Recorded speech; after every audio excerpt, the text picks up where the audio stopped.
I think I do this often in workshops. I say, everyone put your hands together and push as hard as you can with your right hand, then grab your left wrist, pull as hard as you can. What you see is this and this. What should be seen is this and this, because I never told them to push back or to pull back, but instinctively we do.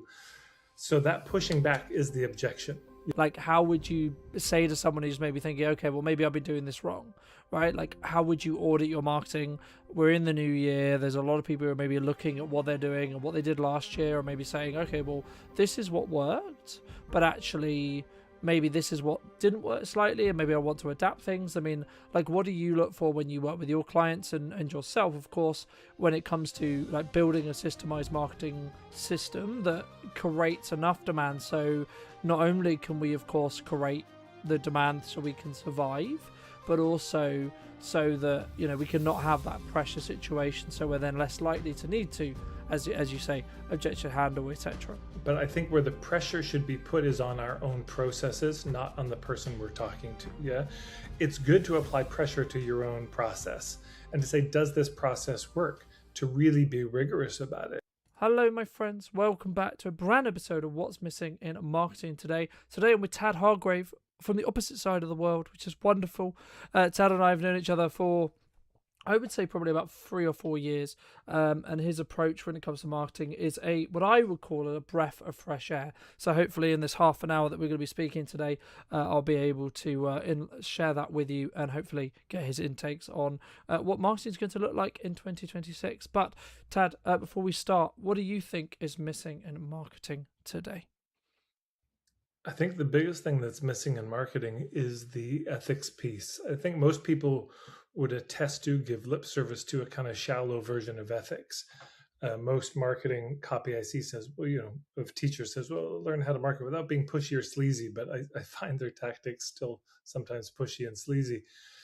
And when I say ethics, I think the big thing that's missing is a real commitment to getting to the truth of if this is a fit, over the commitment to doing whatever it takes to get the sale.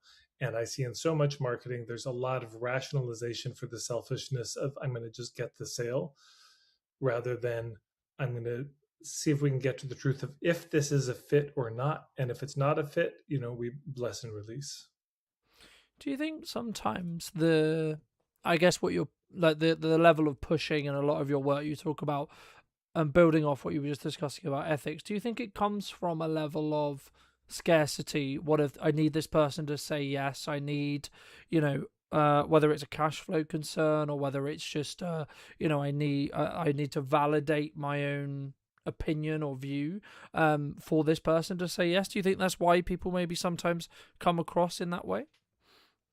It's a good question. Yeah, why do we push?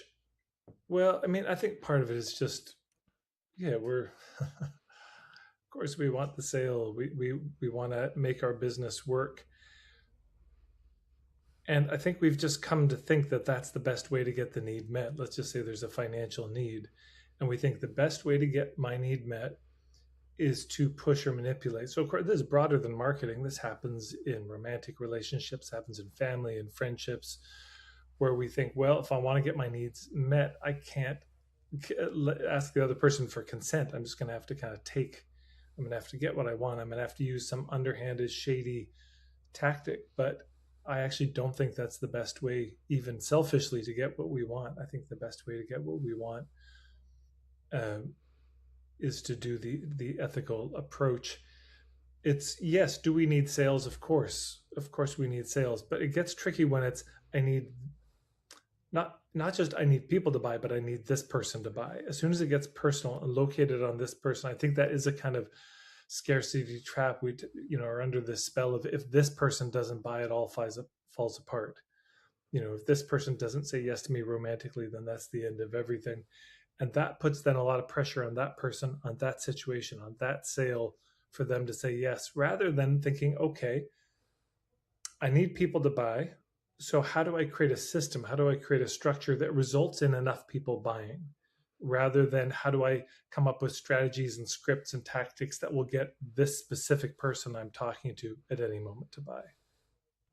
Do you think it's kind of, in some ways, I mean, like, the thing that jumps to mind to me is the term that would probably be described as objection handling, right? Like this constant pressure of someone's kind of saying no, or they're not ready, or they're not the right fit, or they're not the right fit on price, or whatever it may be, and we need to objection handle that, right? That's kind of, I guess, what's pushed into culture or pushed into sales, or there's a lot of content online talking about that. I mean, what would be your response? Would you say, yeah, that is something you can do, and if so, what maybe is that, or maybe shouldn't we do that, and is there another approach that maybe people are missing? Well, I mean, it's interesting. The whole handling objections, it's worth taking that into sex and dating and see how it lands and sounds. Somebody wants to date you, you don't want to date them, and they start going into this intellectual assault on you of why you're wrong and it's really a good idea when you're just not feeling it at all. Um, yeah, so there can be too much pushiness, but this is the trouble. I think people obsess about, they think the real skill in sales is overcoming objections, but I think I do this often in workshops. I say, everyone put your hands together and push as hard as you can with your right hand, then grab your left wrist, pull as hard as you can. What you see is this and this. What should be seen is this and this, because I never told them to push back or to pull back, but instinctively we do. So that pushing back is the objection. Yeah. So we push them first. They push back with an objection to keep their autonomy, and then the overcoming the objections is then applying more sneakier sideways pressure to still push them. So it gets us locked in this game that nobody wins. Rather than going for overcoming objections, I would submit the best thing to do is to develop the skill and the capacity to identify and diffuse pressure when it comes up. So if you notice that somebody's feeling pressure, you say, hey, can we just time out? My intention here is to see if this is a fit. And if it's not, I might know somebody else who can be a better fit for you. But I just want to get to the truth of if there's a good match here. No pressure either way, no hard feelings if it doesn't work out. Yeah, we're trying to reduce the pressure so we can have a human conversation, not add pressure so we get caught in a pitch. Yeah, absolutely. And I think sometimes, especially maybe when it's the reason why I bring back to the cash flow concern is 'cause I think that's the commonality when it comes to when one would want to apply that pressure. But I guess you talk about systems a lot in your work. I mean, how would you potentially, obviously don't give everything away, but I'd be curious to hear, I mean, like, how would you say to someone who's maybe thinking, okay, well, maybe I've been doing this wrong, right? Like, how would you audit your marketing? We're in the new year, there's a lot of people who are maybe looking at what they're doing and what they did last year, or maybe saying, okay, well, this is what worked, but actually maybe this is what didn't work slightly, and maybe I want to adapt things. I mean, like, what do you look for when you work with your clients and yourself, of course, when it comes to like building a systemized marketing system that creates enough demand, so not only can we of course create the demand so we can survive, but also so that, we can not have that pressure situation, so we're then less likely to need to, as you say, objection handle, etc. It's not that I don't think pressure belongs in marketing, but I think where the pressure should be put is on our own processes, not on the person we're talking to. Yeah. It's good to apply pressure to your own process and to say, does this process work? To really be rigorous about it. It's, you got a table and you're putting pressure on it to see if it is going to buckle, if the legs are strong. That's important to do. But that's where the pressure belongs, internally in our systems, not externally on the person we're talking to.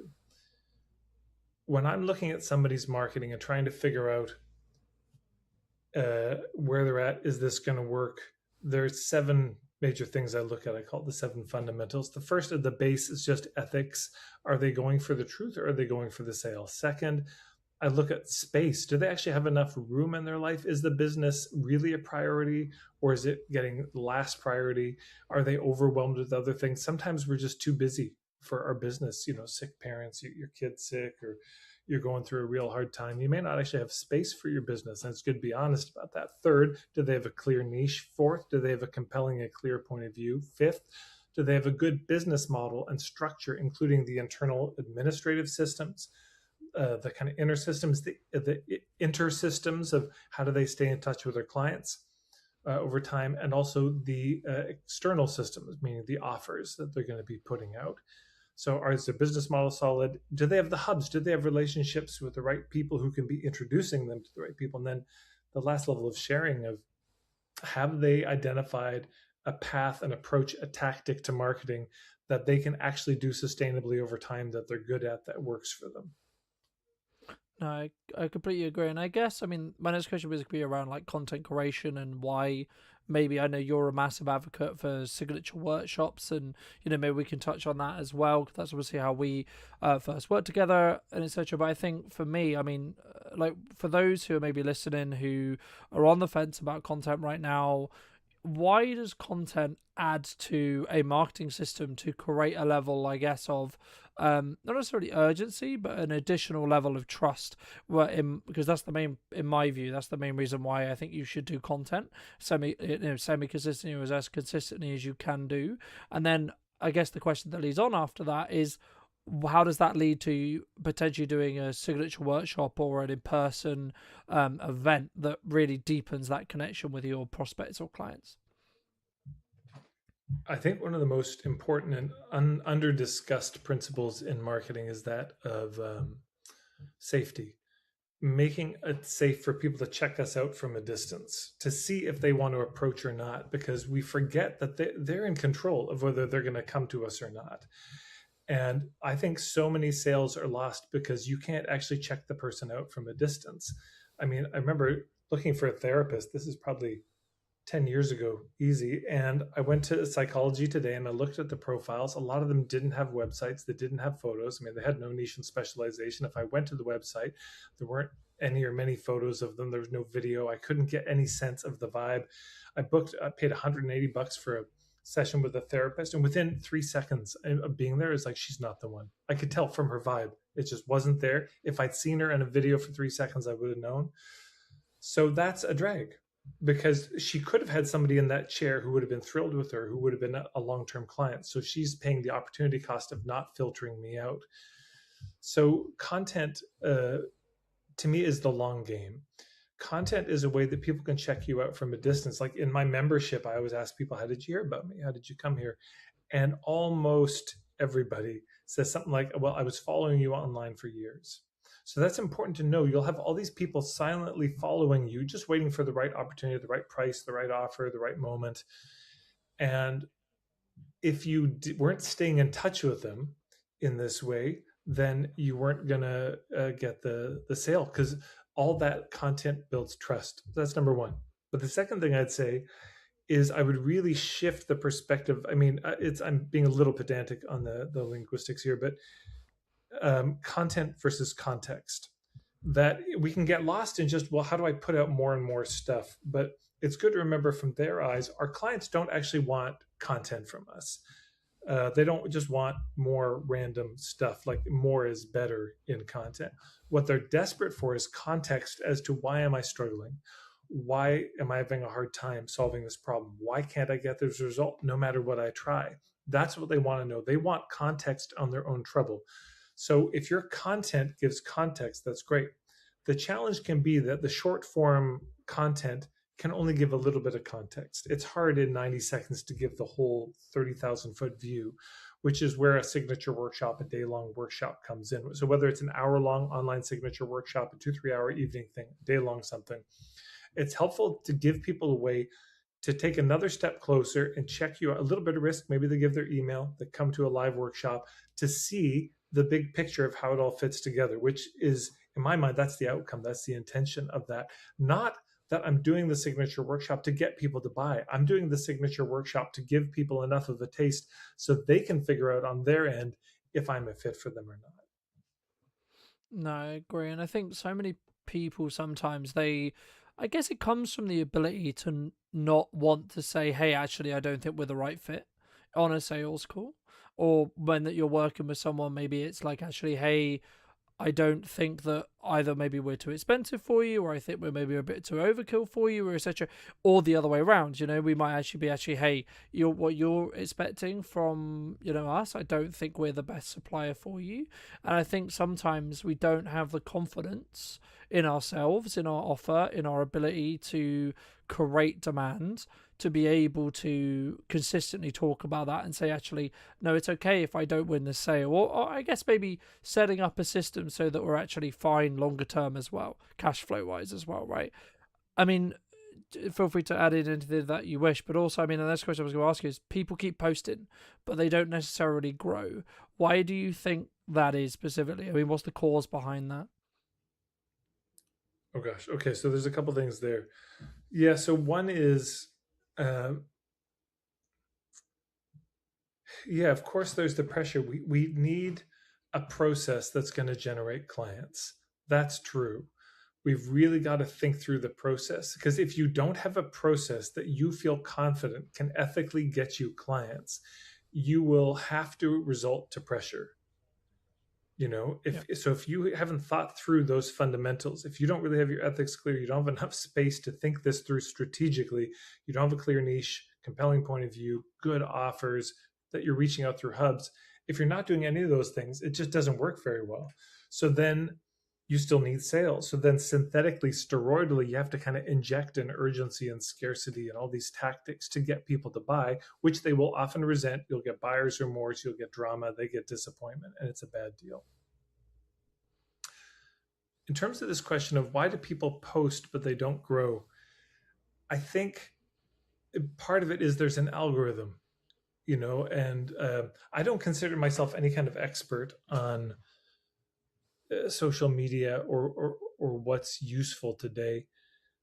Um, but I think part of it is the format that works is not the format we normally do. So I probably actually wouldn't look to my social media as a great example. The kind of format that I'm doing, just talking to the camera, it's okay. It's stable. Every once in a while, one hits big for some reason, but it's that's an okay way to generate content. But there really is a whole formula to generating the kind of content that goes viral that people have put a lot of thought into, around starting with a hook, ending with something satisfying, the use of visuals, editing, text, all that. There is an art form to it that takes a reel that might have gotten 1,000, 2,000 views to like a million or more. And so if your interest is that, there's that. The second thing is that the posting steadily like that is the long game, and I think it's probably changed. I mean, I know a woman who grew Instagram to 2 million just by writing. I don't know if that's on the table anymore. Maybe. But now there's more AI bots. There's so much AI content that people are fighting through, and that really is just content. That's no context for anybody. That's just sheer Mm. distraction, a lot of it. And I think a lot of people are just stepping back from social media in general. So if you want to grow your social media following, part of it is just putting out good content that really gives content that's useful. That's kind of the baseline. Second, I think, is you're formatting it and designing it well enough that it's the kind of format that would be shared. But third, I think a lot of the growth on social media doesn't come necessarily just from posting on social media. You're interviewed on a podcast, then you tell them about your link and people find you from that. You do a speaking event, people start following you from that. You email your list maybe once a year, say, hey, if you're not following me on social media, I'm there. Oh, and I didn't know he was there, and they go and follow you. It's going to come from other ways, and also ads. I mean, sometimes people just do the ads to grow their following. I recommend probably more so focus on growing your email list rather than your social media, because that's the point of the social media anyways, is to drive people to your email list. But I don't know, I'm not a total expert in that, but those are some thoughts. No, I appreciate that. And I think, I mean, there was going to be two questions that jumped to mind. I'm so glad you mentioned email marketing, because I did want to touch on that briefly. But just quickly, I mean, do you think AI is going to be completely transformative in the respect to how a business markets in 2026? Well, with AI, generally, you're not going to find me there. Now, I know I can't avoid using it. I am using it. We're using it right now, probably recording this. The meta ads that I place from time to time, I know AI is being used, but it's not a place you're going to find me generally.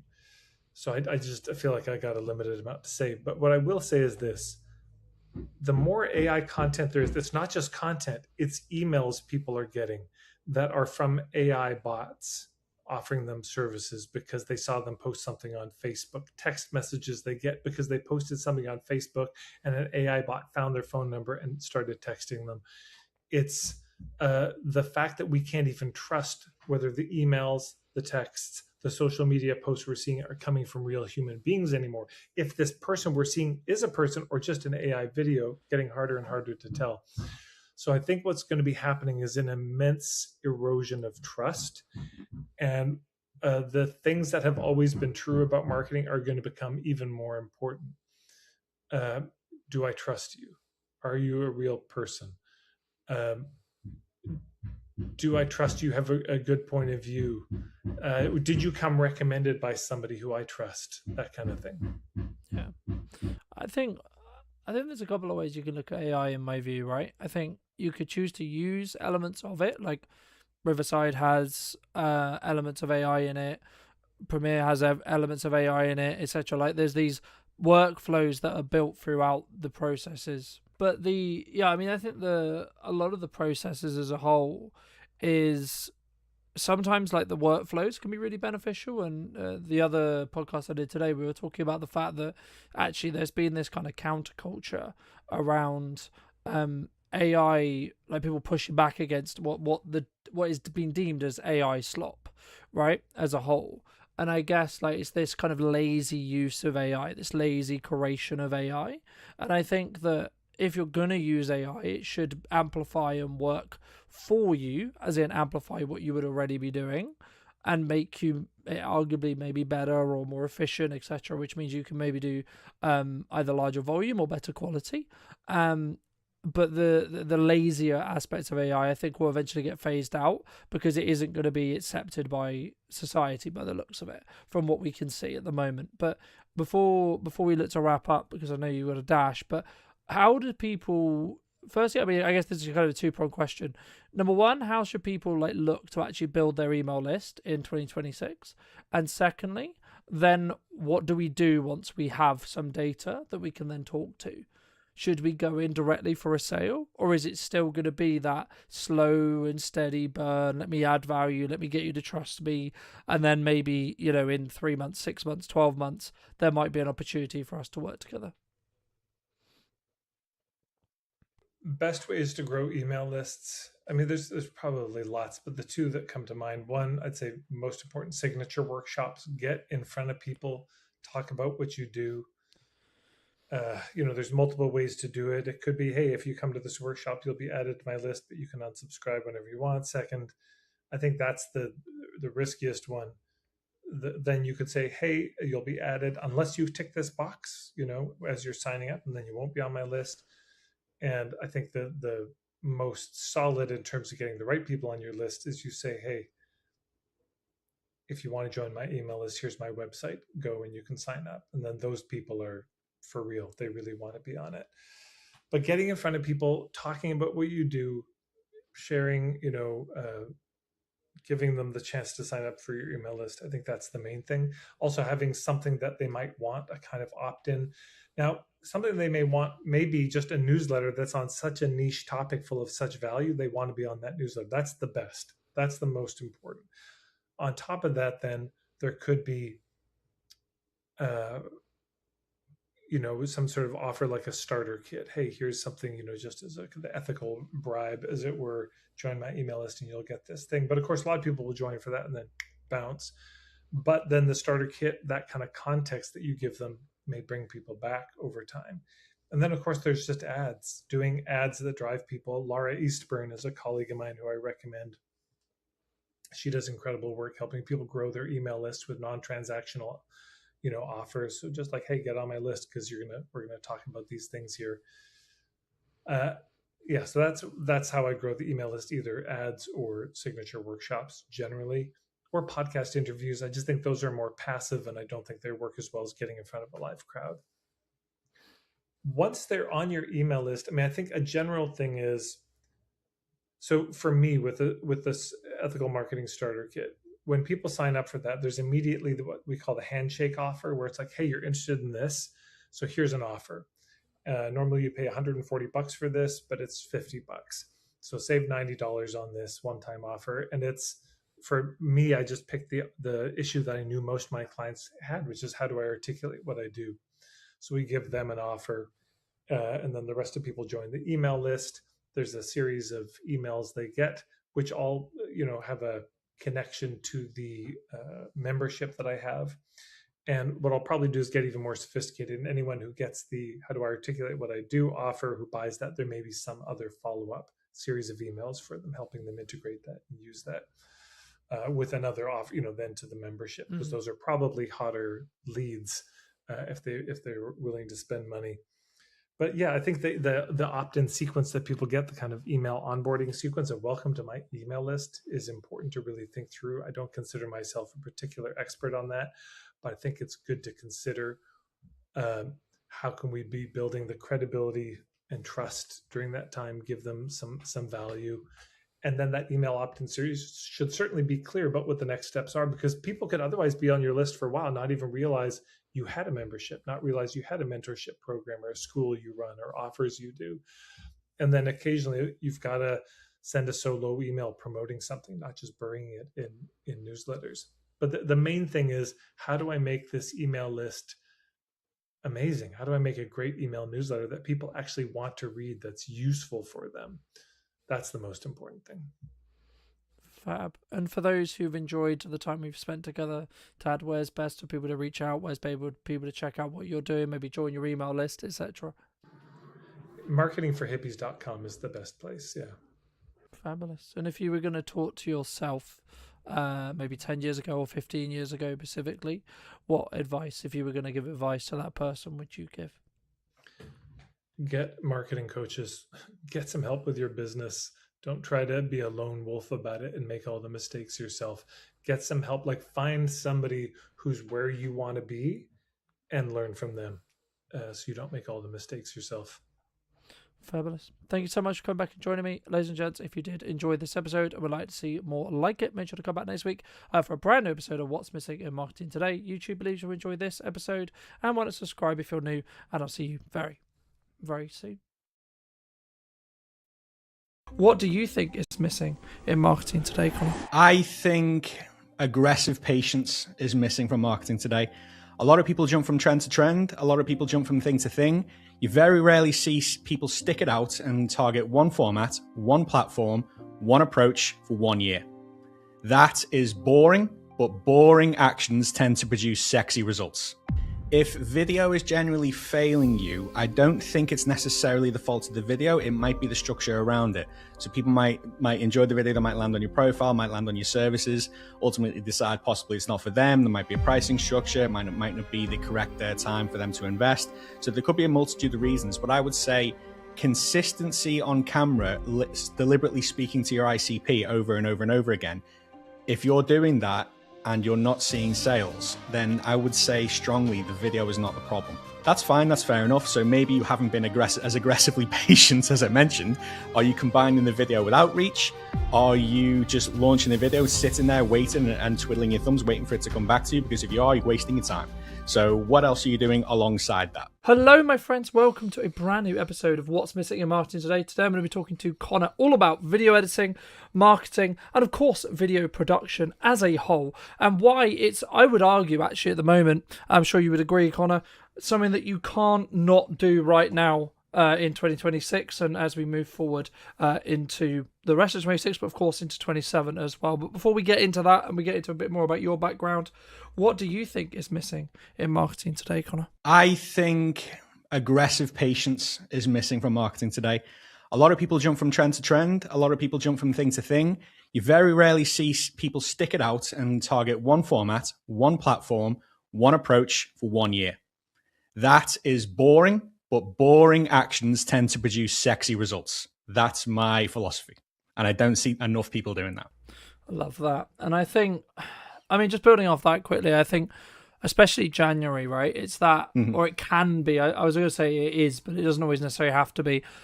Is there a question mark? Is there I do the actions, I do the things, I do all the right stuff, I put the videos out, I invest in the editor, I keep things moving forward. But when's the till going to start ringing? When's this work? Is that likely in January? Is that a January thing in your experience, would you say? I think it's entirely dependent on the industry the person is in and their offer. So I think If video is generally failing you, I don't think it's necessarily the fault of the video. It might be the structure around it. So people might enjoy the video, they might land on your profile, might land on your services, ultimately decide possibly it's not for them. There might be a pricing structure. It might not be the correct time for them to invest. So there could be a multitude of reasons. But I would say consistency on camera, deliberately speaking to your ICP over and over and over again. If you're doing that, and you're not seeing sales, then I would say strongly the video is not the problem. So in regards to, so to answer your question, no, I don't think that's a problem, but I do think people are quick to jump on it saying, oh, I'm not getting engagement, I'm not getting leads, I'm not getting this, that, and the other. That's fine, that's fair enough. So maybe you haven't been as aggressively patient as I mentioned. Are you combining the video with outreach? Are you just launching a video, sitting there waiting and twiddling your thumbs, waiting for it to come back to you? Because if you are, you're wasting your time. So what else are you doing alongside that? So if you're not doing anything else alongside that, then your video definitely isn't to blame. Yeah, and I think sometimes, like, yes, of course, the video is part of that structure, part if it's done correctly, right? It sits in that sales process, sales funnel, or maybe like just top end on marketing as well, depending on, of course, what you're doing. But I think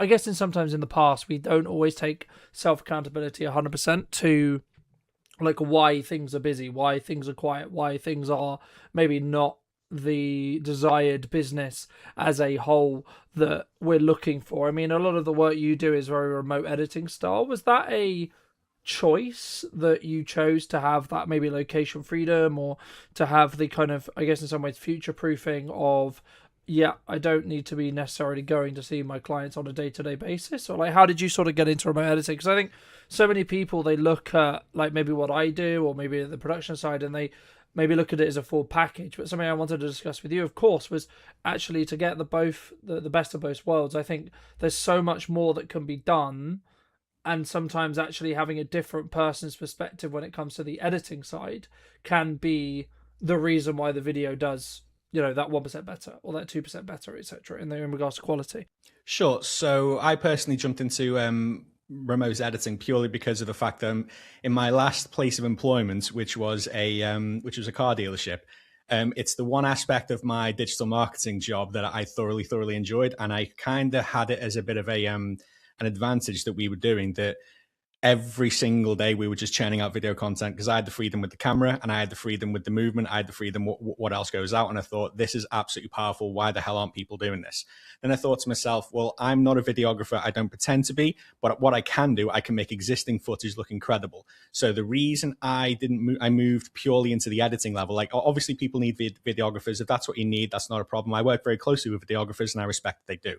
But I believe personally that the value comes in what you actually produce in terms of what you're saying and the lessons that you're giving, rather than the quality of the production value itself, rather than the quality of the camera footage itself, so to speak.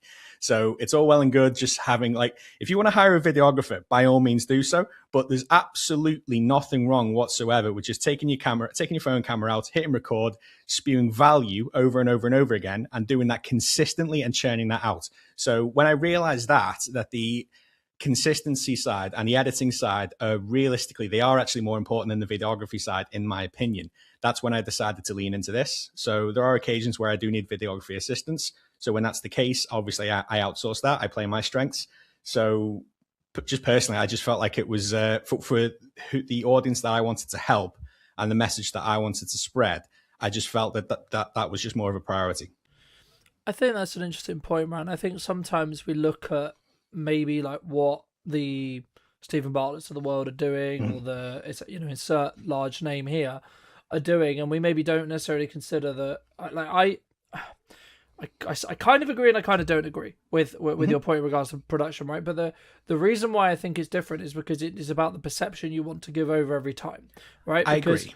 I think you can have an okay video, and everything we do with video and everything we do in marketing has to be structure led and systems led in respect to, I'm going to add these specific points or these specific bits of value to my ideal consumer, my ideal person, right? And as someone who does phone videos and production videos and well edited videos, etc., like I see them as different.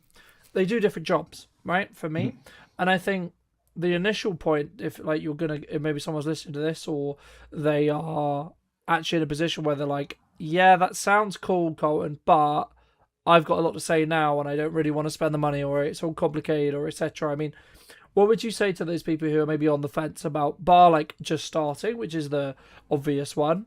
But is there anything else that maybe someone can either self-plan, self-edit, self-produce that maybe has like very little budget and they want to start getting their teeth into this concept that we call video, right?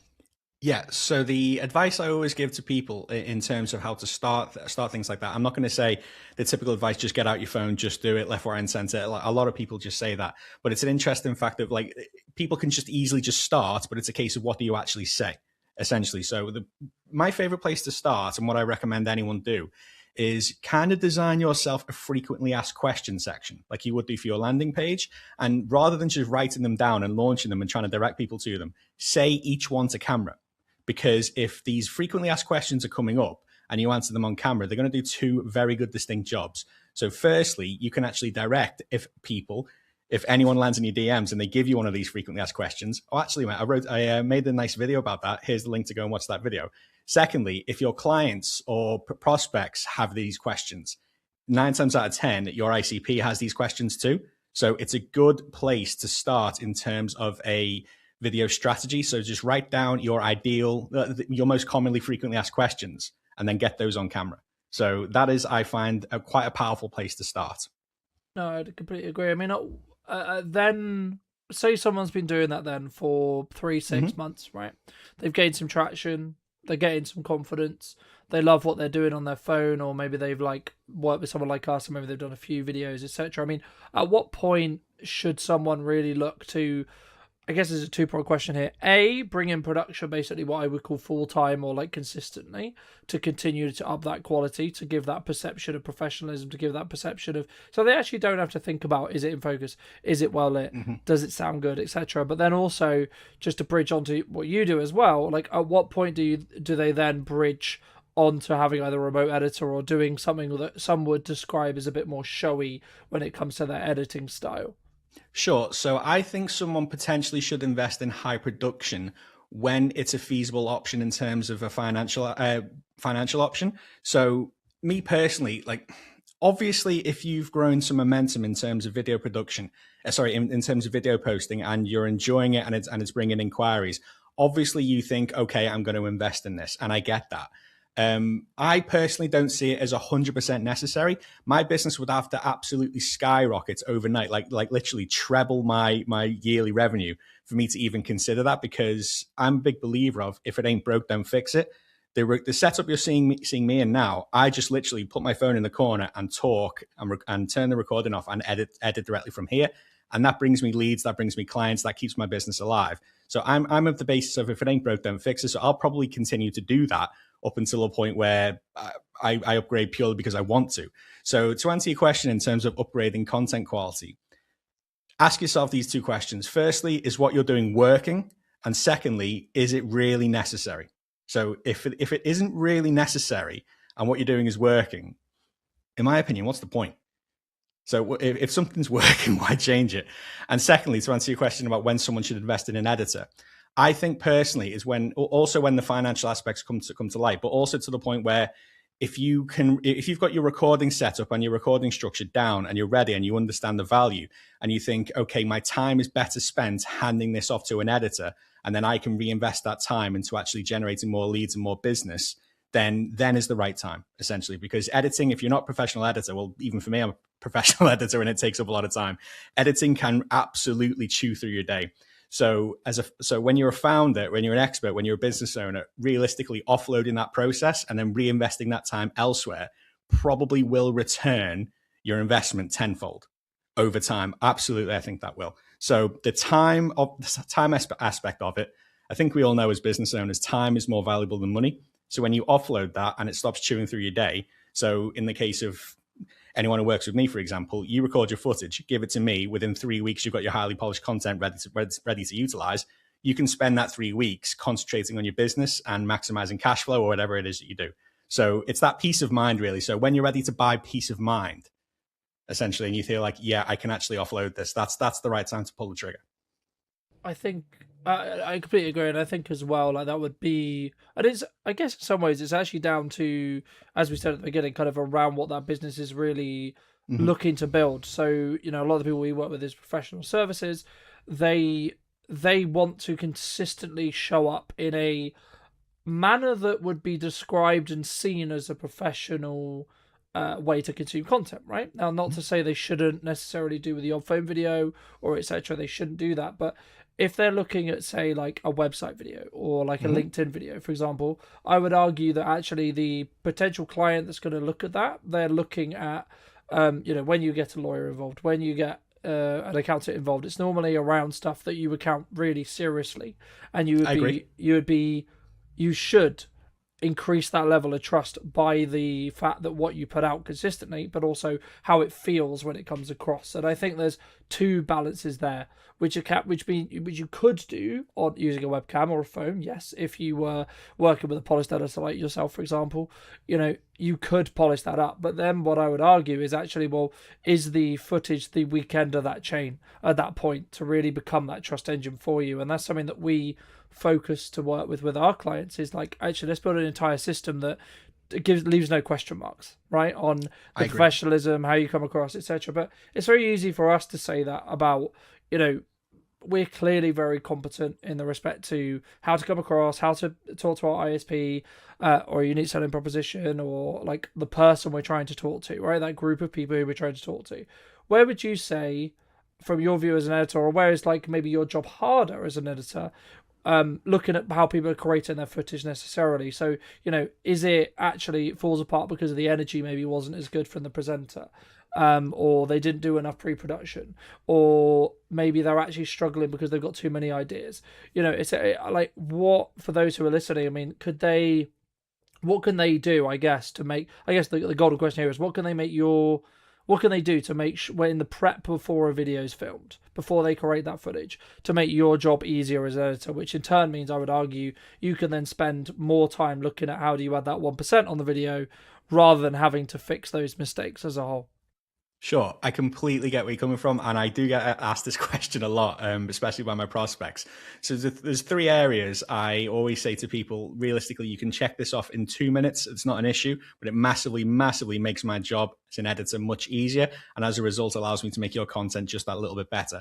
So, firstly, lighting. A lot of people undervalue this, and like the value of a good light setup can seriously affect your content quality, because obviously with low light, pixelation is seen a bit more easily, and relevancy and relevant to that edit, it does actually make my job a lot easier. So if you don't have a ring light or anything like that, a very easy hack: just simply stand in front of the window. It's that simple. Natural light is very, very good. So make sure you have a decent lighting setup. Secondly, I want you to remove as much friction as possible from the setup. So therefore, it actually makes your life easier. And once you enjoy it and your life is easy, it makes my life easier. So what I mean by removing friction is, I want to walk you through that setup just before you actually pull the trigger. So in the case of me, for example, I have my phone set up in the corner, but I always have my phone plugged into my laptop at all times. So whenever I'm finished the recording, as soon as I press stop, it's automatically synchronized into my laptop, and within 5 minutes, it's already ready and uploaded on my Premiere Pro. So if you can reduce the friction between once you finish recording and then getting that content to me, it's going to reduce your mental load massively, I would say. So in order to actually do that, I tend to walk my clients through the process from start to finish before we actually start. So I make sure they have a G Drive set up. Sometimes I'll make sure they have the G Drive app already immediately set up on their phone. So when they're actually done, I can make sure they synchronize it directly to my file without me even asking for it, essentially. So reducing the friction is one of the easiest things we can do. And thirdly, if we can help it, and this is dependent on where we're actually placing the footage. So I like to work for LinkedIn and YouTube, but what I will actually ask my clients to do, I will actually ask them to record in landscape. Even if we're going for portrait, I will actually ask them to record in landscape, but I'll make sure they position themselves in the middle third and with plenty of scope above their head, because that serves two purposes. One, I can very easily repurpose that portrait if I need to without dropping quality. And secondly, it gives me as much versatility as your editor as possible. Because if you record in landscape with enough scope to actually repurpose the portrait, you only have to record once. It's that simple. Because a landscape video, you can add captions and that goes straight on LinkedIn. That footage then can be cropped for portrait. It can also go on LinkedIn, can go on Instagram, go on YouTube, and the obvious one, that can also go on YouTube itself. So I try and reduce friction in that sense by making sure they have good enough lighting, making sure the process is as easy as possible for them, and making sure that they give me as much versatile content as possible so I can cover all grounds, but just by a single 5, 10, 15-minute recording, essentially. So founders like it when you reduce as much friction as possible. So basically I say to a founder, all I need you to do is get in front of the camera 15 to 20 minutes per month, and I can basically cover all grounds for you. So I'm all about reducing friction, and founders love that. Yeah, no, I completely agree, and I think that's one of the reasons why you should bring in a quote unquote pro, right? Like I think we know the systems and the ways that we need to create the content that's going to then perpetually perform. I guess the lead up or the reason why someone would then do it would be, is it just that planning stage in the respect to because I've always been a big advocate, especially this year and the kind of the back end into last year, where I'm spending more time in for my own content, but also for clients as well. I'm spending more time in the pre-production window of time than I'm actually spending when it comes to actually like production time. So when I have that production time in a studio, when I have that production time with that client for the day or etc., depending on what we're doing, there's no question marks on how we're going to utilize our time. Sure. I think for me, I think that's the key, and I think that's what sometimes people don't focus on as a whole. Like, because then your job as an editor, then my job as a production professional is going to be, let's add that. Let's really tune the language. Let's tweak instead of having to maybe problem solve on the day about, well, we've got this extra time. What can we use it for, etc. I mean, is it? I guess the question then runs onto that: is it better to have a quality and quantity balance, right? Because some people was going to say that you should be posting, say, once a week on LinkedIn, for example, or once a week on YouTube, and that should be the best video it possibly could be, right? Others would say actually you should post on the daily or multiple times a day to be able to hit or learn from your audience, your ISP, etc., related to what they really care about. So then you can create maybe the more polished videos, etc., or if you've got that kind of rhythm. But I guess the golden question that maybe someone watching this would be asking would be, how would you say someone should tackle their socials if their objective is going to be they want to be visible and they want to actually make it work for their business? Because it's very easy for us to say, well, you should do X and Y, but everyone's going to ask, well, what's the golden answer then? Should I be daily? Should I be weekly? Should I be monthly? What do you think? I think the sweet spot for video content especially, so we'll take LinkedIn, for example. I think 3 times a week at least should be your golden spot. Because of that, I always we offer 12 videos a month as our package, and for that very good reason. But I find three times a week is the sweet spot, because there's always that debate over quality versus quantity. I believe in quality at quantity. So 3 videos a week gives me enough scope to give you enough attention on that video to make it very high quality, but at the same time enough leverage to not overproduce, so to speak. So I've kind of found that sweet spot. So I think 3 times a week should be your preference. And I don't think, because if I see 7 videos a week from you, if I see a video every single day from you that's relatively basic, yes, you might be getting your message across, but you're kind of limiting yourself in the fact that you might not be standing out as much as anyone else you might see on the platform. But at the same time, if you go super, super, super high quality and you're only posting 1 video a week, you're almost limiting yourself in the scope that you can be seen. So balance is key in this area. So that's why, after thorough research and thorough planning, myself and my wife came up with the prospect of 12 videos per month. Like, we do feel like that's a very good balance. And are they all, in terms of short form? Yeah.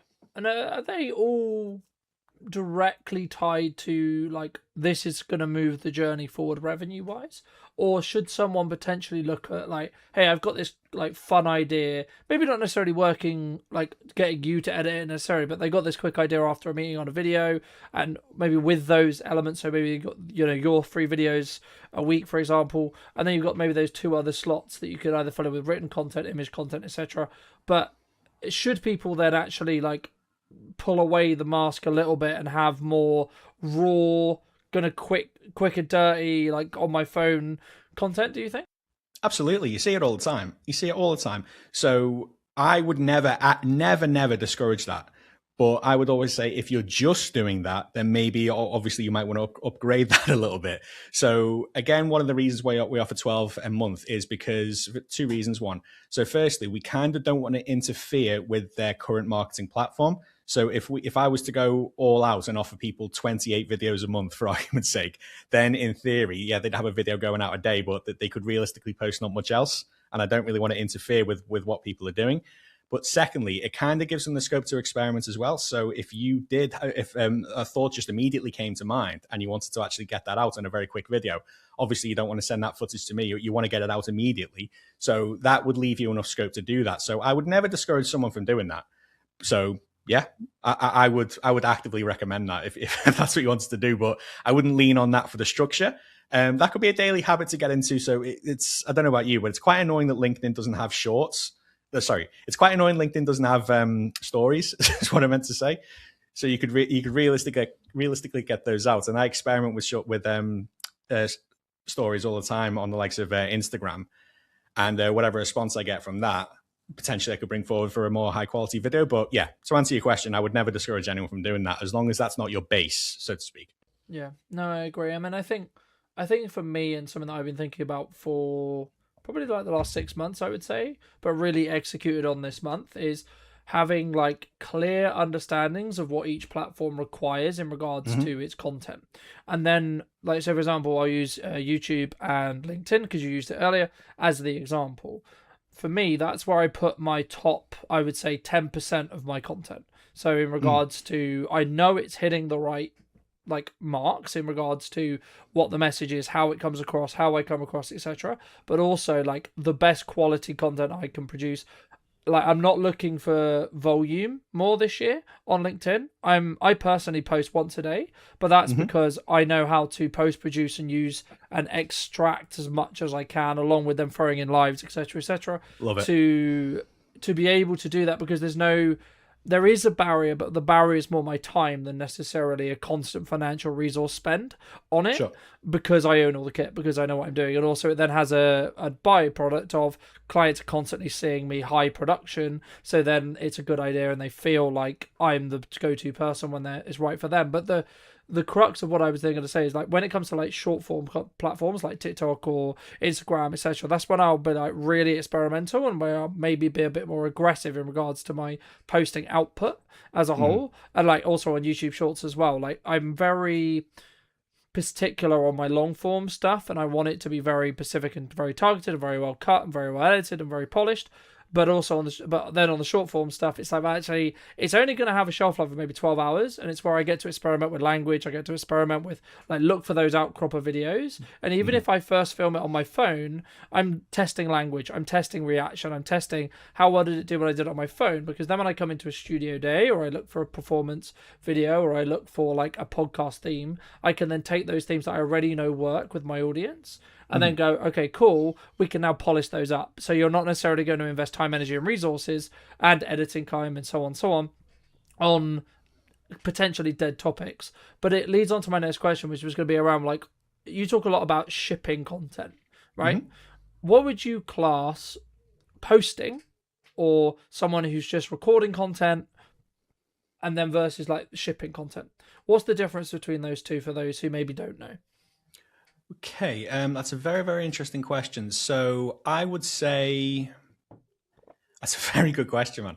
If I'm just shipping content, to me, that sounds like there's not too much intent behind it. I'm just showing up for the sake of showing up. Whereas if I'm posting intentionally, like, I don't make a video if it doesn't help my ICP in any way, shape, or form. I have deleted a YouTube channel with about 350 subscribers and about 75 videos on there purely because they don't speak to my ICP anymore. But if I was just shipping content, I would continue to feed that channel left, right, and center. But it doesn't serve me anymore. It's pointless. So I'm starting again completely from scratch with that. But to answer your question, shipping content to me, like it doesn't sound like it's part of a strategy. Whereas if you're posting intentionally, like every single video should realistically serve a purpose, and that purpose as a business owner should be to serve your ICP or to solve a problem for your ICP essentially. So that's what I think the difference is. No, I agree. I mean, I think some things people get wrong at the beginning is I think they maybe jump into execution too soon, right? And that sounds counterintuitive, right? Because surely, yeah, okay, Colin, but surely I want to put stuff out there so that I can make stuff happen and get some inquiries and get some work going and keep the bills paid and so on, right? But yeah, you should. But the thing which people sometimes don't consider is actually what if what you're saying, yes, it's on brand to you, as in you are the niche in my view, but what if it doesn't respect the prospect's time, the person you're trying to talk to, the person who you're trying to ask for money or a value exchange, which is what we're asking for when we look for money, right? We're looking for a value exchange. Is that potentially adding, inspiring, educating, or etc. when it comes to the content? But I guess the question that comes, and maybe this is about you and your other half's like positioning as a whole, but like when a business is looking at doing marketing as a whole, this is a more general marketing question, and you're looking at maybe positioning, right? Like when you were coming up with your remote offering and you were looking at it, did you do research? How did you go about your positioning? Because I think for me, the more I've been in business and the more I look at what we're doing, the more positioning has come to matter. And actually, that's why I've come to that bit that I talked about earlier with long form stuff, where that's the key, because it's on LinkedIn and because I know it's going to be consumed by a demographic in a certain mood. I need to make sure that content does a job in correspondence to when someone's scrolling at home on TikTok or scrolling on Shorts or scrolling on Instagram. So my positioning will be similar in regards to what I talk about, but it will be positioned in a different way. Just to reiterate the question, I mean, how did you come up with your own positioning? And then maybe after that, how would you recommend people listening to this potentially come up with their own positioning themselves if they're in that process of either tweaking what they're doing or adapting as a whole? Sure. So my positioning, I wanted to come from a position of what am I taking off your plate and how am I making your life easier, rather than trying to sell how good my video editing is. When I was doing initial research on the market of video editing, a lot of the market, and when I say a lot, I mean like 95% of the market, they try and position themselves as one of the best editors you can work with, and they try and sell editing quality. So trying to sell what you're good at as opposed to trying to sell the problems you can solve for your ICP, it's not really a strong approach. And I wish I'd taken that approach from the very, very beginning, because I did make that mistake at the start. But it's only when I was a solopreneur, but it's only when I went into a full-on business with myself and my wife that we actually changed that positioning. And we focused on how do I make these people's lives easier, as opposed to how do I show people how good I am, so to speak, which I think is the wrong thing to do. So identifying what problem you solve as opposed to what benefit you give. Like it might sound similar, but from my experience, it's not. And that's kind of how I position myself in the video editing niche. So would I call myself an editor? Of course, but my main goal is not to provide you with high quality video editing. Obviously that comes with a package, but my main goal is to alleviate your time, alleviate your stress, and give you another means to actually generate leads, rather than just essentially saying, here's fantastic editing, here I'm going to blow your audience away with the quality of these videos. No one cares. Like, no one cares how good of an editor I am. No one cares of the level of the service you produce. They care about themselves, and they care about what problems that you solve. And the issues surrounding that are almost irrelevant, because you should be, any business really solves a problem. You go to a supermarket because you're hungry. Any business solves a problem. You go to B&Q because your bathroom's falling apart. It's a problem that needs solving. So that's essentially what we positioned ourselves as problem solvers. We need to help you alleviate your time back, so you can spend this on something that's going to keep business rolling in, as opposed to you're bogged down into editing your videos. So that's essentially the position that we came from. What do you think people get wrong about editing? I think digestibility is an overlooked factor. So I don't judge someone on how good quality their editing is. I judge on how well it delivers the information and how well the video actually does its job on either promoting the individual, promoting the service, or just general positioning on the individual as a whole. So there's nothing wrong with producing content that's just captions and cuts. There's nothing wrong with that. You could probably run a 6 or 7 figure business off that. It's the value and message that you deliver. Like, I can only do so much as your editor. If you're I'm not suggesting anyone I work with or anyone I've ever worked with does this, but if you're talking absolute garbage and you don't deliver any sort of value whatsoever in the business, the best editors in the world couldn't help you. That's the problem. So, but if you focus on delivering a good value message and the video does its job of helping the digestibility of that message, that's a successful edit, in my opinion. So I don't really try and pay attention to all the bells and whistles. Before I press go on any sort of graphic that I add to a video, I think, does this help digest the message? If the answer is yes, I add it. If the answer is no, I let the video play. Yeah. And the amount of videos I've returned to a client or a prospect because I say, no, you need to do this again. I'm not actually getting anything of value out of this video. So rather than just accepting that and just saying, no problem, I'll go ahead and edit the video, I actually do make the effort to give that back because I care. I care about my clients. So like the digestibility of the video and the value received in that video, the value proposition of the video, realistically, I would say is the most overlooked aspect. So a video can be well edited, but if it doesn't deliver value, what's the point? It's like having a Ferrari F12 Beretta with no fuel in it. Like, what's the actual point? So that's one of the things that I talk about a lot. I think for me, there's and I guess the niche that we serve is people who could already go from concept to good in regards to video delivery, how they come across, how they plan it, and of course, like there's elements that we can help with, etc. Like would you package your hook? Like maybe have you thought about doing it this way, etc. Like and working on that structural stuff before you start. But I think for me, the key is like the reason why you bring in a production professional, an editor, or both would be to take it from good to great. Because I think the people who are going to be perceived as thought leaders, perceived as the people who are consistently listened to, they have, and actually I would say the ones who are going to consistently grow regardless of the doom and gloom on what the economy is going to do, arguably, it are the ones who A, show up with conviction, B, show up consistently, and then C, are hitting that great kind of line or that, and that is kind of subjective to an extent, but there is certain metrics which make it great, which I'm sure we'll get into in a second. But like for me, if you're not hitting great and you are hitting good, fantastic, but you should be then questioning, okay, how can you go to great? And if you are hitting great, how do you keep making your great become better and better and better on a 1% way? But for those who are listening, I mean, what structurally could someone look at from a basic level point of view, either that they're going to try and implement themselves or work with someone from a guidance point of view to say, okay, well, what could we look at that would really separate those two camps between someone who's good and someone who's great? So first and foremost, you need to get your messaging right and you need to get the structure of your content correct. So if anyone asks me, essentially, how do I structure my video? It's really not complicated. So here's what I advise. Identify a problem that's going to be relatable to your ICP. Resonate with the problem, i.e., you're not alone in feeling like this. Here's what I struggle with, or here's what people in your industry are struggling with. Identify how you actually solve that problem, i.e., provide value. So hypothetically, I could say, if you're struggling to generate leads on LinkedIn, you're not alone. Here's what I do to fix that. So I've clearly called out a problem that my ICP is having.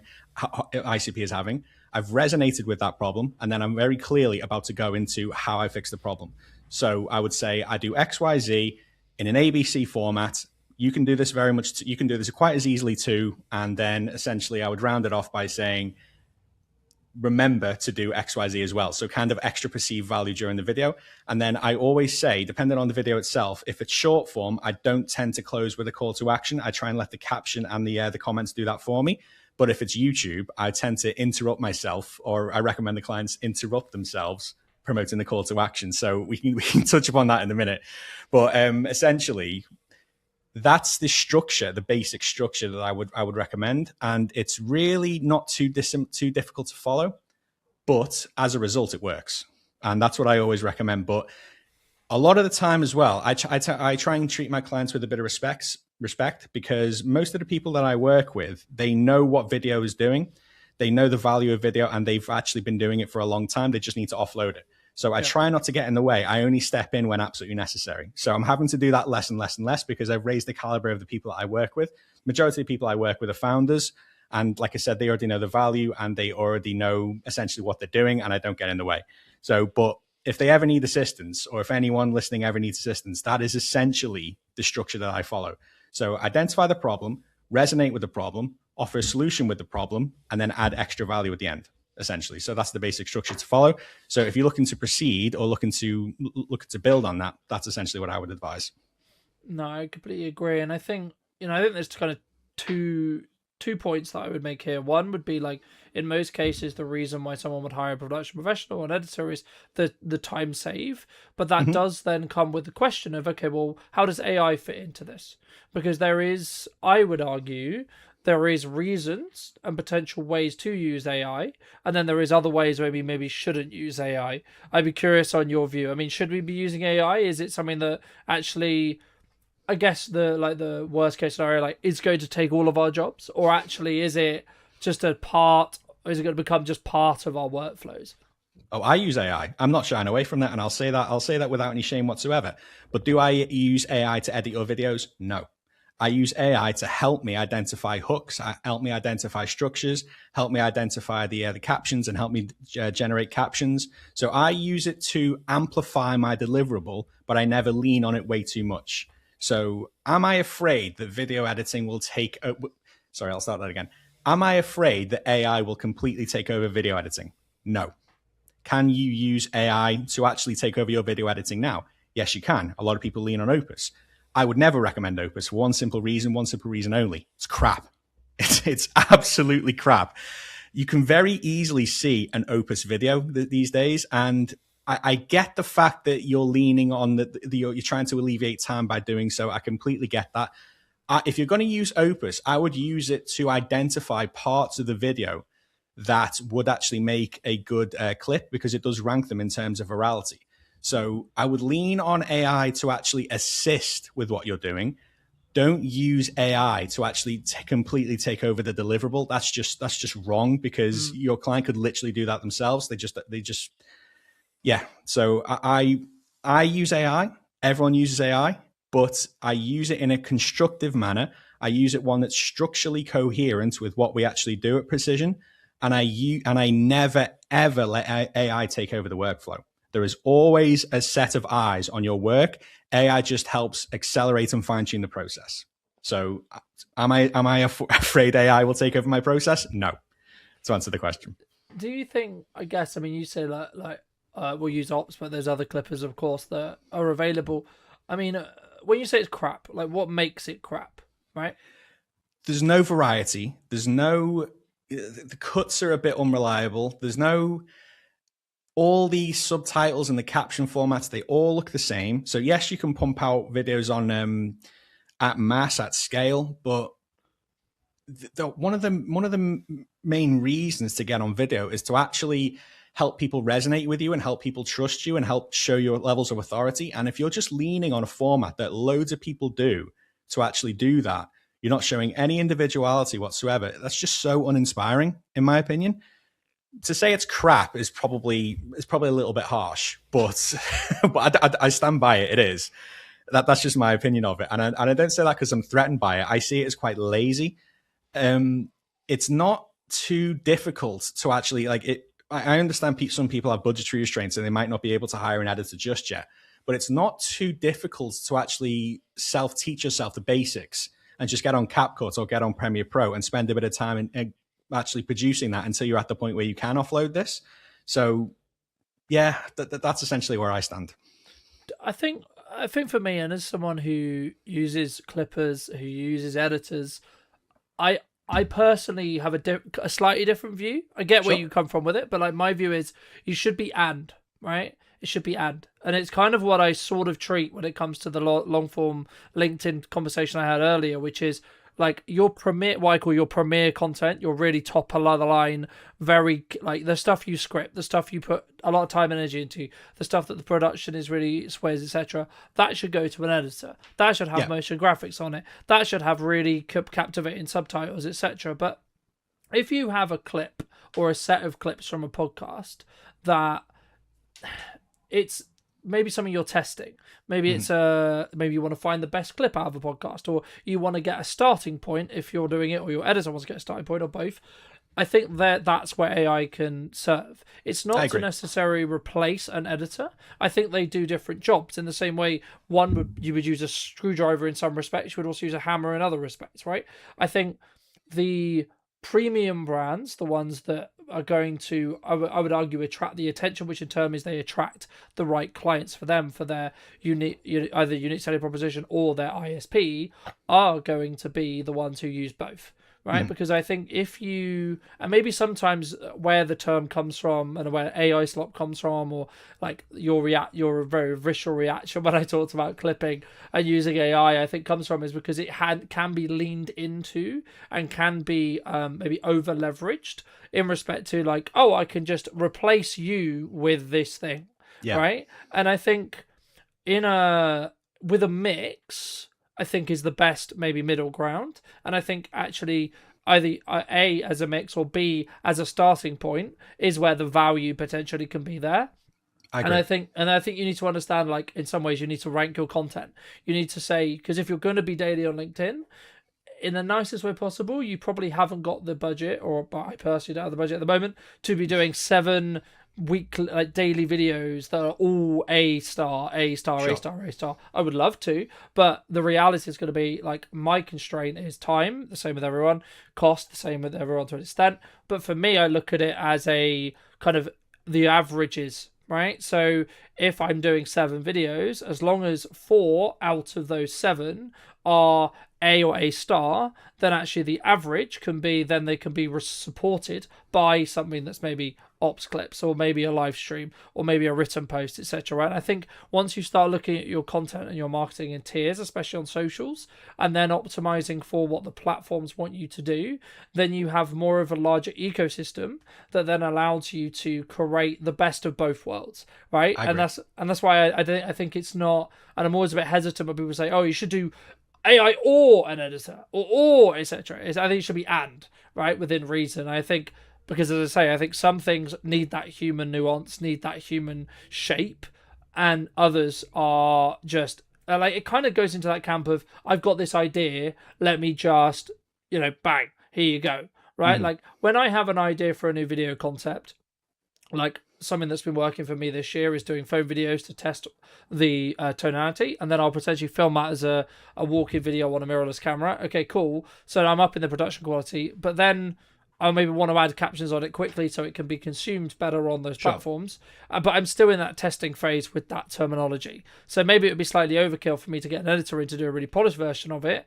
So that's when like AI can play in, or like those other things. But just to move back, I guess, I think as a whole, if you're not doing something consistently, I don't believe you can gain competency in whatever that is. So if it's presenting, if it's coming across on video, which will be the common ones we're going to discuss today. But how do people actually get consistent? Because it's very easy for us to sit here and say, oh, well, be consistent, as we are consistent, right? But how would you say, for people who are listening to this, how can they actually become consistent? For me, I would advise you need to remove as much friction as possible. So I'll use myself as an example, and this is what I always advise my clients to do. Where I work is my recording studio, and my recording studio is where I work. So everything is in a permanent position. Light, phone, microphone, everything, it doesn't move. So there's roughly about 5 minutes difference between me turning on the camera and the footage actually being ready for me on my laptop. So if you've entered the habit where you think, oh God, I need to record today, I need to set up my camera, I need to set up everything, I need to clear the table, that makes it much, much less likely that you'll actually do it consistently. So by removing friction, you're able to make it a habit. And once you're able to make it a habit, it actually returns dividends much more easily. So it's very easy to develop that habit when you remove friction. And any habit that any process that you need to get into where it starts with you saying to yourself, oh, for fuck's sake, you're going to find it difficult to get consistent on that. So remove as much friction as possible. That's always what I advise. I agree. And I think there's like little things like build a habit around creating a phone piece of content, and that's the yardstick you need to start doing. Build a habit of, I've got this idea, I'm going to write it down, I'm going to build this habit around, I'm going to film this idea as I have it, etc. Because I think sometimes we make excuses about why we're not doing the thing, right? Yep. So like, I think it's very common maybe in January, people are maybe concerned about what's going to happen, or like they're trying to create work and like deal with and talk to more prospects. But like for me, I did what I call a SWOT analysis, where I looked at, okay, well, what are my strengths from last year? What are my weaknesses from last year? What need gains or advances on? And then what are my like total pool of resources that I can then allocate to those things, right? That's the job of a SWOT analysis in my view. And for me, the weaknesses was actually, I'm good and I enjoy marketing, right? So that's quite easy for me to do. But the thing that I struggle with more or do less of, that I'm focusing more on this year, is actually that middle section between actually getting the calls in and getting people to maybe convert, or actually reminding people, hey, we can do this and this is how much that would cost. And I guess for me, like, is that partly why someone would maybe outsource to you? You talked about earlier about like saving that time. If they notice that actually they are, and I remember hearing Alex Camozzi talk about this multiple times, and I'll just use a quick analogy. You know, he was talking about the fact that you're not disciplined if you enjoy it. So he was talking to a lot of personal trainers around like, oh, I wake up at 5, I do this work, I do this workout, Yeah, but he was like, you fucking enjoy it.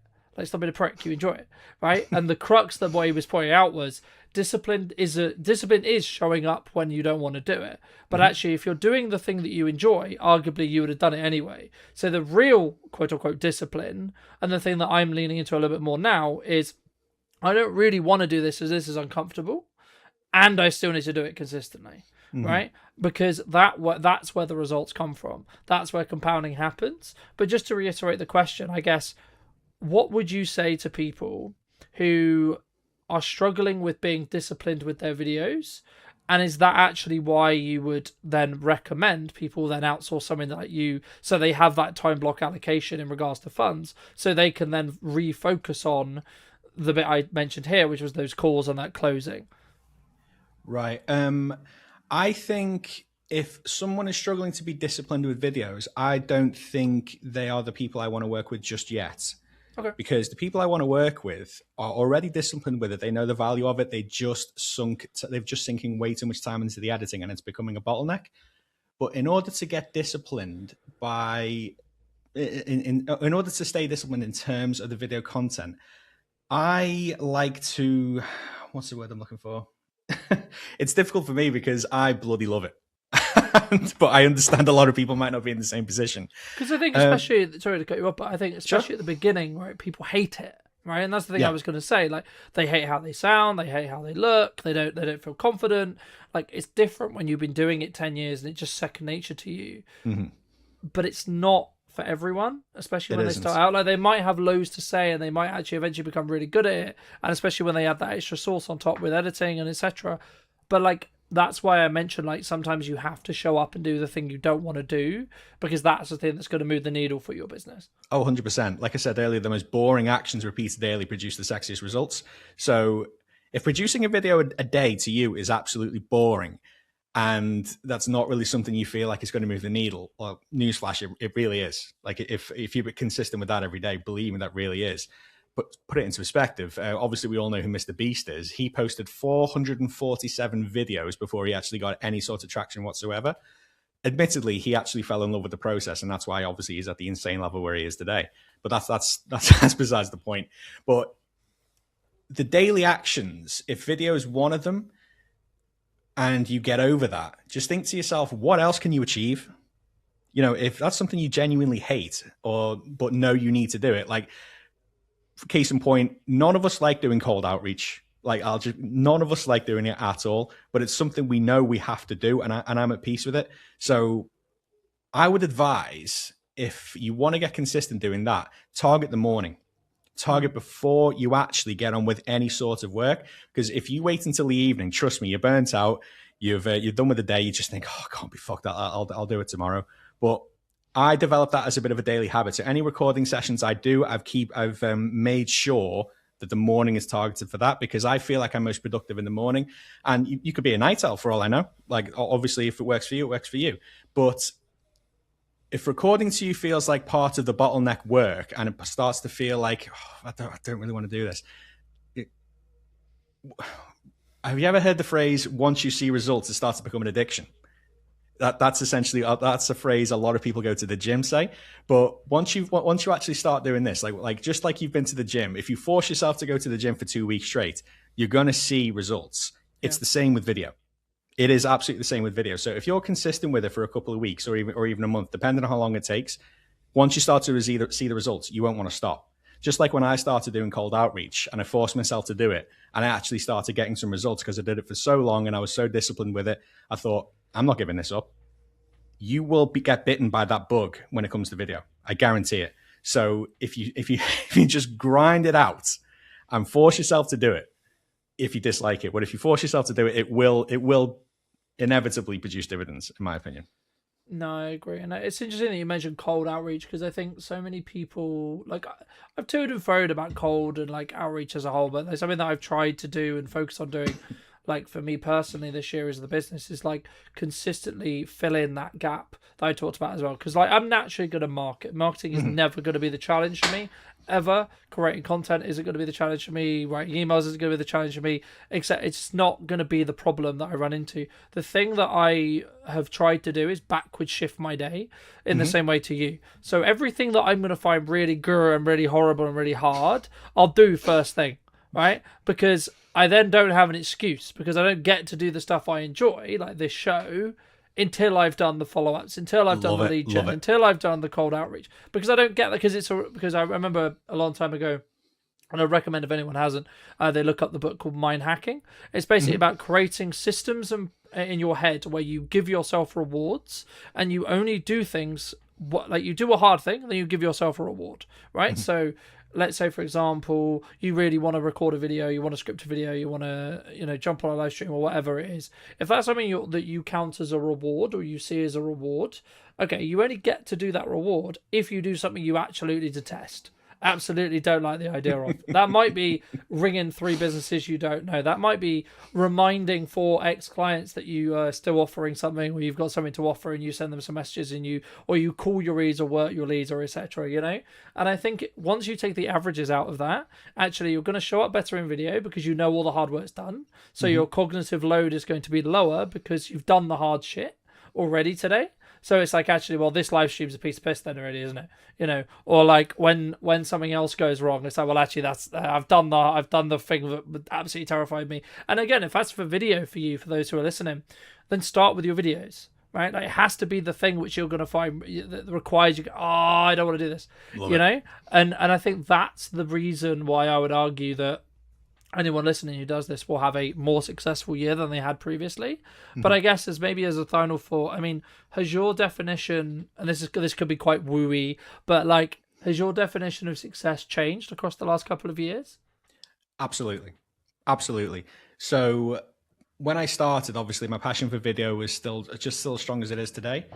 I envisioned myself having thousands of subscribers, thousands of views, and thousands of comments, and just making thousands and thousands upon YouTube ad revenue. And I thought, and then when I come to this point, that is a thought that everyone has when they start, but it's also the most damaging thought. So if I completely and utterly directed all my attention to that from the start, yes, I might probably get that, but would I have a business? No. Would I have more of a purpose? No. I'm essentially just showing up on camera and not actually doing anything with it. So my definition of success now is the inversion of my video content, let's say. If that starts genuine conversations, that is success. I don't care how many views it gets. I don't care how many levels of likes or comments or shares it gets, as long as it produces something which then I can actually build on. So one thing I've noticed, and this is a huge, huge advantage for starting video content. If anyone listens to this, please take this away. Your video content can become a self-replenishing content loop. So you post a video on XYZ topic, someone comments, you have a little bit of a back and forth in the comments. You take that comment section, that comment thread, that is the basis of your next video. You can even mention it by name. Me and Tony had a bit of a back and forth on this topic. Here's what was said. Here's the summary of it. Here's my opinion. What do you think? Tony himself is probably going to comment. So nice one. I remember this, because how often do you get into a comment thread with someone and then they lift that comment thread and post it on a video and mention you and like, oh my God, I'm in their video. Like that's absolutely insane. And I've started doing that. And as a result, it just gets more and more and more engagement. It kind of compounds like that. So the more actions your video actually produces, the more you can actually build on further videos, essentially. So like I said, it becomes a self-replenishing content loop. And then realistically, if you ride that wave for long enough, I don't think you'd ever have to scratch your head and think what to talk about ever again. So I've only just started doing that, but I found that was incredibly powerful. So that is the metric of success for me. What I produce, has it produced some, what I've produced in terms of video, has it actually returned any sort of meaningful conversation? And if it sparks a meaningful conversation, it can lead anywhere. It can lead to more content. It can lead to a chat in the DMs. It could potentially lead to a sales call. So every video, I just want to reach out to essentially one person. That's all. I don't care how the other video does in terms of engagement. I don't care how it does in comments. And that's what I try and preach to people. So like, I have a lot of people on who I service in terms of YouTube content. And if you looked externally, you'd think I'm terrible at my job.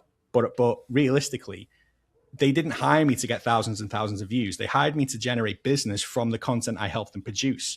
So the more specific you are, anyone on YouTube, the only ones that end up losing are the ones that stop, pretty much. Like, everyone gathers an audience eventually. It is completely a war of attrition and how long you last. I mean, there's kind of a two-pronged question here, which is going to be like, content system, you got 30 days, brand new company, doesn't know what it's doing. What's your plan? Number one. Number two, at what point, in your view, should you bring in production? I'd say quality and polish has actually become more important. There are people creating incredible documentaries and full-length short films and all this kind of stuff because YouTube now owns the living room, essentially. It's now the dominant app. So quality has become more important. You really need to have a clear landing page, a very clear offer if you're going to do something like that. Otherwise, I would argue it should just be for awareness. We're a leading organic creative group. So we are specifically specialists in how many views, how many clicks, how many leads can we get you for free. What do you think is missing in marketing today? Long-term strategy and take a new platform seriously. These are my two. Okay. At the moment. Hello, my friends. I hope you're well. Hope you had a good day, evening, or night. Today we're back with James in his space, of course,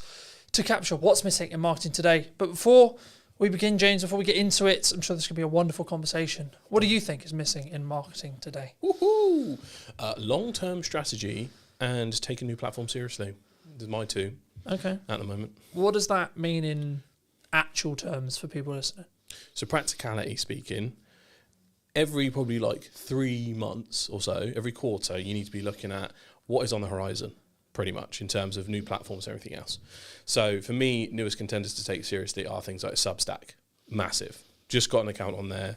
And I think there's genuine organic reach to be had. And I think brands don't reevaluate how much should be in their stack enough, depending on how big they are. When brands get to a certain size, the amount of governance that gets in their way is a pain. And I know any senior marketer is going to know this pain of like, we should be doing this. Okay, well, it has to pass through procurement and this and this and this and security. So it's like, it can really get in their way. However, the smaller, medium-sized businesses that may not have that, they can take a quarterly view on what they need to bring into their stack and experiment. So I think a lot of brands see it as damaging if they try something new and then they drop it if it's not effective. Yeah. You know, no one's going to care. No one's going to know. There's so much sea of noise that it doesn't matter if you experiment with a new platform. It doesn't feel right. It doesn't work quite well. So what? Just move on to something else. And then that plays into the fact that you need to take a long-term view. So there's a short-term experimentation, but if you're going to take something like a YouTube seriously, strap in for 3 to 5. Realistically, like genuinely. I think sometimes when we do marketing, like I've been thinking about this over the Christmas break, and it's like and a lot of clients have said it to me in the past, it's like, what's the return on investment short term? And I'm like, in most cases, if we're having that conversation, you shouldn't be marketing in 95% of cases, right? And I think as we look to the new year, I think our people, I guess there's two camps, right? A, I know I need to create demand. I need to create demand for the future. Or B, I'm looking maybe to cut costs because things are getting quieter, etc. Like economic challenge, da da da da. What would you say when it comes to, like, say, something like Substack? Would you personally recommend people lean in? Yeah, it depends on the brand. So I've been looking, obviously, I'm from a B2B perspective, so just reintroduce myself to the crowd. I run a creative group called the Straw Hat Group that houses a podcast studio, a social media agency, and a marketing consultancy in one group, so you can get everything you need in one place. The whole purpose of that now is I need to take a long-term view of where something like me should be, because it's a bit of an oddball. So platforms like Instagram and Facebook are so heavily oversaturated at the moment, it's quite hard to get educational content to be seen unless you take a wacky approach to it or a very stylized approach to it. So this is why on Instagram, for instance, the cinematographers and the photographers are killing it right now if they can get the balance between video and photos right, because of how engaging their content can be.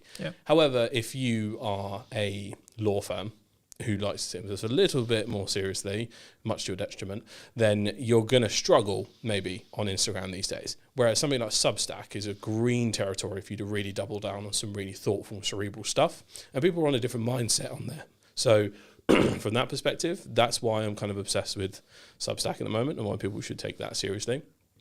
And then just in terms of looking at the balance between short-term goals and long-term goals, when I start a relationship with any client, I make sure it's very, very clear that, like, our service, we're a leading organic creative group. So we are specifically specialists in how many views, how many clicks, how many leads can we get you for free, right?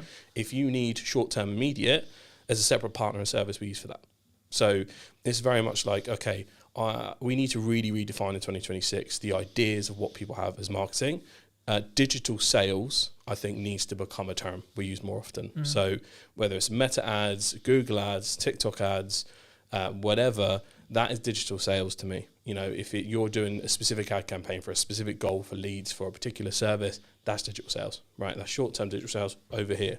And then everything else, organic marketing, organic brand building, that's actually marketing. Get people to give a shit about what you make and do and serve. And then over here is the outlet to buy it. So as long as we have that distinction in our brains, and I'm very upfront with clients, like, to bring the agency side for us, for instance, is like, okay, instead of bringing on one social media manager for a similar cost, you bring us on and we can do it all with more experience, more kit and more strategy. That's the selling point. And if you're not in a position where you couldn't bring on a social media manager, you're not in a position to work with us. So that's how I'm phrasing it, and just trying to help someone as much as possible when I'm in the room or the call with them anyway, just see where they're at, because that goodwill usually passes on. I think there's 2 points that I'll add to that. Number one is around, actually, when you have a platform like Substack, and it's not new, but I think it's less discovered. Yeah, because it started very political, science and educational, and I think now it's expanding more and more. It does have some business elements in there, but like it's not blue sky for me, because last time we had on the conversation, I was talking a lot about blue sky. Only things become new when they actually become used enough to be taken seriously. Because apps do pop up. If we remember things like Lemonade, that was like the kind of pairing from TikTok side of like an Instagram Pinterest clone. That popped up and then slowly died off. It didn't really make it to the UK market as well as it is. I think there's a balance, right? It's a seesaw, isn't it? Between you need to be, I guess, early enough on a platform to be able to have that, I guess, arbitrage in there's not enough content being created for X platform, and this could be in this case I think it's Substack. In other cases it's been Blue Sky, in other cases it's been TikTok early, etc. But then you also need to have, okay, how many viewers potentially are there? We've referred to Gary Vaynerchuk a lot. He would say you should be on all of them from the beginning, because then you stack your odds in your favor, because the one that pops off, you've been there for 4 months, 5 months, 6 months, 7 months. And even if it does die, his argument would be you're actually becoming better as a creator through the process of being dominant on those platforms. And I think people underestimate the fact that Gary Vee is talking directly to some of the biggest companies in the world when he says this, and to decision makers that have the authority to make those quick time experiments. Whereas a lot of people don't feel like they're able to talk to those people. And also, I guess... that's why he's so brazen with it. And he can just say, which it is true to a certain degree. Because you also this founder or CEO that might get inspired by a message from Gary brings that down like a hammer on his marketing team, and his marketing team go, we barely got the resource to keep up with what we're doing, because organic social is, for lack of a better phrase, a bit of a bitch in terms of resource. Like that, from how much video has become more important to the level of graphic design you might need to be doing to be actually interesting, it's almost impossible for usually the underinvested social team to add new platforms on all the time, which is why people like us exist. So yes, I agree with him, but I like to just keep an eye on things until it's like, okay, I think that's viable, because the UK is an awfully skeptical market, I've noticed, especially with new platforms. I think that I guess the thing to be aware of when it comes with that, though, is like when you're looking at that size, arguably they have more resource to be able to funnel into the experiment regardless of what goes wrong, because their cash burn or their pot of cash is going to be larger. In turn, means they can do it for longer and they can sort of experiment. And even if it doesn't work, the world doesn't end. Yeah, you know what I mean? Experimental budget, like that's what it's for. And again, Gary has VaynerMedia. People, that is a direct sell for his service to go, here's all these great ideas. Oh, you don't have this. You don't have the resources to implement. Oh, that's convenient. Yeah. Who has two thumbs who can help you with that? This guy. So that's why he does it. But it's still 100% true. But that is why our job is to watch these platforms like a hawk until they're really viable and they're a right fit for a right client. But this can also happen within a certain platform. So, for instance, we take YouTube right now. Obviously, YouTube was the same game for ages. Then Shorts arrived, changed the game. But now things like, I'm seeing more posts from the community tab than I've ever seen before. And I keep seeing image carousels via YouTube. Now, you don't unlock that feature until you've hit a certain milestone on YouTube. I can't remember what it is. But, you have to put in the work to unlock that feature to then get those organic views. So, actually, you need to look at the features within the platforms you already have. Are you over-indexing or under-indexing on certain things? And are you running a strategy from like 2020, which a lot of people, especially on Instagram, still are? I guess the question that some people would be asking, because a lot of people, as you may know, who listen to this are solo entrepreneurs, smaller teams. They don't have massive resource to chuck at Substack, to chuck at maybe Meta, etc. I mean, quickly on ads, like something that I find working really well right now is taking, we sort of touched on this already last episode, but I think to reiterate it, I think it's important to take the content that already works organically and then amplify it. 100. Rather than let's just create a piece of content and chuck it on an ad. Because I think, I mean, I guess what is your view if someone is looking to allocate a little bit of spend on ads? Maybe it's just awareness, maybe it's lead target, etc. But how should they go about actually finding that creative? Because a lot of the work we're potentially doing this year or looking to do is, let's create a specific video that does a specific job, right? Most of which could be under a paid channel, right?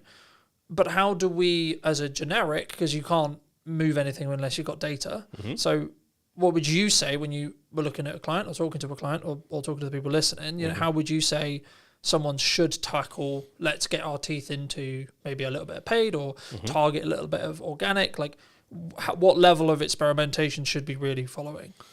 A minimum of a month experimentation with a smaller tester budget of what is your proper budget. So say if you've got $1,000 to spend for the month, I'm taking 200 of that and I'm going to be testing like 5 to 10 different ad creatives against each other. That can be finding a piece of organic social that's along the same lines as the campaign you wanted to run. Let's say it's a reel of you talking about something specific. Okay, cool. I'm going to run that as my control group A. B, take that, tweak it, maybe with like visual CTAs on the actual video. B. C, add in a bunch of B-roll that's more familiar, more engaging. Right, now I have 3 variants of that one video that I know is performing fairly okay.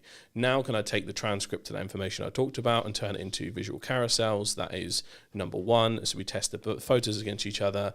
And then can you actually get maybe some kind of quote creative alongside photos? So like you've ever seen like a picture of someone with a quote underneath, swipe a different picture, swipe another quote, for instance. So you can try that against each other. Just with that, a little brainstorm alone, there's 5 different ad creatives there to run against each other, see what works with that 2-week period minimum, see what works. They've just done a major algorithmic change to the Meta backend anyway, so it's a lot smarter than it used to be. You're not going to have to mess around with manual bidding or anything. It's just about selecting the right thing that you want, and then making sure that, because that test is obviously the creative is one thing, getting the clicks is one thing, but most of the time companies underestimate a converting page. Like the website part, if is the most important part really, because a lot of the time even shitty ads get clicks. Yep. Because sometimes it can be by accident. But oftentimes, if that website doesn't look good enough, if the social proof isn't there, if it doesn't feel trustworthy, if they're not slick enough, if it loads too slow, game enders. And you've got to find out, using that tester budget, one, which creatives work okay, and two, which of these actual things could it be on the website? And it's a process of elimination. So you have to go through and see what works. No, I think that's true. I mean, I guess the question would come, and what I do is personally, as you know, like as we were discussing while I was setting up, like I look at what has performed in the last 30 days, and then let's amplify that, right? Unless there's a strategic objective or there's something specifically there that I'm like, I want to amplify this because I know if someone sees it, they're more likely to buy from me in the next 3 months. Yeah. I guess the overall question, and something that I'm interested in for me personally, has been seeing how my carousels or my image posts have overperformed as a solo creator who is someone who's very video dominant. Yeah. I think for me, there's kind of three things. Like, one, you need to build habits around like what you're going to create consistently. But then number two, then be willing to experiment on organic social where it costs you nothing. Yep. And then follow the data rather than follow the hunch when it comes to paid, right? And I guess, I don't know, I've been doing a lot of like thoughts around paid strategies as a whole, but I think for me at the moment, and I'd be interested in your review, that's why I'm asking it, but like the retargeting reach and the getting the leads through the ads, I think is actually maybe an underrepresented part of paid. Yeah. And I think you really need to have a clear landing page, a very clear offer, if you're going to do something like that. Otherwise, I would argue it should just be for awareness, right? Longer term tail. Yeah. Let's bring more people into the top of the quote unquote traditional funnel to get more people to know you exist. Yeah. Do you think from a B2B? Yes. Yeah. Do you think, because a lot of the audience, as you may know, is like B2B. So like from a B2B point of view, is that the arbitrage? Is that the thing we should potentially be spending ad money on when we can afford to do so? Because it builds that pipeline further, bringing more people in the top end rather than let's just look transactionally. It's like, I'm always very cautious when it comes to doing paid ads for like just transactional sales. Yeah. Because because I think it goes downwind of or downstream of everything you do marketing, right? Yeah, exactly. B2C standards are often applied to B2B marketing teams. And I know they know this pain because the immediacy of what they are asked to get is always applied to what is usually a 6 to 12 month sales cycle for most B2B companies. And it is strange, but it's mostly an education thing. So if you brought in your senior leadership and your sales team and just did a quick 30-minute to an hour sesh on exactly what the marketing is set up to do is to generate demand for these guys to scoop up when it's ready, right? Because people do not buy, especially like things that could be a minimum year, 6-month contracts, right? Sometimes 2-year contracts. They don't buy that from an IG ad. They don't buy that from a LinkedIn ad straight away. There's going to be, the funnel exists for a reason. And I think we all need to recalculate how exactly we allocate value based on those leads. So that's step one, mindset shift. Step two is looking at how do you just take this content? How can I help people as much as possible with what I'm making here? Like from an organic perspective, and again, going back to what you should test in terms of format, that lineup I talked about earlier with the 5 different types of ad creative based on what's working, tweak what's working, go balls to wall, see what happens, an image version of that, right? That is all cold. That is all just like completely new people. They've never met you before. We're trying to get some awareness into the funnel. I think the data capture part should be really important. So B2B brands, most of them do have a newsletter. If they don't have one, they should. Even like I've been ignoring that. I'm going to be doing that this year, right? So in my head, an email captured and someone into your ecosystem is just as valuable as a direct call. Because client product fit might not be there for the person who's booked in for your call. We've had many a call with people that's like, actually you probably need this, you probably need that. So data capture and refocusing how we do things like lead magnets. Again, you might have seen a trend where people go, oh, here's 3-5 tips to do this, whatever. By the way, I have a whole guide to do this. Just comment guide down there and I'll send it to you, right? That should be the new meta for B2B advertising, both organic and paid, because you can just amplify that. So think about how you're creating lead magnets, think about how you're doing data capture, and for your senior leadership and sales teams, they need to re-educate themselves, or you need to educate them so they're not applying e-commerce standards to B2B paid. Because that's what's really, that's why marketing and sales always bump heads. Sales think it's automatic because you can just spend $1 bajillion and then hear all the people. That's just not how it works. Because trust is built over time. I was going to say, I mean, especially in an AI world, a lot of the conversations I'm having right now is like the only reason why I'm having those conversations is because they trust me, and that wouldn't exist in a fully digitized, fully AI, like question mark. I guess like just picking your brain, because I know there's going to be some people who are asking about it, about lead gen. Yeah. What is it? Make a PDF, send it to people. Is it, here's a video? It's like what? When we say formats may vary, you can do it in any way now. So you could make and host your own course, right? You could create a PDF downloadable. You can make an exclusive 4-hour, video tutorial on something that's kept behind an info wall. You can give away whatever the hell you want, but it's whether it's enticing enough or whether they trust you enough. So this is why the overall strategy of how organic and paid play together are almost just the same as how marketing and sales need to align with each other. Yep. So, the sales team are there to scoop up everything once they're ready, because no one buys stuff in B2B if they are not ready. Yep. You can't, this isn't like a used car salesman conning you into something, which I still think is a stereotype. It just doesn't happen. At least in the UK market. We're far more careful, we're far more skeptical. I don't think it happens at all. I think people, like, this is kind of why I push back on the whole objection handling thing, to an extent. Yes, there is value in doing it, sure. But actually, in a nutshell, if someone doesn't want to buy it, they don't want to buy it. Yeah, I've already bought before I've talked to the salesperson. Your only job for me, if I'm already in a sales call with you, is just don't piss me off. Yeah. There you go. Just don't get it wrong. Yeah, because all the work is done for me beforehand. I'm that type of shopper. There might be someone that's coming into it completely cold. So this depends on if you're resource excess. So you've got a company that's got some money to spend, and they're willing to experiment, and they don't much care, and you've got a decision maker that first time. You can align those stars and get lucky. Yep. But that's going to be your 1 in 100. Yep. The other 99 are going to scout you out, check you out, see everything beforehand, and then engage when they're ready to actually have a conversation about what it looked like. Even if that conversation is cool, I like what this is happening, but it's going to happen in Q3 of this year. Yeah. So you're going to be waiting that long. So this is the type of game we're in. So again, mindset is super important, and making sure that if you just have done nothing but paid and ignore your organic, you're kind of cooked, because those two need to work in perfect harmony for a true sales funnel to work properly. I agree. And I think, just building off what we initially discussed when you were talking about what was technically missing, I guess where's then the future when you implement that, right? So you've got the strategy. Is it, let's stay consistent on the channels we know work? Because I think traditionally, especially as marketers, right, like maybe it's coming to the end of the year and it's like, we've kind of done our sales targets for Christmas and etc. So now we're pulling back on spend, etc. And or things are maybe harder for a business. Like, I think a lot of people are maybe throwing around the idea of should they spend, should they not spend? And that's a commonality across January. That's a commonality in when, I hate using the term, but when things are harder, right? I think there's always stuff going on. I think that's why you need to consider it. But I personally see it in two camps. I see ones that will grow through that by continuing to spend and continuing to adapt and keep things moving forward, and keep things that they know work, either midterm or long term.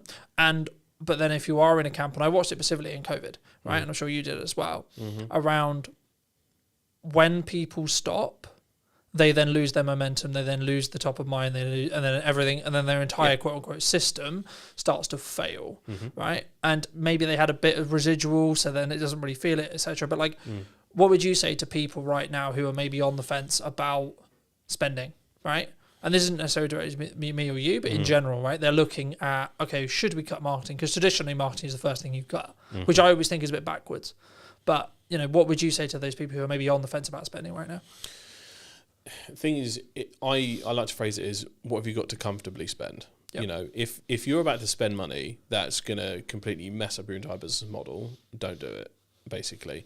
This is why we are over-index and wholly focus on organic. Like, how much can we do without having to pay Papa Zuckerberg anything? Like, we don't want to. We don't want to have to pay the LinkedIn gods every time we need to make a sale. Because also, if you think about it, let's say if there's some massive AI bubble pop, right? Who knows after that massive calamity what companies are going to remain standing? Yep. Like, Meta's dumped so much money in it that you might find if there is some kind of crazy disaster in AI, Meta may not exist in the way it usually does. Instagram and Facebook, in theory, could go bust one day.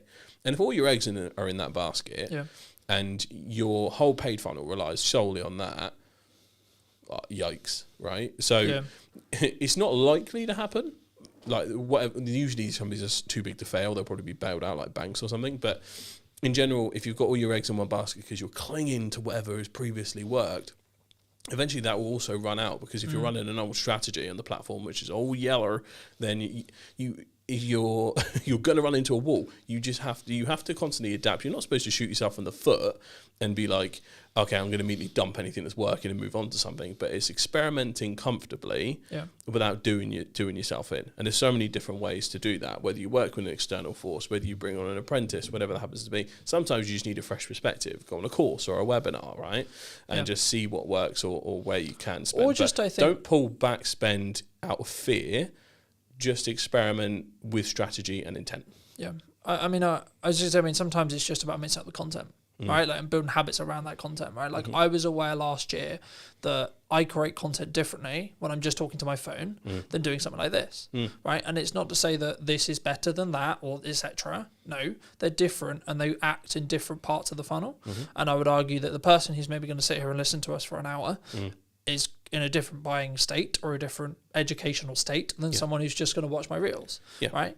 And I think I need, and I did a reel this morning talking about the fact that I'm actually allocating time to do solely short form in its own bucket and then long form still. Like, I still think you should be having a YouTube channel. I still think, etc. And it talks about it to an extent. It's about resource, right? Yeah, sure.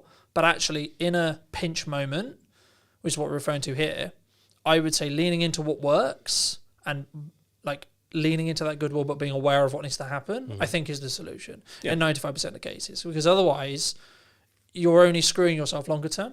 Like, you might save like X amount and you might be fine for maybe another month or two if sales are slower. But also then what happens in, Q2, Q3, Q4 in that respect? I mean, what 3 things have you seen change in the last year? It was about a year ago when we did the first episode. Yep. In that time, looking into 2026, what would you say has changed in regards to either the landscape of marketing or like social and organic creative as a whole? Quick fire. Rise of AI content and how it's been perceived, both negatively, it's pretty much negatively, to be honest. 2, a drop in organic reach, 100%. And 3, the arrival of new platforms. So, or at least platforms becoming mainstream enough to be part of someone's normal stack. So Blue Sky was not a kind of fun thing as an experiment. It stuck around. Substack has stuck around. And the strategies for most platforms have changed since the last time we talked. Yep. Not too drastically, but things like Instagram Reels or Facebook Reels just being a hack for instant growth, not a thing. They are now the same level of quality as you have to put the thought in terms of a really well-designed carousel to actually get any reach and hope to be on the explore page. You now have to treat your reels in the same way. So quality has definitely come into it as a factor as what you can actually put out there.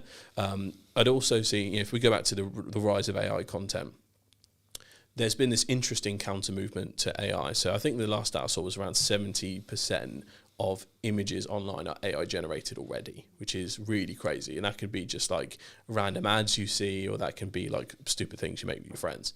So there's a massive movement that absolutely hates it. So AI slop has arisen as a term. Yeah. I despise it. I think lazy AI should be called out for anyone using it, as well as companies using it. I see a big difference between AI slop and AI assisted content. So if you're using actual tools to help your workflow, that is what it's for, right? But if you're just going around making stupid crap that is just mind melting the internet, stop, don't bother, get out of the way, and your customers will see it that way as well. But is that, just to jump in, I mean, is that brand damaging? Yes. Like now? Yeah. Like, so let's say, for example, someone's listening to this and they are maybe like, I'm going to turn myself into a superhero, or I'm going to do that, etc. Like, is that something that we could experiment with, or should we just be like, no, that's just not, we're not even going to touch that? Cringe. It's cringe. Because when we last spoke, there was a level, I guess, and we were still kind of early. We were impressed by the fact it could do it. AI generated vlogs. Like, I'll use the example we used then, which was like the Yeti vlog on TikTok. Right? Yeah, they were a novelty for 2 weeks. But I don't think it aged very well. No. Is my point. No, right? Thing is, I have real beef with LinkedIn at the moment. LinkedIn is usually 5 years behind any modern culture, and it acts like 2015 Facebook. And the amount of pure cringe I see on LinkedIn does my head in. Sometimes I feel sick even being on the platform, because I'm just like, you have to adapt to how everyone operates on there. Yeah. And it's like a constant fake smile office. It's like, oh, well done, Janet. It was great. And then it's just like, oh, I made myself into a superhero because I'm really good at my service. It's like, it makes me sick, right? So there's just so much boomer activity going on LinkedIn. It makes me violently ill. So there is just it's just a cultural void compared to everything else. And like people, it will catch up. It's just always super late. Always super late. So it does my head in, that place. But yes, it's brand damaging to use AI for random slop. Don't do it. Because also environmental reasons. Yeah. Not to sound like a raging lefty, but the amount of water you use on just generating one image is dumb. Like, it's just not sustainable. So that there's that in it as well. But just use it for actual helpful stuff, because it doesn't move your brand forward at all. Let's flip it the other way then. What's a good use of AI right now? A good use of AI is when it is implemented as practical tools. So AI agents that can help you do stuff. There's so many marketing tools that use it. So Opus Clip, Riverside FM, so many good already existing software companies are using it and adapting it into workflows to make it super simple. So this whole thing can be taken and put into Riverside or Descript, whole transcript there. Now I can change this into a really good Substack article after we finish having our conversation with minimal work and a few tweaks here and there. Yeah. And especially if I've have a Claude account, I've worked on that quite a bit, I can now tweak that with Claude so it sounds a lot more like me. So that is one of the practical outputs of it.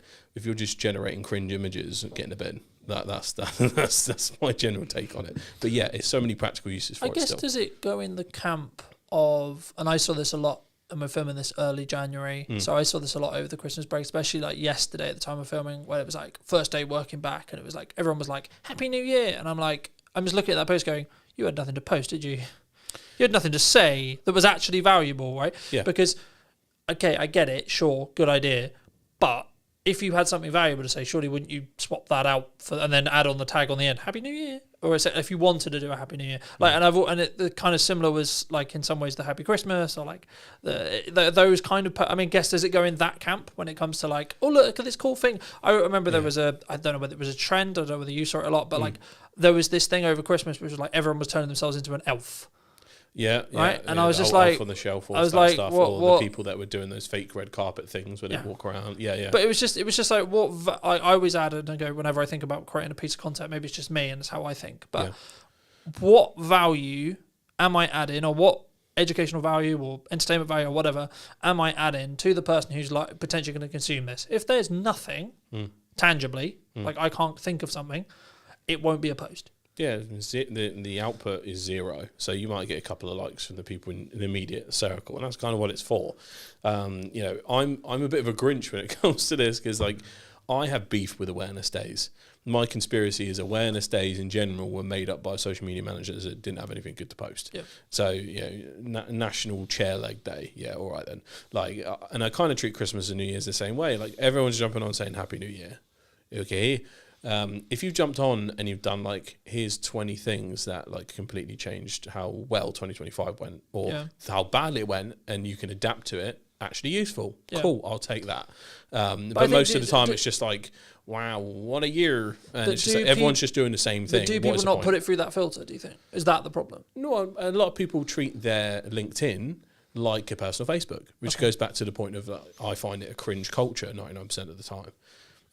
And if you compare it to something like it treats trends completely differently on LinkedIn and TikTok. So if we treat how TikTok will take something, because it's an audio-based culture, people take the audio of it and often have their own spin on how that trend will turn out. Yep. Whereas LinkedIn will just see a trend, elf on the shelf or something, and they all just do the same thing.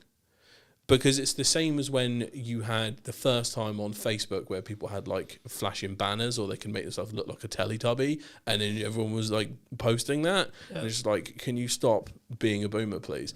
Like, I can't describe it any other way apart from the fact that essentially it's people coming late to the game, discovering tech, doing it when it's already about a bajillion months late. Yeah. And this could be really important people in companies. It's going to sound quite ageist, but like that. Like the whole of LinkedIn is just poopy, stinky bum bums a lot of the time. But it needs to change. I guess a naivety or a thing where actually the opportunity then is to educate those people on why that isn't a good idea, right? Yeah. Or why that potentially is brand damaging. As people who do help businesses move forward, and my next question was going to be like, when a business says we need more content, sure you've heard that, sure loads of people have heard that before. What does that actually mean, like tangibly? Like, is it they actually need more content? Is it they need to do something? Well, what they're saying is they need more sales, basically, but it's behind the guise of a marketing lens, usually. And just getting views for the sake of views is kind of no point. So it depends on, like, whenever you're trying to boost your views up on a certain platform, it's usually for lead gen or sales. But if we're looking at a long-term brand strategy, if you were to create a YouTube channel, for instance, for...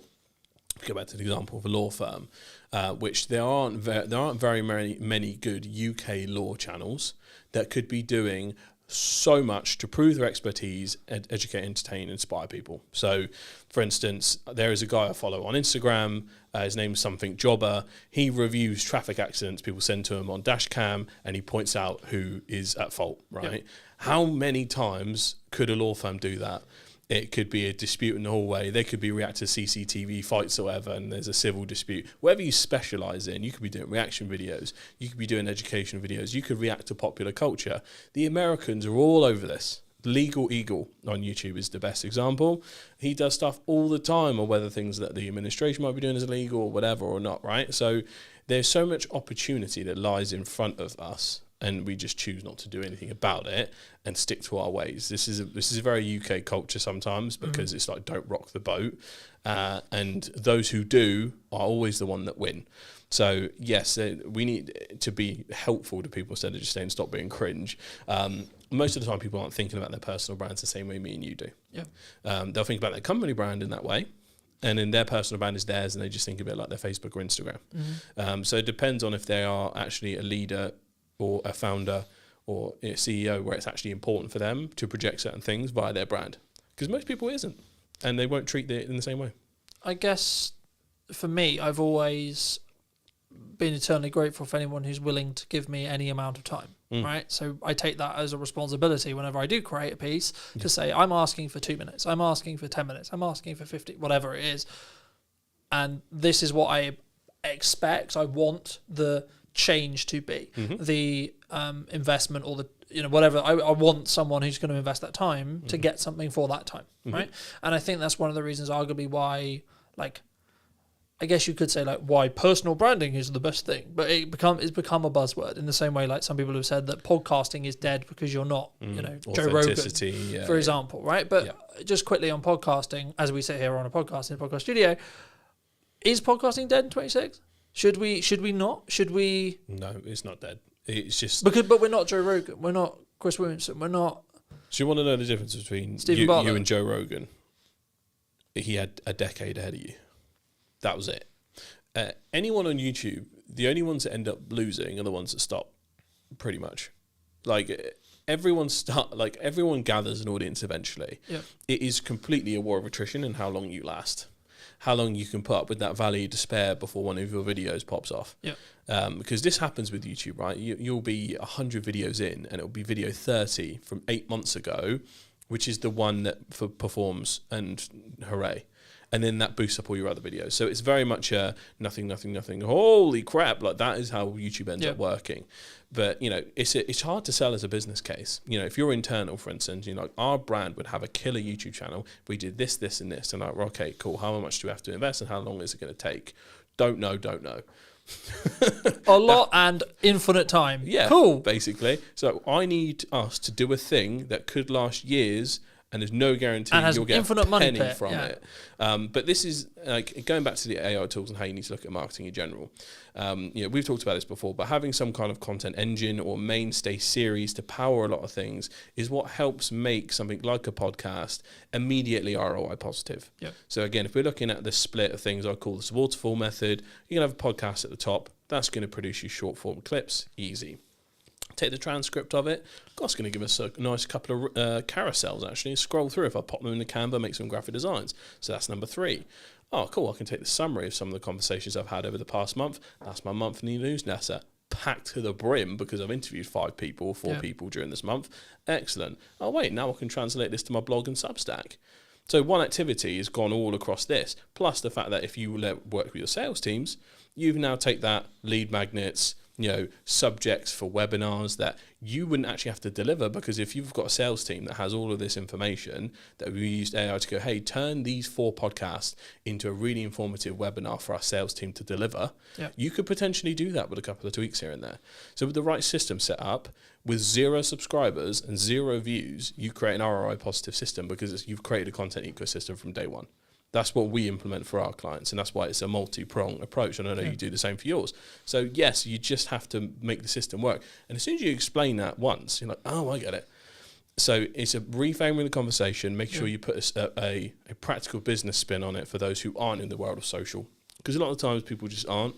And I literally put out a video on this yesterday about how people's preconceived notions of how they feel about certain platforms and social media in general impact how they go about business all the time. Yeah. Like whether it's TikTok or whether it's just social media in general. Like I've talked to so many like senior leaders that are like, oh, these kids today and TikTok. Again, it's like they're dancing, James. Yeah, it's just I thought it was just for kids. It's like, okay, it's not. It's not. 55 plus is the fastest growing demographic. I talk about that stuff all the time. It's so incredibly important, and there's different pockets of it because of everything's algorithmic. Yeah. Everything is interest-based. So, yes, as long as you can wrap your head around the fact that as long as you create a media ecosystem for a new world of interest-based media, because it's not the social we knew, then you're going to win in the long term. So find a system that's affordable for you to do, whether it's 1 video a month or 1 video a day, and go for it. Yeah. I guess, as well, like, are you building for short-term, mid-term, or long-term, right? And I think, I don't know if I was going to ask you, is like, where does ego sit in this? Because I think that's every the main stage. I think, to be fair, I think for me and the people I speak to and I speak to consistently, that's the actual undoing of anything good that they could do, to be honest. It sounds horrible, but why either their ego is too like, no, I couldn't possibly do that, or they, in some ways they want to do it, but also I guess in crux that really links down to self-esteem. But like, especially for people who are starting out on video, like we're both very prominent on video, I'd argue. Why are we able to do that versus someone who's maybe got a lot of knowledge but is sat watching this going, A, that's really terrifying, or B, I don't know how to do it, I don't know what, because sometimes there's like a psychological barrier, sometimes a technical barrier, or both. To be honest, everyone's insecurities manifest differently. So my insecurities would manifest if I wasn't doing this, because I'd feel lesser than someone that is. And I've got to eat, right? So it's a case of, back when I first started my agency, I used to repeat this phrase to myself over and over again, is that I will do what others will not to succeed. Yep. And it's very hustle grind culture, and it very much was back then. Apologies past me, but like in general, like I was just like, I will get on video, because I was I cannot tell you how petrified I was back then. Because if we put ourselves in the perspective of someone creating a startup, if they've just been in a marketing agency, for instance, which was the case for me, I'd been in like 4 or 5 marketing jobs before that, been in marketing for around 5 years, and then I randomly go, okay, cool, time to start the business. I'd got on Fiverr, I'd gotten enough clients to get me started, wicked, I'm about to start. And I realised I have no method to make sales, I don't know how to get anyone that wasn't just coming to me on Fiverr. I was cooked, and I was like, okay, time to look into something like LinkedIn. And then I realised, oh my God, I'm only connected to all the professionals I've worked with who knew exactly what my skill sets were at that particular time, and your brain goes right back to when you were sat at that desk as a junior next to that person who knew more than you. Yeah. And that judgment, it feels like you're like doing a TikTok dance in front of them in the office How you used to work in. dare you possibly create a video, James? Yeah, and it's because in your brain you're like, I don't know as much as these guys I'm connected with. I know I don't, and they're not posting videos, so why should I? So it's that was I got that a lot, and that actually really hindered my consistency in the beginning. I feel like I'd be in a very different place content-wise if I actually stayed consistent from the moment I started to where I am now. I'd probably be making money from my YouTube channel as a separate income stream, but. Learning those things and learning that it was my personal hang-ups, but then I gained a new one, and it was, oh my God, if I don't start doing this stuff, I'm going to be more ashamed of myself because I didn't do it. So, but that is a turning point you get to when you get to it. It is an unteachable lesson. And I think it's less about people's personal egos, about I'm better than this or this is beneath me or something. It's much more about, oh my God, what are other people going to think? How do I feel about, I don't feel like I know enough, because imposter syndrome follows you to the highest level. So I think imposter syndrome comes down to it just as much from a founder level. And then from a company level, there's far more that goes into it. So let's say I have a company of 50 people. I want to make sure that I have a superstar in my marketing team, my sales team, like as a go-to. I need to find 2 people out of 50 that are willing to do content for my brand on my behalf, and then set up the actual system in which they could do so, and see if they're up for changing their own personal brand on LinkedIn, see how they feel, and all of the psychology goes into those 2 individuals. It can be a lot. Like, again, this is why I've had to set up the group itself in terms of how I've done it, because there's actually the consultancy part factors in, because I need to work with leaders to realise that they need to change their ways up here to trickle down here. Now I need to find some superstars from here so I can create a YouTube channel that powers the entire brand. Yeah. So it's like start up here, or actually the problem's in the core, and we go from the core out as long as start doing stupid graphs. But essentially there are multifaceted problems when you're trying to do this at a corporate level. And it can be done easily because usually there are superstars that do it. So LinkedIn personal branding luckily has become more and more important. So when we've worked with like larger finance companies, for instance, we've actually already been able to identify those people already have really good personal brands and they'd be well up for collaborating with us. Yeah. So we need to over-index with them as superstars.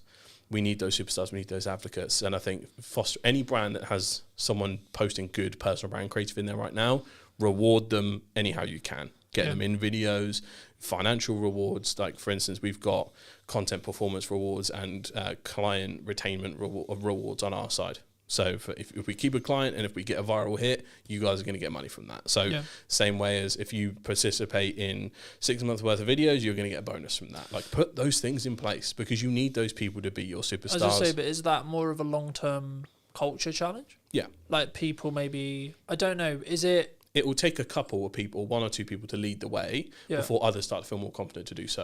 Okay. Plus, if they see the benefits, they'll want to get involved. But is it purely just, I need to look at the finances and I don't want to give a reward or I can't Everything give a I'm talking reward? about is for free. As long as you got one of these and an employee that's up for filming, that's all you need. That's what I'm talking about. Even if it is the biggest, you could be like a B2B consultant at the highest level. Yeah. Are they doing content that is long form about how a finance firm can modernize themselves in the modern era? They probably haven't. They probably talked about it and time again on a call. Yeah. Have they sat down and made a quick video on it? That's the kind of stuff that they're missing out big time. But I guess it's I would call it the opportunity cost of not doing it. But I guess for them, it's why should I do that? Why should I spend the time playing devil's advocate? Right? Like, what am I going to benefit? Why am I going to be able to, like, because I've got to invest time, I've got to invest energy, I've got to put myself out there, I've got to break down these boundaries. But what's the gain? Exactly. Well, this is why I go back to the internal staff have to have an incentive to do or get involved. Yeah. Whether that is obviously career progression, whether that is financial incentive, whether that is, let's say if there's a brand that's actually fairly recognizable but have never really taken a YouTube channel seriously, and you go, okay, employee 1 and employee 2, if you guys are willing to be the main presenter for this YouTube channel, not only will I put like half or all of your hours into being full-time creators for this brand, I will give you a revenue split of when this channel is monetized. Like, you could actually do that. But it takes the leaders with that level of foresight and the sign-off potential to do that, to be able to make those changes, and the willingness to bet on internal teams. So that's every case. It's going to be a case-by-case basis, to be completely honest with you. But because again, I think then the thing that jumps to mind is the key person risk potentially of doing that. right? Because as a founder, you want to be the face necessarily. Sure, you want to have the quote unquote glory or the thing that's representative, but also your key person risk is less because depends on the type of business you want to run and scale. Because if you want one of those businesses that pays you quietly and you don't really want to be too front and center, then you're going to think about it differently, and you are going to think about putting other people front and center, or making sure your sales and marketing front and center, because those are the majority of the people that people are interacting with on a daily basis anyway. Yeah. So think about your overall goals. If your plan is to quietly scale and exit without being the face of the brand, cool. If you're a founder-led brand, excellent. You just go front and center. If you're a larger brand that needs to consider what to do, this is why I say start with 1 or 2 people, but in general you want to have a cohort. So the way I look at it is you want to essentially create your own version of the office in your office. Yeah. So you'll have 2, 3, 4, 5 recognizable people. So if someone does swap in and out, it's fine, because you can be honest with that journey and say bye to them and everything else. Look at how group YouTube channels do this. Something like Smosh, Rooster Teeth, IGN, they have a constant switch up of different people that come in and out. Yeah. So the model is completely applicable to any brand. So you could be the biggest law firm in Hampshire, and you can just take the same approach that Smosh on YouTube has done and whack it into your firm as a recurring series of characters that have their own things going on. Yep. And it doesn't actually take much to make that happen. You need a smartphone, a good mic, and an editor. And I know brands that big have that resource. And so that's the thing. It's not even necessarily a risk, because it's your people who know their stuff. Yeah. And it can be done with such low cost if you get it right. But usually it's a strategy thing, because just saying to a brand of a decent size, just use your phone, they won't want to, because they're worried about quality issues, and they're worried about how they'll be perceived if everything's done on a smartphone, which is when actually you can then go, well, maybe you should spend a little bit on this. But a comfortable spend, you could do over 1 to 2 years. Yeah. Now, then we're talking. I guess then that naturally brings on to the question, which, I mean, there's kind of a 2-pronged question here, which is going to be like, content system, you've got 30 days, brand new company, doesn't know what it's doing. What's your plan? Number 1. Number 2, at what point, in your view, should you bring in production? So production cost, production quality, etc. Because we just talked a lot about you should use your phone. But when should you bring in someone like myself to help you up that quality? When should you come to a studio like this to up that quality, to do something that feels more polished, feels more premium? I'd say quality and polish has actually become more important. As we've seen the sea of content progress, more like smartphone heavy content is still really prevalent on platforms like TikTok, but I'm seeing other platforms like Facebook and Instagram and other things, and YouTube Shorts and things actually move to a higher quality standard, especially on the YouTube side. Yeah. YouTube you're going to see massive incremental gains in terms of the quality of creators on there. There are people creating incredible documentaries and full length short films and all this kind of stuff. That is because YouTube now owns the living room. Essentially, it's now the dominant app. So quality has become more important. Volume is still more important if you're starting out. So to either answer any of these questions, you'd need to know what industry that client's in. You'd need to know who their ideal target market is. And you need to know what the goals of the leaders or the founder is. Because ultimately, if it's like, I'm not really too fussed, I'm probably just we've got a good sales system going, I'm just going to sell and exit later on, cool, don't even worry about that, this isn't for you. Yeah. But if it's someone that I need to scale, I want to double the team in the next 2-3 years or something, like excellent, we need to make sure we get you a real good organic baseline right now that's going to feed and support all the paid activity and everything else. So that's when you build a content system for that person. So if we take the example of someone who's in B2B, it could be, if we go back to a law firm example, because it's constantly on my head these days, we know that their clients are really going to value trust. They're really going to value that the quality actually will play a factor into it, because are you going to trust a lawyer running around on a smartphone? Not 100% sure. It doesn't mean to say that they can't have any personality. So I think people get authenticity mixed up with shoddy, or just handheld quality. Yep. Like, you can be just as authentic with nice cameras like these as you can with your smartphone. So don't get it twisted. Let lawyers be themselves. Don't, as strange as it sounds, make sure they don't act as loyally as you think they need to. As you can tell by, if we take an example of politics, anytime any politician sounds like a politician, we all hate it. Yep. Anytime Keir Starmer sounds like a lawyer like he used to be, we all hate it. right? So it's like, oh my God, just act like you normally do, please. We know this is an act. And I think a lot of people do take that example. So professional services often suffer from the fact that they're too professional and actually like strangleholds themselves. Yeah. I see this with accountants as well. That's why the only accountant or lawyers I've ever gone for are the people that I can see act the way they usually would. Yeah. And not everyone's going to think like that, but it really does help just to add that just a little extra, just let them be. Don't over-engineer them. I think it allows you to be human, right? Like, because even if you are a boring industry, lawyers, accountants, etc., right?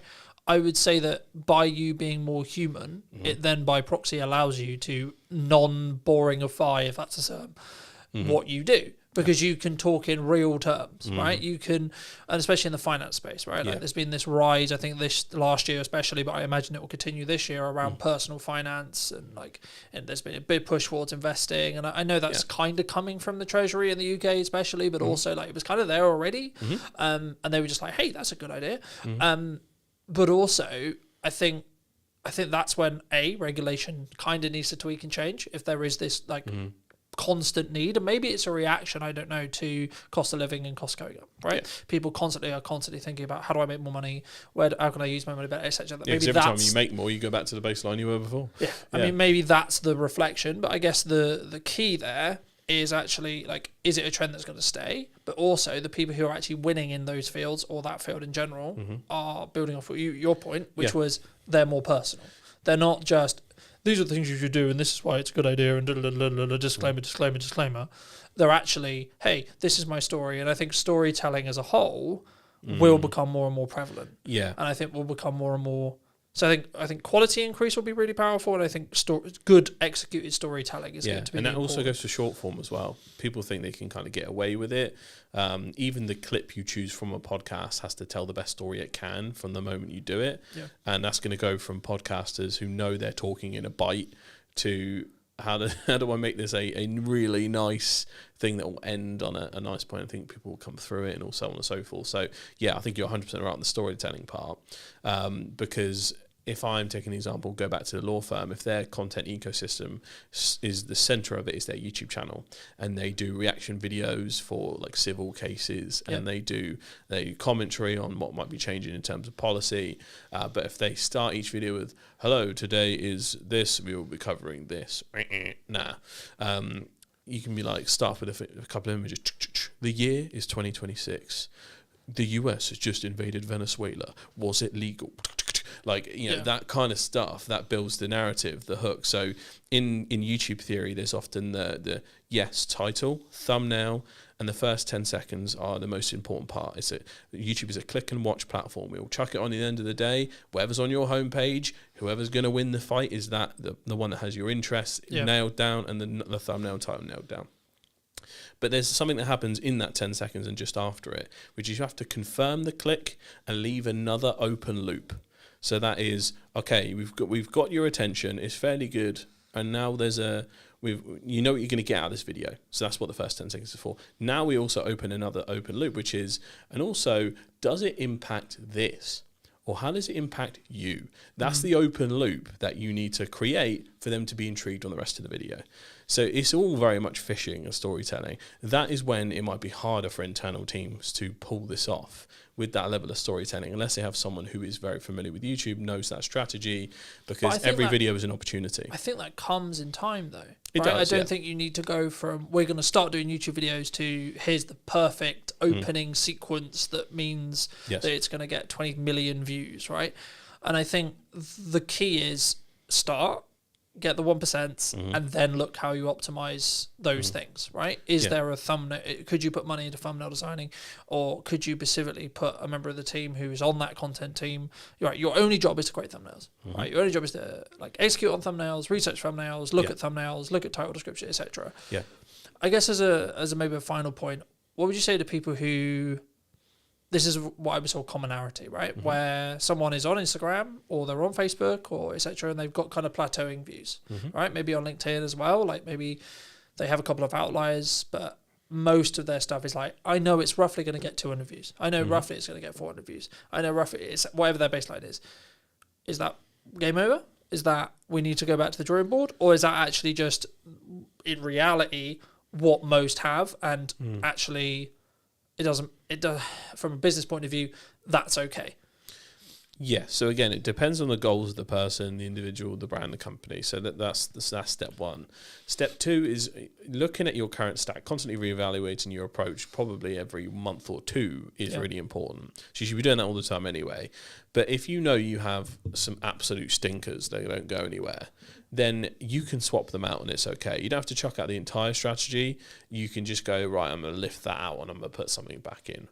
But I would also caution about chasing the dragon in regards to I need to be going after viral hits, because really you should be trying to build up a real community, because that's kind of what is happening on the internet at the moment. You know, on YouTube, there's 10 million videos uploaded every day. Every day. Like, you are in that level of saturation, and that's obviously a global statistic. But you know, you can try and get the most viral mega thing ever and compromise on what you actually might believe, how you tend to do the style. You could invest too much of your resource in trying to chase that dragon, or you could either try and improve incrementally what you do in that stack. So if you know there's a series that's actually performed well here and there, that shows potential.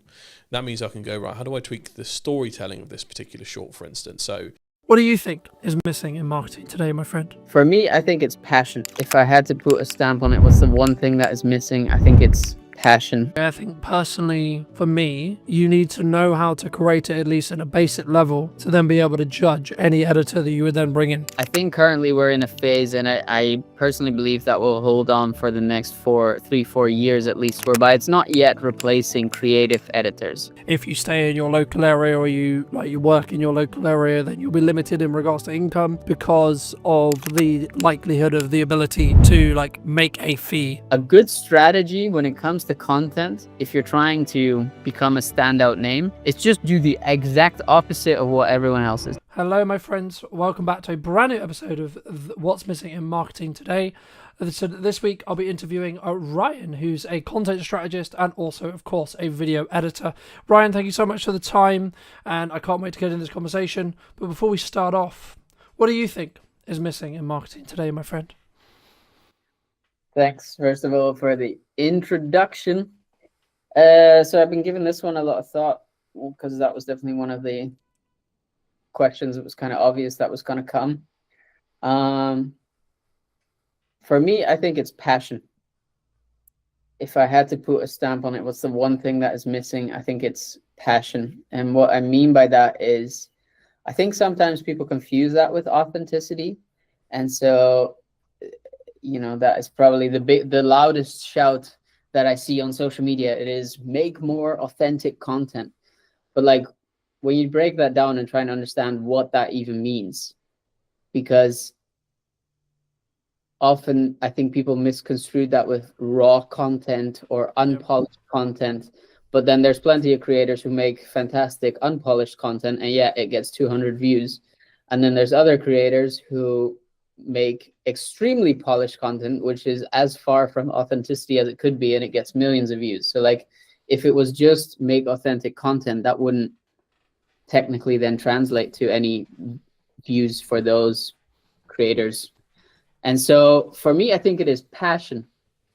And I think that just means people that can tell through body language, through energy, through the things that you say, that you truly care about that thing that you make content. Yeah. No, I agree. And I think sometimes we use, or one could use, a lot of quote buzzwords, right? I know we were discussing before we started about, being authentic. What does that actually mean, right? I'm so glad you mentioned it as passion, because for me, it's about the energy, right? And the demands you put on yourself. I mean, this episode is a clear example. I feel fine. I sound like I'm dying, right? But I said I would create a weekly show, and the schedule has only allowed me to do that because I'm able to consistently create and consistently put out what I believe to be value content. And I think for me, it's more about leading with what you believe to be your North Star, rather than, because something I was going to talk to you about was because some people would say, oh, but what if that video that gets 1 million views, what's it really going to do for me in regards to business, right? Because sometimes we look at it and we go, well, if it's the wrong people, then it maybe won't do anything. I guess, how do you, when you work with your clients, either from a strategic point or looking at edits, how do you balance that, making sure that it is the right views, or the people who, you know, are able to create something that can get good traction and it is going to be the right people, so it will actually move the needle for that business as a whole? Yeah, great question. I think given the, let's say, the client, my predominant client base for who I make content, their approach to content is often in the need of views, right? So I think there's a certain group, especially within like the podcast space, as you know, the goal is to get lots of views, because the views often then generate enough traction for a company to, in essence, sponsor you. I think that's the main business model that a lot of podcast hosts try to stick to, right? There are people that I work with who don't focus on views at all, but also because they don't have sponsors, nor do they want sponsors, and instead pitch their own products.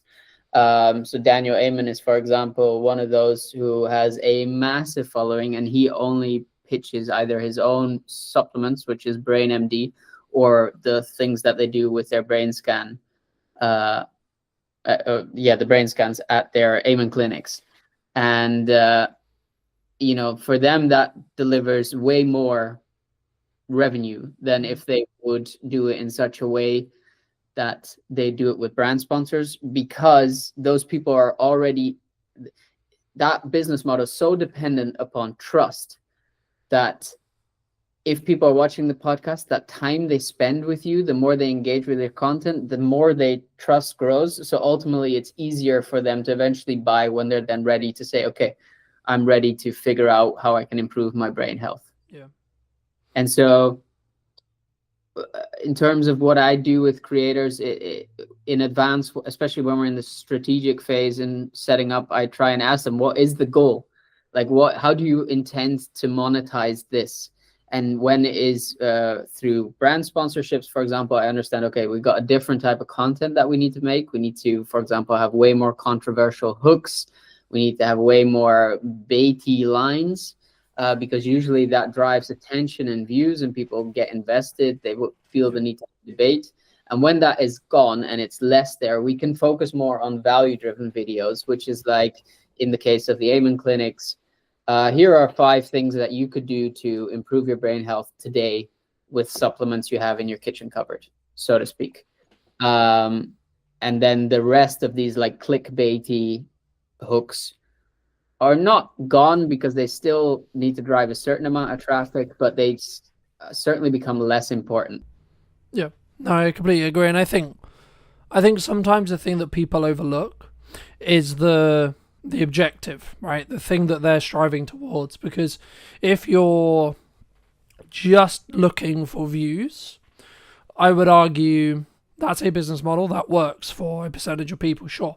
But if you're looking to build trust or build authority or etc. off the back of your content, then that should, in my opinion at least, come second, because you need to make sure that you're not, I'm trying to think the best way to describe it, but I guess it's twisting stuff to be a little bit too controversial, right? Like, just for the sake of, oh, it will get, because it's a better hook, so it will get better clicks, etc. But then also, like, when you, I guess, acquire that audience or get served to that audience, you're then more likely to be serving it to the wrong audience, because they're going to care about the maybe the drama or etc., you know, in that respect, rather than the transformation that you or I could create for a business. I guess, I mean, you've had those who maybe know you through your content, etc. I mean, you've spoken quite openly on social about how good your year has been, and this is in a context for maybe longer term people who are listening, where there's a lot of people saying the creative industry is very hard right now. Being in video is very difficult, whether that's strategic, whether that's editing, whether that's production, whether that's a combination of the above. You know, how do you look at it from a perspective of maybe what should you do, and or what do you think has allowed you to stand apart when others are maybe struggling? Yeah, great question. I think first point that I'd want to say is I wouldn't be the I wouldn't be the type of person to tell you you should do anything. That's first of all. I've just done a bunch of stuff based off of what I've seen other people do. I've taken advice where I felt it was necessary, and I think where I got good is getting advice early on in my career, especially when it comes to content creation, to double down on the things that are driving results. And so early on, at some point for me, it was I need to make money now, or else I'm going to be broke, and I have a kid on the way, and I need to do something. And that was either, and I filled out the form, and I've spoken about this before. Like, I had a job ready to go in a supermarket. You know, I was 25 probably at the time, maybe 26, graduated with a master's, and here I was applying to a supermarket job to like fill the shelves. And luckily, literally the same week that I decided to do that, I ended up getting my first client, Joe Bidender, who invested, who basically took me on as a part-time editor. And because of his support and his demands, I realized I kind of found what some people refer to as their niche. And so I saw the opportunity in making more podcast trailers. I saw that podcasts were growing as a general form of media. I knew that with Diary of CEO being the leader, they will have set the standard for what you need in order to make your podcast successful. So I knew that would be more people looking for trailers. Hence, I just doubled down on that. And then kind of growing up in a hotel in Scotland, I saw in like a luxury 4-star hotel, I saw what it takes to make high quality stuff, the commitment and the dedication to it. And without tooting my own horn too much, because it's definitely what it sounds like at the moment, but like I understood that if I just cared so greatly about this each video, and not focus too much on, is my personal brand growing? Am I going on enough podcasts? Like the first 2-3 years, I posted. You can track record this. There was a period in which I was posting every day on my own channels, and then at some point I just stopped because I realized, okay, I need to make money. If I need to do that, I need to become one of the best podcast trailer editors that's out there. So in order to do that, I need to put in the reps. And I had Joe as a paying client, and next to that in the evening hours, I was just taking podcasts that were already existing, sometimes Diary of a CEO podcast. I downloaded it and just tried to replicate what they made as a trailer. And that kind of ultimately led to this point now whereby, yes, for me, it's been a tremendous year. But if you ask me, what's the hack? Just work 3 years at the thing that that people or the industry or feedback is telling you are great at, and then just produce that, and be willing that if it doesn't pay you out right away, to take that job, right? To take some side hustle, knowing that that is the kind of longer term vision to focus on. No, I completely agree. And I think, for me personally, again, I've had like another incredible year. And I guess the moment where it changed was middle of May, when I decided that my answer to marketing was yes and, right? So yes, you should have a podcast. Yes, you should have trailers. Yes, you should be doing add value content. Yes, you should be doing live streaming, so on, so on, so on. And I guess the key there is, again, it comes back to that effort point we were touching on at the start, and that passion and the core. And I guess to an extent for me, it's always been, I'm going to try and lead with my brand and show you what's possible with your marketing using my brand as an example, right? Like, but also the byproduct of me doing that, of course, is I can prove to any client asking, yes, I know what I'm doing because I do this every day for me and number of clients. So I can speak in real terms rather than theoretical. And I think sometimes people, wrongly or rightly, or whatever they end up having, they speak in a really good theory, especially in the space of like video production, where there's like this subculture around like we're going to train you to be a really good video production professional and etc. And like I'm not trying to smoke on those people, but like for me, it's like if you're not in the trenches every day, what worked for you 10 years ago or what worked for you 5 years ago or however long ago it was may not necessarily work now. And I guess to phrase that into a question, is there like, do you see the podcast trailering space, which I know is where you kind of niche into, is that something that's going to die, or do you think that's going to just be like maybe the fence or the line which a podcast, if it's taken seriously, has to have moving forward, would you say? Good question. Again, I don't think there are absolutes. I don't think every podcast needs to make a podcast trailer. I think there are certain ones, especially these ones which are like an hour and a half, 2 hours long, in which it makes sense to do that, right? Like the way I often pitch to clients is podcast. You probably wouldn't go to the movies if you haven't seen something in advance to get an idea of what you're going to watch. There are some people which do that. Respect. I can't, right? If I'm going to the movies, at the very least, I'm watching a trailer. Yeah, but the majority is lower, right? Like there is always an exception to the rule, but the majority of people aren't unless they see some level of marketing towards that film. Yeah, exactly. So that is a little bit my philosophy behind podcasts as well. Is like if we're going to get people to commit even an hour, but especially for the ones which are 2 hours plus of their time to watch this episode, don't you think at the very least we need to warm them up to give them a bit of a feeling in advance as if what they clicked on or what they're committing to is going to pay off? And so I think that's what a trailer does. And then there's multiple aspects of like trailer also makes the guests look fantastic. It positions them as an expert or at least as an interesting person, depending upon the angle of their story, which means the guest is more likely to share it.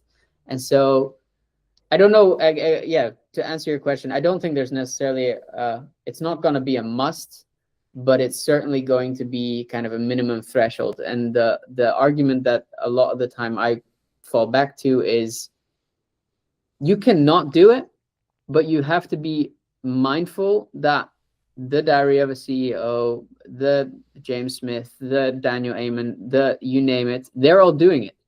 And so you're already, by choosing not to invest into that, you're already one step behind. No, I agree. And I think as someone who does do trailers, and I'm sure we'll get onto that conversation as well, but I think for me, as we are moving more and more into interest graph-based algorithms, and in a world where whether you're service-based, as in you're trying to establish an audience, establish rapport, establish trust to then potentially sell to a small number of them, or you're looking for larger numbers to then apply sponsorship and add revenue and etc. Whichever model you're looking at, the concept of having a strong hook that then tells YouTube or whatever platform you're on that this is a good piece of content will always benefit you in the long term.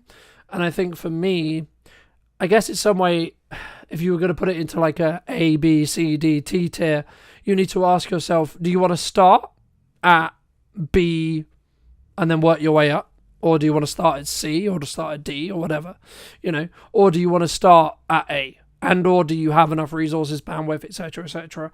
Like if you're someone who's just starting out their business, they've got zero budget and they're doing all of it bootstrapped and they're doing all of it themselves, should you have a trailer?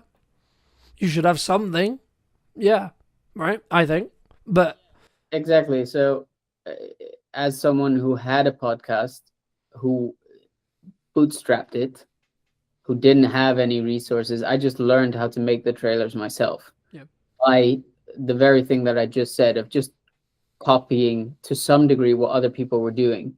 And that copying, yes, it might mean that it's not original content, or it feels less original, whatever. But it did mean that it gave me the skills to start learning and understanding what works versus what doesn't. And yeah, you can argue that you maybe don't have the time for that. Then at some point you have to question, well, something's got to give. So you have to make choices. I agree. I think personally, for me, you need to know how to create it, at least in a basic level, to then be able to judge any editor that you would then bring in, right? Like, because for me, otherwise, and this is the same with any marketing, this is the same with anything you do, you should be able to do it yourself. A, because when shit hits the fan, you might have to, right? And B, you also are in a position where then you can judge the person you're outsourcing your ads to, you're outsourcing your marketing to, you're outsourcing your video editing to, etc. But then also, like, think about it this way. The capacity you could gain by getting someone, quote, more skilled in trailer making to come in, someone like Ryan, for example, right? And then that gives you, we were talking before that it takes you like a day, sometimes 2 days to do a trailer. Okay, cool. So you're saying to me that I can get a trailer that's 2 days worth of work for X price. Cool. Okay, so my objective then is to spend that 2 days making more than that price. That's it. That's the only objective in that respect. Unless you're truly passionate and your core is, I want to become, sorry, Ryan, one of your competitors, right? I would say the better use of someone's time is actually developing their craft. And that could be an adjacent craft, like getting better at production, getting better at filming, getting better at marketing, etc. And then you can bring in someone like Ryan or a specialist to then do X, Y, Z. Right, but especially if you're trying to keep consistency, the reason why I live stream the show but then also then pre-produce it is so I can have the best of both worlds, and I can just simply have more volume, and I can squeeze each episode a lot more when it comes to the output. Now, it doesn't mean by any means that, you know, by me doing that, I'm necessarily going to have larger views. Is potentially the likelihood is yes, because I've got more content going out around the same topic. But actually, again, it comes back to that overarching strategy and what are you looking to do and how are you looking to do it. But I guess, you know, in the research I did around yourself, it's actually, you said you aspire to be a Netflix documentary editor, right? I mean, how does that, I guess, there's kind of a two-part question here, which is like, number one, how does that influence your mindset if you haven't already touched on it today? But then number two, I would argue that that's I won't go as far as dying job or dying field, but it's definitely not as, I would say, or harder, you could say, like to get into or like to keep, because that industry is in transition at the moment with a lot of AI and et cetera, you know, in that respect. I mean, has your views kind of changed as you've had that kind of want and that core, you know, from when you wanted that at the time? Yeah. No, I wouldn't say it has changed. But main reason for that is more so because I tend to be the type of person that really enjoys giving themselves a goal, and until I achieve it, I don't, yeah, it doesn't leave my mind, basically. So another example which still haunts me on the daily is that at some point I made it publicly aware that I wanted to write a book. And I wrote chapter 1, but so far I haven't gotten further than that. And that was, again, comes back to like this period in which all of a sudden I needed to make money, and that just became more important.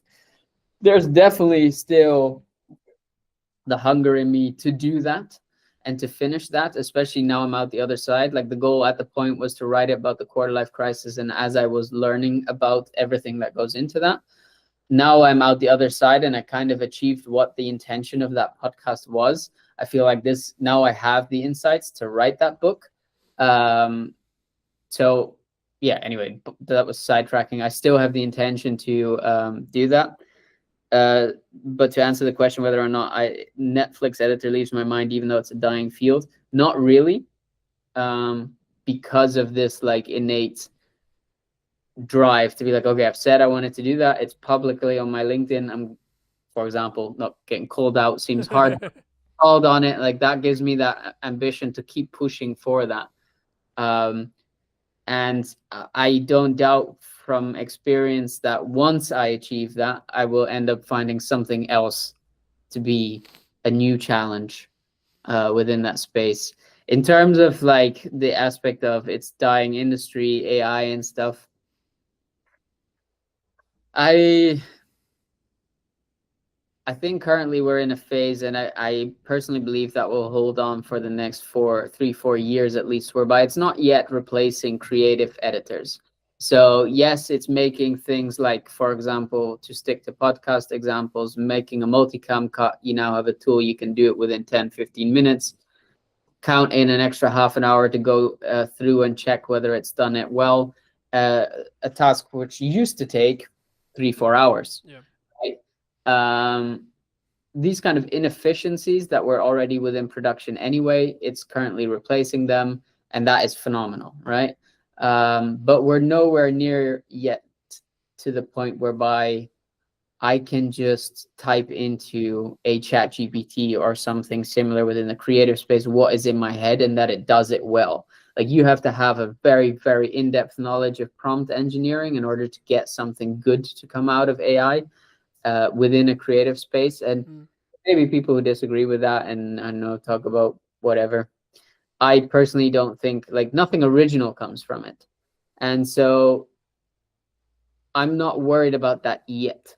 That being said, I've also talked about it before. That is my intention, to do this for, let's say, the next 5-6 years, and continue building and kind of see how far I get, and around that time look into pivoting to something which is more offline heavy. My partner and I have always talked about setting up a retreat center, and I could imagine at that point we'll end up doing something like that, because I do believe as AI develops, as social media becomes more and more cluttered with AI garbage, I do think there is an element of people wanting to be more in person, because it's the only thing that their eyes will believe, right? They can't believe anything on the internet anymore at some point. And I do think the, like, social validation, these things which are innate human psychological things, that we will default back to those more. And so rather get out while on top than kind of sit it out and then be at risk of staying at that point in a dying industry. Yeah, and I use the word, like, loosely when I say dying, right? Like, I think, like many industries, will pivot, will adapt, will change, and we'll see, you know, because there's a lot of speculation around, like, is AI actually going to get to the point where it can replace you or I or etc., right? Maybe not, right? If you talk to the people who are, quote, making it, of course they're going to be like, yeah, of course they are, right? But in reality, are we going to get there? I don't know. But it kind of, to an extent, I guess it does lead on to my next question, which was going to be, you've been very fortunate to work with, I would argue, some high-performing clients, right, in regards to their clearly successful in the monetary definition of the term, but and or even like health and balance and freedom and etc., right?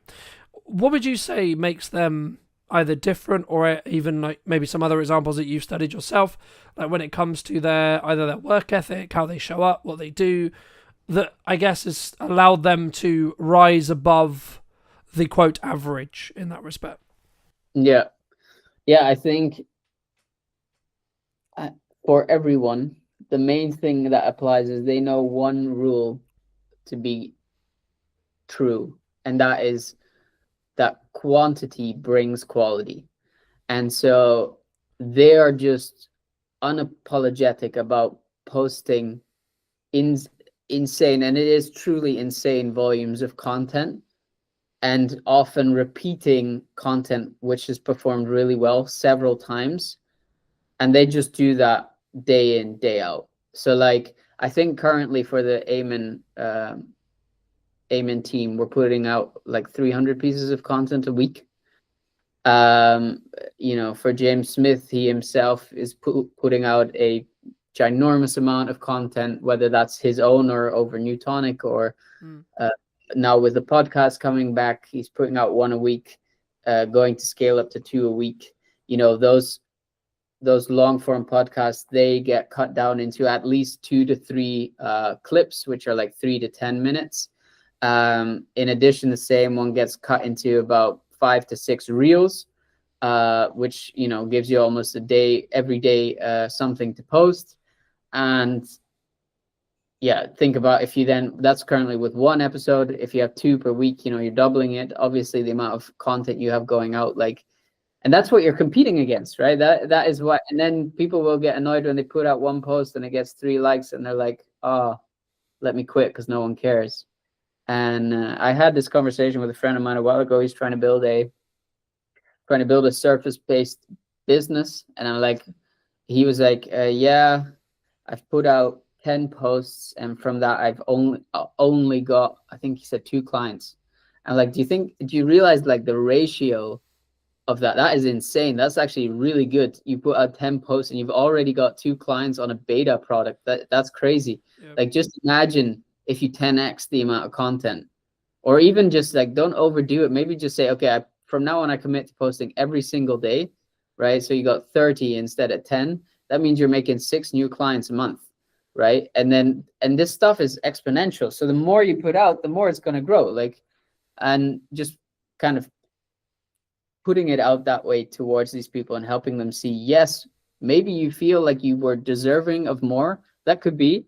But I think you just grossly underestimate the amount of volume it takes. Do you think, I mean, for me, that's where I think people who are learning to leverage AI, learning to leverage creative editors, creative people, and then working hard themselves are the ones who are then going to, quote, win. And I would count myself in that for me personally, but the reason why I say that is because I have always understood that the answer is just work, right? There is no shortcut, there is no magic, there is no BS.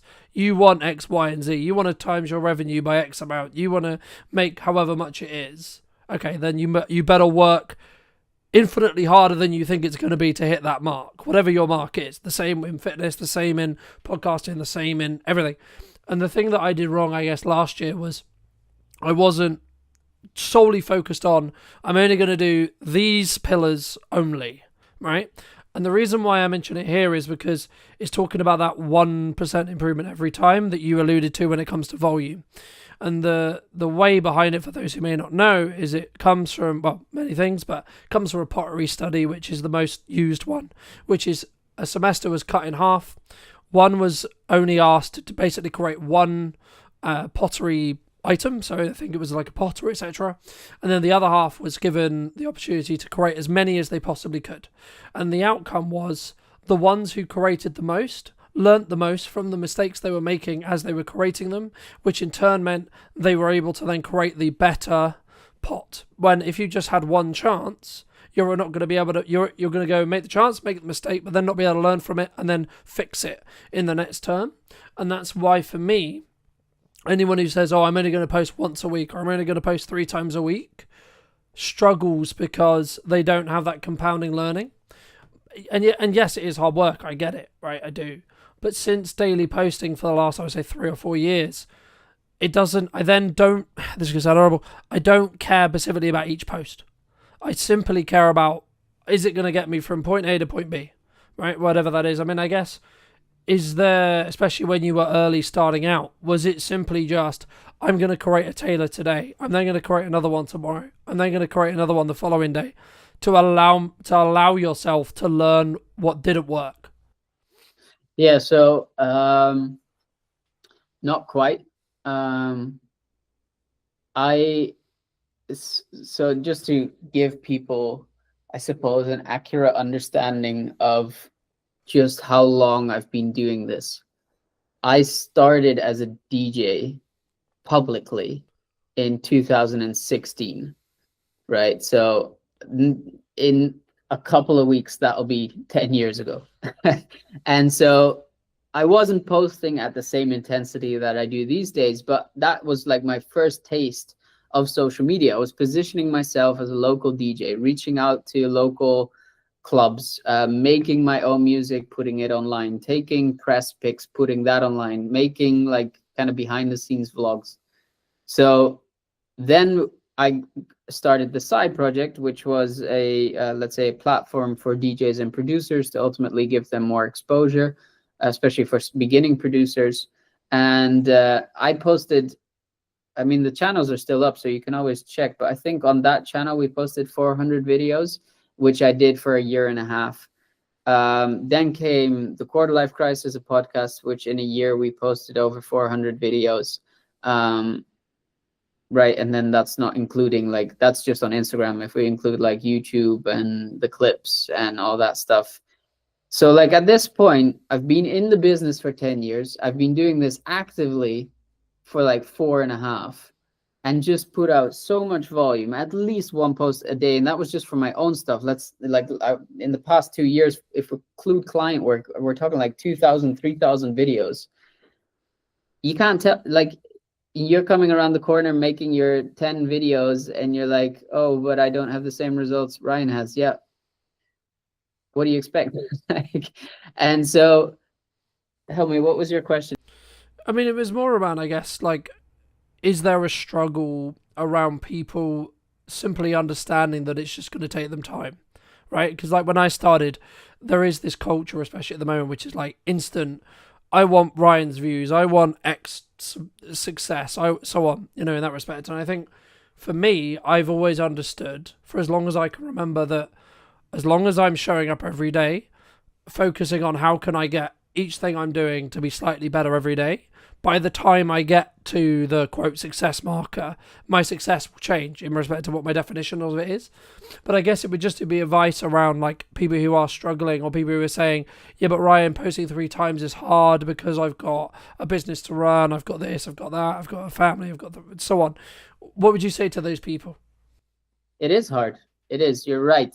But if you want the upside of it, if you want the reward, you're needing to be willing to put in the work. And that is going to, like, this is what I find tricky, because for me, the main reason why I did all of that I just explained was because for me personally, the fear of needing to go back to my 9 to 5 as someone who is allergic to authority and being told what to do and when to do it, more importantly. Like, that fear was more motivating than anything I've ever felt to this point. And so, and I still fall back to that now, whereby I think, if I don't know, if the business is like having a month whereby revenue is declining or something, I'm like, I need to do something, because I'm not going back to the 9 to 5. And I think there's a large group of people who want the upside but do not have anything driving them. They're waiting for that motivation. And sure, I could lie now and say like, oh, just put in the work and you'll eventually get the results and it'll be as motivating, but that motivating is gonna leave. Like, you have to have something that is driving you, something that you're scared of. For me, it was, and no disrespect to people who have 9 to 5s, but for me personally, that felt mediocre, and I felt like I could do better, and I didn't want to like be in that situation anymore. I was genuinely scared of it. Like, I was depressed, and so that has been the motivating factor for so long to ultimately go and put in the volume, because it wasn't more scary than that.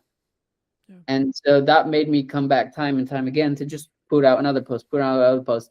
And, I get some very creative comments still from people who then hate in some way or whatever on the content that I produce or whatever. And I'm like, okay, but like, I could listen to you now, or to friends or family. Like, the family who was telling me, yeah, don't you think you need to get the normal job and stop messing around? Like, until this year, my grandma thought I was just, she doesn't understand what I do. She thought I was just messing around, and she was scared for me, which is meant very well, but, was not productive to what I was trying to achieve. And I saw other people do it, and I knew if they could, to some degree, I can. It doesn't have to be their level of success, but if they managed, I have to be able in some way to get a similar space of success. Like, I think we have a tendency to really downplay success. So, for example, whether marriages, this is a good example. People say this all the time. They'll say 50% of marriages end in divorce, right? And while that may be factually accurate, the flip side of that is 50% of marriages are successful. And so you could choose to put yourself in a space whereby, well, 50% of marriages end in divorce, and so mine's going to end in divorce. Or you can put yourself in the position where 50% of marriages are successful, and therefore I will be successful. Yep. And yeah, the risk of being some spiritual guru, I suppose, there is an element of this is mainly a mindset game.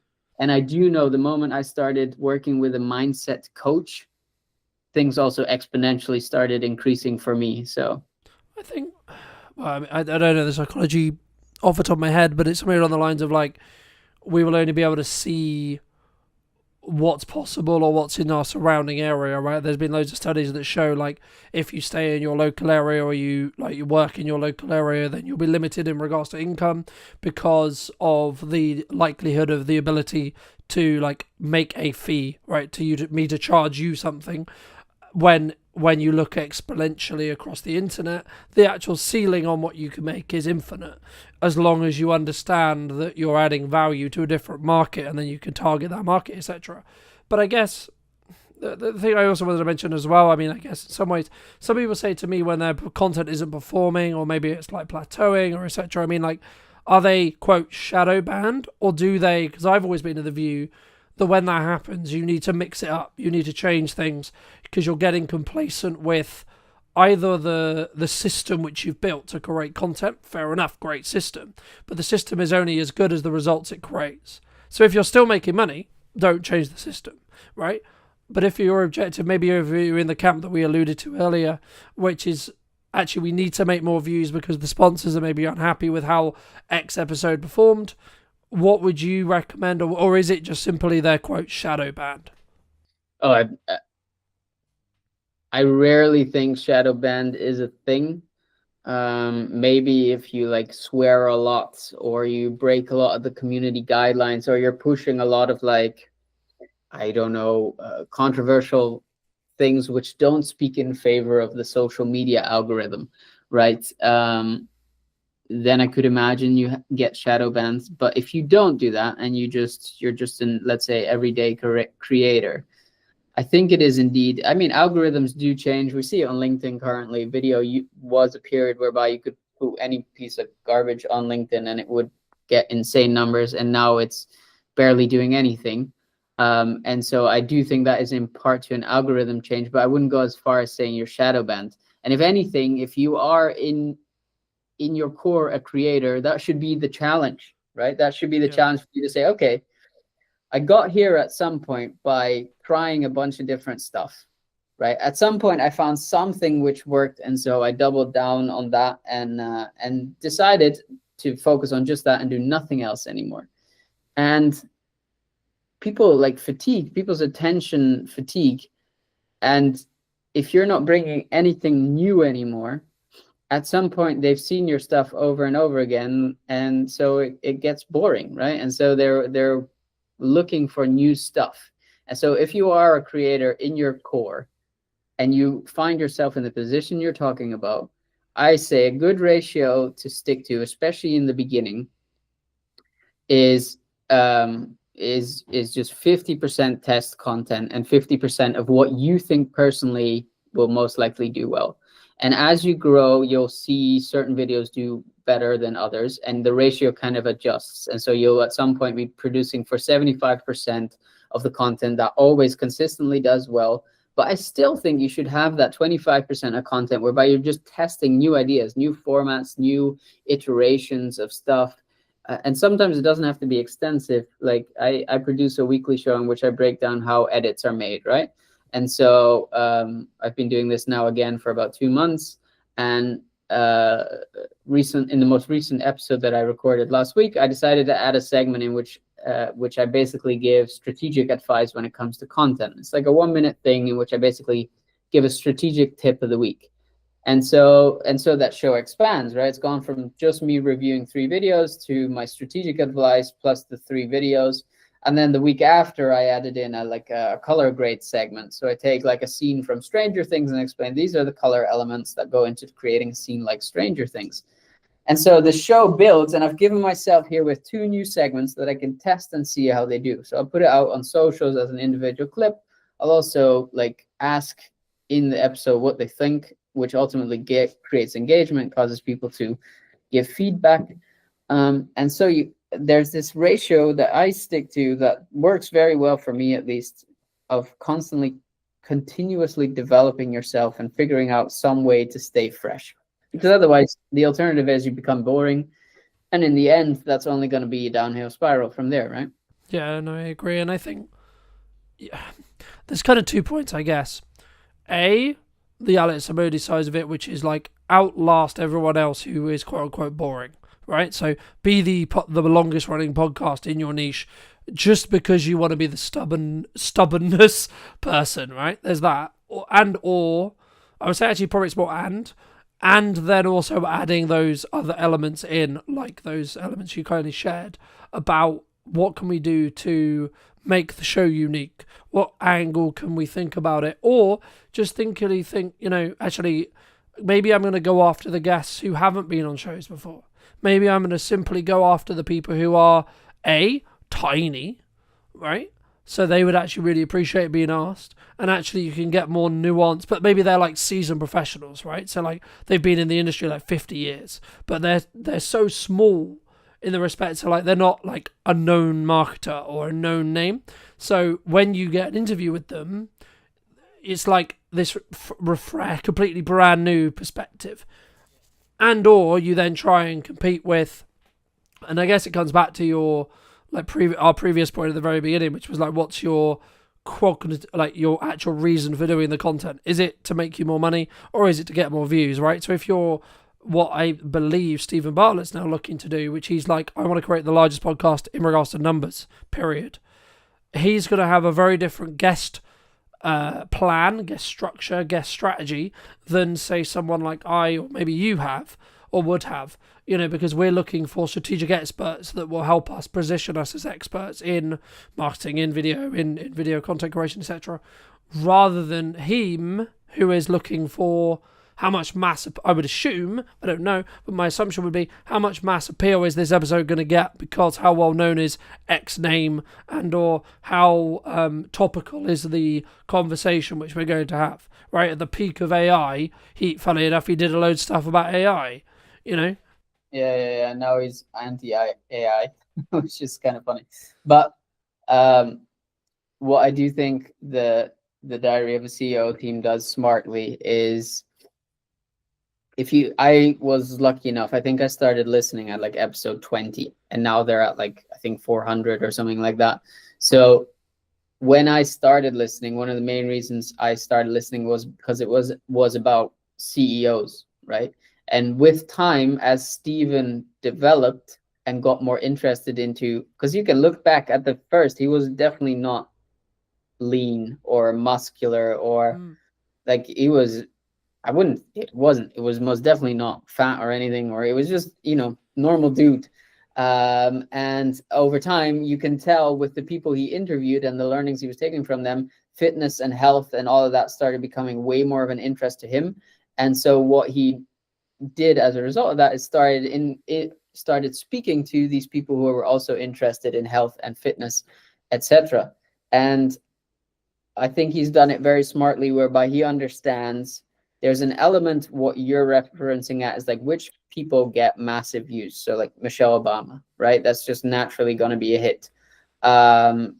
Recently, Kevin Hart, that's naturally going to be a hit, right? And then there's the element of all of the like technical experts that he still interviews, which are more in relation to health and fitness. But then there was also someone, I honestly don't remember who, but there was someone more recently that he interviewed, which was relatively unknown. Like at the time, the first time he got Daniel Priestley on, at that point, I think he had like 30,000 followers, which sounds like a lot, but it's really not if you put it into context of the normal average guest of Stephen at that time. And so I think if anything, he holds exactly true for what I just said to the ratio of like testing, right? Continue that. Sure, focus on the views if that is the goal of the podcast. Keep that in mind. But like also feel free to like get the random guest on there. And that being said, the flip side of what you were already hinting at is a good strategy when it comes to content. If you're trying to become a standout name, It's just do the exact opposite of what everyone else is doing. Yeah. And so everyone is creating a trailer with 3-hour-long episodes. Cool. You make a podcast that is maybe 10 minutes long with one core question that you discuss with a friend, for example, or maybe you just discuss it yourself, right? And you put that out every day instead of once a week, right? Or the same goes for hooks. Like everyone is starting with very controversial hooks. You start with a like colored screen and text on it, and you animate the text in with an image, and then you go into the like bulk of the trailer. Like I think if you just try the opposite of what you feel works, 9 times out of 10, I think you're going to find better results that way. I think, in some ways I hate to say this, but a lot of marketing is science, right? You have to be creative enough to think up the ideas, sure, but you actually have to then get the data to then learn from it, right? So you might have in the same way a scientist would have a theory or a hypothesis. You would go, I think this is the case. In the same when we work with clients or we're looking to try and get a client a certain objective, it's like, okay, well, in theory, we think you want to talk to this kind of person who's this demographic who lives roughly around this area. Cool.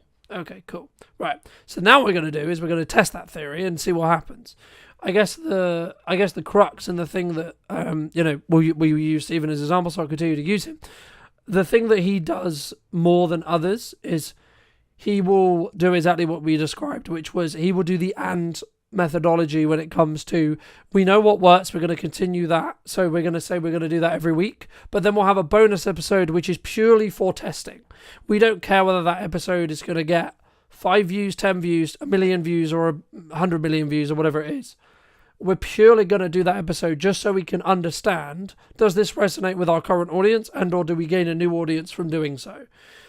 And I think if you scale this really down into the majority of people who are maybe consuming this, who are maybe smaller businesses or like, 1 or 2, maybe 2, maybe up to 10 employees, if you take that same thought process, as long as you have the bandwidth and the resources to be able to do so, of course, you'll be able to, quote, outpace some of your competitors if you move quickly, because you'll be able to say, okay, cool. Let's test something. Let's see if it works. Okay, cool, it works. So now we can do this on top of everything else we already know works. So every time you do that, you're adding more fuel to that fire and that engine as a whole. So it's going to, or using the snowball analogy, it's going to gain more snow going down the hill, right? And the more compounding you have, the faster it grows, so on, so on, so on, right? But for those who have been really interested in this conversation and maybe want to check out some of your stuff, check out some of the editing show, etc., where's best for people to reach out to you? Probably via LinkedIn. Just on my channel. Pretty sure if you type in Ryan Faber, you should find me. You can find me on YouTube if you search The Quarter Creator Club if you're interested in learning more about editing or content strategy these days, and we'll be putting out a lot more content on there as well. So fabulous. And if you were going to talk to either yourself or someone very similar to you 10 to 15 years ago, and you were going to give advice, what advice would you give that person? Trust your gut. And listen to people who have done what you aspire to achieve. And so my whole podcast, the whole thing that got me to where I am now, and arguably I still have a long way to go, but the main philosophy of that was I knew I wanted to be an entrepreneur. I knew there were hundreds to thousands of entrepreneurs who had made it work. I figured if I would talk to enough of them and ask them questions as to how or what they thought the frameworks were that made it, in all of those subjective experience, I should be able to find an objective line. And you don't need to start a podcast. I'm pretty sure if you send a bunch of LinkedIn DMs, if you DM me after watching this and you're like, I want advice on how to become a better editor, for example, I will respond to that. And I know for a fact, because I've done it, that there are plenty of people out there who are the same. And so if you just speak to enough of those people, at some point you'll see the patterns in what all of these people have in common, and then you know what you have to replicate. No, absolutely. I couldn't agree more. And I think it's sometimes about not like try to reinvent the wheel, but if you're going to take the bits that you really want to emulate and like. But thank you so much for the time, Ryan. Really appreciate it. And if you did enjoy this episode and would like to see more like it, make sure to be subscribed by clicking this button just here. And YouTube believes you'll enjoy this button or this video more specifically. So make sure to click that. And I'll see you very, very soon.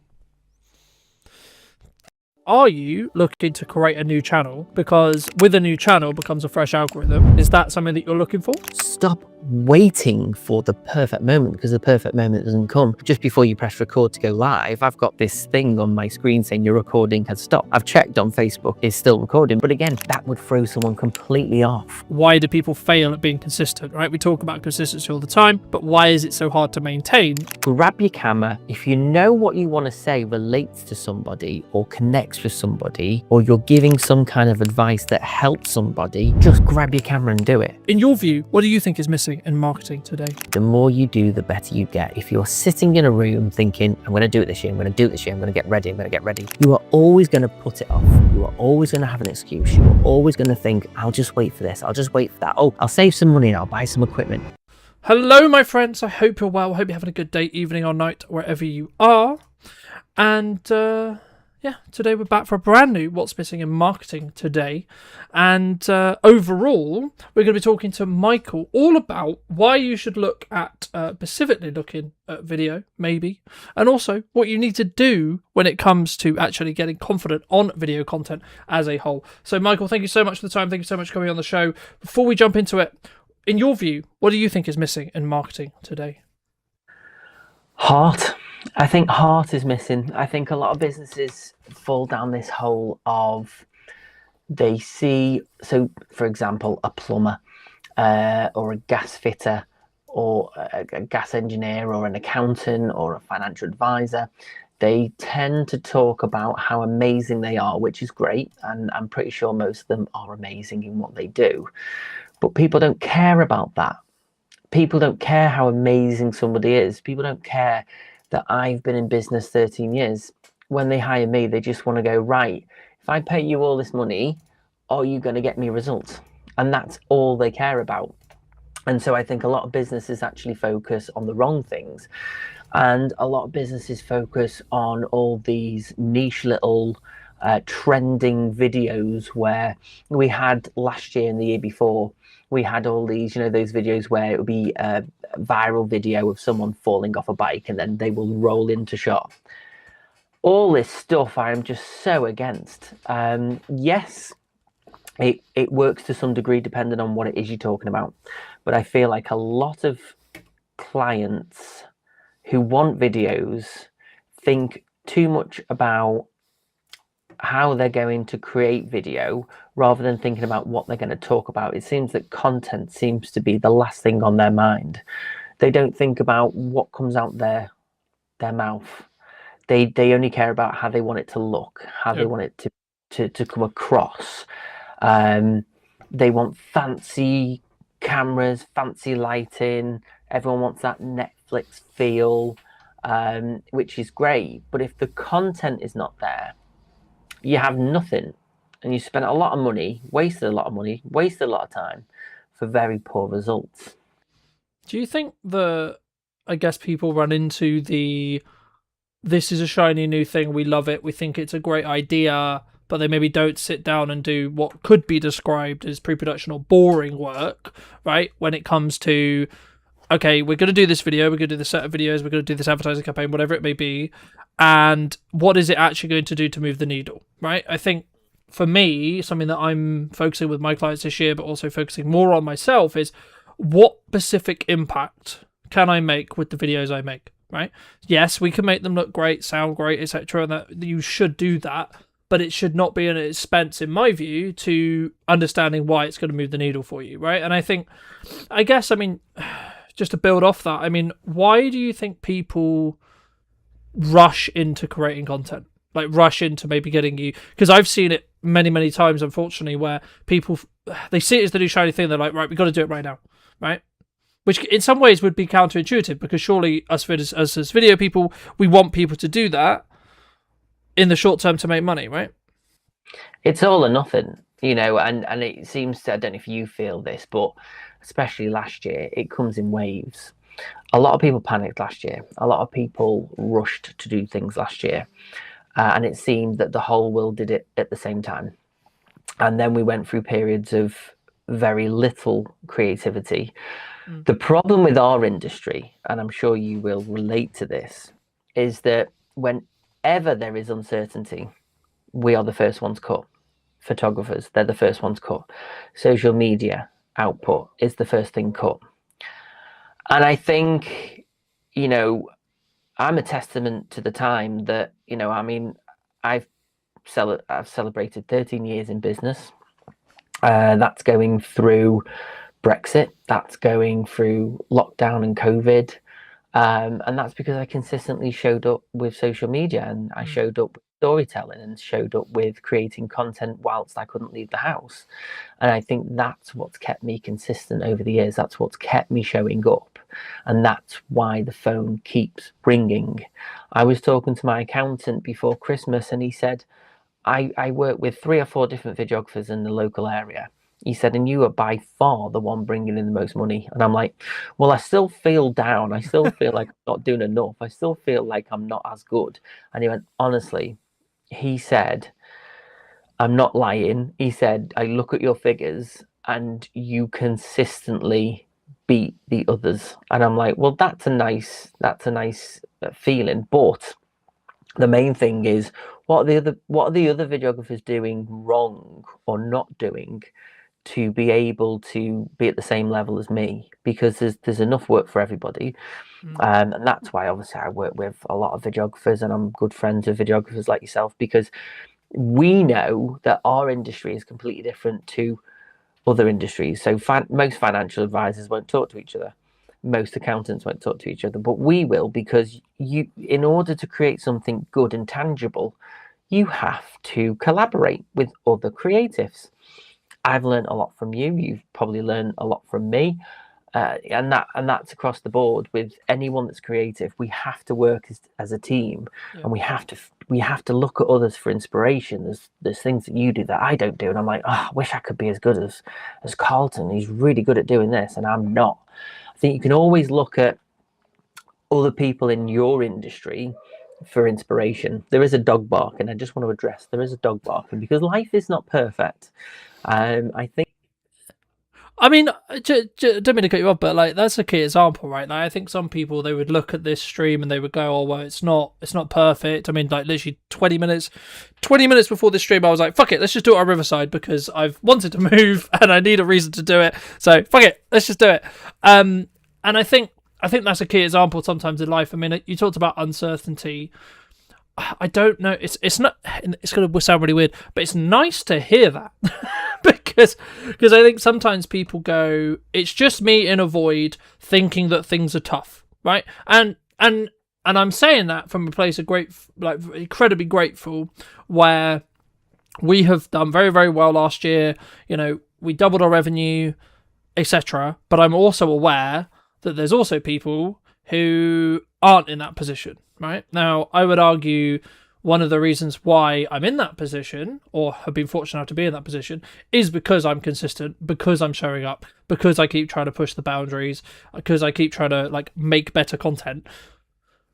But I guess, I mean, was that always something that you looked to do? Is that always something you looked to do? I mean, we've had many conversations through the years about well, this is what I'm looking to do to adapt, this is etc. I mean, and this is how I'm looking to, quote, stay ahead. I mean, I guess for people who are maybe consuming this or listening to this, I mean, what would you say is that thing? Is there a golden bullet? Because I'm sure you get it a lot, but I get it a lot, which is like, Colton, what's the golden piece of content that's going to make me loads of money this year? It's a double-edged sword because, you know, for me, I always want to move away from just generic video. I mean, unfortunately, you have to pay the bills and you have to do certain jobs that you think, oh, this could be so much better if they just do an extra day's filming and listen to me a bit more. And I always have the respect of my client. I always know that my client knows what they want, but sometimes they need me to guide them to where they need to be. You know, when people hire me or when they hire you, they're not just buying the equipment. Yes, the equipment's expensive. Yes, we're constantly buying more equipment, you know, hard drives, computers. It is a constantly evolving industry, and we're always, you know, you buy one camera one year and it's outdated the next. But it's not always about the equipment. It's about, you know, you as a creative, how can you look at somebody's business and go, right, I think we should do this. I think, because a lot of the times clients look at what their competitors do, they look at what is trending and they go, we want this. And like, well, have you asked yourself the question, you know, what do you want a video to do? Before I talk about prices, before I talk about what I think they should do, I go, what do you want a video to achieve? You're spending maybe £900, £1,500. What is the outcome? What do you need it to do? And then you work around trying to get to that point where it's going to lead an audience to want to know more. I think a lot of clients, when I do my retainers, we do about 5 to 8 videos and they're always pushing to do 9 or 10. And I'm like, quality over quantity, because if I do 10 videos, yes, we can achieve that in an hour and it's very intense, but I'd rather you have 2 really good videos than 10 half-hearted videos. And I think people don't see, not a lot of people see the value in what we do. We constantly feel like we are explaining the value. Some people get it, some people don't. People want results. And I think people are scared of actually taking a chance with their wallet. I think, you know, they're thinking, oh, this has to make a return. And so our job is to make sure that we close our mouth, we listen to their need, we listen to what they're trying to achieve, and then we as creatives go, right, you've talked about this, you've talked about this, you want to achieve this, and you want to get here by this point. This is how you should do it. And it might necessarily be, you know, we are consuming content at such an incredible rate these days that even short form content has to be so spot on for people to engage, because every single person on the planet is competing for time. Do you think, I mean, my next question was going to be, do you think there's a content problem? Do you think there's an attention problem? But just to add a bit more context around that, I think what you're talking about here is like everyone wants, because everyone understands, right? Like, you put out a load of content, you get more time with people, you build more trust faster, which in turn means you're more likely to win a sale, right? In crux, that's what we're talking about. But the crux, I guess, is something that I've been thinking about a lot over the last couple of years, especially over the Christmas break, and then leading into what we're doing as a business and as a content strategy as a whole moving forward, and what I'm doing to talk to my editors about it, etc. Like, what we're looking to do is that 1% improvement that we did all of last year, but also how can I create buckets of energy, buckets of time, where I'm not only creating like long form targeted content on its own on a consistent basis, but then also other content standalone for just like scrolling feeds, right? So I think for a long time we were very clip farmy, right? If that makes sense. Like, one of the reasons why you want a podcast, and you shouldn't, and I'm not saying for a second, by the way, because ironically, you'll see clips from this show that are clip farmy, right? It's not, in my view at least, and something that really worked for me last year was not or, it's an and question, right? So for me, I'm thinking, how can I create standalone short form content that I plan in the same way I plan my long form, but is that worth it in regards to time? But also, I think there's a yardstick when it comes to the amount of energy we output and the amount of energy we put into each of those pieces. And that's what you were talking a little bit about. It's better to have 2 well-executed short-form pieces from, say, that hour worth of filming, rather than just how can we squeeze this volume-wise. The only bit I would push back is if they're in a discovery phase and they don't know what they want or they don't know what works. But I guess, I mean, just to... I would love to hear what you think on that as well, but also, like, specifically just to reiterate the question I wanted to ask you, which is, do you think at the moment businesses have a content problem, e.g. they don't know what to create, or do we have an attention problem, e.g. our attention is being drifted away from actually creating, so we find ourselves scrolling TikTok, scrolling LinkedIn, consuming, and then by proxy saying, oh, I'm not doing what Mike's doing, I'm not doing what Colton's doing, etc. And that then maybe makes me feel shit.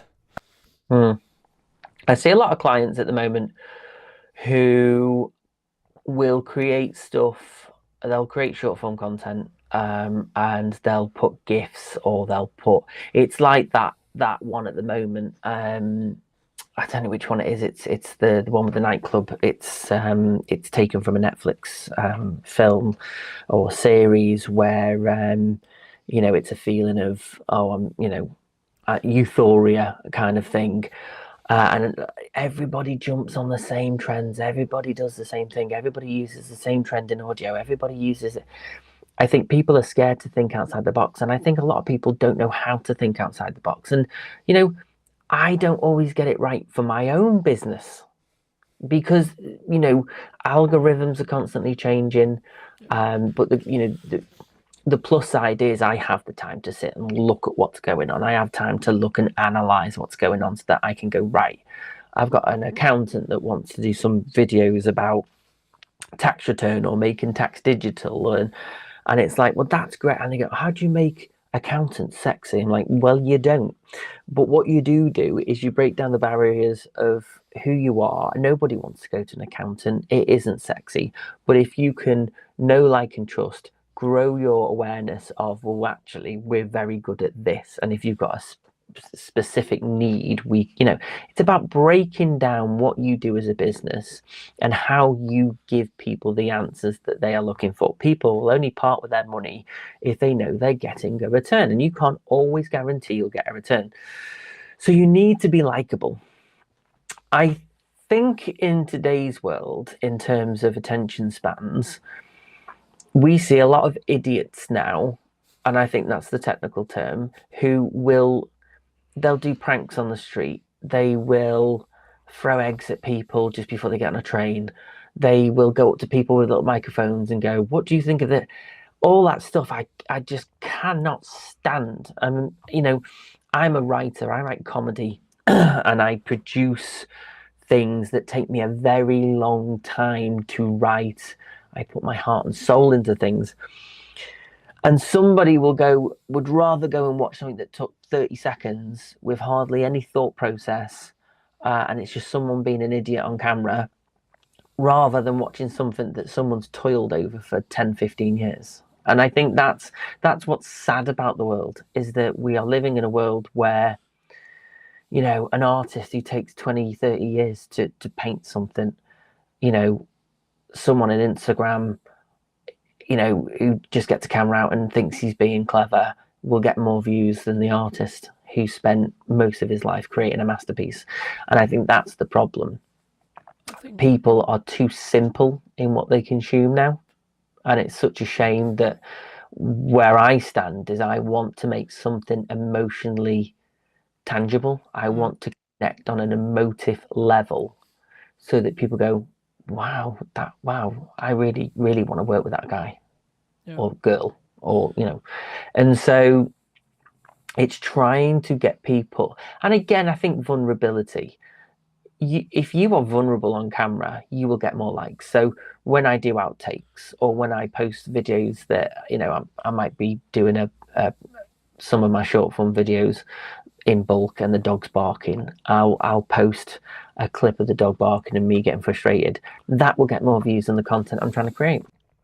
Do you think that, I guess the thing I was going to ask you is this principle around, would you rather have a video get 1 million views but maybe didn't hit the right audience, e.g. didn't do a lot for your business, or would you rather have consistently, let's just call it 1,000 views for sake of conversation, and it was hitting those right 1,000 people, right? And I think, from my perspective, I was going to ask you, do you think it's a lost art when it comes to what you're talking about with, like, the emotional storytelling or emotional core, and or is this something which we can, I guess, I wouldn't say use AI for, because I think it's counterintuitive, but is that one of the reasons why we're potentially losing, maybe if we are losing it as an art? Well, I think in a world of AI at the moment, the problem you have is nothing seems real. And to me and you, we have a trained eye. We can watch Lord of the Rings and appreciate the lighting and why that lighting is graded in a certain way for a certain feel, or the composition is composed for whatever reason, whether it's to make someone look proud, to make someone look small. We look at film in a completely different way to most people, so we have a trained eye. So we can, not all the time, but most of the time, we can tell when something is AI, when something's generated. I love AI. I think there is some amazing things we can do now, but I think the problem is it's not policed, and anybody can just create any rubbish. And the amount of, you sit on your phone, you scroll in the evening, you'll get one or two fantastic videos, but most of it is just, I feel sorry for all the servers and the cloud systems that literally just have so much rubbish uploaded to it on it. Every minute of the day, there's some video content being uploaded. And, it's, where's the quality control? But then obviously, AI is there for anyone to express how they feel and what they want to create. But I feel like when they start taking faces of actors and start manipulating things that didn't even happen, and taking historical content and completely changing the narrative, I think we're in a very scary place where we can't trust what we see anymore. Do you think That's that the scary makes part. trust more of a currency to care about then? Like, it was always a currency to care about, but what jumps to mind when you say that is actually, by us creating evergreen content that is maybe accelerated through AI, right, or utilized in a workflow that has AI built in, but the core is still a real person having a real conversation, for example, in this case, right? Or us going through the painstaking task of crafting a educational video, a comedy script, a comedy skit, etc., etc., etc. Do you think that those will actually rise above the top because of the amount of AI slop or the AI challenge as a whole? And then if so, does that have a knock-on effect to potentially why we would be trusted rather than someone who's like fully AI leaning in that respect? I just think people don't want to work for the content anymore. I think, long form content, I explain to my clients like this. Long form content should sit on your website. Long form content should be your online course, behind a paid wall or whatever. Your long form content should be people already in your ecosystem. Trying to get someone who doesn't know who you are or knows of you to watch long form content, they just ain't going to do it unless you are some influencer with millions and millions of views. And even then, because content creators and influencers are constantly chasing the next video, that in itself becomes a full-time job. A lot of clients say to me, "Oh, I want to focus on YouTube this year." I'm like, well, expect at least a year or two before you even start to get your SEO on track. Yeah. Because I had a viral video, because my business started off as a comedy production company back in 2012, and I focused on writing online comedy. This was where the world was completely different in 2012, and I wanted to write comedy. And over the last 13 years, it's become a production company that produces videos for businesses. So obviously, the main reason of creating a business has completely changed today from what it was. But I had a video that got 17 million views and still gets a good 100 per month. But that has actually had a negative effect on my account because the algorithm's completely different, and because the content's completely different. Trying to get an account that's got 10,000 subscribers with over 70 million views on, it's now hard because it's a dead account in a sense. Well, I think from the research I've done on the YouTube algorithm, it thinks your viewer bucket is X when actually your viewer bucket is now Y. Now, I guess my question to you would be, and I think the reason why I asked this is because I think it'd be valuable for those listening. Why haven't you / are you looking to create a new channel? Because with a new channel becomes a fresh algorithm, which in turn means if you're creating solely business content or solely like this is why you should use video, etc., and you're targeting A, filmmakers, B, marketers, C-suite, etc., you're targeting that group of people. surely that would be the solution. Or would you, or are you saying, or maybe it's I don't know, that's why I'm asking it, right? But is it a world of like, you have a level of nostalgia related to that channel and the size of it, to say, well, actually I can re-pivot the channel in the respect to the actual YouTube algorithm, or potentially are you thinking about, and my recommendation to you would be actually say that channel's great, and if I ever have any content that's in that bucket that algorithm, the YouTube algorithm already has understood, then I put it there, but actually I'm going to relaunch a different Instagram, a different YouTube channel, etc., for the specific business content. I mean, is that something that you're looking for? I think for me to seriously take YouTube seriously, I think it's a full-time job in itself. I'm out every week filming. How long has it taken me to get on a podcast with you? I'm time poor because I've become a very busy fool. This year is about not saying yes to everyone and sitting down and having coffee for an hour. This year is about being a bit more focused and taking a bit more of my time back. Focusing on what networking groups are working for me and which ones are not.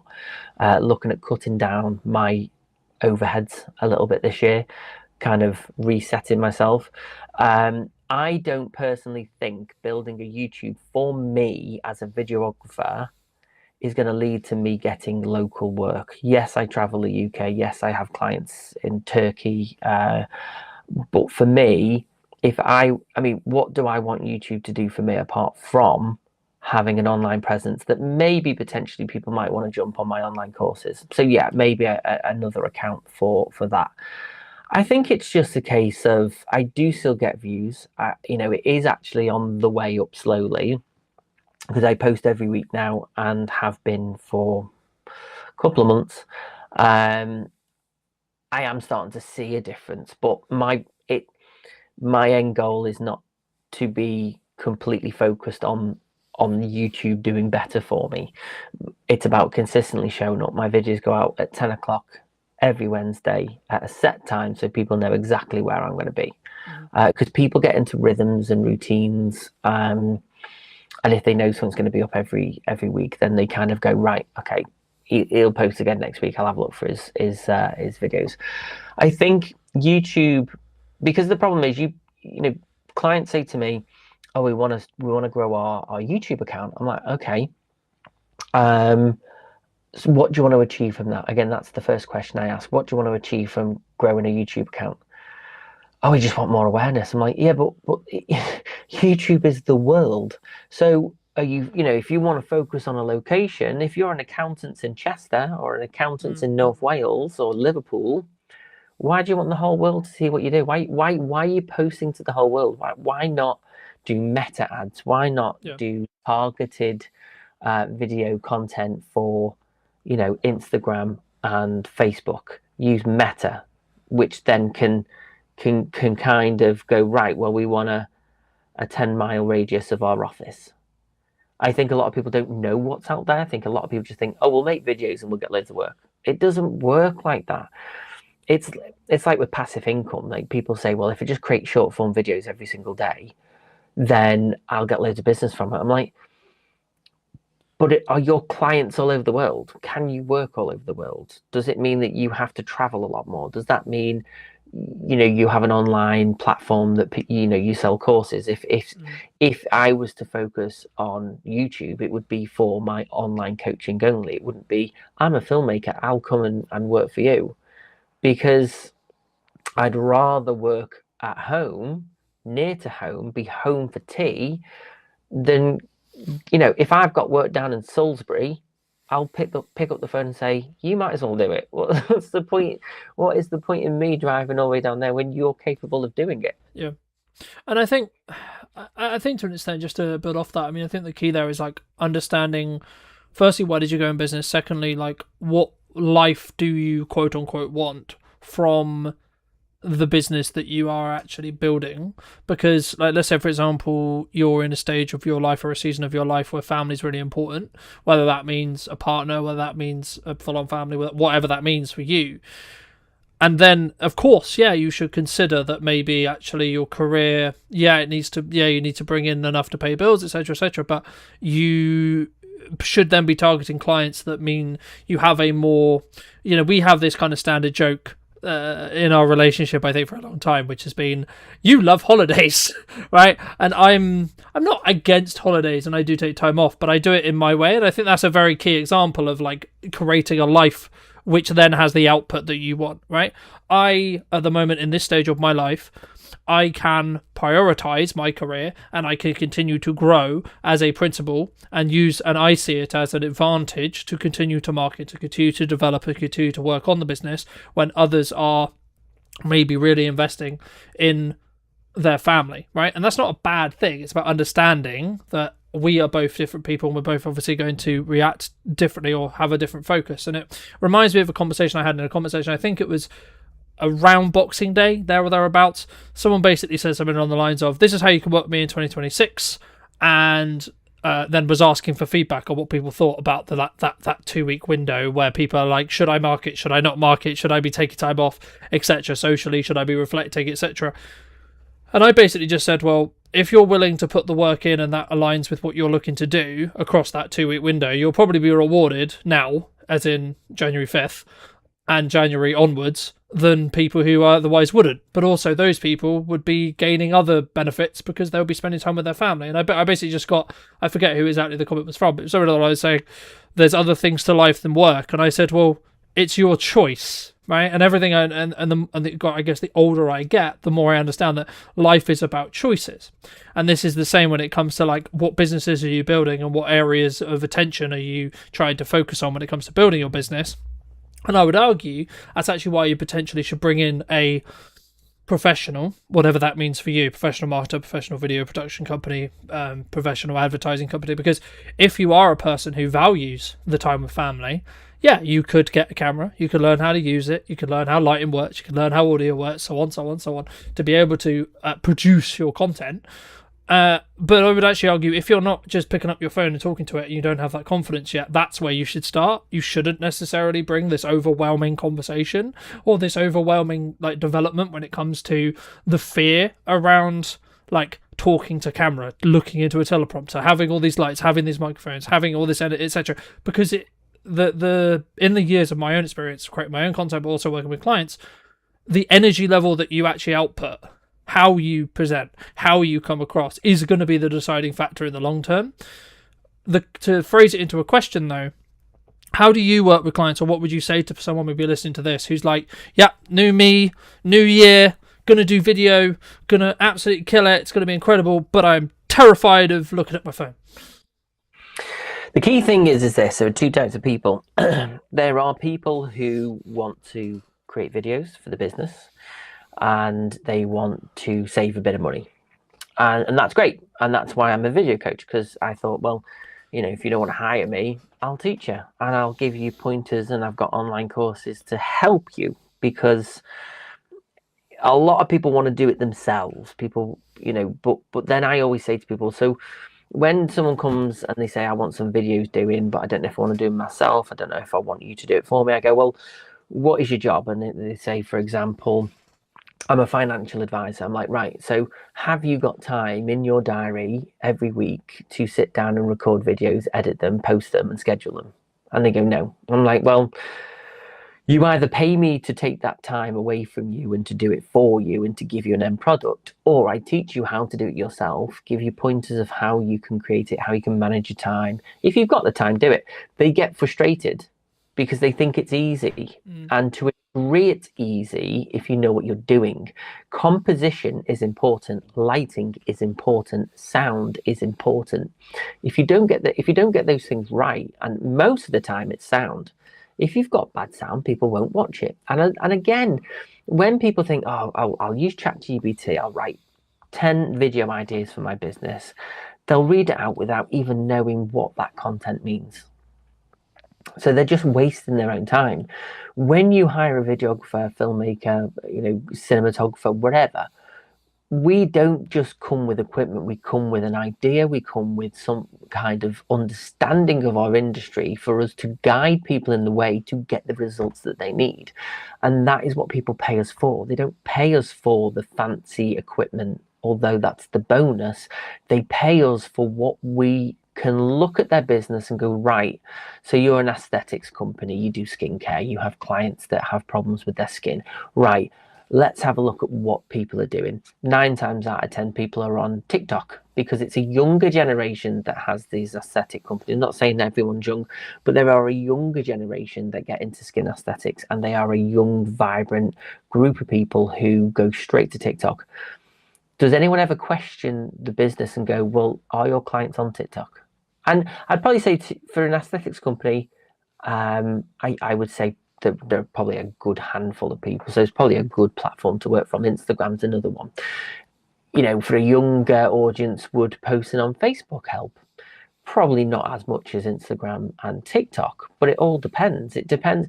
People always say to me, where should I focus my time? YouTube, LinkedIn, Facebook, Instagram, TikTok. I'm like, well, where do you currently get most of your interaction now? Do you know what I mean? Where are you? People don't ask themselves the questions first. They just go, well, what should I do? I'm like, well, where are you at? What are you posting at the moment? It's about fact finding. It's about finding out. When someone comes to me and they say, I want a video for the website, I'm like, great. What video have you done before? And they go, nothing. I'm like, well, don't expect great things from this video because you don't have an online presence. Yeah. Build up videos by creating videos on your phone. Start being consistent. Start understanding video content in itself. And sometimes stop caring what people think. People live behind this barrier of fear. And they go, well, yeah, we want video. We need video. But I can't stand being in front of a camera. I've always been confident in front of a camera because I come from an acting background. So although I coach people on confidence and I can make people feel confident and make them feel relaxed, I have an issue understanding why people are so het up with it. I think, I mean, if I go down like really deep psychology wise, like why is someone scared of it? It will probably come down from the fear of judgment from others, right? In my experience, and that in a crux comes from your own self-esteem. And I've been very fortunate to have the mother I have and not have that issue, but I can relate to that. And I think that without going too woo-woo with it, you need to do the inner work, right? If that's something that you're consistently running into when it comes to like the bottleneck for the business, but once you've done that, and or if that's the targeted problem that you see, you just need to put your big girl pants or big boy pants on and just do it, right? In the nicest way possible, because you're never going to be able to reap the rewards until you've been consistent with it. And the reason why I always tell people you probably shouldn't hire someone until you're competent and you understand what you want the video to do, because you don't know what your target client, your target customer profile necessarily needs or wants to consume, right? So I'll give you an example. Something that I did last year was I constantly reevaluated, not all the time, but every quarter or every 2 quarters, I looked at, okay, who is my customer target profile? Who is that person? Where do they hang out? What do they care about? What do they not care about? What kind of content do they want to consume? Right? Are they the kind of person who would listen to a business podcast? Yes, no, right, etc. And once I understood that, I then had a framework that I could then create for, right? So once I was then doing that, I was then the question, and my next question for you is going to be like, why do people fail at being consistent, right? We talk about consistency all the time, but why is it so hard to maintain? Well, just to finish my train of thought very quickly, I think for me, the reason why people fail is because they don't add a habit and they don't have that uncomfortability passively in their life, so that whenever they come to, I'm going to talk to an animate object, I'm going to talk on a show, I'm going to talk on a podcast, they don't have the passive social soft skills to be able to, I guess, energize, or maybe, and I was thinking about this a lot very quickly. I mean, I think as well, it's about the preparation that you don't go into it, right? Because if we're skilled at what we do, so we can probably just show up and execute. The issue is if you're new, you can't. Yeah, I had 2 clients last year who said to me, and I know them through networking. I've known them a while. They are the types of people who wouldn't have had a videographer or a photographer at their wedding. You know, they have a photo that was 10 years old. You know, a lot of people do struggle with putting themselves on camera. I lost a lot of weight before Christmas and I've gained it because I was like, you know what? I've been counting my food content since October. I'm going to take a bit of time off and just relax. And you know what? A bit puffy face today, but you know what? Who cares? I'll lose it again. But that is what would stop somebody from creating video content. There is always an excuse. Yep. Oh, my hair's not right. I'll wait until I get a haircut. I'll wait until I just lose a bit of weight before. I'm like, yeah, but you might gain that weight again in a couple of months' time. It's like, stop waiting for the perfect moment, because the perfect moment doesn't come. We've even had this in this. I've got just before you press record to go live, I've got this thing on my screen saying your recording has stopped. I've checked on Facebook and the recording is still recording, but again, that would throw someone completely off and would completely change their side. Yeah, no, I'm definitely on it. I can see me on Facebook, but a lot of people wait for that perfect moment, and it's never going to happen. Grab your camera. If you know what you want to say relates to somebody or connects with somebody, or you're giving some kind of advice that helps somebody, just grab your camera and do it. I fall foul of that sometimes, because obviously when it comes to production value, I rate that higher than most people do. So, and obviously with me in my industry, I have to try my best to capture the best looking image that I can. But when you're creating short form content and when you are on the go, you can't always work with harsh lighting. You can't always, you don't always have a diffuser in your pocket to stop your head from glowing up in the sun. You have to just sometimes go, do you know what? It's a bit messy, bit dirty, not the greatest content, but what I'm saying is spot on.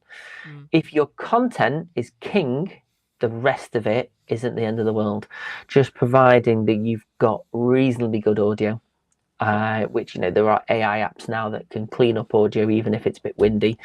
You can buy cheap, reasonably priced clip-on mics now for phones, and there's DJI have got the Osmo to stabilize your image, £100, less than £100. You know, so there is no excuse really. It's just, before you start creating video content, ask yourself, what do I want to achieve this year? What is the story that I am going to tell this year? And how am I going to help my client? Not how amazing am I need to tell the world. How am I going to help my client? A lot of people think inside rather than outside. They think of what they want to talk about, not what their audience wants to hear. Yeah. I had a client before Christmas that sent me a script, and I said, this is great, but you're just talking about yourself and no one cares. Turn it around. How is all of this that is great from your perspective, how does that connect and help somebody else? And a lot of clients think that they're going to try and answer everything in the world in one video. Yep. And I'm like, break it down. Break all these things down into shorter videos. You've got more content then. It's like this long form video we're doing now. Will most people watch 48 minutes? Probably not. If you cut that down and slice it up and put it on multiple platforms and mix them around, so put different ones on different platforms, you are then content rich. Yeah. But you're using a 48-minute interview. Yeah. You know, people won't sit and watch 48 minutes of me and you. They just won't. But if we put enough nuggets out there, they might go, that actually is quite worth watching. But you'd still have to cut the 48-minute down, because we've blabbed about things that are just not important. I think for me, I think it's about that. There's kind of two camps, right? I think the people who are maybe struggling or thinking that they've maybe had video on the to-do list for ages, right? Like, the advice I would give to them is just kick them up the arse and get them to do it, right? Like, and I don't, in the nicest way possible, I don't really care how good it is, because at the beginning, my only objective is get you to do it, right? Once you've been doing it for a while, right, then people may say to you, or other people have said, etc., right? Like, but I guess this leads on to my next question, which was going to be like, what specifically would you say when someone says to you, my content isn't working, right? A, what's actually going on? And B, potentially what's the solution? Look at the language. You look at the language of what someone is using. Now, like I've just said in the previous answer, most people feel like, people say, oh, we've won these awards, we've done this, we've been in business this years. Nobody cares. Nobody cares.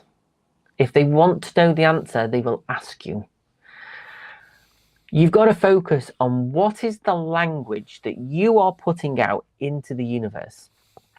It's simple as like an email, isn't it? It's like you don't put an email saying, I hope you're well. You say, I trust you're well. It's used in things. Language is a very important thing. And when you actually do a bit more research into how we use language, and then that rolls into body language and vice versa.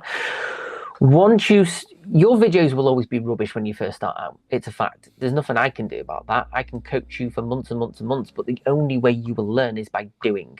Yep. It's by get over yourself. My face ain't the most perfect face in the world. I'm a little bit chubbier because of Christmas. Am I saying to you, oh, can we just wait a couple of weeks till I've lost a bit of weight? No, who cares? The only person that cares about my weight is me. But I think Yeah. I think also like some days we're naturally self-confident, right? Or like we're really. But you've got to move past that, though. You've got to move past that. You can't live in a world where you want to have this perfect image of you because it's fake. It is a fake representation of life. It is a fake representation of you. I use social media in a way that, in the past when I've broken up with girlfriends, I have posted I've broken up with someone. Now, some people go, oh, mate, don't be posting that. I'm like, you can't just show the positive parts of life. You have to, because then when people come back to me and go, oh, where's your girlfriend? Not seen you post about it. Oh, we broke up. Oh, you know what I mean? And I think then people go, oh, he's only posting the good things. And most people do. Most people do just post the good things. If you look at some of the content I've posted today for my weekly content, I've put pictures of me overweight. Because it's relevant to what I'm talking about or whatever. But you've got to move past this perfection, this idea that life is perfect. None of my videos in 13 years have been perfect. But when I look back at the videos I did a year ago, my lighting has improved. I look back at my videos from 2 years ago, my sound has improved. Video is a journey. The more you do, the better you get. If you're sitting in a room thinking, I'm going to do it this year, I'm going to do it this year, I'm going to get ready, you are always going to put it off. You are always going to have an excuse. You are always going to think, I'll just wait for this, I'll just wait for that. Oh, I'll save some money and I'll buy some equipment.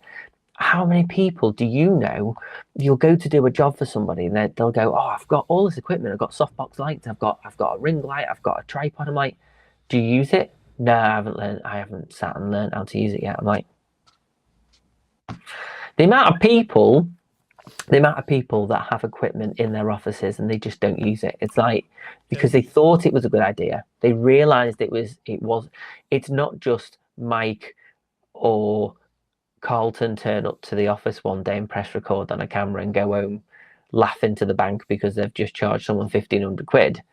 They don't see the 7 o'clock start right through to 10 o'clock because you've peaked a bit of color and you're just trying to mask it, and you've got to also stop being a perfectionist as well, because I use AI to clean up my audio because that saves me 4 hours.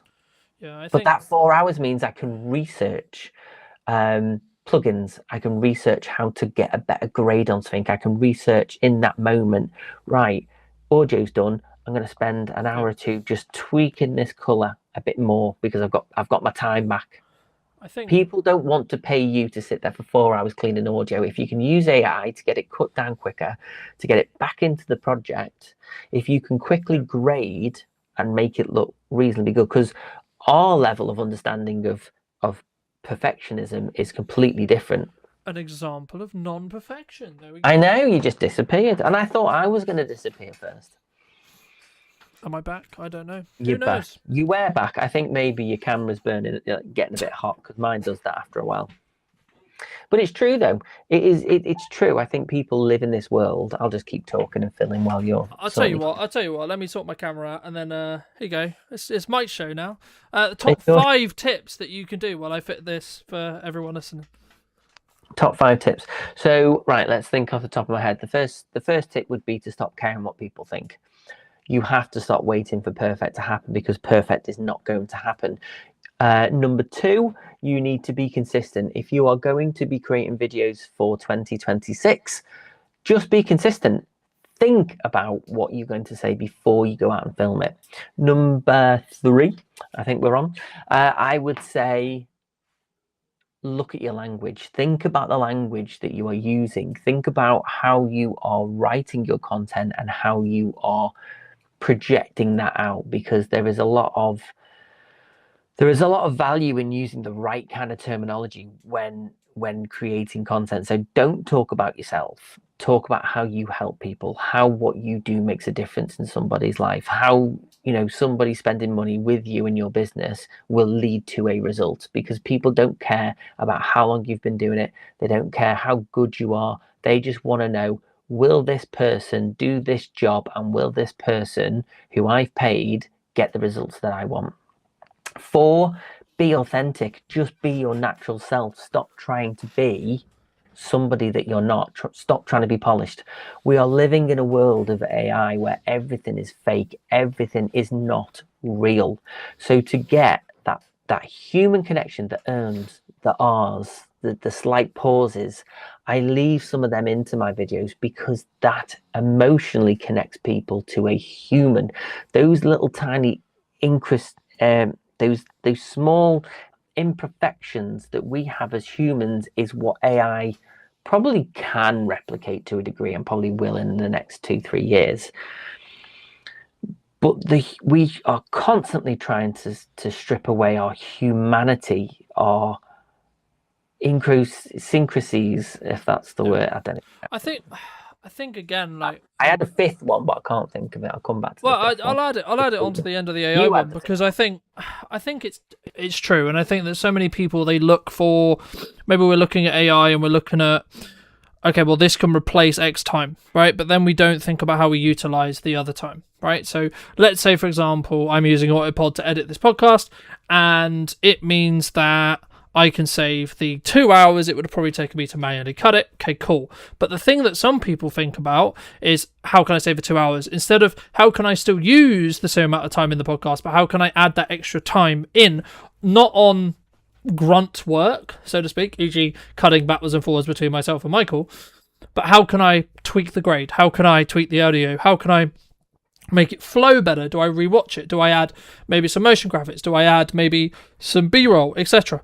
And I think for me, that's the 1% I was referring to a little bit earlier. And I think that once you understand that, then you can look to, because it's kind of counterintuitive, right? Because we want to keep making stuff better and better and better, yes, but not to get in our way, right? So I'd rather execute imperfect action than getting to a position where, because then you can add value, right? Then you can move the needle, because then you know what that 1% is really going to matter and how it works, because then you're not worrying about the skill of presenting, the skill of how do we do a podcast, how do we come across, etc. But you mentioned trend jacking at the beginning, and I think I have kind of 2 opinions, which is like, if you have the bandwidth to do it, then yeah, potentially you could create a load of content, but it shouldn't ever replace your evergreen content.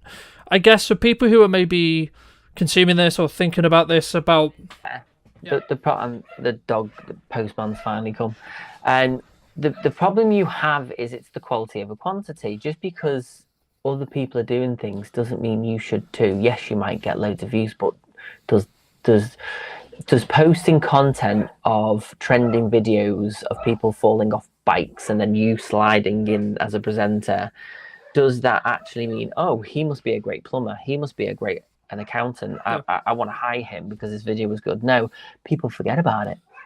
And that's the problem. People forget about it. They see it and go, oh, that was funny. They forget about it. They don't follow. They don't like. There's nothing tangible there. There's nothing real there.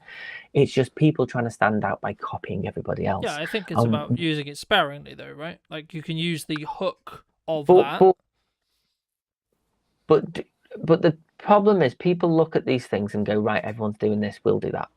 Do they actually think, well, what is our brand? What is our vision? What is it that what is our mission statement?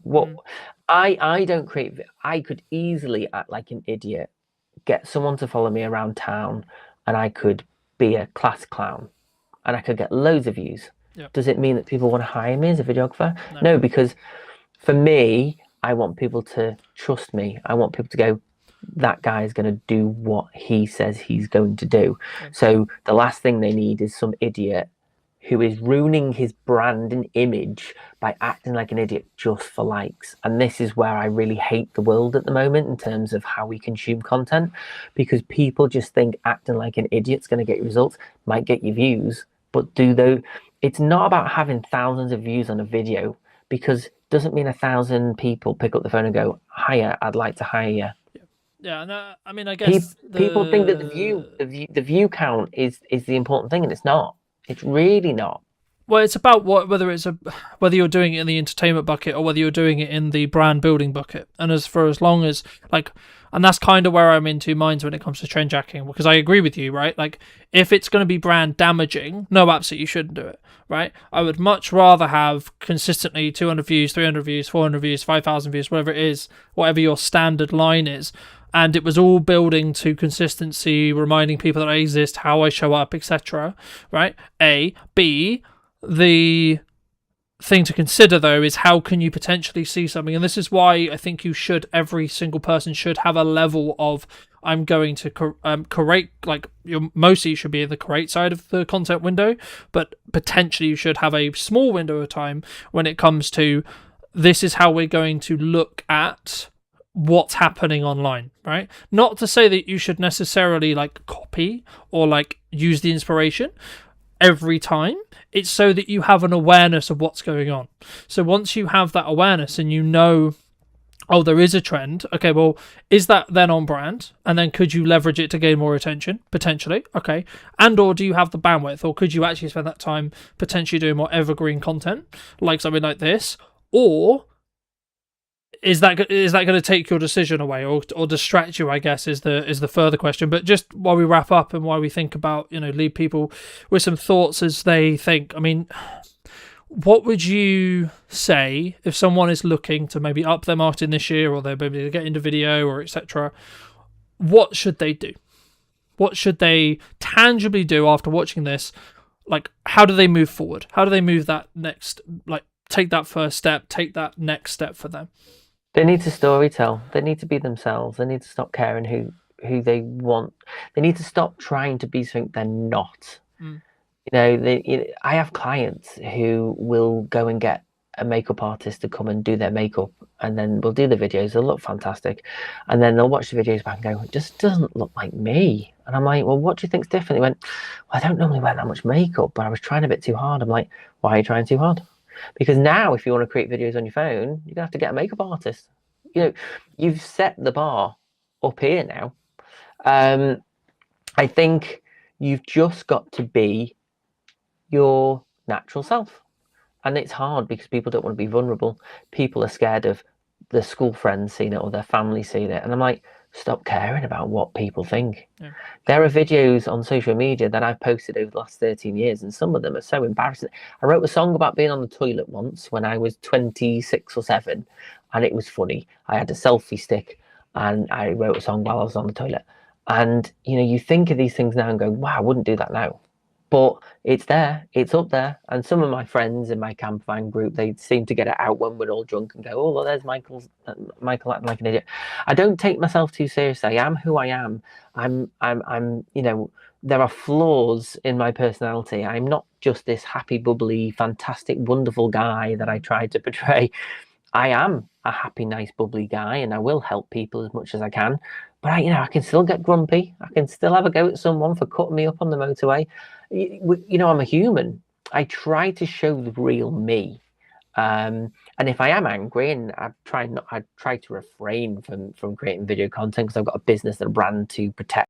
And if you were going to talk to yourself 10 years ago, what advice, if you were going to give advice, would you give that person? If I was going to say anything to myself 10 years ago, it would just be keep your eyes open and you'll get where you need to go. You need to be really good at marketing to be able to have the opportunity and the permission to be able to sell, is my view, in a nutshell. I think when we look at marketing and sales and output of content, the more you do it, the easier it gets, my opinion. What role do you feel trust plays either in business or in marketing specifically?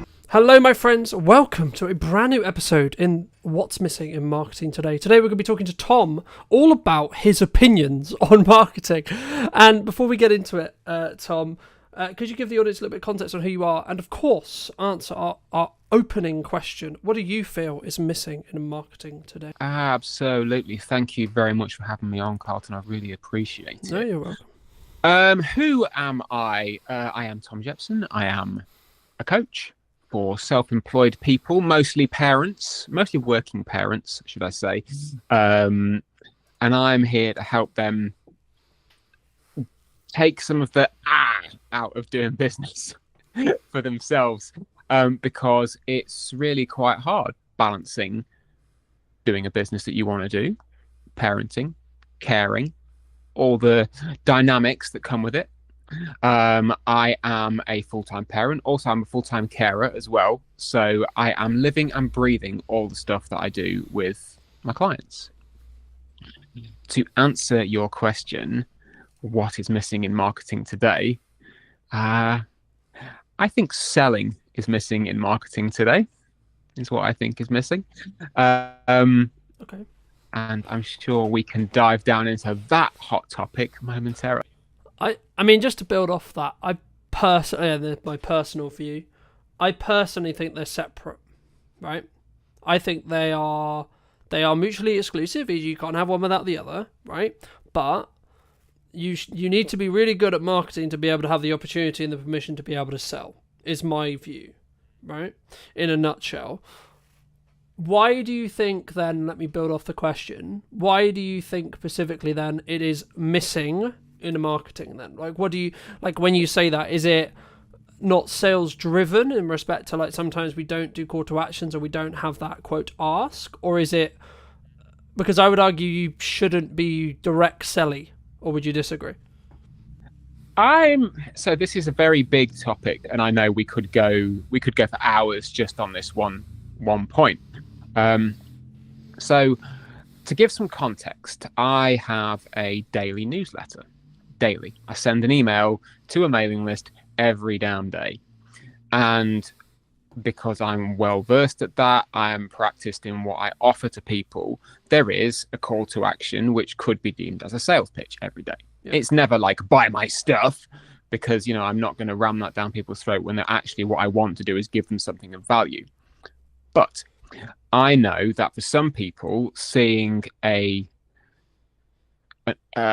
continual offer every day could be quite off-putting. I can tell you exactly why I do it, because if I get new subscribers and I hit them on a day without an offer, they're never going to see it. Yeah.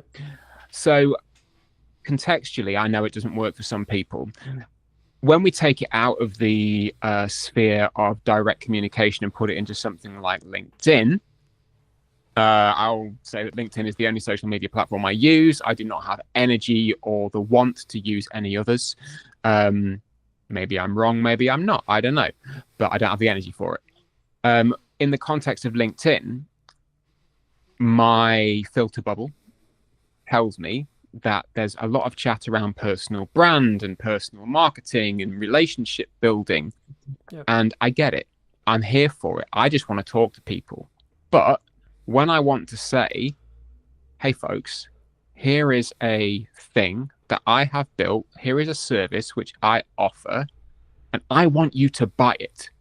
I don't, in this moment, I'm not making it so difficult for you to receive this that you have to get to know me for weeks and weeks before, so then you can benefit it. I'm offering you something now which you can buy with money so I can feed my children. When that sort of message comes out, it either disappears because the algorithm says, no, you mustn't sell to people. People just don't act on it because for whatever reason, they don't find it engaging content. Or any other reason that you could possibly want for that thing disappearing. But I think there's just this almost acceptance that it's not, I'm going to use the word acceptable. I know it's a big word to use. I'm going to say that it's accepted that it's not acceptable to sell in that way. And honestly, when you mix that into the marketing that we do with our content posts and our emails and our podcasts and all of that jazz, if we don't feel that we are able to do that one thing Mm. and have it be effective, how are we ever going to be able to run a business? I think, I mean, there's a lot I could pull out of there, but I think the unique perspective for me is there's a lot of conversation, especially at the moment, around people are concerned about the up and coming budget at the time of streaming, etc. Right? Like, people are concerned about like what's going to happen at Christmas and like where things are and etc. And I'm in a very fortunate position where like this month is manic, this month is crazy, but I'm still building the time to have this live stream, have this broadcast, have this conversation with you, because I think it's important to obviously add value and continue that process of constant development, constant growth, but also I'm always aware that I need to bank content whenever I can. And the key, I guess, to build off your previous point about sales is, I guess, to most people who may be listening to this, you need to ask yourself, from my view at least, where you are in business. And if you are in a position where you need to make money and you need to generate cash flow, then absolutely you should be pushing more sales. And there's nothing, I don't believe, wrong with that, because that might be the reason why you're in business next year, right? Now, in a world where you don't need that and you could be perceived, or one could perceive you as quote unquote being greedy just to make revenue for the sake of revenue, not implying that's what you're doing, but some could imply that, right? I think then you can look at it and go, okay, well, when do you want this quote cash out from what you're doing now, right? Is it in a week, a month, a year, right? Because if it's towards the year mark, then I would argue that in our content we should be trying to add value. Not saying you shouldn't have a call to action, because a call to action could actually be, hey, you really enjoying this, you'll probably enjoy the content I put on my YouTube channel or the newsletter I put out, etc. Right? So I think sometimes when we look at quote sales, we're sometimes looking very transactional, right? We're looking at, I've got this power hour to sell, I've got this coaching thing to sell, I've got this course to sell, I've got this ticket thing to sell, whatever it is. And we just push to that instead of thinking, actually, because I would say you should have a call to action in every piece of content you do, but it should be in relevance and understanding with where the business is and what the business needs from you, and how much, I guess in some ways, how much good karma you have with your established audience, whether that's on socials, YouTube, email list, etc., depending on your method of articulation. How do you mix that when you do call to actions, building off your previous point? Is it, hey, come and buy my thing always? Or is it actually, hey, I've done this other thing? Like, let's, for example, you may say, hey, I just did this amazing conversation with Carlton. Here's a link to it if you would find that interesting. That's an interesting question. And I do mix up the calls to action because I'm fully aware, I've been doing this business thing for a long time. I've been a freelancer for twice as long. I've been employed for twice as long as that, back in days of employment. I've been around the block. I know how this machine works, but to the same end, I don't have a damn clue how it works, because mixing up the calls to action, consistent blocks of, it's not like one day is buy my coaching, the next day is, oh, look, there's a thing. It's going to be consistent blocks of action to take. So yeah, I do mix it up. But to the same degree, it always comes back to the same thing of, this is the core thing that I offer. This is how I want to engage with you and how I would like you to engage with me, regardless of whatever medium, method or action we get there. If I'm posting on LinkedIn, chances are the call to action will either be connect with me here or sign up to the newsletter. Mm-hmm. Those two, because I know that if I get somebody into the newsletter ecosystem, they have actively opted in, and I can then actively let them know who I am, what I'm for, and what I can offer them and how it will help. Yeah. And I think, I guess, go on. I was just going to say, I think for me, it's about understanding when you're serving and understanding how to serve. But the point is, not to cut you off, but I think there's a point at which we say, should we not always be serving? Like everything, every action, every piece of content. Again, my 2 cents, big chefy pinch of salt. everything comes with value. Everything comes with a desire of, actually, if I was sat down with somebody in a coffee shop, what would I want to tell them? And how would I like them to benefit from this conversation? You know, it's not the generic, here's 10 lessons that I learned as an entrepreneur of 20 years old. You know, here's what I'm doing in Bali with my remote nomading, you know, and that's my high horse, which I'm sure we'll get onto later. But to like pull the thread of service, yeah, I believe that if you are in a business, if you are in business, there is always going to be an element of service to your customers, regardless of whether it's paid, whether it's free, whether it's interactional, whether it's transactional. You know, put something out there, because that then is the marketing, and then you can direct the sale. Yeah. You know, I'm not an expert in sales. People know this way better than I do. It's like they make jobs out of it. I haven't. But I do believe that aspect is almost becoming culturally unacceptable because people don't want to be sold to, and that's okay, but it doesn't mean we shouldn't do it. I think the reason why I paused was because I was just thinking, do people not want to get sold to, or do we need to position it in such a way where it doesn't feel like we're selling it to them, right? What I think you're referring to there is like, I don't want to be hard sold to, right? Yeah. Like, I don't know you, but you can buy my thing, thanks, right? For some, it works for some, and that's great. You know, I don't think it's ever going to work for me personally, so I probably would never do it. But in terms of, I don't want to feel like I'm selling to somebody. No, absolutely. I have to feel like I'm selling to somebody. Otherwise, what am I doing? I'm not. Otherwise, it's a hobby. Yeah. Like, at some point, I need to be in selling this thing mode. Yeah. You know, I'll offer somebody 45 minutes on the phone with me for free. I will pay attention to them. I will direct that conversation in a way which is pure coaching. I won't sell to them in the service element of that call. Yeah. They're going to know at the end of it what I can do to help them if they want to take it further. But the service comes first. Yeah. And then once that has been rounded out, I can then go, well, look, here's your call to action. This little piece is me saying, here's what you can buy if you want to. Yeah. And I think it's that mindset of, okay, you're allowed to sell what you do because you're damn good at it. And people need to know that. Otherwise, how the hell are they going to buy it from you? When did you choose daily?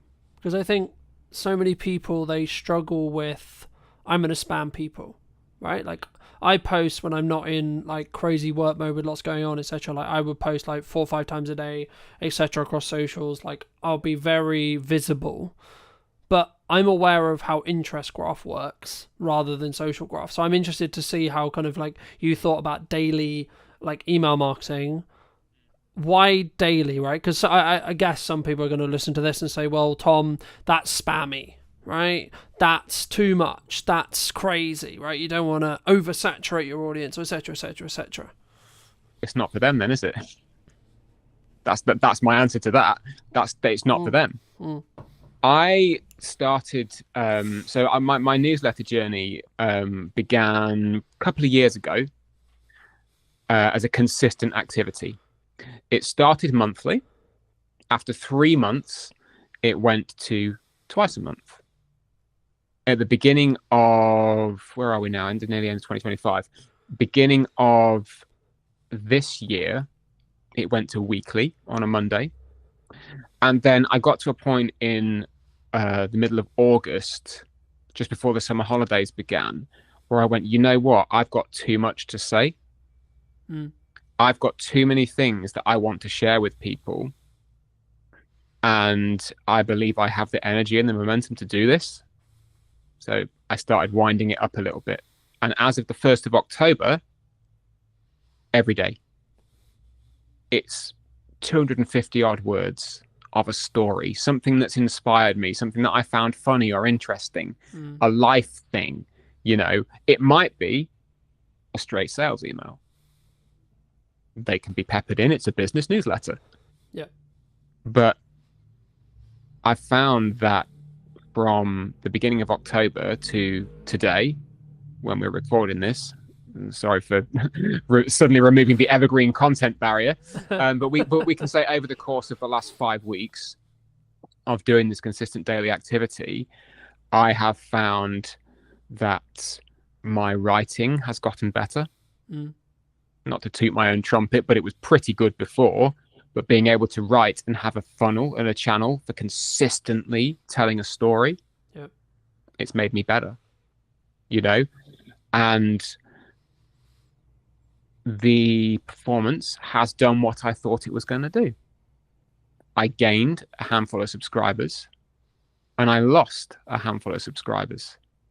About as many, it was about parity for the in and the out. And I knew that that was going to happen because I was sending people something daily. Yeah. I was putting an action in there daily. Yeah. So, like, having it in the last 5 weeks and actually going, you know what, this experiment's worth doing and this is worth following. Yeah. And I'm going to keep pressing on. From my view, speaking about like daily posting reels or daily posting on social across all platforms, blah blah blah blah. I think me, it's very similar, right? Like I remember I did a workshop in September, and an old friend, but also someone whose wife followed me, said something on the lines of, "Fucking hell, Carlton, you're everywhere," and she ended up tuning off and like unfollowing me, and I was like, okay, cool, but would she ever buy from me? And the answer was no. I was like, okay, well then, in the nicest way possible, thank you so much for the time you spent with me, and thank you so much for the support you gave on the content, but you know, actually maybe you're not the right person.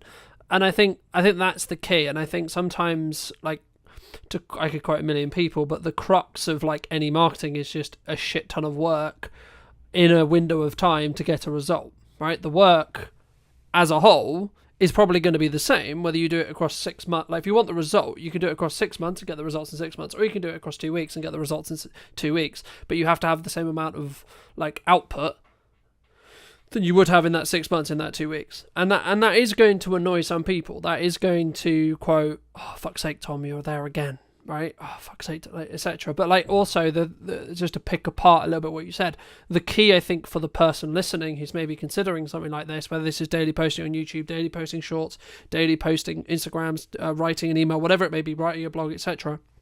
For me, it's, can you make that 1% improvement? Right? Because what you're talking about there, the reason why you're getting better is because, and you may not feel it, right, at the time. It's only in hindsight when you look back. But if you go, like, if I look at where the podcast was and arguably, like, why is what's missing in marketing today, quote, successful or, quote, doing well? Actually, it's because I've 1%ed it every episode since June.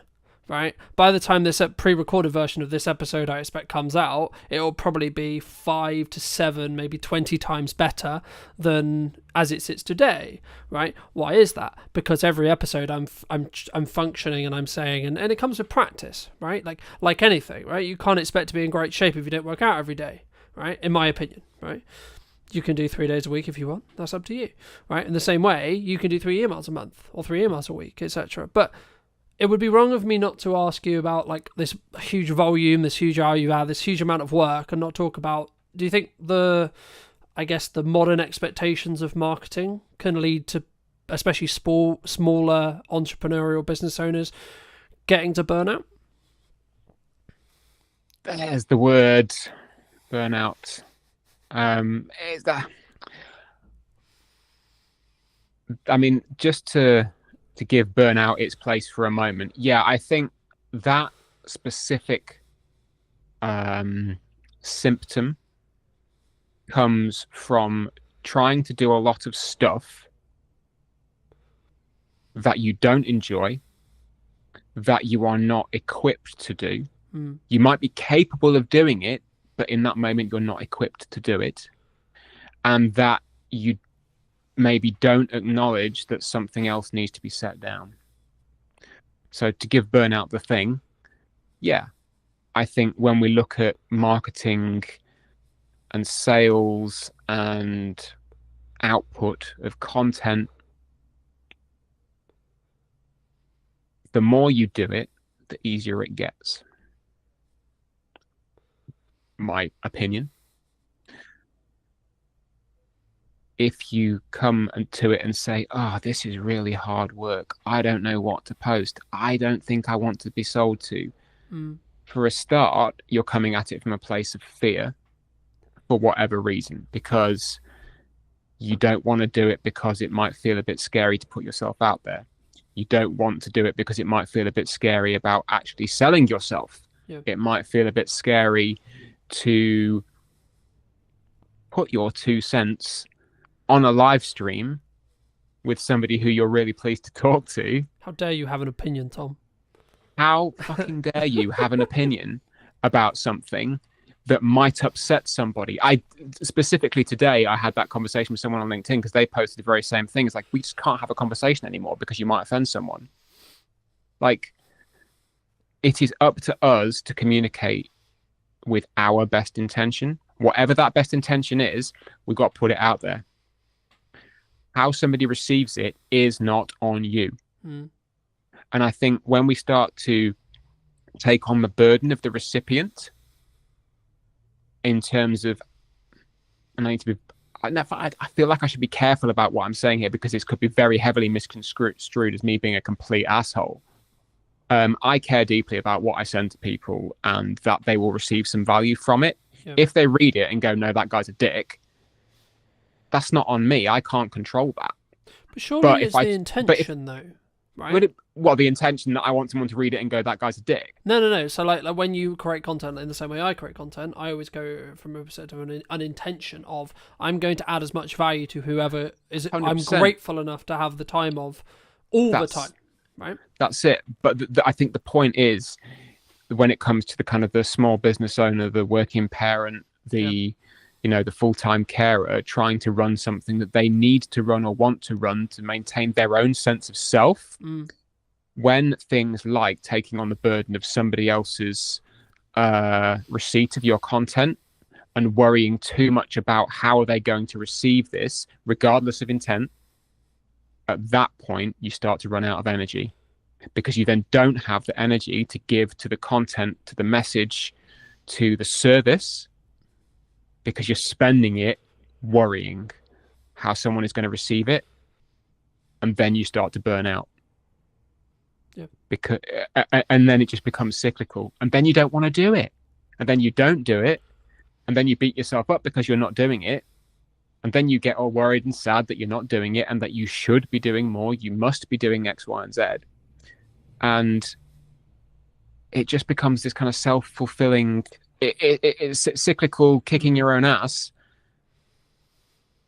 because realistically you're worrying about something that is so far outside of your control. It's worth working through it to let that go. Yeah. And then you can just send a daily email with the best intention, with content that you believe is good. It might not hit the mark that day, so what? Try again tomorrow. But you can do it without worrying that somebody's going to tune out, because as you said before, if they tune out, it's probably not for them, and that's okay. The same goes with daily posting. I mean, I try to post daily on LinkedIn. Presence, makes me a bit sad sometimes. But as you take away that fear of, am I going to get cancelled? Is this message going to miss the mark? Is this any other thing? Yeah. Chances are, worst that's going to happen, no one's going to see it. And if they do, they're going to have some other thing happen, right? Like I can't remember exactly he said to me, but a client many years ago said 95% of the things that you do and you worry about, no one's going to give a shit about because they've got 15 other things to worry about that aren't you or anything to do with you, right? We're very internal creatures in that respect, It's almost like being a little over empathetic, and again, I'm not being a dick. Caring about how other people are is incredibly important. It's the crux of my business. It's the crux of me as a human being. Yeah, I care about how other people are. as I say, you could arguably care, but I also like. So I'll give you an example. I care about how your business is, right? I care about how everyone's business is, even if they're a competitor of mine. However, it's still none of my bloody business how their business is, right? Whether it's going well, whether it's not, whether it's whatever, whichever end of this spectrum we're talking about, right? Whether they're doing incredibly well, incredibly successful, and they have a record-breaking months, or the opposite end of the spectrum, they're about to go bankrupt and they're actually like swimming in miles and miles and miles of debt. Okay, right. I can care and I can empathize as a human to a human and a business owner to a business owner, but the reality is it's still got nothing to do with me. Right? The only things I should focus on is me, my business, and what I'm doing, and staying in my lane and moving myself forward. Do you agree? I like the awareness. I'm very much attuned to being aware of what is going on around, because then you know, if you see a strategic opportunity to make a move, you can make a move. Yeah. You know, you see a gap in this is how the best products come out. You see a gap in the market, you fill it. Yeah. You know, but as you say, how somebody is doing day to day, if they are not publicly putting it out there on the line, telling their story all the time because they want it to be seen. And I mean, like, not a curated version. I mean, the whole nine, just open book stuff. Then no, you're absolutely right. It's none of your business. You can be interested and you can still care. Every person that I know on a personal level, I care about how they're doing, how their work is, how life is, you know, how the family are. How much detail they give to me is up to them, because some stuff just ain't my damn business. Yeah. But understanding that they're at least there,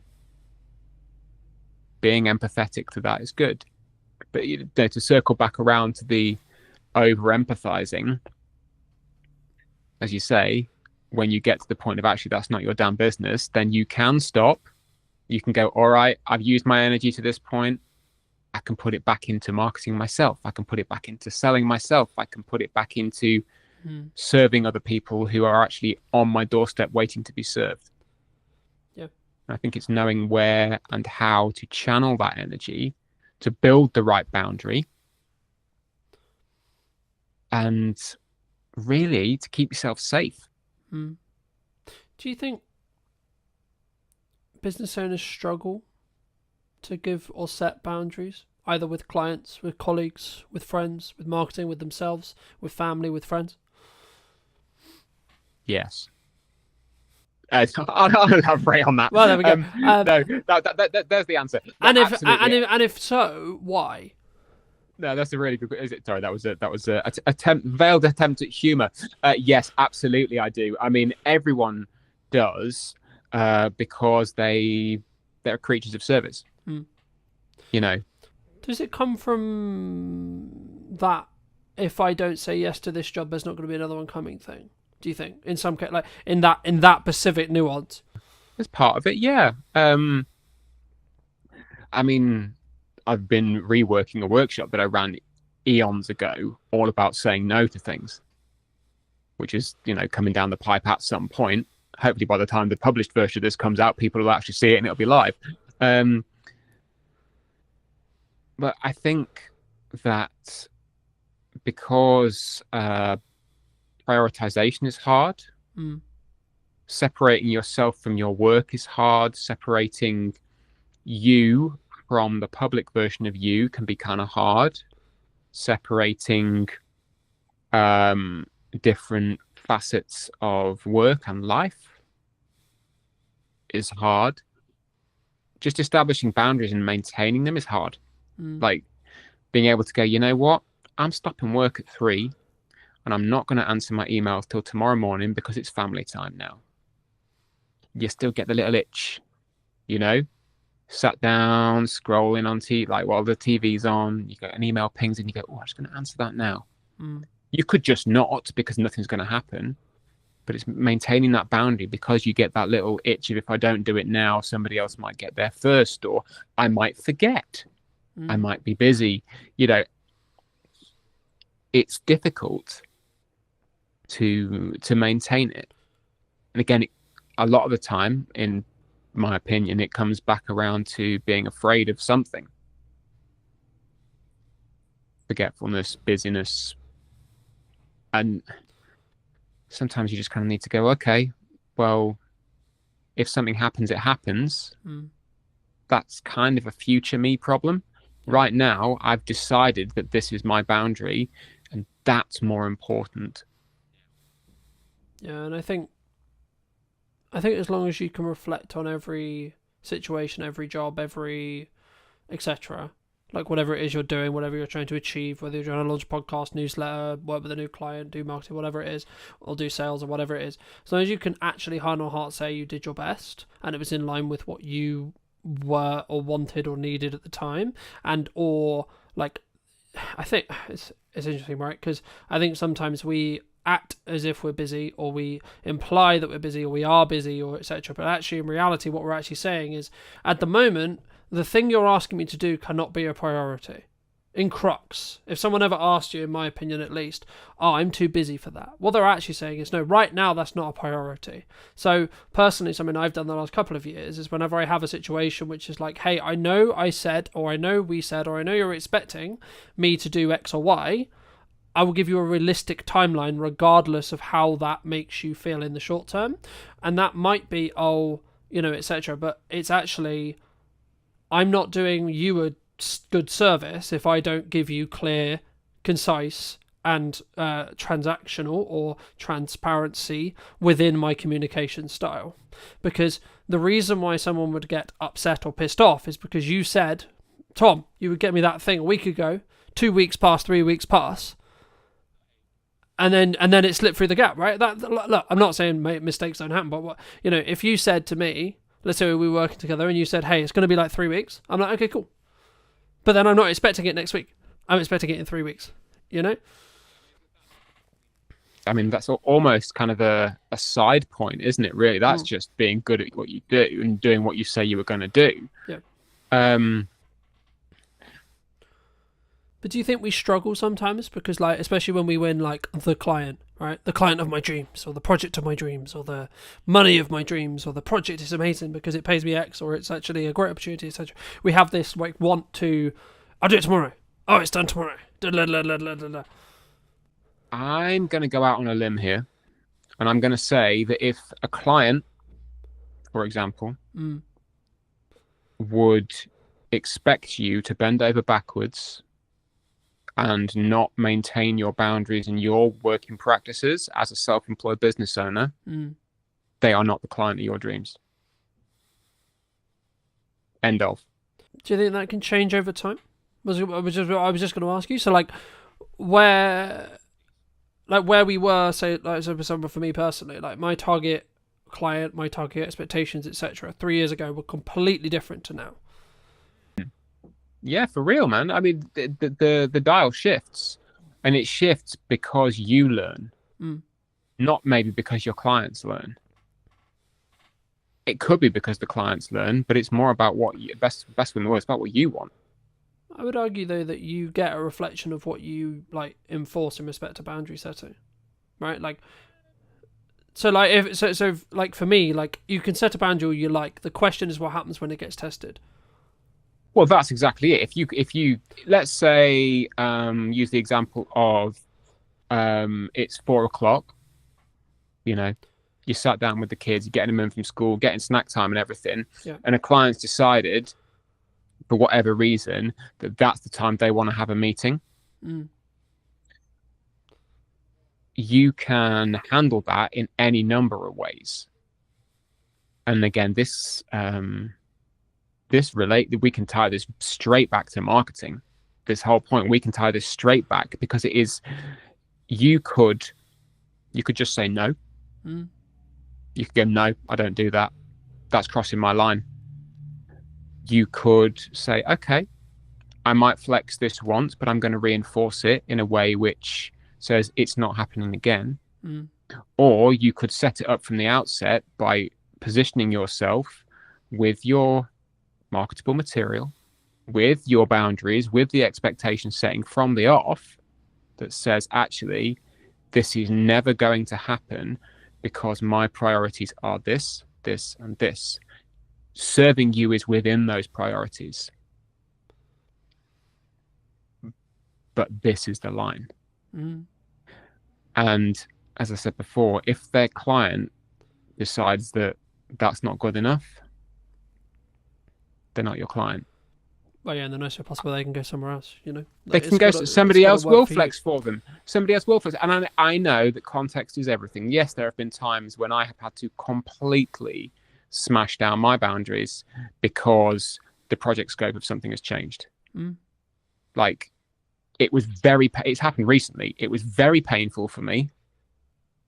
Like, it wrote off days of time, weeks of time that I thought I was going to be able to spend with the family, but I had to do it. I had to because money would have been lost. And in today's economy, at some point, yes, you do need to go. I was going to say, does that come back to kind of what I opened with, which is like, you need to understand what the business is required for you? Like sometimes you need to eat the shit, so to speak. Sometimes, but at best will in the world, I'm 42 years old. I've been doing this for eons. I ain't eating shit for anybody. I'm not doing it. Yeah. But in this occasion, I went, you know what? The scope of this has changed. You've acknowledged that it's changed and that the work you're asking me to do is borderline unreasonable. But I'm going to do it because A, I'm not a diva. I'm not going to throw my toys out the pram and say, oh, screw you guys. That's bad business.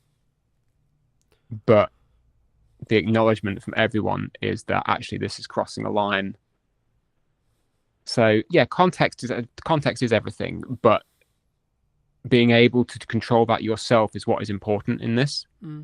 The client, because they know how I work and they know my boundaries, we've worked together for a long time, I marketed that to them from the beginning.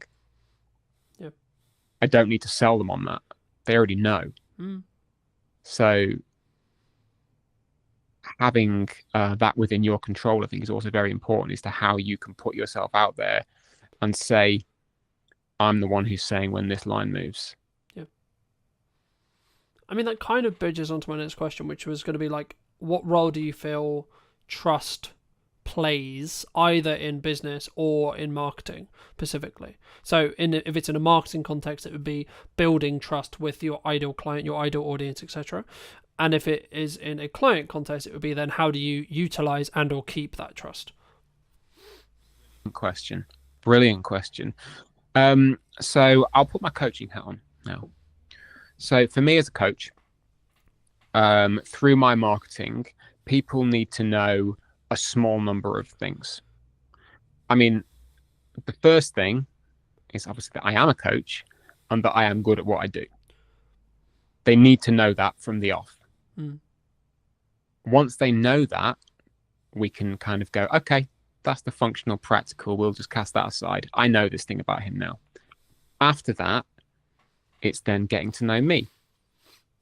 What do I bring to the table? Who am I? Who is this guy?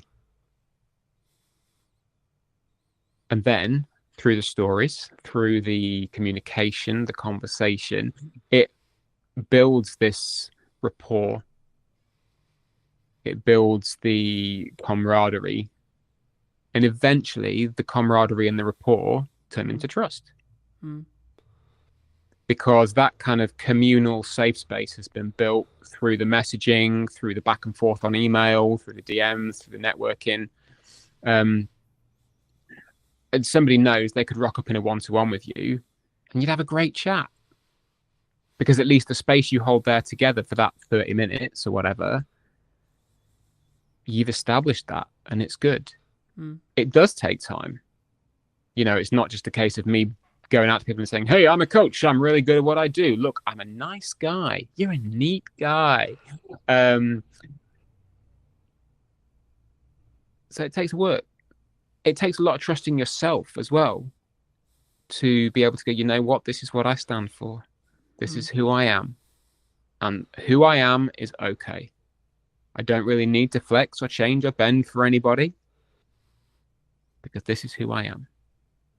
How that is reflected into work once effectively you have somebody pass the post So as we said before, that's just showing up and doing what you do to the best of your abilities. Yeah. I hold safe space for people. When we get into a coaching call, effectively this little oblong window, that is our safe space and our boundary.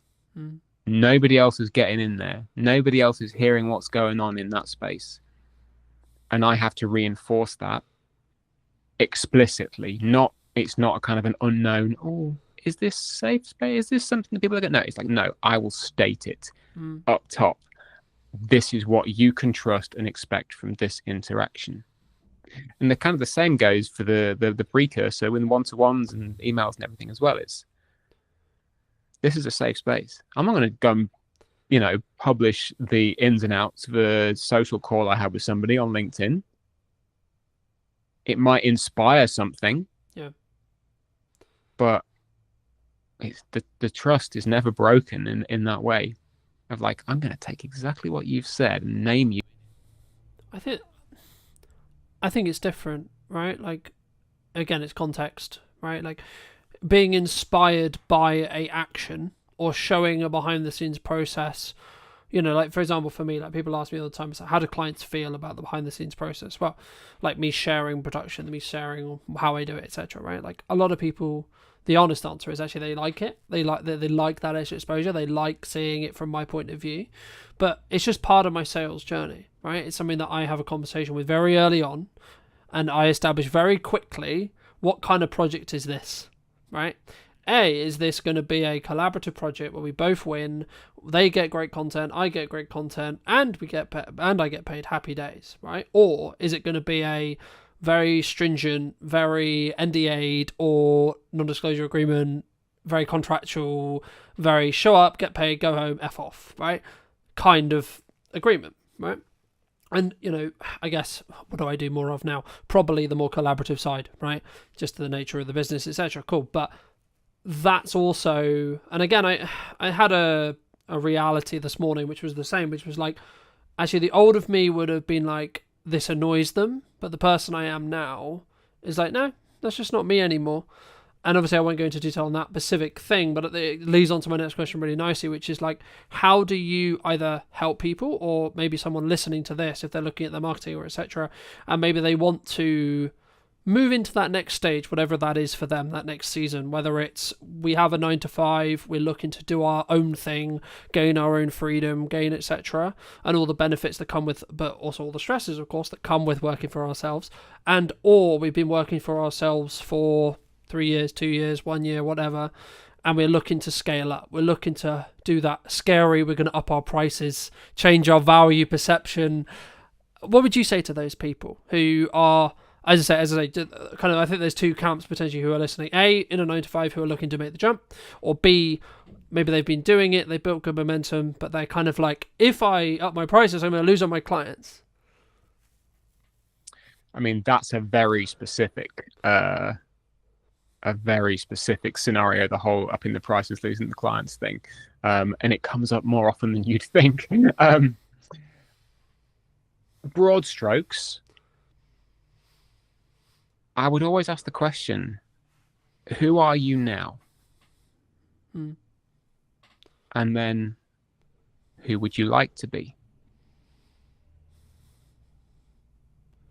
And then, who now can help you become who you'd like to be? And it always comes back to the self, the understanding that the person in the middle of this storm in a teacup, in fact, the teacup in a storm, is you. You're the one who is steering it. You're the one who makes the decision at the end of the day. You have, I have, pretty much everyone we know collectively who is self-employed has had to have that pull yourself up by the bootstraps conversation and go, you know what? I'm leaving my job. I'm going to go and do it for me. And at that moment, you say to yourself, well, okay, this is who I am today, leaving my job. But tomorrow, who do I want to be? Do I want to be the person who's just left their job and is now running around like a headless chicken panicking? Or do I want to be the person who has gone, I've started something new? Yeah. Still scary. Talked a lot about fear in the last sort of 45 minutes. But it starts with you. Yeah. And I think just to build on that from a marketing context, I had a realization yesterday when I was talking to a client at the time of broadcast, and they were like, it's how they react. So we were talking about their brand in Pacific, and for obvious reasons I won't go into detail, but we were talking about how I perceive their brand. And what really stood by to me was then how they reacted to my feedback on what I was saying about their brand, if that makes sense, right? Because it was like, hold on, this person sees me as a pinnacle marketing voice, and that's why they value what I'm saying, right? It doesn't actually matter, in a nutshell, what I said, right? It was actually, and it was something along the lines of, hey, we really appreciate that because you're a strong marketing voice, etc. And yet, like, clearly, and this is the thing I was going to bridge in when you communicate, when you market. If you want the clients that are going to send you around the country, you want the larger scope, you want the larger projects, you have to ask yourself from backwards, and this is exactly what I did, that's why I'm bringing it up. You have to ask yourself, what content would they consume? How can I get their attention for long enough to build trust with them? But also, how can I show them that I'm worth the call? I'm worth the investment. I'm worth the, because etc. Not even like, first it's the time, then it's the money, right? And I think for me, that's the key. And that's where I think, speaking personally in my own marketing from previously, that's where I potentially was wrong, or where I was doing things unoptimally or wrong. And that kind of bridges onto that thing of, if you're going to post daily, it won't be for everyone thing as well, right? Like, especially if you're looking at socials, you have to have a level of volume to be able to rise above the noise, to be able to show up enough so that people realize, okay, yeah, you are serious. And regardless, I guess in some ways, as maybe like a footnote on that, a sign of success sometimes is actually other people talking to you in a more negative connotation at times, right? And what I mean by that isn't a direct client. It could be a quote rival podcast, a old friend, a old person. And what I always ask myself is, what is their intention when they're coming with that information, or etc., and or do they have all the context, right? But I guess the question that comes from that is, kind of, we've answered it in regard to hate comments, but I guess it's, I've had it personally in my own personal network at times where people have said, like, especially when I'm trying to build like a side plan marketing wise, or a side like revenue stream potentially that hasn't started making money yet, it's like, yeah, but you should be doing your client work, yeah, but you should be doing the thing that previously worked, especially if that comes from your mother, your sister, your brother, your friends, your close people, the people who are close to you. I mean, how do you, or would you say to somebody, if you're going to, talk to them about that, how would you recommend they, I guess, challenge that, deal with that, articulate that, reflect on that, etc.? Good question. When people come to you with commentary, we all get it. As I said before, I've had emails from people saying, love your content, stop selling every day. Which my answer is, thank you for your feedback, but no. but no. Not in so many words, although some days you would just like to go, well, fuck you, buddy. We don't do that. It's not particularly. Yeah, but also just to quickly interject, you have every right to say, well, look, if you don't enjoy what I'm doing here, you can watch something else, right? And or read something else, or consume something, etc. Again, context is everything. Thankfully, a lot of the time I can look at, I don't know, I never like to defer to data, but I can look at the numbers and go, well, has that person been subscribed to me for a long time? And if they have and they don't like the selling, and they still hang around, I know they can kind of ignore it and it's fine. But to come back to the question of commentary from outsiders,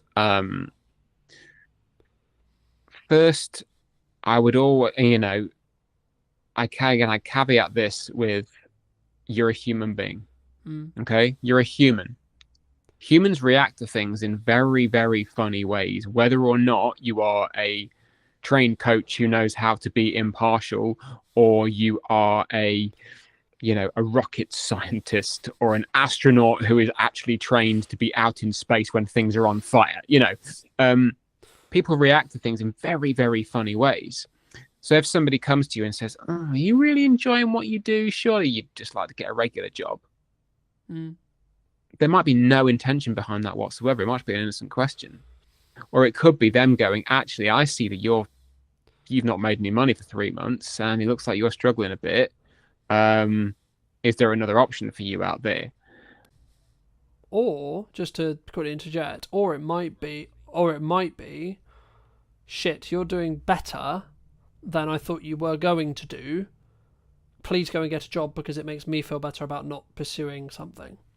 I mean, personally, I've never experienced that. If it was ever to happen, brill, because obviously somebody is seeing a margin of success and they're then envious, what have you, But again, as we said before, how you receive what you're putting out into the world kind of ain't on you.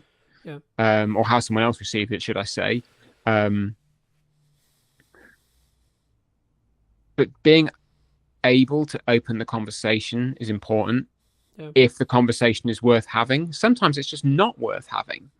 Someone coming to you and saying, looks like it's a bit of a difficult one, should you not have just stuck with X, Y, and Z? Or, depending on who they are, what they know of you, what they've learned through your conversations, communication, family member, client, ex-client, audience member, whatever. Yeah.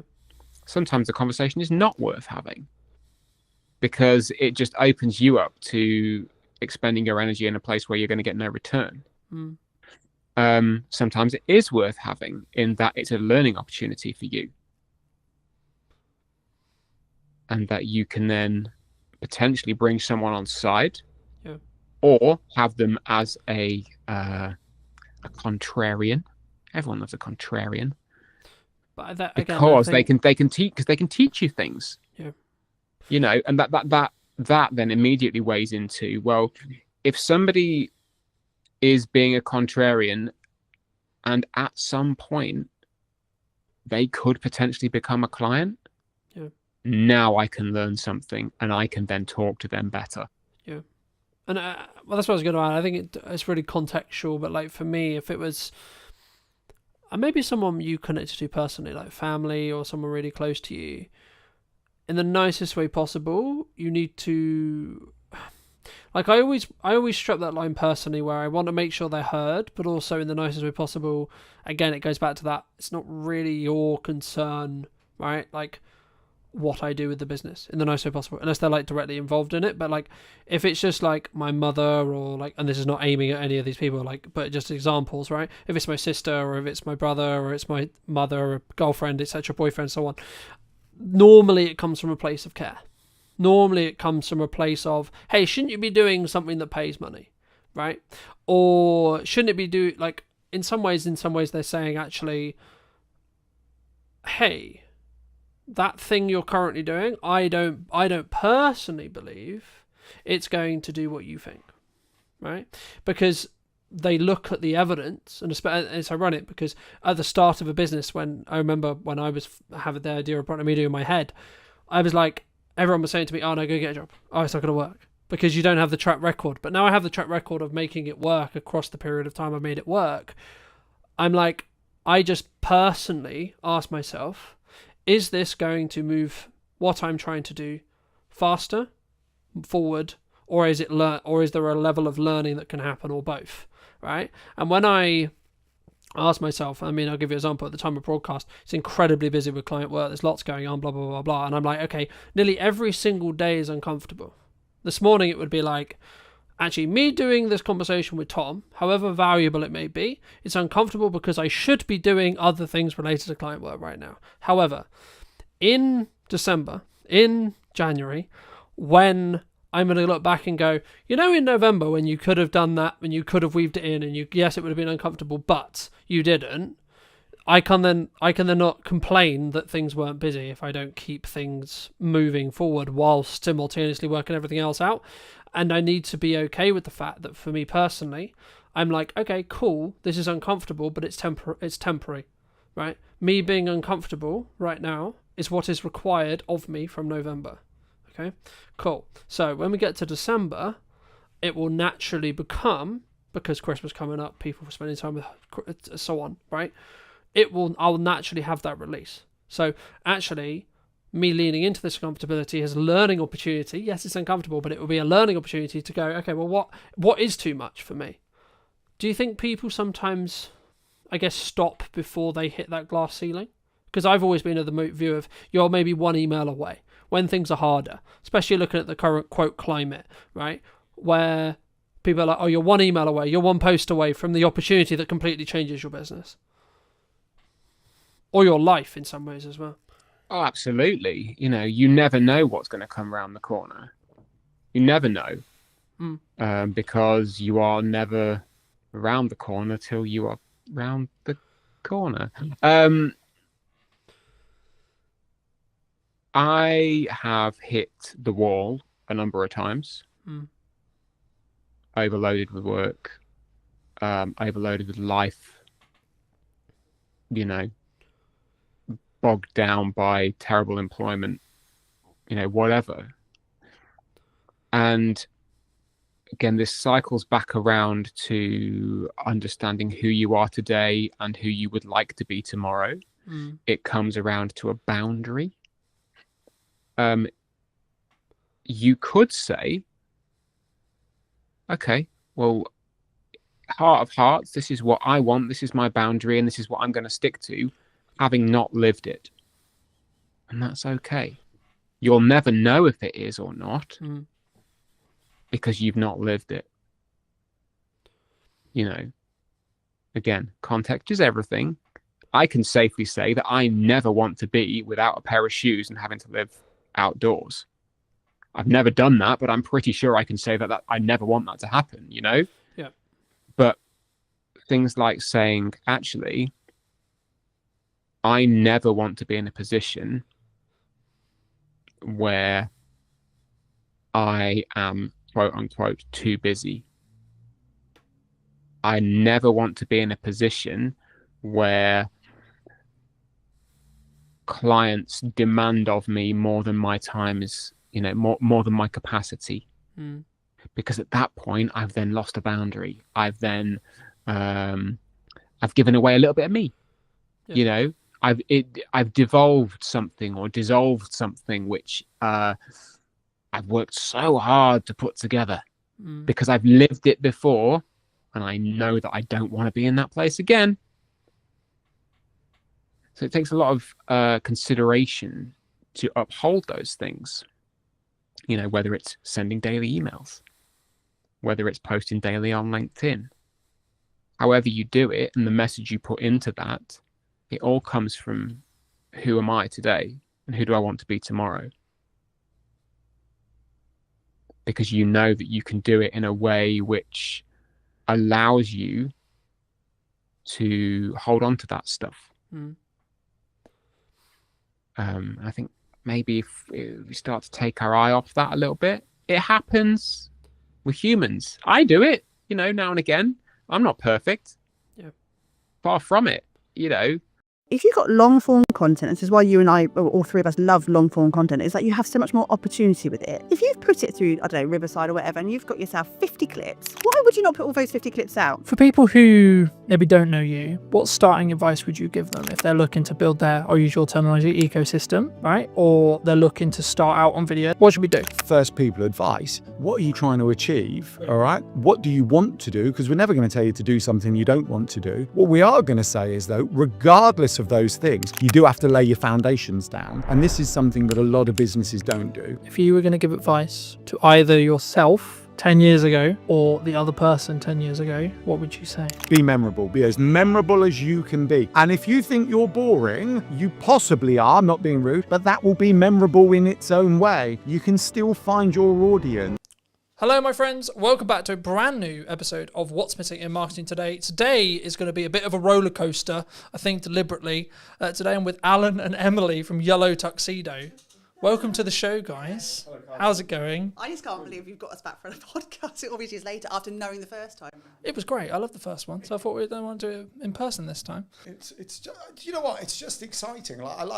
We like talking about what we do. We like chatting with other people. So this really is a kind of a no. And we let you out of the house. We had said that. We were just chatting to the others here. We're like, we don't get out of the house much. So when we do get out, it's like we have to remember to stop talking at times because we just sit opposite round our dining table working. So yeah, it's like we've escaped. I love it. I can't wait. But before we get into it too much, what do you both think? It might not necessarily be the same thing, but what do you think is missing in marketing today? Do you want to go first? No, you can go first. No, because we have this conversation quite a lot. And I think in terms of what's missing in marketing is simply the human touch. And I think we've got to the point now with a lot of small business owners where it gets quite formulaic because this is like how you market your business. And we forget sometimes that actually to be a bit more human, to realise to talk to people on a two-way street. You're really good at that, aren't you? Yeah, well, yeah. I think you just basically handed it over to me because you ran out of what to talk about. Yes. I think there's two things, actually. I think there is that human touch. There's still there's a large desire to broadcast. Let's broadcast. When actually the conversation needs to happen. We still, audience growth is what we're talking about. And I think audience involves an interaction. I mean, this is all buzzwords, but the principles sound, right? So we want as businesses to grow an audience of people who want to follow us, fans of our brand and everything else. So human kind of touch is an important part of that. And you see that, I'm not going to diss any social media platforms, particularly LinkedIn, but LinkedIn's very broadcasty. I've done this. And you sometimes go through the comments and they might have 5 comments and they've replied to 1. And it's like, take the time to reply. We're all busy. Take the time to reply. The other thing I think is missing, and human connection is like the big thing, like this art, that's what we call it in Yellow Tuxedo. The other thing is what we call and. It sounds stupid. But I think so many people think they can do one thing. It's like, I'm just going to go networking. I'm just going to do LinkedIn. I'm just going to go on Instagram or TikTok. And you know what? For an extremely small percentage, that will be fine. For everyone else, it's what else are you going to do? I'm doing this and I'm doing that. And one of the kind of realizations, I'm gonna pick on LinkedIn a little bit. I'm okay with it, right? But it just gives some very good examples. But you see the LinkedIn kind of coaches, they go, oh, LinkedIn's this, I'll teach you to that. It's brilliant. I did this one post that got me 5 leads and all of this, but they're also on TikTok, on YouTube, on Thread, and that's fine, right? And when I say and, it's not just about and other social platforms, it's and collaborations, and macro, and email, right? You have to do more than one thing. And now I won't mention names, but we were chatting to an owner of a networking group where I'm really gutted, I can't remember the numbers, right? But they said quite a large amount of people had left recently. And of that amount who had left, a large percentage had left because their business had closed, right? Sad times for them. But in talking to them, the vast majority had only gone networking. There was no, I nearly said online ecosystem, but I got punched under the leg because it was like straight in with our jargon. But there was nothing else for the people they were connecting with to explore. And in this very modern world where we jump from platform to platform, we consume email, even WhatsApp, right? We've got a WhatsApp group off of the Funpreneurs Big Day Out this year, in June, but people are still chatting from that day. And we all work in different ways. So we have to accept that people work in different ways. Yeah, I think that's really important because when I pivoted in May, as you may have seen the post, and I was doing certain things, like when we first met, really, really well. I was doing lots of things, but I was doing them really badly, right? And then through lots of things, I pulled back on loads of stuff. I was like, right, what do I actually want to spend a lot of my time doing? What do I think is actually best suited to the business? And what can I personally do to give the best, right? Yeah. To give my best. Anyway, fast forward to 2025 May, I basically then decided it's going to be yes and strategy. So as long as I can continue the consistency and everything that I'm sure we're going to get into and do it well, it'll be yes and.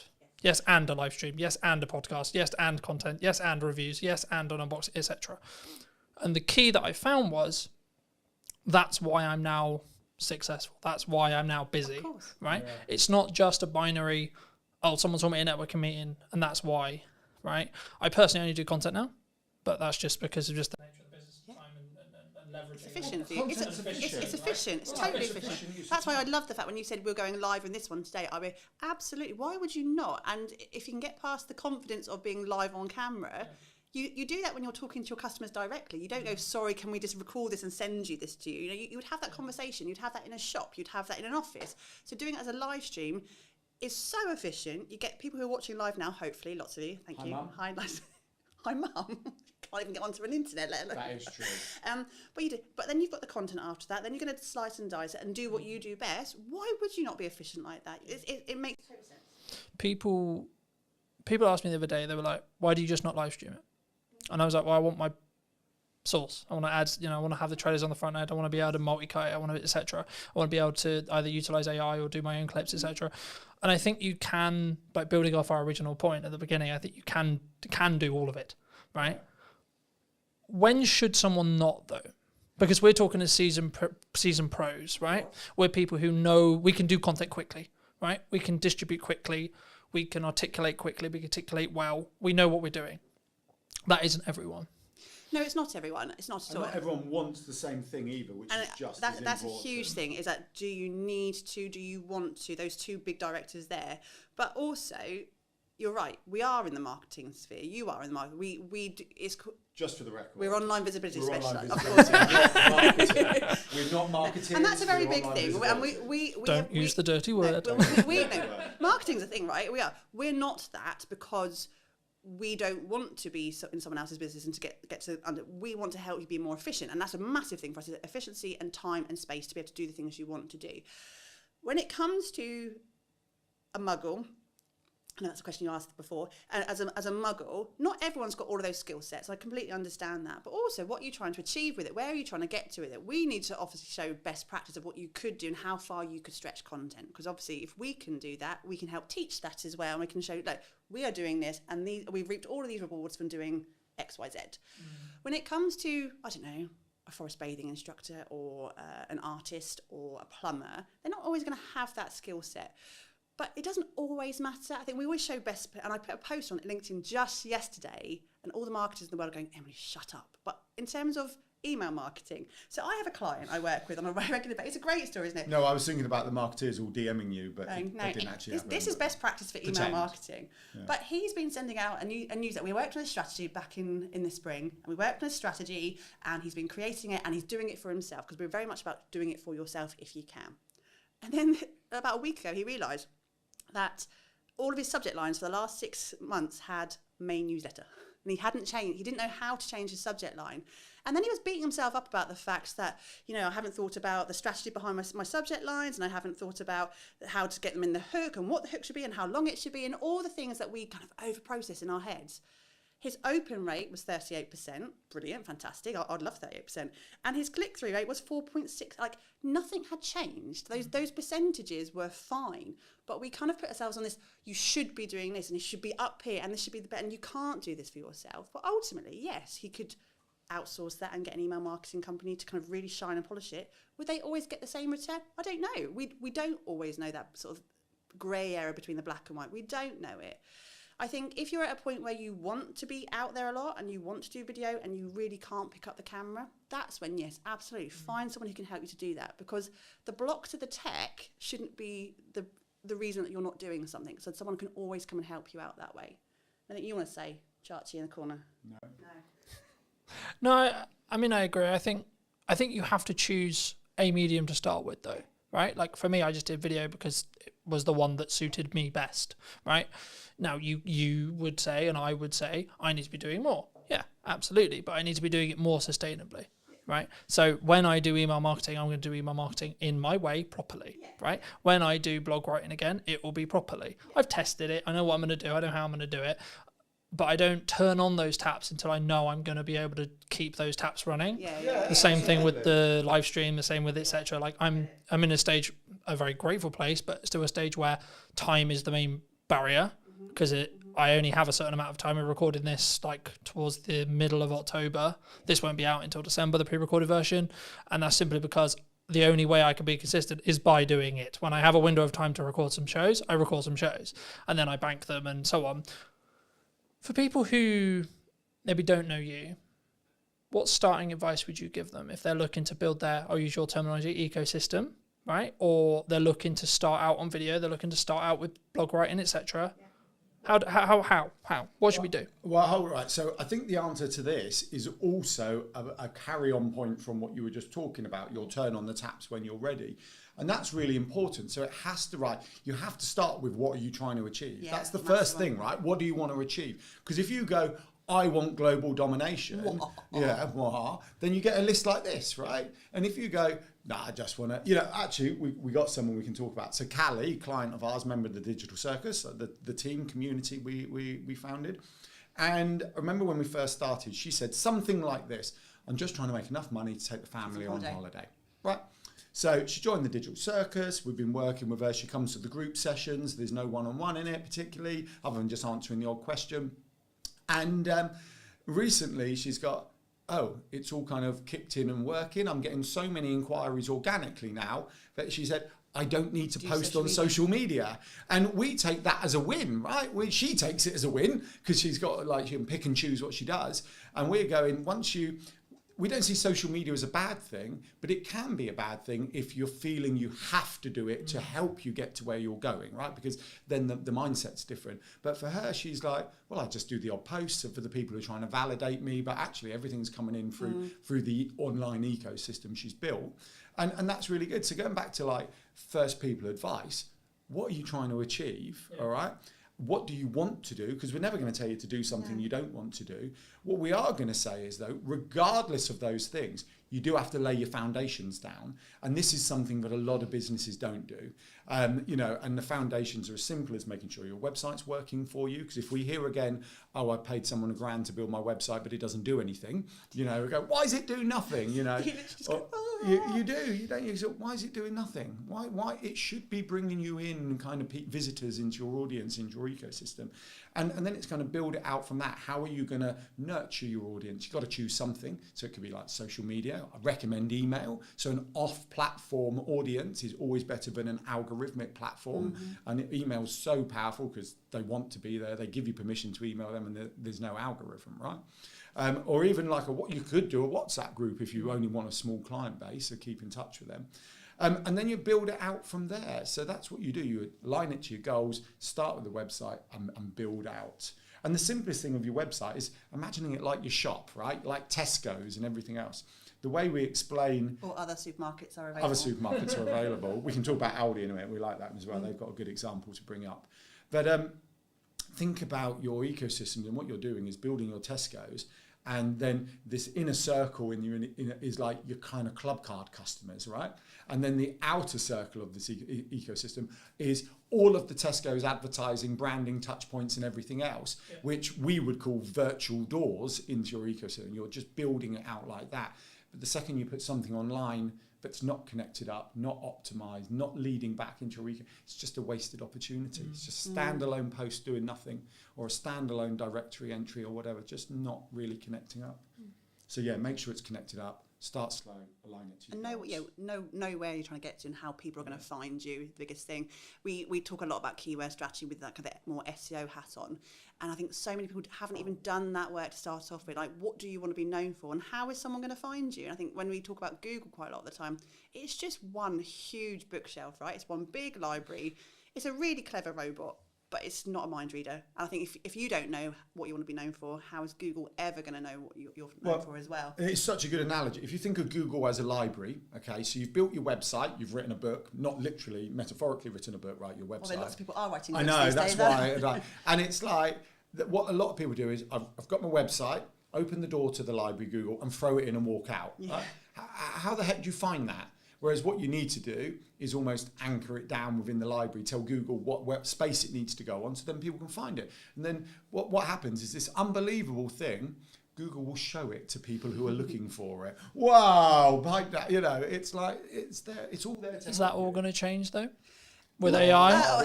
We have this conversation, and AI is changing the world. We know it's changing the world, but at this point right now, it has to be human-led. There's an element of human-led there, and to a point where AI completely takes over the world, when the robots are, and we're going to be proper War of the Worlds, which could be tomorrow, you never know. But we still have to have what is right now, and right now is the fact that we need to be really crystal clear. It's still machine learning, where it's looking at human content, feeding that machine, and we still need to be front and centre with that up until they tell us otherwise. So we can't predict the future. Well, because the problem is, right, like, unless you're CEO of AI company, right, you could use OpenAI, you could use one of the others, Google, etc.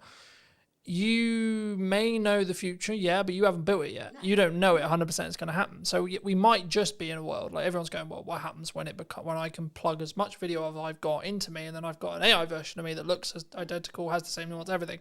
But that might never come, ever. It might, sure, and you should be planning in some ways with your head. Get and the crystal ball out, everybody. Isn't this like 3D TVs? They said 3Ds were coming, they came, and then they disappeared. And then they disappeared, Yeah, because it didn't actually... I think. Sorry. No, I say in terms of what AI especially from the Google platform is right now, is that if you're looking for a short, sharp answer, absolutely front and center will be the AI generated answer, and it will give you that. It will still give you the links to play. If someone's looking for an in-depth conversation, or they still need to have that human at the other end of that website to interact with, they're looking for a videographer, they're looking for a plumber, they're still going to have to get to that website at some point, and they're still going to want to interact with you, and they're still going to want to ask you questions and look at your FAQs and all of the things that we should be doing anyway. That's not going to change even if AI takes over the world, because they still need to talk to a human at the end of that transaction. It's different intention, isn't it? Asking AI to write you a blog is very different to going, I'm looking for a plumber, I'm looking for an online visibility specialist, I'm looking for... people looking for online visibility specialists. The other thing, I think there's a huge opportunity for... We touch on lots of things in our model, but we can talk a bit about SEO and email marketing, content marketing, but SEO in this one. So if you don't optimize it, how does it get found, in our library analogy? It can't, or it can, but it will take a lot longer.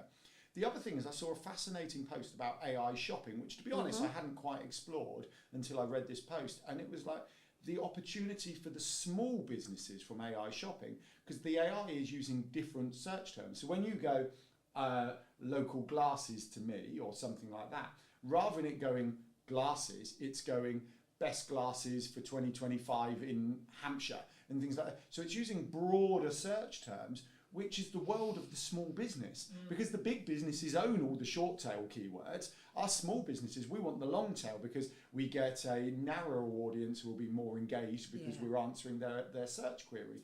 Whereas, supermarket, going back to supermarkets, will be owned by a supermarket, right? So a small supermarket won't own that, but a supermarket specialising in local produce in Hampshire, best in 2025, all of a sudden AI is liking that. So there's a huge opportunity by ensuring you're there for when AI is looking for these answers. Yeah, that AI shopping was new to me. I found it quite interesting. Do you think marketing's too complicated for solo people now? We make it complicated. I think business is complicated. It's so much bloody noise, isn't it? This is why we started our business, is the fact that it's a really noisy space. And my LinkedIn or Instagram or Facebook or TikTok now is filled to the brim of adverts for marketeers who are telling you what you should be doing, or buy this here. And I don't bloody well know. I don't know. It's too much. And if you are a muggle type person who's not really into marketing, it can feel really overwhelming. It can. I get overwhelmed, and I know what we should be doing. I feel it oppressive is what I've been saying. Yeah. It's like if you're a business owner, like small solopreneur, freelancery type business, I feel that the kind of narrative and noise is like an oppressive cloud of you should be doing this. Yeah. And you've got, people like, I'm trying to think of big business, Alex Hormozy, Gary Vee, the big influencers going, you need to do this. You've got coaches on LinkedIn going, you need to do this. You've got marketeers telling you to do this. Yep. We're telling you to do something. And it's like, which one do you listen to? Because some are similar, some are not. It's like, it is.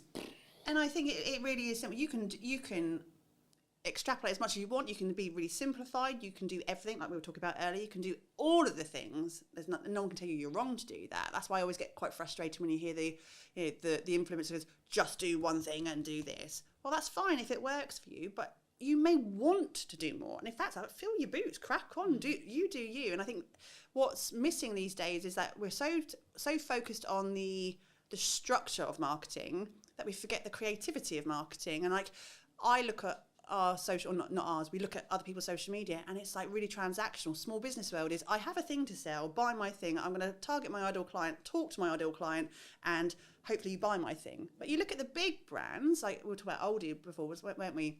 Or any other big, they're so creative and fun and not taking themselves seriously, or just connecting with you on that human level. They don't overthink the fact that they haven't done 5 LinkedIn posts this week and done this over there and sent that email. They don't do that. So we need to actually look at those bigger brands and go, how can we make our life simpler, show up the way we want to show up, and stop worrying about the fact that, TikTok's done this new algorithm change this week, and that's done over there, and that person's telling me to do this, and I should do this. Like, breathe. just breathe and do you. Done's better than perfect any day of the week. Well, that example of the email Exactly suddenly, he got it out ultimately. The message in his email was brilliant. He still got people clicking through in that email. Yes, he could have been shiny with a really profound, opening statement. I got really excited on our email. So we send a weekly newsletter on a Thursday. It's a kind of, we share some thoughts on kind of the business world and what we do with some hints and tips and some other and community news and blah, blah, blah, it goes out. And I started adjusting the subject line, and I noticed the open rate went up by 10%. I'm like, Emily, I've worked out how to increase a 10% open rate. You hadn't. No, I hadn't. And so the next week I followed the same formula, 10% increase, next week 10%, week after 10%, and then week after, same thing, no, back down to normal. So I was like, well, hold on, what's going on here? Look, the 6 weeks that it had gone up with the 6 week summer holidays. So we'd increased the 10%, So the point is, the subject line did nothing, but the summer holidays, people were sitting there reading our email who were usually rushing around. And it's like, that's fantastic. But there's me thinking I was really clever, securing the best kind of subject lines ever, taking ours up from about 38 to 48, when the reality was, it was just the summer holidays, which is good. I think people, they don't, because sometimes people use it as an excuse, right? I'm slow because it's Christmas. I'm slow because it's the summer. I'm slow because da da da da da. But then I have a conversation with someone, and I'll just use MySpace as an example. So I have a conversation with a videographer. They'll be like, I haven't had any jobs in, things are really slow. Da da da. I was like, okay, but when did you last show your work? When did you last write a blog? When did you last make a YouTube video? When did you make a passion project? So on, so on, so on, so on. And I guess there's a level of a self-accountability that you need to have yourself. So like for me, regardless how busy I am, Brunton Media will be the top paying client in respect to my output, because I know, unfortunately, right or wrong, some clients will still work with me. Other clients will choose to go different ways, go different paths, whatever. So I need to make sure there's a bloodline constantly, refilling that pipeline. And even though now, as the time we record this, I'm basically not looking for any more work to 25 at all. Not really at all. But grateful place to be. But I still should be having the marketing turned on so that when we hit 26, I'm busy still. Right? It's not going to be magic. It's not going to just appear. And I guess that leads into a question of like, is it just doing those things and building those reps that you like, I'm going to commit to doing video because I love video, I love etc. Or I'm just going to do email, etc. And do we sometimes get dragged away from shiny things? Like, oh, shorts are really strong right now and I need a podcast. And everyone's got a podcast. And then people are doing live streaming and da-da-da-da-da. And that's the conversation we have so often with our clients, especially clients within Digital Circus as well, is that there is no magic bullet, right? There is no, but what you do need to do. There isn't a magic bullet, realistic. I know we've said and we've said human connection. It's doing the bloody work. It's just working hard, right? And like you can we're all adults. Well, majority of us are adults. A lot of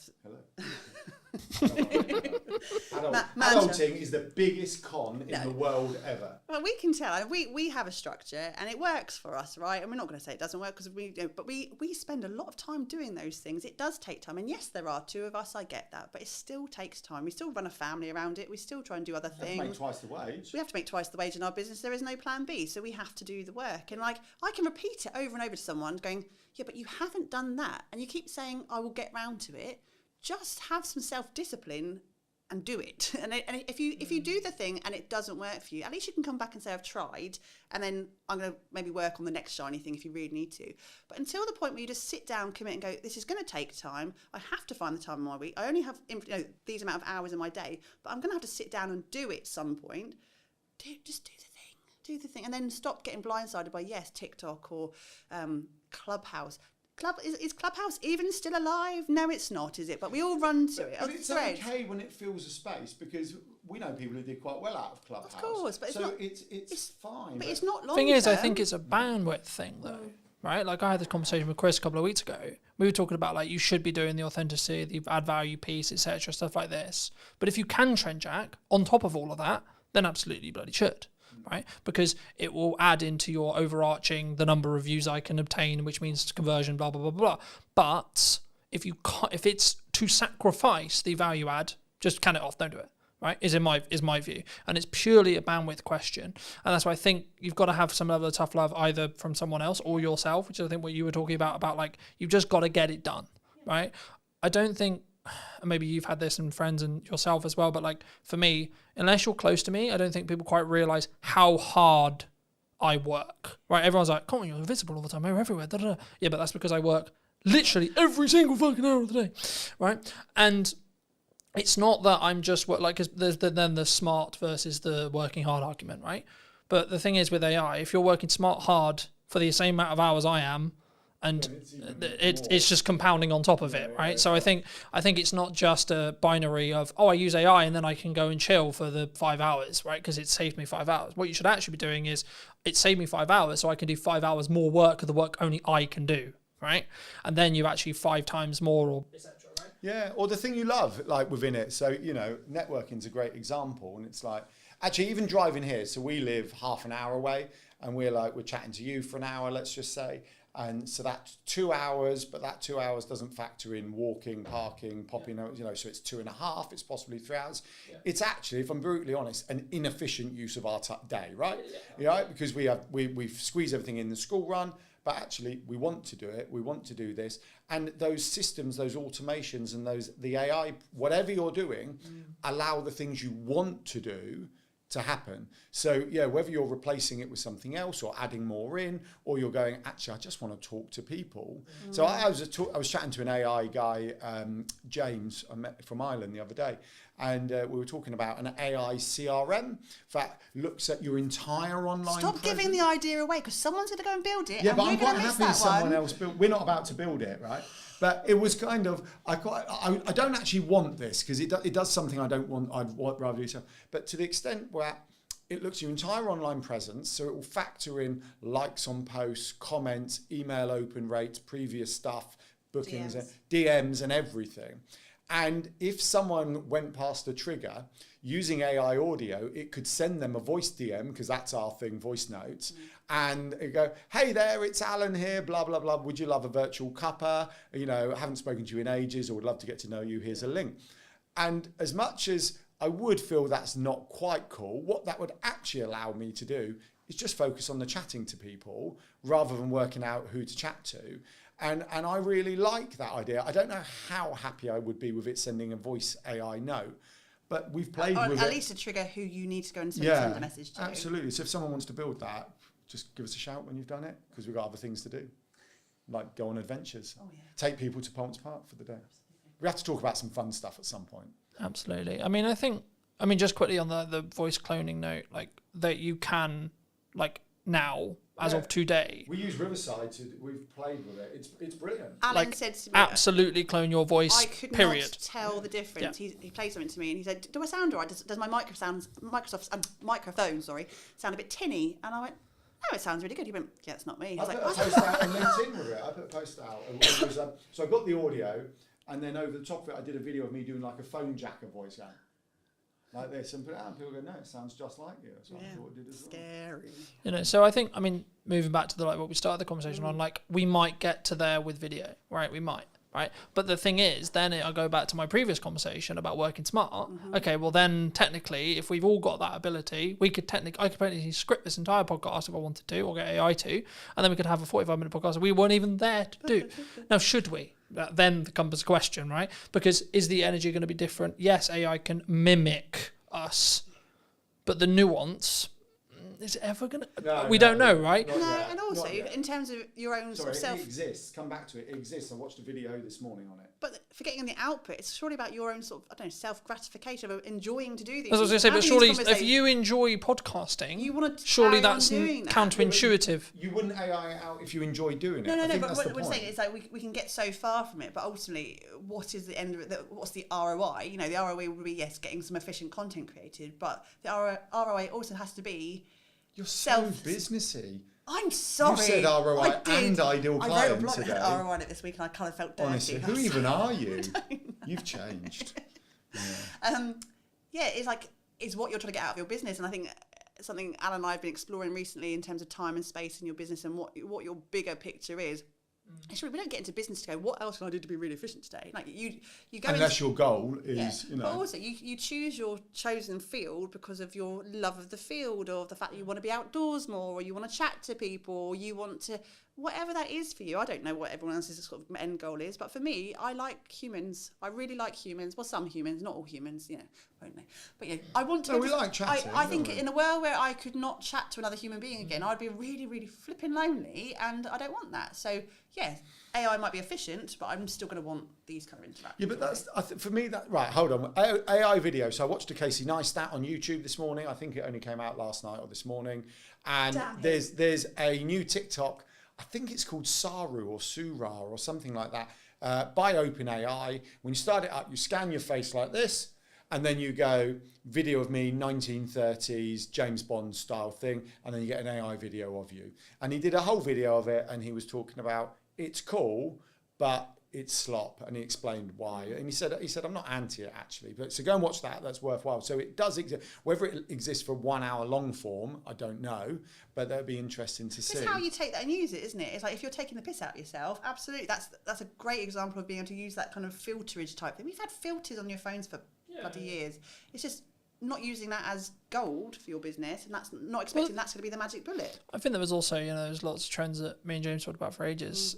James Gale, whose space we're sat in, but like for me, we talk about like there's a monkey vlogging and like stupid shit like that. There's this is actually really creative, and this is actually part of the creativity process, right? Yeah.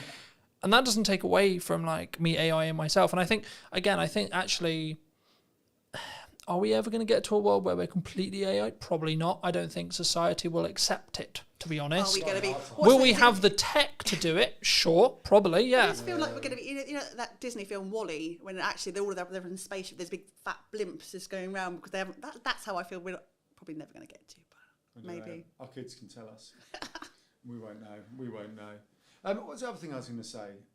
You're not the interviewer, by the way. No, I know. It was just following on the points. But the AI thing, I think, is still, it's there for the things that aren't in your zone of genius or you don't want to do. And I think that's no different to outsourcing, right? Mm-hmm. People outsource their social media because they can't get their head around it, don't know what to do, don't know how to do it. Or just have no interest in doing it. Or don't have any interest. But they understand they need it for the business, right? Yeah. They want the visibility. They understand that opportunities will come if they're on it. Yeah. But the idea of them doing it is like, no.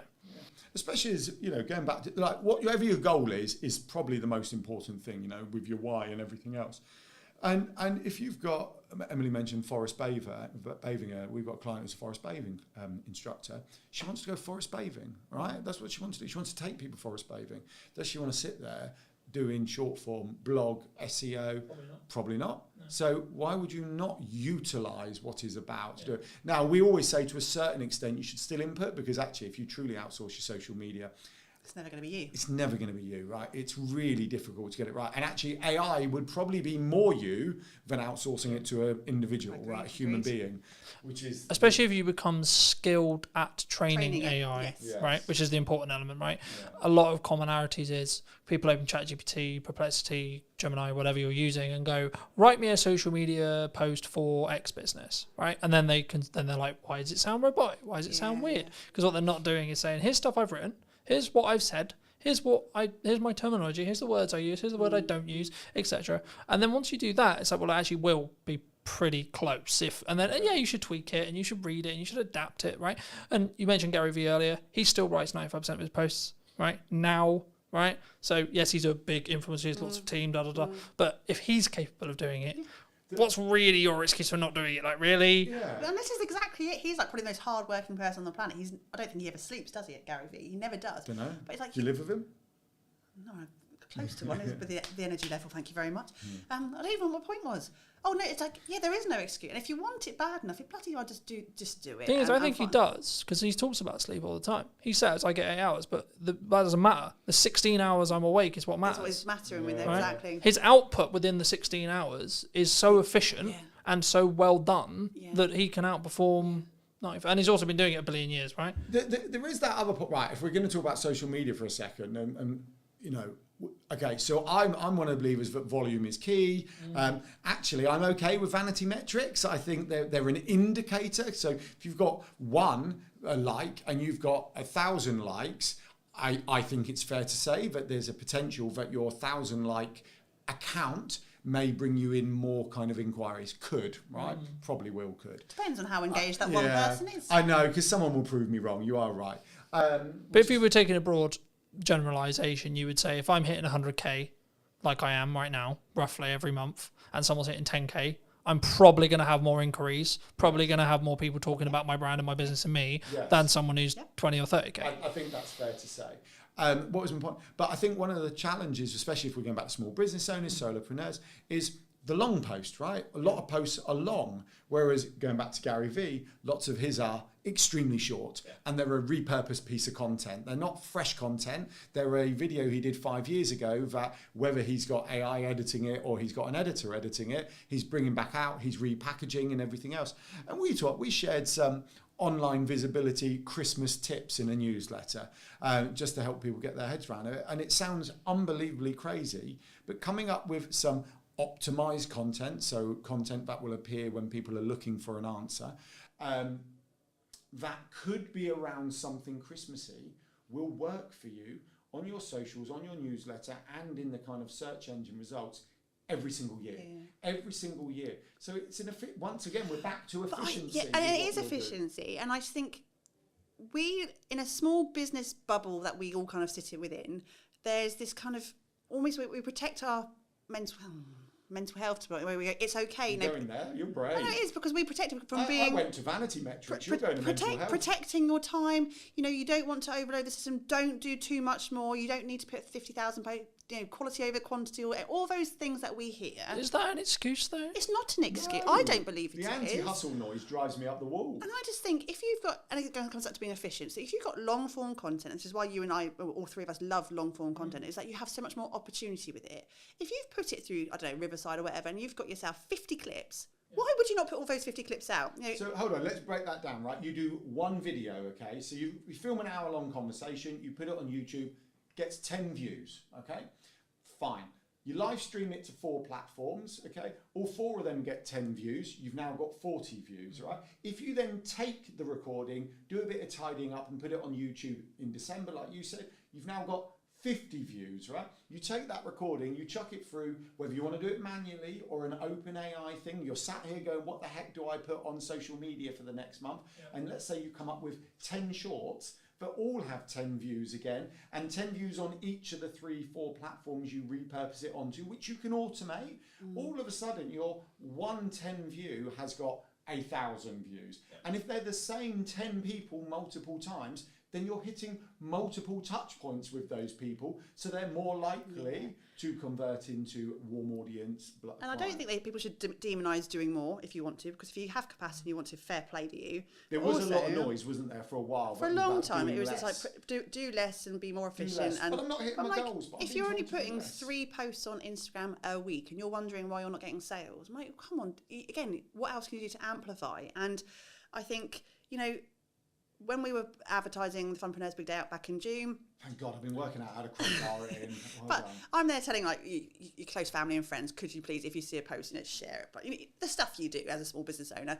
My mum's like, Ems, when are you going to share it? I can't find it. Like, even my mum can't see that post because they don't see it, and we know what algorithms are like. We know it pushes you further away from people, so you have to do more because that person may not see that one post out of your 3 that week. But if you are consistently putting stuff out, that is still quality because the original content is quality.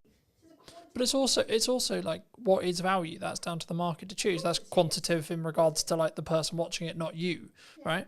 Me giving as much business advice for an hour, you guys giving the business advice for an hour, if you're not a business owner, it's not very valuable. Yeah, but they have that thumb. They can scroll. It's just like, don't watch it, especially on an interest got base. You just won't be served it. It's you won't even see it, right? So you don't even know it exists.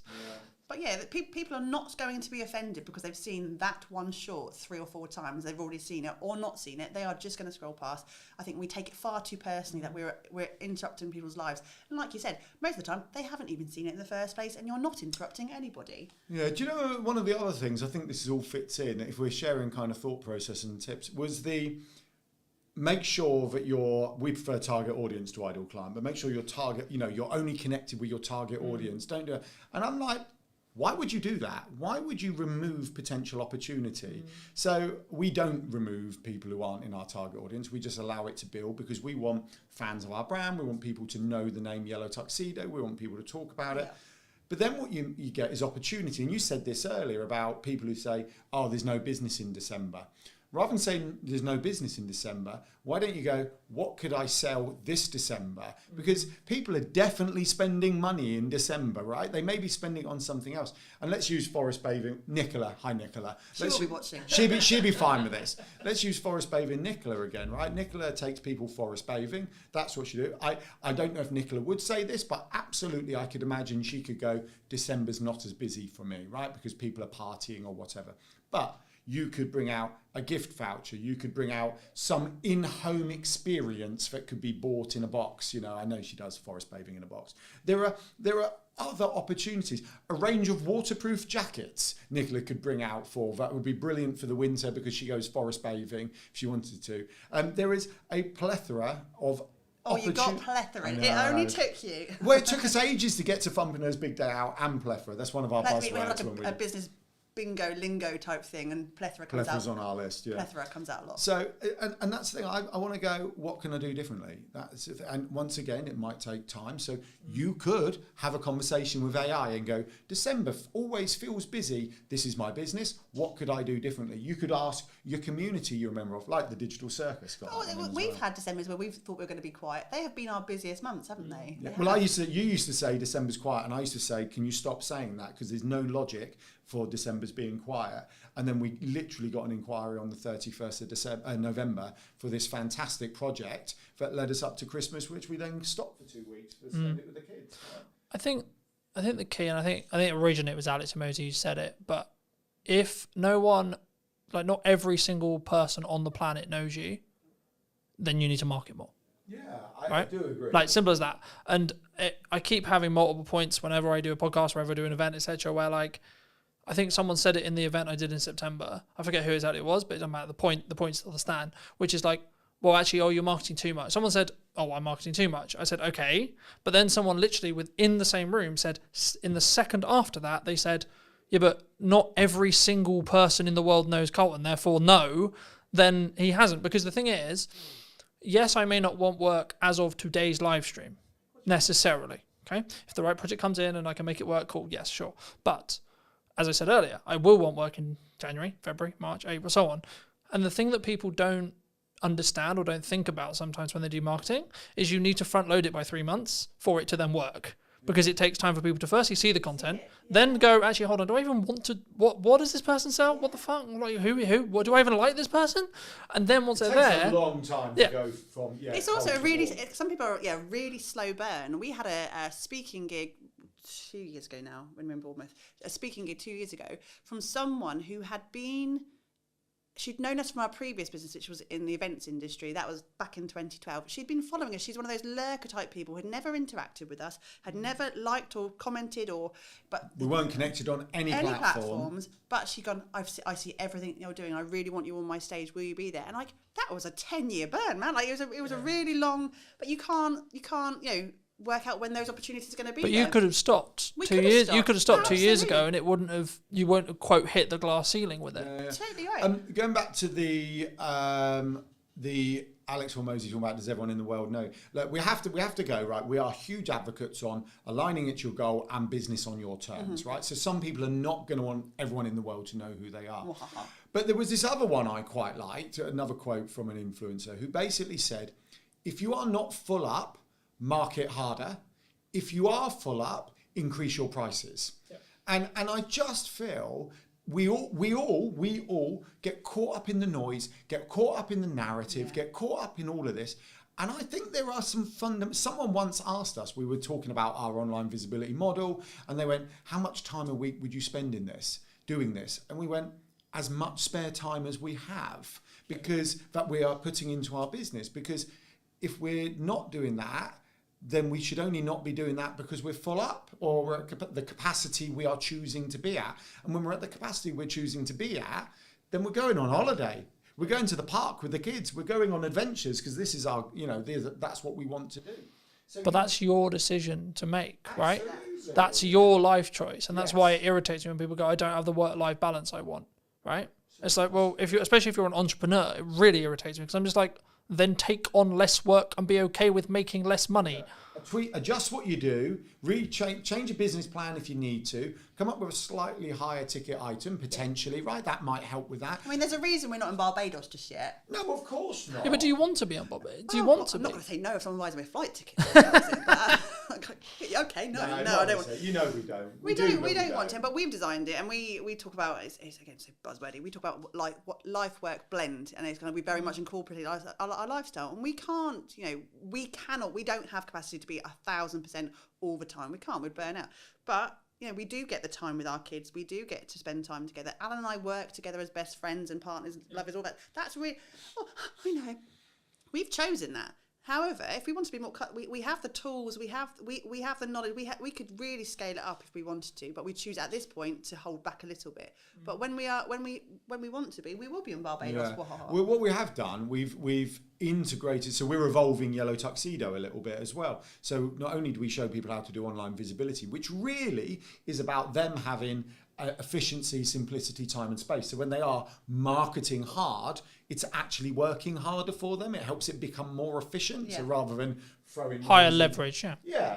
But the other thing we're bringing online is back to this kind of whole time and space and efficiency. We're bringing on some events, right? So we do the Funpreneurs Big Day Out, which is about solopreneurs, freelancers getting together. It's kind of a day focused on fun to get out of your business. But what you actually get when you focus on fun is stronger relationships, stronger connection, creative thought processes. You get so much more when you're not focusing on those things and you're focusing on over here. And I sort of was chatting to someone recently about who they'd come to the Funpreneurs Big Day Out this year.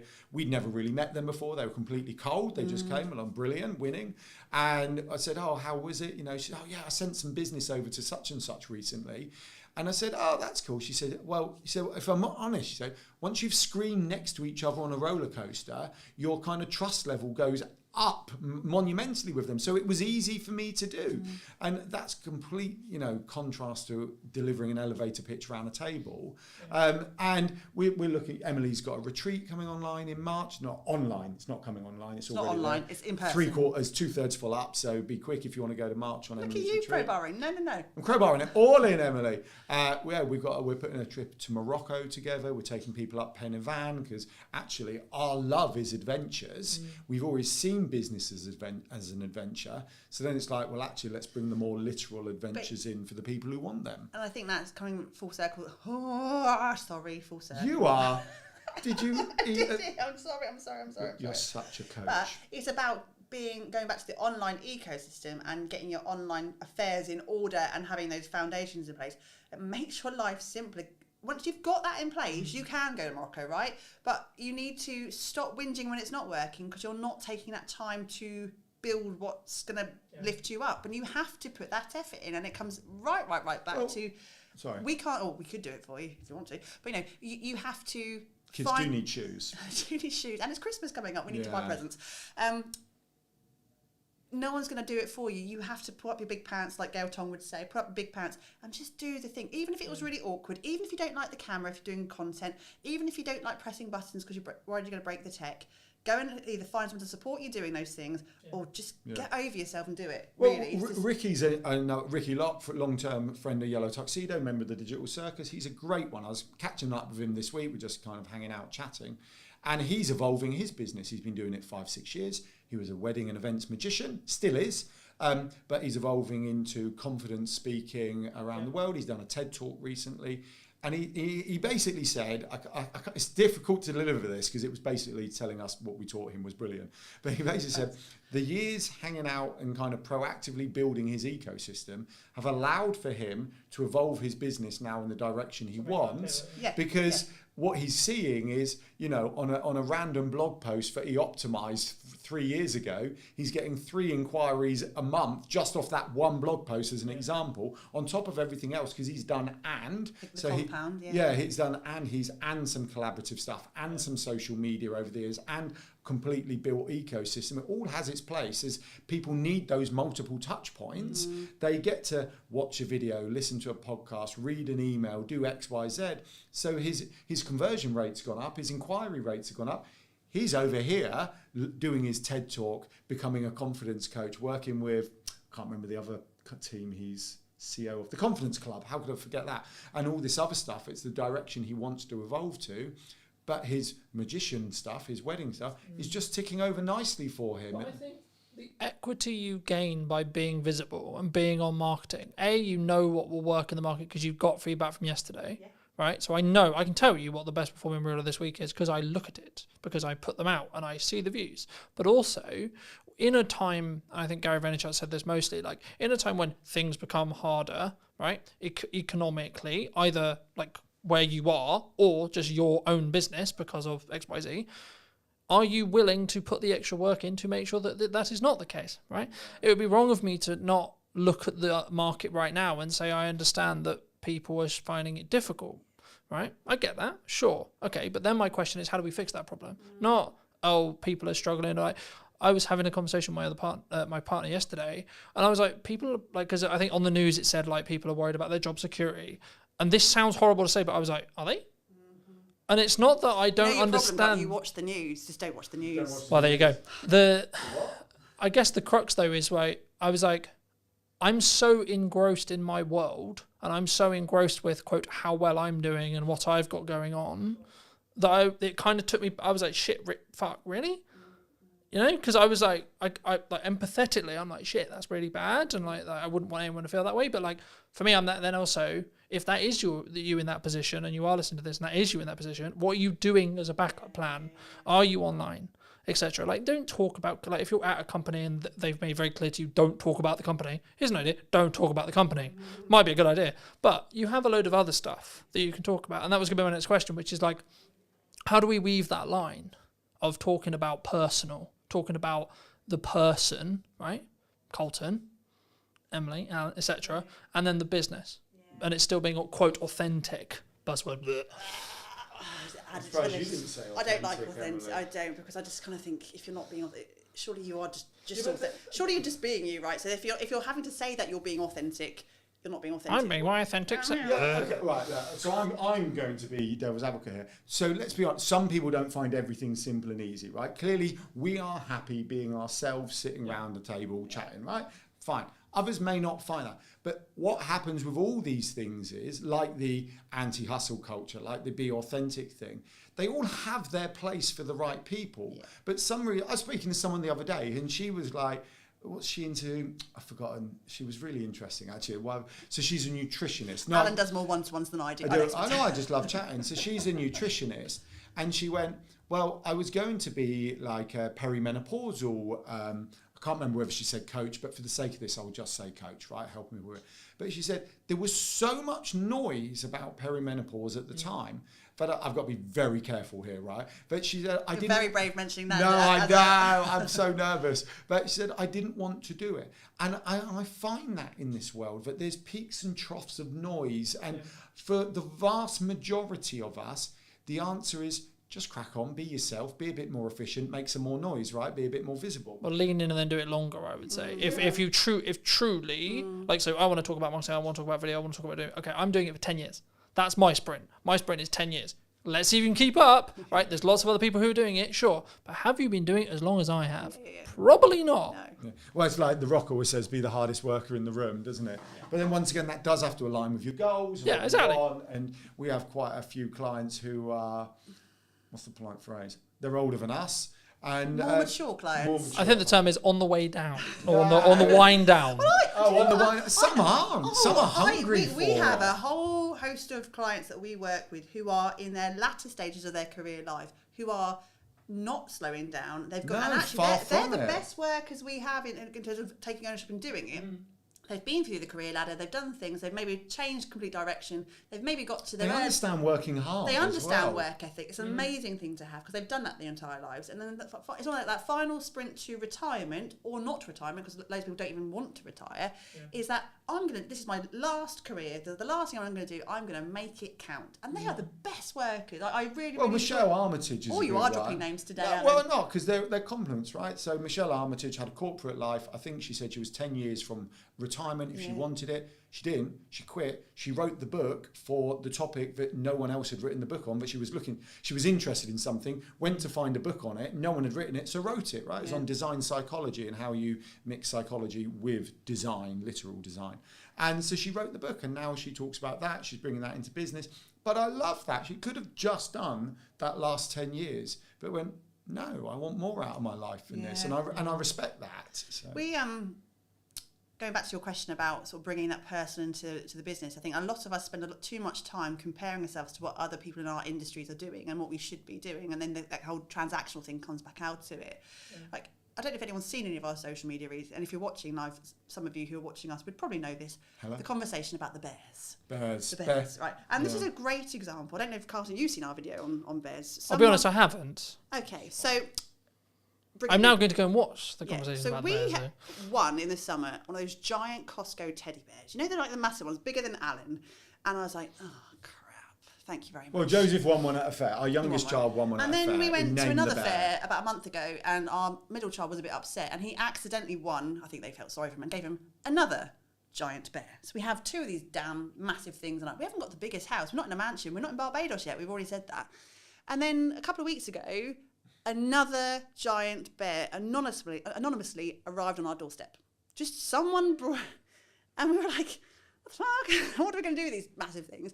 And that became, again, it was a light-hearted bit of banter. It became a bit of content on there because it wasn't about online visibility. It wasn't about digital marketing or social media. We just put some posts out about the bear. And then what we couldn't have accounted for after that was the conversation from people outwardly who were watching our stuff, sending us bears in the post. We have had mini bears put, we've had Care Bears through the post, we've had people, and the conversation and content that came on, it's been hilarious. That's nothing to do with what we did, but they're getting to know us. They're looking at our tone and our fact that we don't take ourselves too seriously, and the fact that we are just human beings. And also, it was content gold. We did a reel in the end of us beating up the bears. Adam actually put his shoulder. I still have a bad shoulder. He's got a bad shoulder. He kind of threw it on the floor and kind of rammed it and hurt his shoulder. Approaching 50 and doing a big elbow on a cuddly bear on the floor is not a good idea. But we didn't go, do we have permission to do that kind of content? Does it fit with our content strategy? How are we going to tie it into some sort of really convoluted business message? I should have stood up and gone, join the digital circus. But I think... Because some business people would have said that. They would have seen that and they would have gone, what's the ROI on that? That's it. And that's what pisses me off. And for those who don't know, it's return on investment, right? But like... It really pisses me off when people do that, Every single post in their head, in that person's head. What's the business learning? What's the business ROI? What's the business ROI? And they'll put and I'll see a post that's different on LinkedIn, in particular with this, and I get really excited because I can start to see someone just being a little bit more confident to go, I'm just going to share this today, and then I read the entire post and go, oh, there it is. There it is at the bottom. I'm like, you didn't have to do that. Do you know the challenges? We've always talked about this. The challenge with a black and white marketing strategy. And I understand, it's a bit like the law, right? When you're kind of doing, the law has to be black and white. But, it's that classic, but I was doing 34 in the 30, but you're doing 4 miles per hour over. Like, no, I know it was, but it was clear, it was open, surely, no, you're over, right? There has to be a line, right? And marketing is very much like that. There has to be a line. You have to look at the statistics. But sometimes what's ignored is we're all humans, right? When you're telling your story, it's not about you. If you are sharing something that you've been through or you're going through, it's self-indulgent unless you're doing it for the people you're speaking to. You work with, I would say, a lot of thought experts, a lot of people who have a story to tell. Why do you think so many people struggle to A, tell their story, or B, actually help that story connect to an audience? Because people don't value their own stories. The number of people that say to me, but I don't have a story, who'd be interested in my story? What do you think is specifically missing in marketing today? What's missing in marketing today? I don't know. I was thinking about this, and maybe there's an element of trust, I think. I think, of course, we don't know, AI changes every day, etc. But I think as it stands right now, the time of broadcast, the time of recording, I don't think it will ever replace a human in the concept of strategy, strategic thinking, etc. Hello, my friends. Welcome to a brand new episode of What is Missing in Marketing Today. Hope you're well. And today we're going to be talking to Jackie. And now Jackie helps people with, I guess, is it more speaking confidence, and is it like actually understanding like how to get a story? Just to start there. Yeah, it's all about that. But before we get into, I mean, obviously speaking and I think content as well, I mean, what do you think is specifically missing in marketing today? Well, firstly, I have to say I'm not a marketing expert, but I help people apparently market themselves effectively with their voices. Yeah. What's missing in marketing today? I don't know. I was thinking about this, and maybe there's an element of trust, I think, and that is off the back of AI. You know, nothing against AI. I love it. I absolutely do love AI.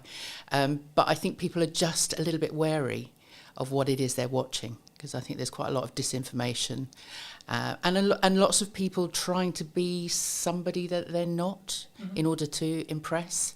And I think we as consumers are getting a little bit wise to that. So I think there's an element of trust that's missing.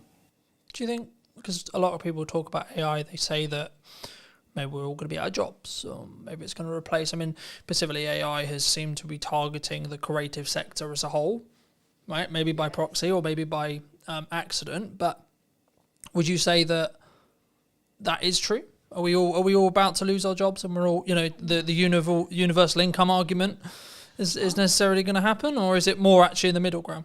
I think we'll adapt, as we have with every other piece of technology that's come along. I think what is different with AI at the moment, as you say, it suddenly us creatives are thinking, oh, we didn't understand that somebody could possibly take away. I mean, we're all creative as human beings. Every single human being is creative. But if that's your job, if you're a writer or an artist or a singer, songwriter, whatever, there suddenly is something that could take away that element of creativity, your IP, your intellectual property, and I don't think that's actually happened before. So I think in terms of being creative, I think maybe there is something to worry about. But otherwise, robots have been doing jobs for ages. When computers were invented, we all thought that was going to be the end, that we'd never have a job again. But I think we adapt, and I think AI will be similar. I think there's kind of two camps right now for me personally, right? From the people I speak to and the people I connect with on a regular basis, there's kind of the ones who are using it to become more efficient, and they're utilizing it, and maybe they are using it for research, and they're using it to help them write, and etc. And we can, I'm sure, go into a bit more use cases. But then there's also the other camp, which is like, no, I'm not going to touch it.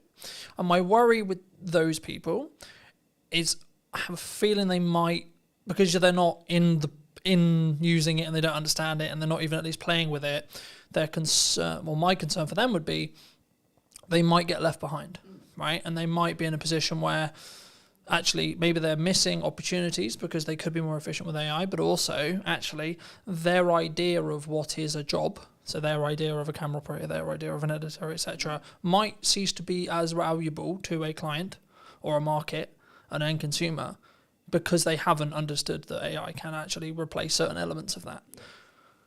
I think, of course, we don't know, AI changes every day, etc. But I think as it stands right now, the time of broadcast, the time of recording, I don't think it will ever replace a human in the concept of strategy, strategic thinking, etc. From what we've seen, right? As an editor, yeah. As a support, as a junior, sure. Would it I mean, there's a lot of conversation in the video space about, am I ever going to be able to put the hours of material I have of me talking on camera into an AI, and then it will be able to basically give me this infinite feed of me, then it will look and sound and have the same mannerisms, etc. And actually, should we have that?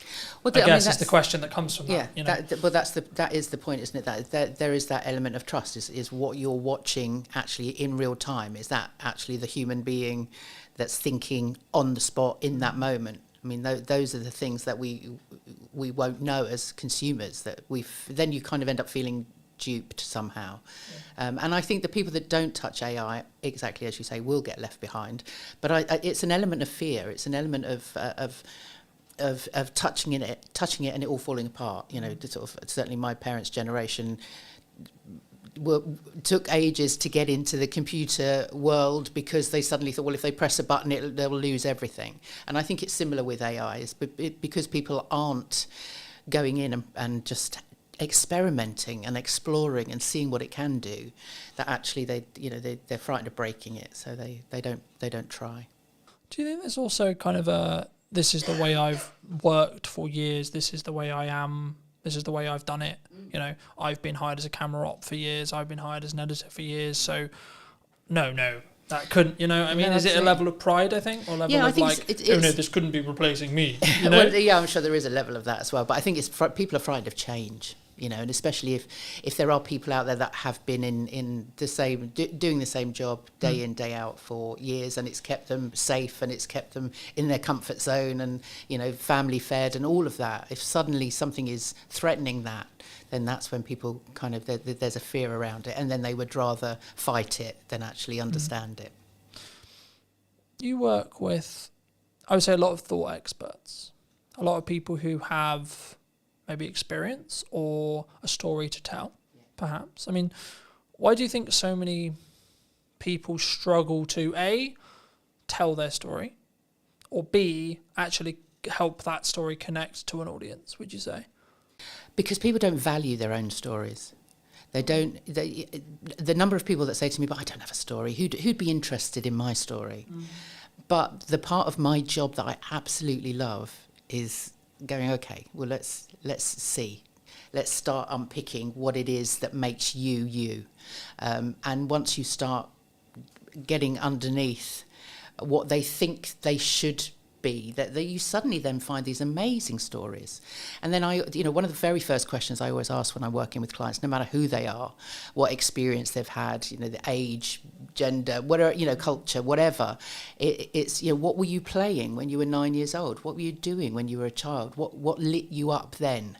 And usually I find that whatever that is that they were playing in the playground, you know, whatever they, you know, for me it was grabbing everybody and, right, we're going to put on a play, let's, you know, and I'd write it and direct it and star in it, obviously. And then we'd play it, perform it to the class at the end of the week. So that was what I was doing, and that I can see that progression in me from that moment. And I think everybody has an element of that, no matter what they're doing, even if it is a sort of a day in, day out kind of job that they've done forever. There's a reason that they get up in the morning.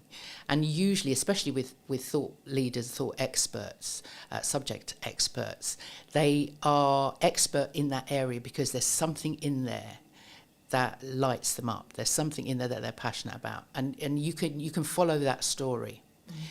But they don't value it until they speak it out loud to someone like me, that I can then go, now that's interesting, and I can see that I can then join the dots, and you know and then I start drawing out the stories, and so then when they get in front of an audience and start sharing their story, they can relate it back directly to what it is that they're doing, and why it's important to the people that they're speaking to. Do you think?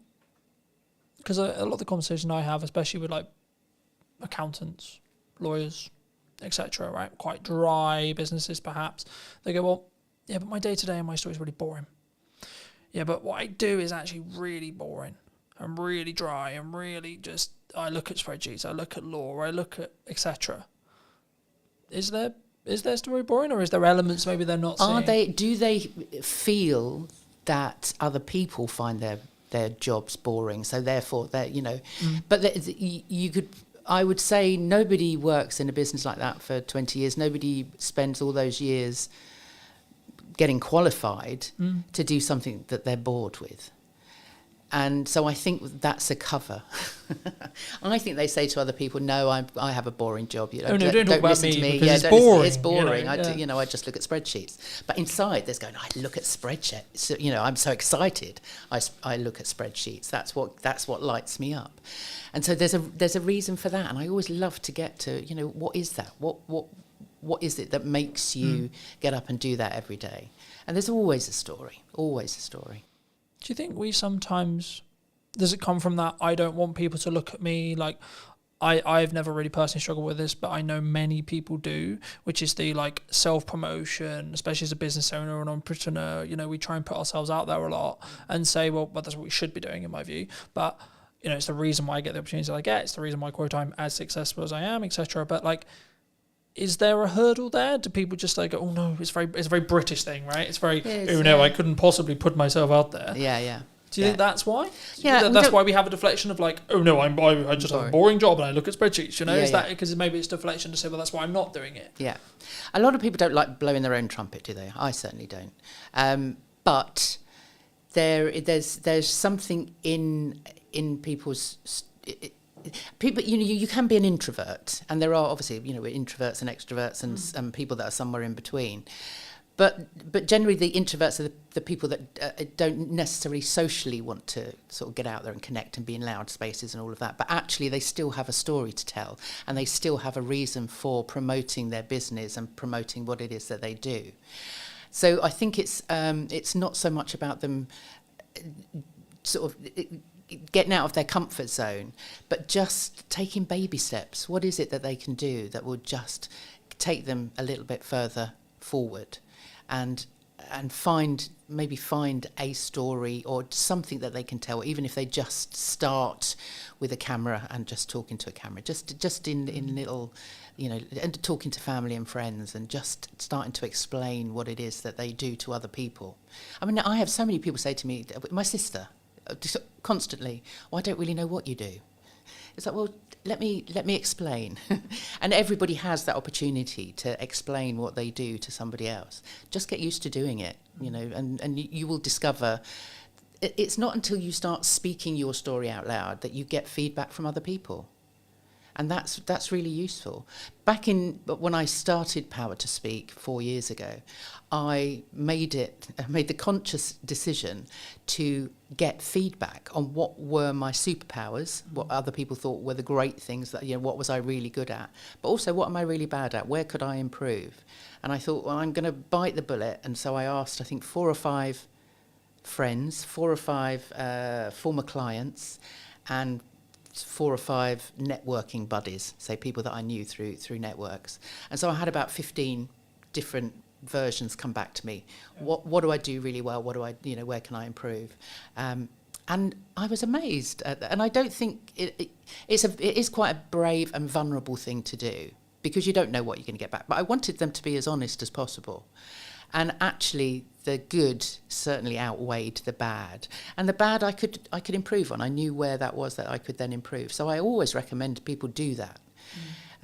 Because sharing your story is a vulnerable thing to do. And that's why people don't want to do it, because they're frightened of being laughed at or being told they're stupid or they're not good enough, or whatever that imposter voice is saying to them. But actually, once you start speaking out loud and actually asking for feedback, you'd be surprised. And a lot of the words, there was a theme of sort of different words that were being used by different people that I could then hold on to for social media and for my blogs, and it just built my confidence around sort of stepping into different, whether it was a networking event or, you know, meeting people or approaching potential clients. You know, I had then the confidence because I'd had that feedback. It reminds me, and I forget where this story originated, so if it's a bit fluffy, I apologise, but I remember someone said to me, I think it was in a networking room or it was a business friend or etc., it doesn't matter, and they said, well, ask around people who your network is and ask, when you think of me or when you think of my brand or my business, what do you think of, right? So we'll do the exercise here really quickly. I mean, when you think of me and my brand and what I'm doing, what do you think of? I always think of that hat. You always it's gone. The hat's gone. But no, that I suppose that and the waistcoat. So I mean, you had that kind of the personality that came through the way you dressed, which you're still a very dapper dresser. I'm not saying that, but actually, when I think of your brand, that makes me think of a brand that's creative and curious, which I think is good. And I think the reason why I asked you is I didn't necessarily want to put words in your mouth, but I think that's a key example of like how I've positioned a lot of what I do and how I do it to imply what I am, right? And what I feel like, and hopefully it will then, if you did choose to work with us, you did choose to trust us to do some marketing or trust us to do some filmmaking or etc., then you would understand that it would be to a level, to a standard, etc. In the same way, if we flip the table, if I come to you, I'm going to think, okay, well, Jackie's going to go deeper into my story than maybe I would have done, because she isn't going to have the hookups that maybe someone would have, right? Speaking personally, or anyone listening, they might have, but I can't talk about that because maybe that's a bit too raw, or that's a bit too much, or maybe I'm oversharing. I mean, how do you ride that line? Because I think sometimes we should share certain things that have happened. My view on it quickly is like, if you've healed from it, happy days, use it as a story. If you're healing from it, no. No, absolutely. No, and that's absolutely right. Those stories may well come out in a session with me, but I will always say to people, you don't have. That's not something that I'm going to say to you. Well, you need to tell people that. That absolutely not. No, if you're not ready to tell everything, then when you're telling your story, it's not about you. If you are sharing something that you've been through or you're going through, it's self-indulgent unless you're doing it for the people you're speaking to. If you're just wanting sympathy or wanting people to know what a terrible life you've had or whatever, things are really hard. It's all about you then. And actually, really business, things really hard. And but what you need to that's fine and relevant if it's relevant to your audience, because if it's not relevant to your audience, they'll switch off. Well, you could tell the same story. So, this is how I overcame being, I've discussed it in podcasts before. I've discussed it saying, 24 was really challenging and really difficult. Okay, but here's actually what I was doing wrong with marketing. Here's actually what I was doing wrong with networking. Here's exactly what I was doing wrong. And this is how I've done it better this year. And this is what funnily enough, this year is a lot better than 24, right? So I think it's within that context, right? But it was wrong of me not to, hint at your story a bit, right? You began in fashion. You then moved into acting. And then you help people, shape their voice, understand their voice. Would that be fair to say? Yeah. Did you always want to? Have you, the question that comes from that is, in your current career path, is it where you expected it to be when you were maybe acting or in fashion specifically? Is that like, you go, okay, well, this is the path I'm going to go on and this is where I'm going to end up? And if so, how did you sort of get to where you are now? Yeah, does anybody actually end up where they think they're going to end up? When I, as I said, when I was 9 years old in the playground, I was writing, directing, acting, literally producing. I was doing all of that. And then when I got through my teenage years and went through grammar school and O-levels, as they were back then, and I went to my careers teacher and she said to me, what do you want to do? And I said, well, I want to be an actor. And she sort of head tilted to one side and went, I don't think so. She said, do you go to the theatre? And I was like, well, no, not very often. I lived in North London. I wasn't anywhere sort of near that sort of places, those sort of places. And I wasn't doing a lot of drama. I was doing sort of bits and pieces at school. And she said, no, you don't want to be an actor. She said, if you wanted to be an actor, you'd live, die and breathe the theatre. What else can you do? And I'd said, oh, well, I'm not bad at art. So I ended up, and I loved fashion, I always loved dressing up. So I ended up going to fashion college because for better or for worse, the woman had just literally crushed all of my dreams in that one meeting. It was like, well, obviously I can't do it. That's me done. I can't do that. So I became a fashion designer, which was fun at college.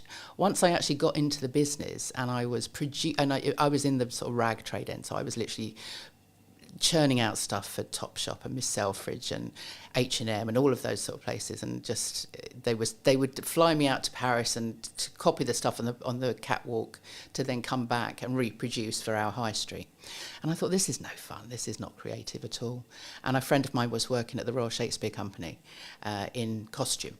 So I kind of moved sideways into costume and I worked there. But obviously, I was at the Royal Shakespeare Company. So I sort of was literally looking through the curtain, watching the actors on the stage going, oh my God, that's where I need to be. So I went to drama school when I was, 28, actually. Well, actually, no, I was closer to 30.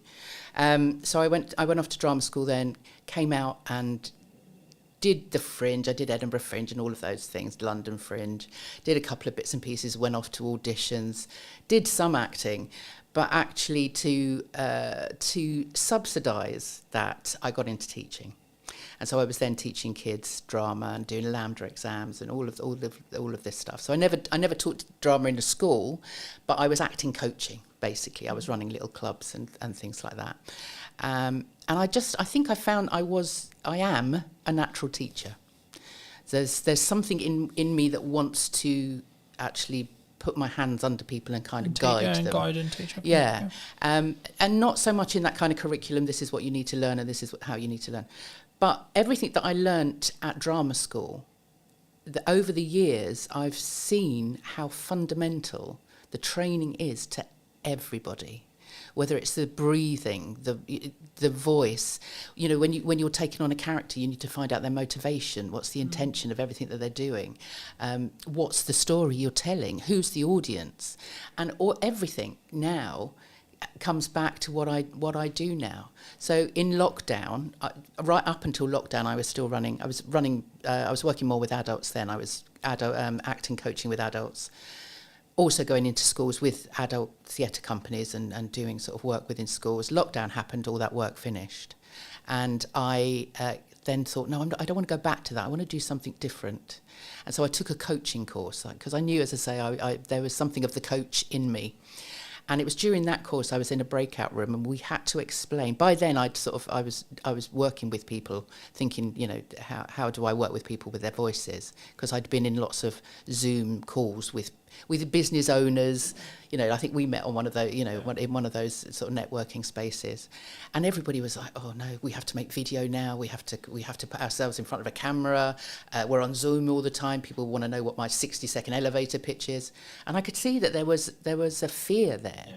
And so when I did the coaching course, I knew by then that that's kind of where I was going. And the exercise within this room, there was only 3 of us in this breakout room, and we had to explain to each other what it was we did for work, or what we were planning on coaching. Mm-hmm. And so I explained what I did with people, and I said, okay, that's my minute. I've told you what I do. Now explain back to me, what did you get from that? What did you understand from that? And one woman said, you help people market themselves effectively. And I thought, I hadn't even considered that I was helping people actually market themselves. And the other woman said, you help people show up powerfully in the world. And I thought, I like that. And so power to speak. It was then all around, you know, the fact that it is empowering when you give somebody that voice. And certainly in the 4 years that I've been doing it, it's just the transformation that I see in people when that kind of penny drops and they go, actually, I can just be me. Yeah. They take ownership of all of those stories and all of those experiences. And when they show up with that courage, then the confidence and the excitement of actually sharing that comes from there. It jumped to mind while you were speaking, so I think I'll mention it, but I remember watching a YouTube video a while ago that said, like, during COVID, when there was a lot of money floating around, working in the arts seemed to be like just the thing, right? There was a lot of filmmakers, there were a lot of marketers, a lot of speaking engagements, etc. But like, I think the thing that sometimes people misunderstand or misthink about sometimes is actually being in the arts, whatever your definition of that is a privilege, right? Working for yourself is a privilege. And I think for me, having the work-life balance is a privilege, right? Like, and I can go a bit deeper into like privilege, right? We live in this a part of the world where I don't have to worry about a bomb landing on my house. I have clean drinking water, etc., etc. I can go down that road as well, of course. But I think for me, it's really important to establish when you are in a privileged position to be able to upgrade your kit, to be able to invest in the business, to be able to first come at it from a point of view of saying, I am in a privileged position and I am grateful for the privileged position I'm in. I guess the question that comes from that, though, is in marketing, in when people speak, in when they come across, maybe they don't mean to do it, but do they sometimes come over, not maybe at the start or maybe in their own way, but maybe they don't come over with that level of understanding, that level of privilege first, or maybe they should someone lead with that level of understanding that level of privilege first, or being grateful for the opportunities that they have? Oh, that is deep. because I think sometimes I use the word entitled. I paused because I didn't know what word to use, but I think the best way to describe it is some people can be very entitled. I'm entitled to people watching this. I'm not entitled to anyone watching anything I do. I hope they do, and I hope they take value from it. But that's actually down to the quality and the value that I add, which is subjective upon the audience, not me. My job is to do the best I possibly can in the grateful opportunities I have to hopefully add value to someone else. Yeah. I mean, I don't know how many people creating content in a privileged environment really understand that that's the case. I don't know how many people are actually. I think maybe with what's going on in the world at the moment, people are now kind of thinking, well, actually, my life isn't actually that exactly. bad, Yeah, I'd much rather be here than there, kind of thing. So yeah, maybe we are becoming more aware of that. I often get people say, if we're going through a talk or they're speaking to an audience, I mean, generally their audiences are potential clients, potential customers. That's the reason they get up and they speak to people, but they don't want to be seen as arrogant. But what I say is, it's more as long as you're confident, you're doing it. What you're speaking about is, like you were saying earlier, people don't like to blow their own trumpets. They don't like to sort of say, look at this. But actually, in some cases, you need to have that. I don't want to say arrogance. Arrogance isn't the right word. I think it's belief. But it is a belief, yeah. But it's arrogance with humility. Has this kind of it's the confidence to know that what you're sharing is of benefit, is of value. To know that the experiences that you've had and the accolades, awards, whatever it is that you're sharing, it's not. You're not showing off. You're actually saying, look, this makes me credible. This means, and hey, I worked for it. Yes, yeah. You can trust me. I have the discipline to get myself to the. I am running a 5-day. I have done for the last 2 or 3 years now, a 5-day acting course for stunt performers. Okay. So stunt trainees, people that want to get onto the British Stunt Register, and actually.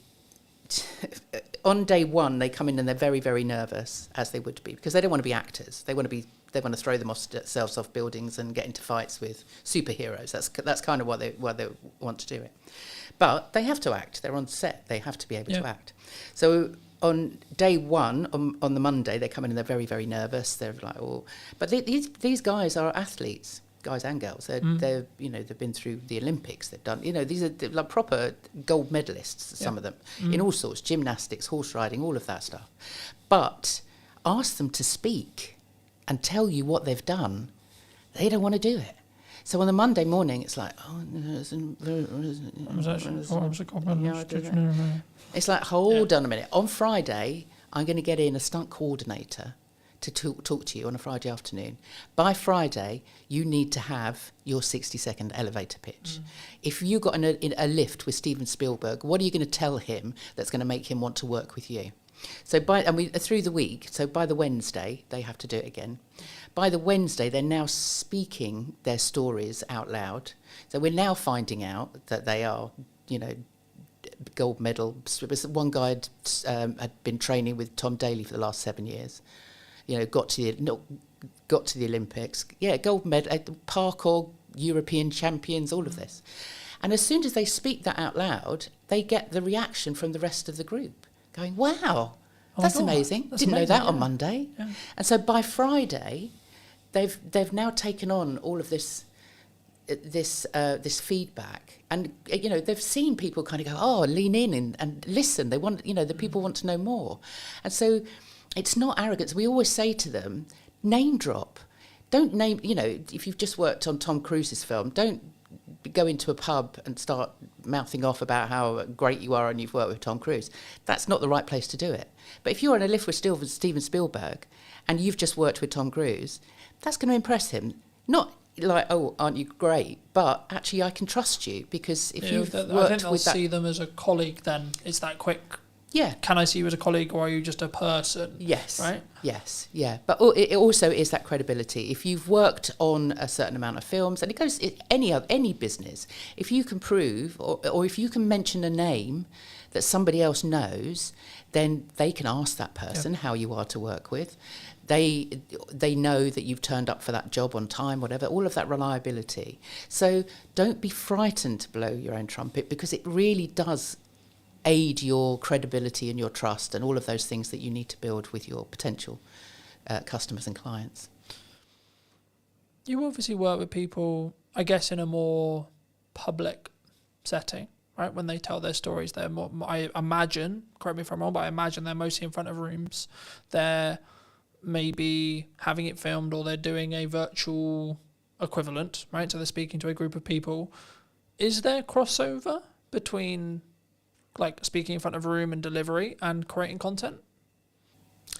It's all content, isn't it? I mean, it whatever you write. I mean, this is the other thing with the process that I go through with my clients, is that it might be that they'll come to me because they've got a 15-minute talk that they're giving in a room somewhere, or on a conference stage or whatever, and it might be about personal branding. It might be about software design. Whatever it might be. But we'll still go through that process. I'll still ask them what they do when they were 9 years old, and every story that comes out is relevant.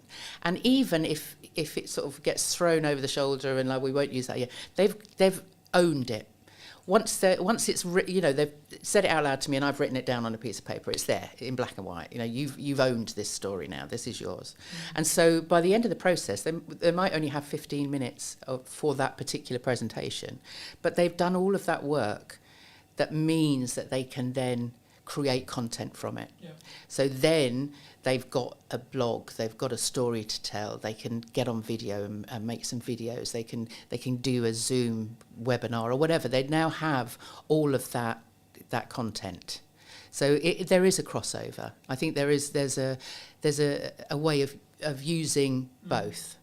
Because the reason why I asked that question is because when I started doing public speaking, whether that was through a Zoom or as part of a conference or as part of like my own events, I was like, yeah, I'm going to ace this, right? Been on video 10 years, piss, right? Like, been on podcasting forever, etc., etc. Then I had this moment, I was like, shit, hold on, this is different, right?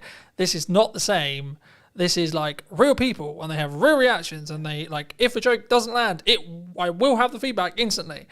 And I think that's why I think sometimes there's this, like, I think they're more adjacent skills, but I think for me, I think you should develop both, right? Because I think there's obviously byproducts of what happens across, but when does it go wrong? Do people focus too much on perfectionism, would you say? Because I'm speaking as a content person who helps people with content a lot, everyone's like, I'm not going to do that, I'm only going to overthink it. Can't do that, I don't have the podcast, don't have this because it's not perfect, right? I don't have the perfect live stream. I don't have the perfect camera setup. I don't have the perfect microphone. So Should I still do it? Yeah. Oh, yeah. I mean, done is better than perfect, isn't it? And there's no such thing as perfect at all. But having said that, I am the world's worst. I should be making more video. And I do make video, but they're still all on my phone. So I'll do it and then look at it and go, oh, no, that didn't come out right, or my hair doesn't look right, or, it's a bad day, bad hair day, or whatever.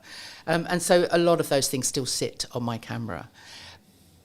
So it's a very vulnerable thing, but I think you do need to just do it. As I said earlier, just a little bit at a time, just get feedback. I used to hate seeing myself on screen. Most of the acting stuff I did was on stage, so I never saw myself on, it wasn't until Zoom, it wasn't until lockdown when we were all confronted with our own image on on a screen. Oh my God, is that how I look like? Oh my God. Exactly, is that what I sound like? All of those things.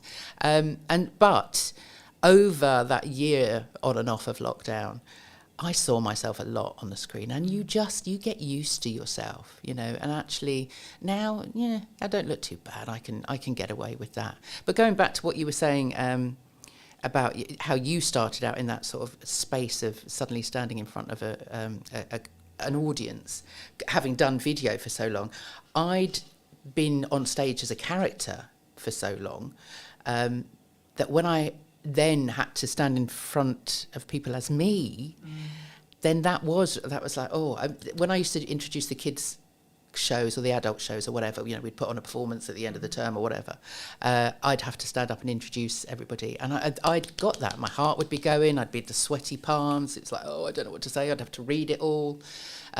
But over the years, and especially now, when I started Power to Speak, I thought, now I'm going to have to walk the walk. I'm going to have to talk the talk. So I have now pushed myself to do as many podcasts as I can, and get onto stage if I can, put together talks for myself, just so that I can say to people, look, I've been there, I've done it. Yeah. And so it just takes practice. It just means that you see so many people, I think, end up procrastinating over what it is they're going to say, because they don't think they're going to be good enough. They think they're going to be judged, that they're going to bore people with their story, and so they don't practice. They're worried about actually saying it out loud, or they put off for so long what they're going to write, is that they'll do it all the day before with their visuals and all of that stuff, and then suddenly wonder why on the day it goes down a bomb, because they just haven't given themselves enough time to really work out what it is that they're saying. I think, for me personally, anyway, I think the only reason, so there's a couple of things. One is focus on that 1%, right? For me, I would rather have imperfect action that then leads to a 1%, rather than I'm actually comfortable, I'm actually good, because then I'm not moving forward, then I'm not doing something unique, I'm not positioning, or even if you just look like marketing positioning, I'm not then marketing myself or positioning myself as the go-to expert of what's missing. That's why the podcast is called What's Missing in Marketing Today, because I want to talk about what's missing, not what everyone knows, right? And I think for me, it probably will be the same 5 chunks throughout the next series, but it will be the nuance of each guest's input or my input on the day, etc., that will be the reason why someone will potentially then go, okay, we should what we got. But I think the reason why I think some people stop is, I guess the way to think about it, and this will be in your position as well, they want to do it perfectly and they want to be consistent, because maybe they hear, for me, you had to be consistent for it to work. But I would rather someone started, got some feedback, stopped, then carried on, then rinse and repeat, rather than they just don't do it. And the way I would maybe rewire having stuff on someone's phone, because I'm sure you're not the only person, right? And I'm sure there's lots and lots of people. For me, this is going to sound really weird, but I don't even think about the concept of posting it, because by the time I thought about the concept of posting it, I could have already posted it and I could be moving on to the next thing. And I use market data to tell me what's good and what's bad. So something I'm doing right now, because I've got a hub strategy with the podcast, is I'll put all the podcast clips out before the episode is actually live to test which of the clips is actually the best in regards to an audience reaction, and then the best 1 or 2 will go on the main account. Because of the nature of having 2 accounts, you can sort of test bed it. So I'll give you a quick example. At the time of filming, Sarah's episode came out at the start of this week, and a couple of the clips did really well. So there was 2 outlier clips. When I put it on the main account, it got 4 times what it did on the other account. Now, the other account's new, and it's deliberately designed in such a way where it's just for podcast clips. It's also a test bed, etc. But the thing I found really interesting is when I did that, I think it was 500 on the test account, and then it got 2,000 on the main account, right? but it was because I didn't need to question whether the creative or the clip was any good, because I already knew, because I knew it had already overperformed. So it was like, okay, cool. So now I'm going to serve it to my audience as kind of a test bed already, but also I experiment a huge amount. So I think the reasons why I'm quite a good marketer is because I experiment, because when I get something that works, I run with it, but then simultaneously I'll experiment with another 4 things.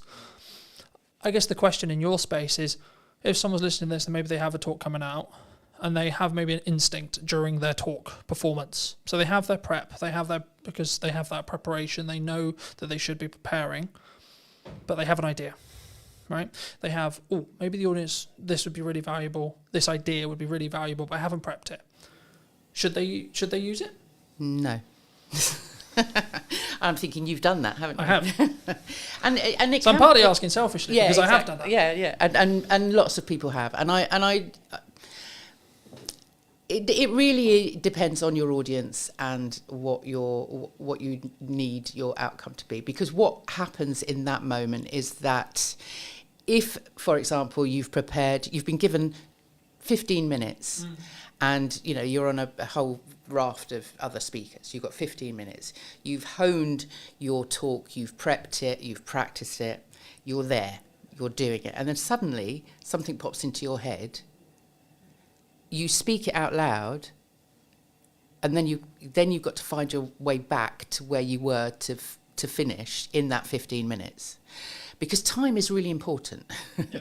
And people don't seem to understand that actually, either they'll think, right, I've got 15 minutes, I need to cram in as much as I possibly can in that 15. I need to tell everybody everything. Now, give yourself space. Is make sure that if you've got 15 minutes, you've only got maybe 12 minutes worth of content, so that you can really speak in a measured way. If you then come out of that because something else has popped into your head, then you've kind of messed up all of the work that you've done, really. Because what it also does is it takes you out of the moment. And the whole point of putting together a talk that is structured is the whole thing is a story, from beginning to end. It's not necessarily a series of stories, but if you've prepped correctly, you should have the hook at the beginning. It's that whole journey that you take them on. If you suddenly come out of that, it would be it would be like if you were watching a film and then suddenly the lead actor stopped and turned to the camera and sort of said, actually, I was just thinking about this. Sorry, where were we? Let's go. But it kind of takes the audience out of that journey that you're taking them on. It can work, and if you are a seasoned professional, then maybe. But actually, if it's not something you're used to, then don't do it. Because what you want at the end of that 15 minutes is people asking you questions. You don't want to fit everything into that 15 minutes. You need to put in enough teasers, and you need to be interesting and entertaining enough that actually they want to come up to you afterwards and find out more. So you don't need to put everything in there anyway. I agree. I think it's the context, right? Like anything, it's context, right? I think for me, every time I've done it, it's been, okay, I had a plan to do, let's say, camera confidence, for example, right? And then I find that the audience I actually have in front of me isn't actually that fussed about camera confidence, or maybe they're already quite confident. Okay, cool. So let me go back into the stuff I already really know and go, right, okay, would they actually more care about the stuff that's now working on social media, right? So I think in my stage where I'm at, I can do that because I have a set of stuff that I know really, really well. And I don't really need to prep that much because I have it passively in my head. So I know what's going on with Instagram. I know what's going on LinkedIn. Algorithmically, I know what's going on. So if I'm ever asked a question randomly out of the blue, what's currently hot on social media right now? Okay, well, short form is normally the answer that most people would give. I would say actually live streaming is probably actually the thing that's hot right now. And the reason is it's counter AI, right? So bridging back to the start of our conversation about AI, it's actually anti-AI, because for AI to be live, it's nearly impossible as of today, right? I'm not saying it's not going to be, it might become da-da-da. But from my understanding of the technology, from what I've played with, it's nearly impossible for a live stream with people on it to be AI'd, from what I know. And that's one of the reasons why I think it's the unique thing to do, because also it takes a lot of confidence, it takes a lot of planning, it takes a lot of prep, but also it could be the reason why you're found, because it's a different algorithm than the video, than the shorts, than the reels, etc. But do people come to you confidently when they look to speak? Or if they don't, how would you recommend they become confident? Is it just simply that prep? You just do it over and over and over again? I mean, just coming back quickly onto your point about you in that space. Like me, if you are running a sort of an interactive workshop presentation type of thing, then read the room. Always read the room. The number of times I've been into a class with with everything, a workshop with everything noted out. This is like 5 minutes for this, 5 minutes for that. To throw it out the window every time, because you are interactive and you're feeding back. You're getting that feedback. So then and we have that knowledge. We can answer those questions. If you're in a Q&A, then obviously you're talking off the top of your head. You're improvising. Absolutely. And that's fine in those situations, absolutely. But if you have a structure, if you are a keynote or part of a speaking presentation, you've got a certain amount of minutes, you want to make an impression, stick to what you've planned. Is that style, though? Do you think people, because I really love improv. Improv is a big part. I personally prefer to do improv. If I ever can, I'll do improv. I will always say, memorize to improvise. Yeah. And improv is I'm an actor. It's one of it's one of my favourite things. And the number of business people that I get improving in one of my sessions, because I run a monthly speaker club, and it's a big part of that. And people are uncomfortable with it, and I understand that. But actually, it is a big part of just getting people to understand that it's not about reading a script. It's not about learning a script. It's about telling stories. It's about, if you've got data even to put in there, nobody's going to remember your data, but they will remember how you made them feel with that story. That Maya Angelou quote, which is fabulous. So improv is great, and if you have been doing speaking as long as you obviously have, then maybe yes, but that's because all of that is memorized. Yeah. It's second nature to you. And so people don't come to me confident. No, they don't ever come to me confident. That's the whole point. And I think even the most confident, outwardly confident people, when they get into a room and we start sort of digging down, it's like they everybody has those voices in their head that tell them they're not good enough, nobody's going to listen to them. So it is all about, I like to say that I get people comfortable and confident with what they're about to say. And that comes from really it's a self-awareness. Confidence comes from within. And in fact, the word confidence comes from the Latin confidere, con being with, fidere being trust. So confidence actually means with trust. And that trust has to come from you. I was going to say, it's that. So that I trust in my ability to be able to do the thing, whatever the thing may be. In this case, it's speaking, but it could be driving, it could be backflipping, it could be etc. So it's a self-awareness. It's an inner confidence because you are self-aware of your own being, your own stories. Once you've taken ownership of everything, all of those experiences, then it's easy to share them with other people.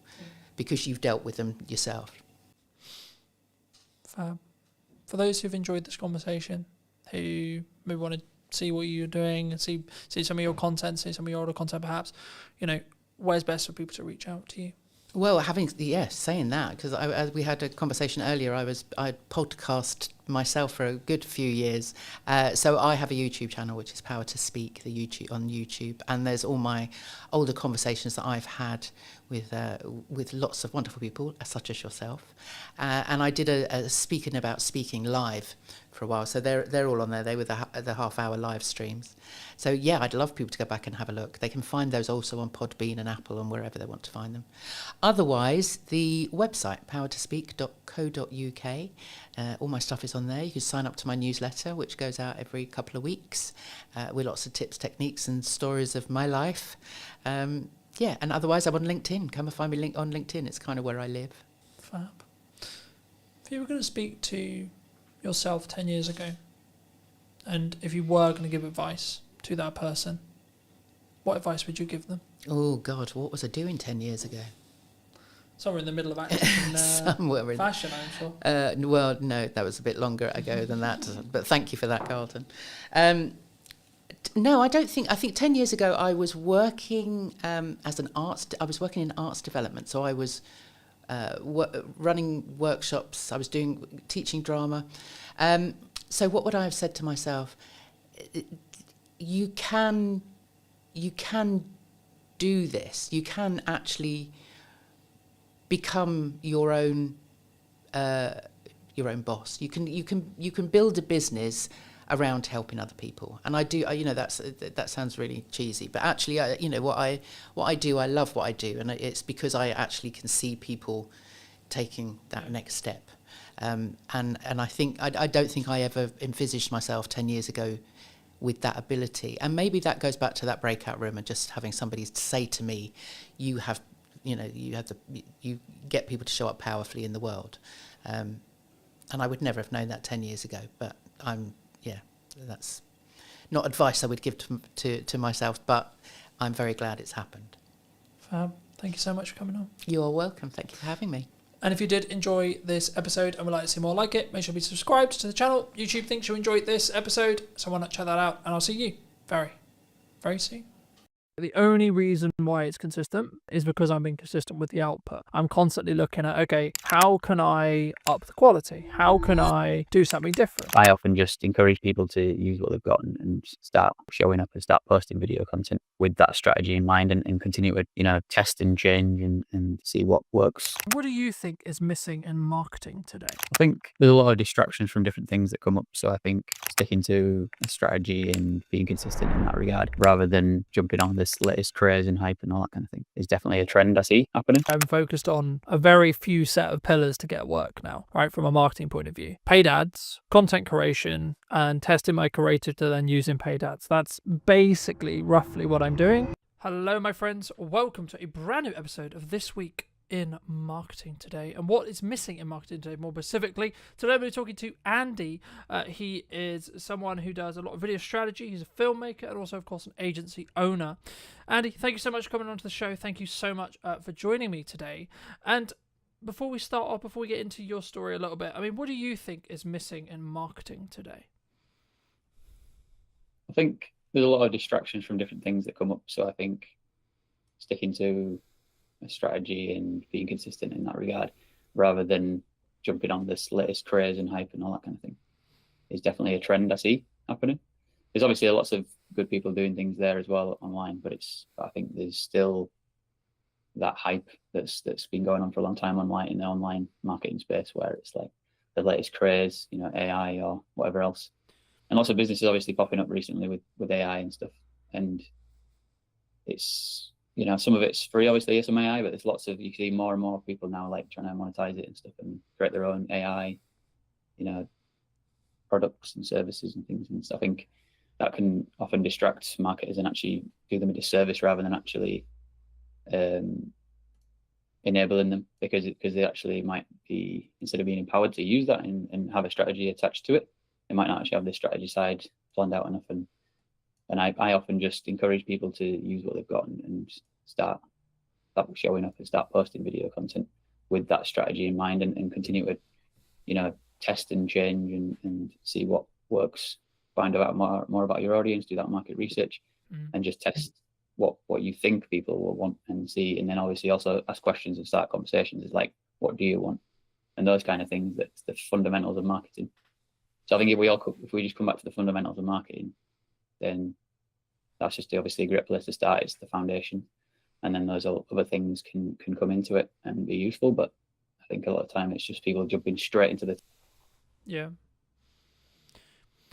Do you think? I mean, I guess my next question would kind of come along. I guess, like, should we trend track? Because I think some people, within context and within like bandwidth, like my view on it very quickly is like, if you can do it whilst doing the stuff I'm sure that we'll touch on in respect to like the traditional marketing pillars, I think you should look for opportunities to get yourself out there a little bit more, and you should always try and be more visible, etc. But I mean, like, just building off your initial kind of answer, I mean, do you think people, they jump to trends maybe because it's easier?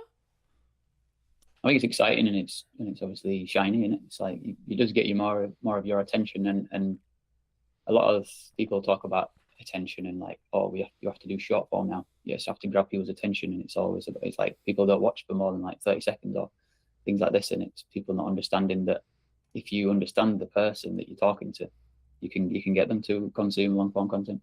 And I think there's just different things like that that are going around, and it's been going on for years. Obviously, like people talking about their perspectives of what they see working, and it's like, yeah, that does work, but it don't mean that you have to always do short form. And it's like other audiences will want to watch that long form content, especially when they're like really interested in that one topic.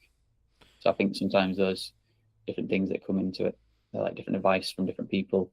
It just distracts you and gets you off the path of actually doing the most fundamental stuff, really. And it's not necessarily to me it's not about traditional versus modern advertising or anything like that, because everything's kind of combined now anyway. So yeah, outdoor advertising is digital, radio is digital, and all this stuff. And like these are the things that I've learned from Mark Ritson. So it's like I'm kind of just really talking about what he talks about here, but I just really resonated with the stuff that I learned from him. And I did his mini MBA back in 2021.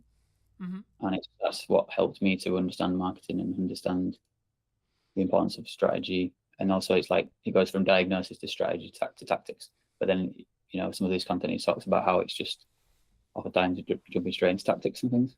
So yeah. I think the tactics side, right, is like this new shiny. It's like that. Oh, we're gonna do video. We're gonna do live stream. We're gonna do etc. I'm sure, like, because we're both video creators and etc. I'm sure we'll get on to like the reasons behind why video, but and then maybe even why you should do live, etc. But like, I think for me, the reason why some people don't do like the strategic stuff is, I hate to say it, but it's like it's the boring stuff, right? It's the stuff at the top, which sometimes will actually mean you don't do the live stream, don't do the video. It's the reasons actually sometimes about why you won't do something rather than why you would do something, right? Because I think it's very easy for me to say, or you to say, who are quote seasoned professionals, to say, oh, well, you should do video, oh, you should do live streaming, oh, you should do this, you should do that, etc., right? Because we can naturally go towards that. We can naturally do it quite quickly because we have a skill set in it. But if you're looking at it from a very basic level, I guess the question that comes from that is like, well, firstly, how would someone get started, like from a strategic point of view, like why you market, like in a really nutshell, really basic way, like why does someone, and what does that actually mean, like for maybe someone who's maybe on the fence and like, okay, well, what does marketing actually mean, like at a basic level from your perspective?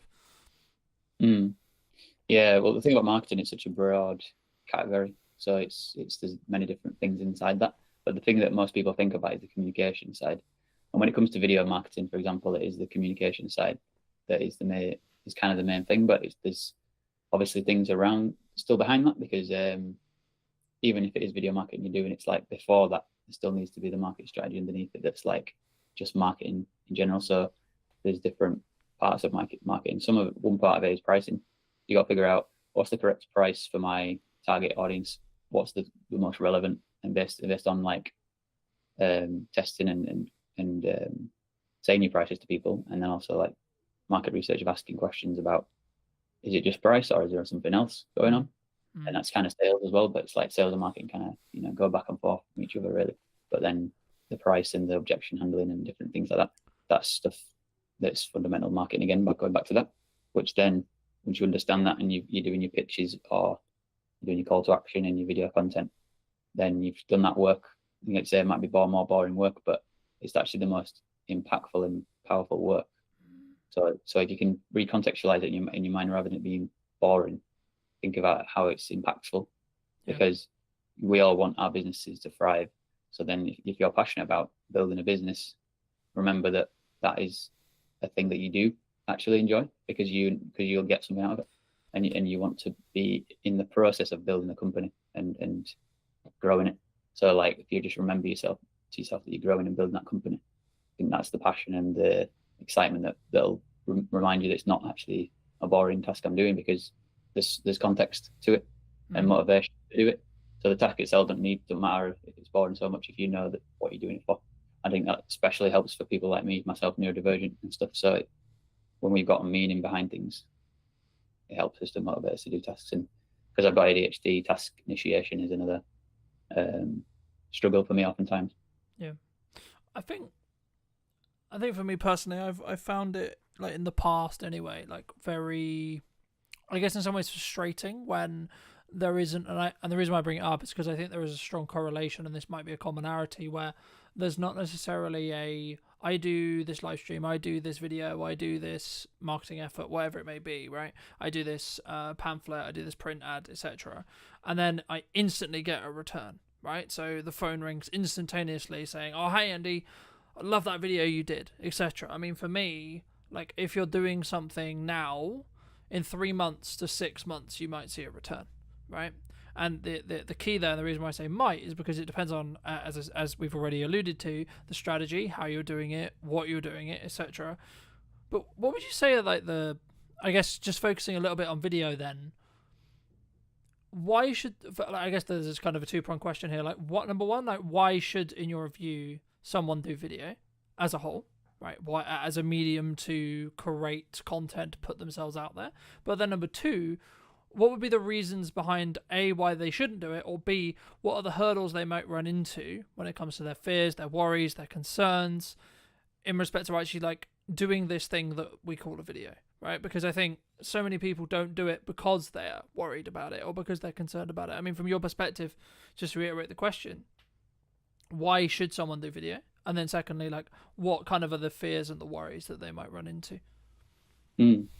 I think because something stood out to before what you said, I think I could tie it into what you said before, because obviously what you talk about before is ROI. So any marketing thing we're doing, obviously ROI is often a motivator to do marketing, but then that's usually a short-term thing, return on investment. But then it's like something like a sales activation, or where you do a discount, or you just got like a campaign that's like short-term and you're trying to like get people to buy that particular product. And then there's also long term, which is the brand building. So there's those two sort of objectives, like categories of like, we've got objectives in building that brand and long term value, and then we've got the short term of like just getting this product sold. If we've got loads of a particular product to sell, for example, it's like a physical thing that we want to get that sold, then we can, obviously one strategy is to do discount, but that's kind of like the last option you should really consider, because you want to think about what's relevant to the audience. Like we were saying before with pricing, if you set the pricing originally, then you'll know that it's the right price and you can just keep it at that price and keep just pushing it. And then this brand building side is more emotional and more what it feels like of the brand and what you stand for, values and all that stuff. And that needs to be a message that's communicated over time, and a story that people understand who you are and what it feels like to experience that brand, on either in the marketing or in the product itself. So I think those things are important, whatever marketing you're doing. But then if you're using video, there's some of the benefits are that if you're a person like talking on camera like we're doing, it's like it can humanize the content rather than just text on a screen. Personality can obviously come through text as well, but it's like, I feel like it feels obviously more real. It's like a simulation almost of like real life. So I think that's one of the benefits of video content, and aligning that with the marketing stuff, with either focusing on sales activation or brand building. Yeah. Usually a combination of the two is the best approach. And then just to tie. I mean, I agree. I mean, I think for me, whenever you look at maybe doing like a short-term campaign, as you like alluded to as well, like the video strategy or the ads or like the specific creative, so the thing you're going to be showing that audience, is going to be completely different in how it's designed, in my view at least, of like how we would create it if the objective is actually short-term sales. Like, we're recording this and it's going out live at the start of October, and you know, a lot of people are thinking about Christmas, right? Like, now, to be honest, I'm pretty much booked for Christmas, right, in respect to the campaigns I'm doing and the stuff I'm doing, etc. And the reason why that's kind of happened is because I did a lot of the Christmas marketing beforehand, right? So to give the audience some more context, I mean, for me, like, I start talking about Christmas, and there's kind of this joke in marketing, I'm sure you've heard of it as well, and others would have heard of it, where like you're starting to talk about Christmas towards the middle of the summer, because by the time you've done the prep and etc., and like maybe the actual production isn't until October, November, but all of the planning and everything else that goes into it will be towards that summer transition. But I think for me, like the point that I really wanted to, I guess, echo but also add to is, what is your objective? Are you in a position where, for whatever reason, you're trying to develop cash flow quickly, you don't have a strong pipeline, etc., then actually maybe marketing isn't the solution. And that for that specific case, I think for me, in that case, it should be more cold outreach. It should be reaching out to your, creating an ideal offer, creating a glance time offer, that kind of thing, and more looking at that, because that will have a shorter return window in respect to the amount of cash that can be generated and collected by a business for work done. So let's say, for example, I'm in a cash flow crunch, and I'll go, okay, so I'm going to do a video, promotional video deal, for example, for X price. Cool. And then I'm going to go to like 150 people within my network and say, hey, would you like this thing? Right. And if it's kind of more a binary yes or no. But for me, the role, and this is why I think sometimes people get things wrong when it comes to marketing, is because like they don't see them as separate tasks, right? You've got to do marketing to get people to the point of sale. And I think for me, like, the overarching perspective when it comes to video itself is it humanizes, as you say, of course, but it also allows people to get to know you and build that parasocial relationship faster than like us. Like there's kind of two, obviously there's two ways, and it's about the depth of connection, right? So you meet the person, you have meetings with the person, you go to networking, etc., which will lead into my next question, or you consume their content and you build that parasocial relationship. But a way of building a parasocial relationship is by having one-to-many, e.g. a video, e.g. piece of marketing that can help nurture, can help build trust, know, like, and trust through your audience to allow you to then, so I'm going to spend time with you talking today, but actually this is going to sit online and it's going to potentially be a multiple set of touch points for multiple sets of clients. And then that's not even before you then start pulling out the, the smaller chunks, etc. But for people who are maybe listening to this who are like, okay, cool, I'm going to start doing video. How should we start? Should we just jump in? Should we just record a quick video on our phone and post it? Like, what do you think? It all starts with diagnosis, basically. So, like I mentioned before, so you can diagnose where you're at, where the business is at, like what are the challenges you're facing currently and all that kind of stuff, and like get a bit of a map. You can also then think about what you want to get to, and then map that out, and have use different tools. So like project management tools or things can be useful, like diagrams and different things like that. And once you've had that, then you can sort of think about like what could be the quickest thing we could do if we wanted to do that. Like if we wanted to, we want to get like good at creating videos, so maybe we could like do something really simple that moves in the right direction, but it's not so specific at the moment to actually get into that vision, but it's us practicing the skill of it. You could do something like that, for example, and you could just keep it really, really simple of like, let's just get on a video and just say, hey, we're thinking about doing more video content, and just like, we want to hear from you what your struggles are right now, like challenges and things, like let us know in the comments, or like give us your experiences of what it's like been like in the past with other content we've done, or other interactions we've had or whatever.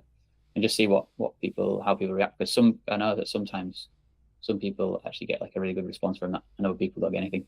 So it's worth testing things like that and seeing where your strengths are and stuff. Because sometimes people have got a massive network and they've just never created content, or maybe a few written posts every now and again, but they're not really put video content out or content like that. And then just one thing like that can often get a lot of different people commenting and things, and obviously you can share it around and things. So that's one way of getting started. And then going back to your vision and your diagnosis of like where are our challenges and where are our strengths, and like how do we go and lean into the strengths and sort of make up for the challenges that we're facing at the moment.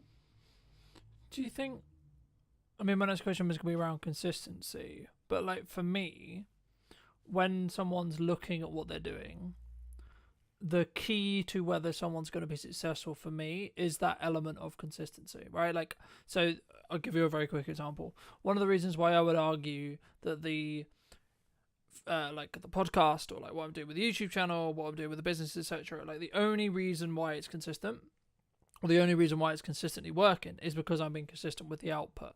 I'm constantly looking at, okay, how can I up the quality? How can I do something different? How can I, how do I attract someone in that first 4 seconds or 5 seconds or 10 seconds, depending on where you look at your hooks, etc., depending on what platform we're on, etc.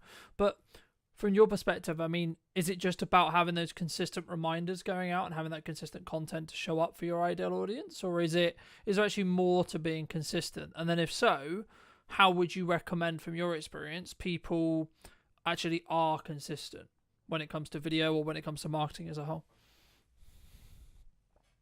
One thing I was thinking about when you were talking about something else earlier was like about, you mentioned about like getting your personality across. And I think that's a big benefit of video. And if you've been to like a networking event, which I've been going to quite a lot recently, and like connecting with people, connect with somebody and then they see your content after they've met you in real life, I think it's a powerful combination. And it's and just having that going out there, even if it's nothing to do with your business, I think it's still a powerful tool to use so people that get used to you and feel comfortable with you. It's like building that trust, but it's I think, even though I've talked about strategy and things like that, I've also recently been thinking less about it as well. And I've actually been, and I think partly it might be to do with my being neurodivergent, because I always like seem to find it natural to break rules and to test new things that people don't expect. So like for me, I've been more like less strict about strategy and less strict about certain ways I show up to sort of say I do video content and all that, because I know that just showing up and being myself will like I say, will build trust, and people will go into my page and they'll see my other content I've done about video content anyways, and they'll see, like, read my headline, read my bio, whatever, or go on my website, whatever, and then they'll find out more about me naturally. So it's like having that faith a little bit that I don't always have to be showing up like a maniac talking about video content all the time. It's like I can just like be myself, and I can talk about the things I care about, which more of the stuff I'm planning on doing more content around is accessibility, inclusion, and leadership. So like these topics are the ones I'm interested in and I'm passionate about. So then me talking about that is just an extension of my personality, and it all motivates me to create more content. And then there's also going to be those moments when I go back to the expected thing that I talk about, which is about video again. But then because I always use a lot of video content anyways, and I'm filming myself, people will see the video content. So they'll see the quality of the content that I'm filming. And that's already showcasing my skills at the same time as me showing my personality. And I think for me as a video person, that's one thing I often remind myself about. So I don't need to stress myself out to think I need to be giving these video tips like everyone else does, or I need to do this, or like showing up in a certain way and like strategically positioning myself in a certain way. Like I'm still working on that, and that comes with time, I think, a little bit to refine things. But it's like I don't have to be too obsessed with that. And like I say, I like to break the rules and just test new things.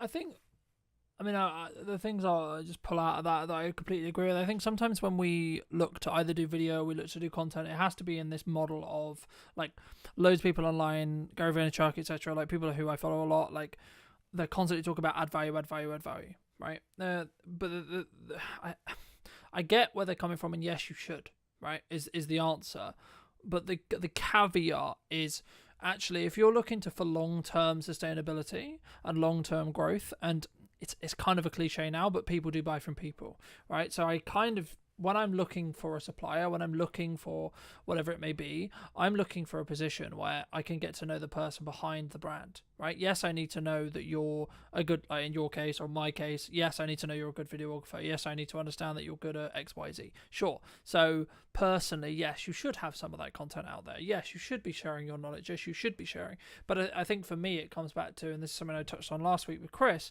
it's just about bandwidth, right? We discussed at the beginning a little bit about trend jacking, and this is where I think you can really have that kind of creative spark and kind of that creative element. But we did mention at the beginning about, like, everyone wants to talk about AI, everyone's looking to use AI. I mean, are you personally using AI? If so, like, how? But also, should we? Like, why do you think it's such a big talking point online at the moment? Yeah, like initially I was thinking to myself, I don't use it much, and now I'm thinking I do, because it's integrated now into a lot of things we use. So I think everyone uses it now to some extent, without realizing. Like AI is obviously built into search engines now. It's built into video editing software like DaVinci Resolve that I use. So it's like I do use it, but I don't really use it in a like in much of an intentional way of like using one specific tool and like in that kind of way. But yeah, it's become a part of my workflow.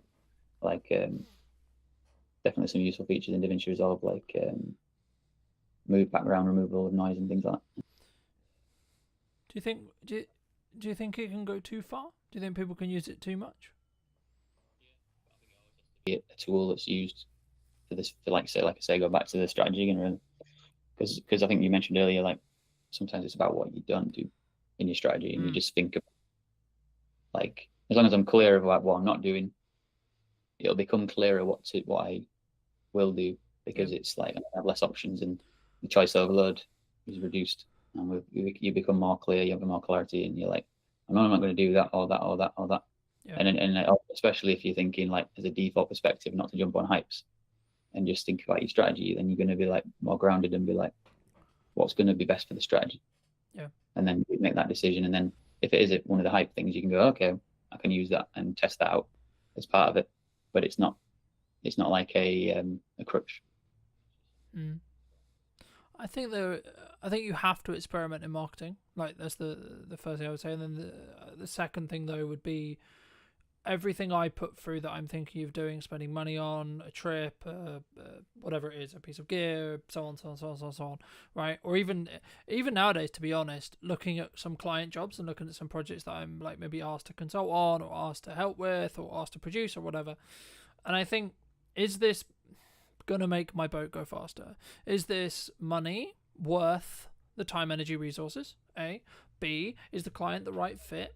Right? A, B, or C, like how does their attitude, like how do they work, what is the value exchange good in respect to either how much you're making or potentially the benefits that client could potentially work with you, etc. Like but also do you like them as people or person, depending on how you're working as well? Because I think sometimes something that I definitely struggled with in the early days was doing a load of things, like all the things that we say we should be doing as business owners, right? I need to be super visible. Okay, so that means I'm going to go to 100 networking meetings, I'm going to go and do 15 one-to-ones a week, I'm also going to do content, I'm also going to do this, I'm also going to put some banner ads out, I'm also going to do paid ads, I'm also going to do this, I'm also going to like put letters through or leaflets through people's doors, etc. But the issue is actually what ends up happening in my experience is you end up doing nearly all of those things badly. Instead, what you should do is you should say, okay, well, firstly, how do I want to spend my time? What's a good use of me as a founder, me as a leader, etc., spending my time? Okay, so for me personally, me being in content, I will never be able to outsource. Everything else about the content I can outsource. How it's edited, how it's SEO'd, when it's posted, all those things I can outsource. Me personally being in the content, talking to you today, I cannot outsource. I never will be able to outsource that unless we get to a position where, of course, AI can generate my content for me. But again, I would argue those who already have an established brand will be the ones who win from that, because actually it's me AIing myself, if that makes any sense, but it would only be used in a context to allow me to accelerate what I'm doing. So it would still have my nuance, it would still have me, but that only matters because of the years of work I put into building brand, right? But I guess the question that comes from that is there an opportunity with AI to potentially, like, I guess, infinitely scale? Or is it something which you're looking at as, okay, I can look for efficiencies, but actually, because I'm seeing kind of two camps. One is, yeah, let's use it, let's optimize it, and then let's use it to go out in volume and use it, etc. But also people are going, actually, no, we're not going to use it, and we're going to stand and say, I mean, I was on a very marketing websites, an old marketing person who I used to know a long time ago, their website today, and they have an AI policy. I didn't go into it, but I assume what that says is either this is how we use AI, or we don't use AI at all, right? I mean, looking forward into 26, 27, 28, do you think that more companies are going to do that? It's about adaptability, really. Like we're saying with marketing, you do have to see what's going on and adapt. And whenever something makes sense, like I say, if it fits with your strategy and you think that could work to help us, that's a good thing, as long as you're not scrambling around and don't know what you're doing in the first place. Like with the overall strategy, you're all right to test and adapt. And I'm trying to think, what was the other topics that AI and It's specifically, I think, for me, like about, do you need to be doing everything, right? Like I gave that story of, I was doing loads and loads of things, and then I was doing them really badly. So for me, I'm focused on a very few set of pillars to get work now, right? From a marketing point of view, paid ads, content creation, and testing my creator to then use in paid ads. That's basically roughly what I'm doing. I'm dabbling in a bit of blog writing, etc., etc. Like that's one of my unique kind of like testing things, and then I'm building out the YouTube channel potentially as another revenue stream, but also as another marketing source. So that's personally what I'm doing. Do you see people going down that route and just doing a small set of things very, very well, or do we think does one think that we need to be a bit more diversified as a whole when it comes to our marketing? I think it's more the first version, but also thinking about with your company, Brunton Media, it's your name, but at the same time, I think your content could be still not featuring you because it's a business. Yeah, and I think that's the way I look at my content. Is in the future, I want to get other people involved and it be a team effort. And I enjoy doing it, but I don't feel like it has to be always me on camera. And as I go forward, I want to, do more collaborations with different people.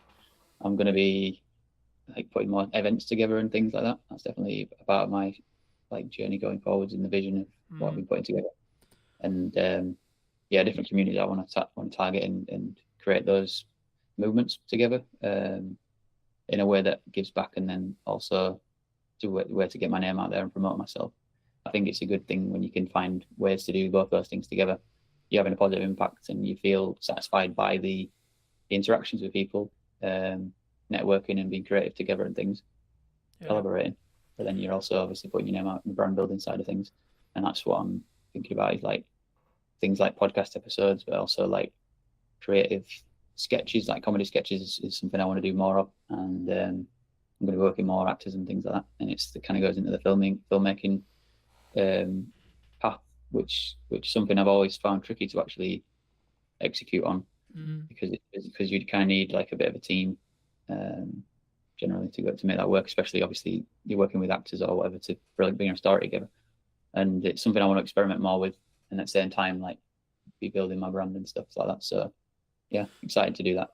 I think for me, this is something that I've heard a lot commonalities through episodes and etc. before, which is, I guess, the founder weakness, which is clients get to know, like, and trust you, right? So they get to know Colton rather than they get to know Bronte Media, right? Now, I was having a conversation with a client yesterday, and he was talking about the image perception of a Gmail account, right? Now, this is the first conversation I've ever had with a client where it's been actually like had a conversation or etc. with me about kind of, is there a level of perception? But for me, I can see it as when it's like Colton is the company, the Brunton Media, right? Like that's the main face. When you're starting out or when you're building it as a family business, then you should lean into your personal I guess nuances or who you are as a person, right? Because the likelihood is that when someone rings you, they're going to still ring you. When they connect with you on shoot, etc., or like when they hire you, they're going to work with you, right?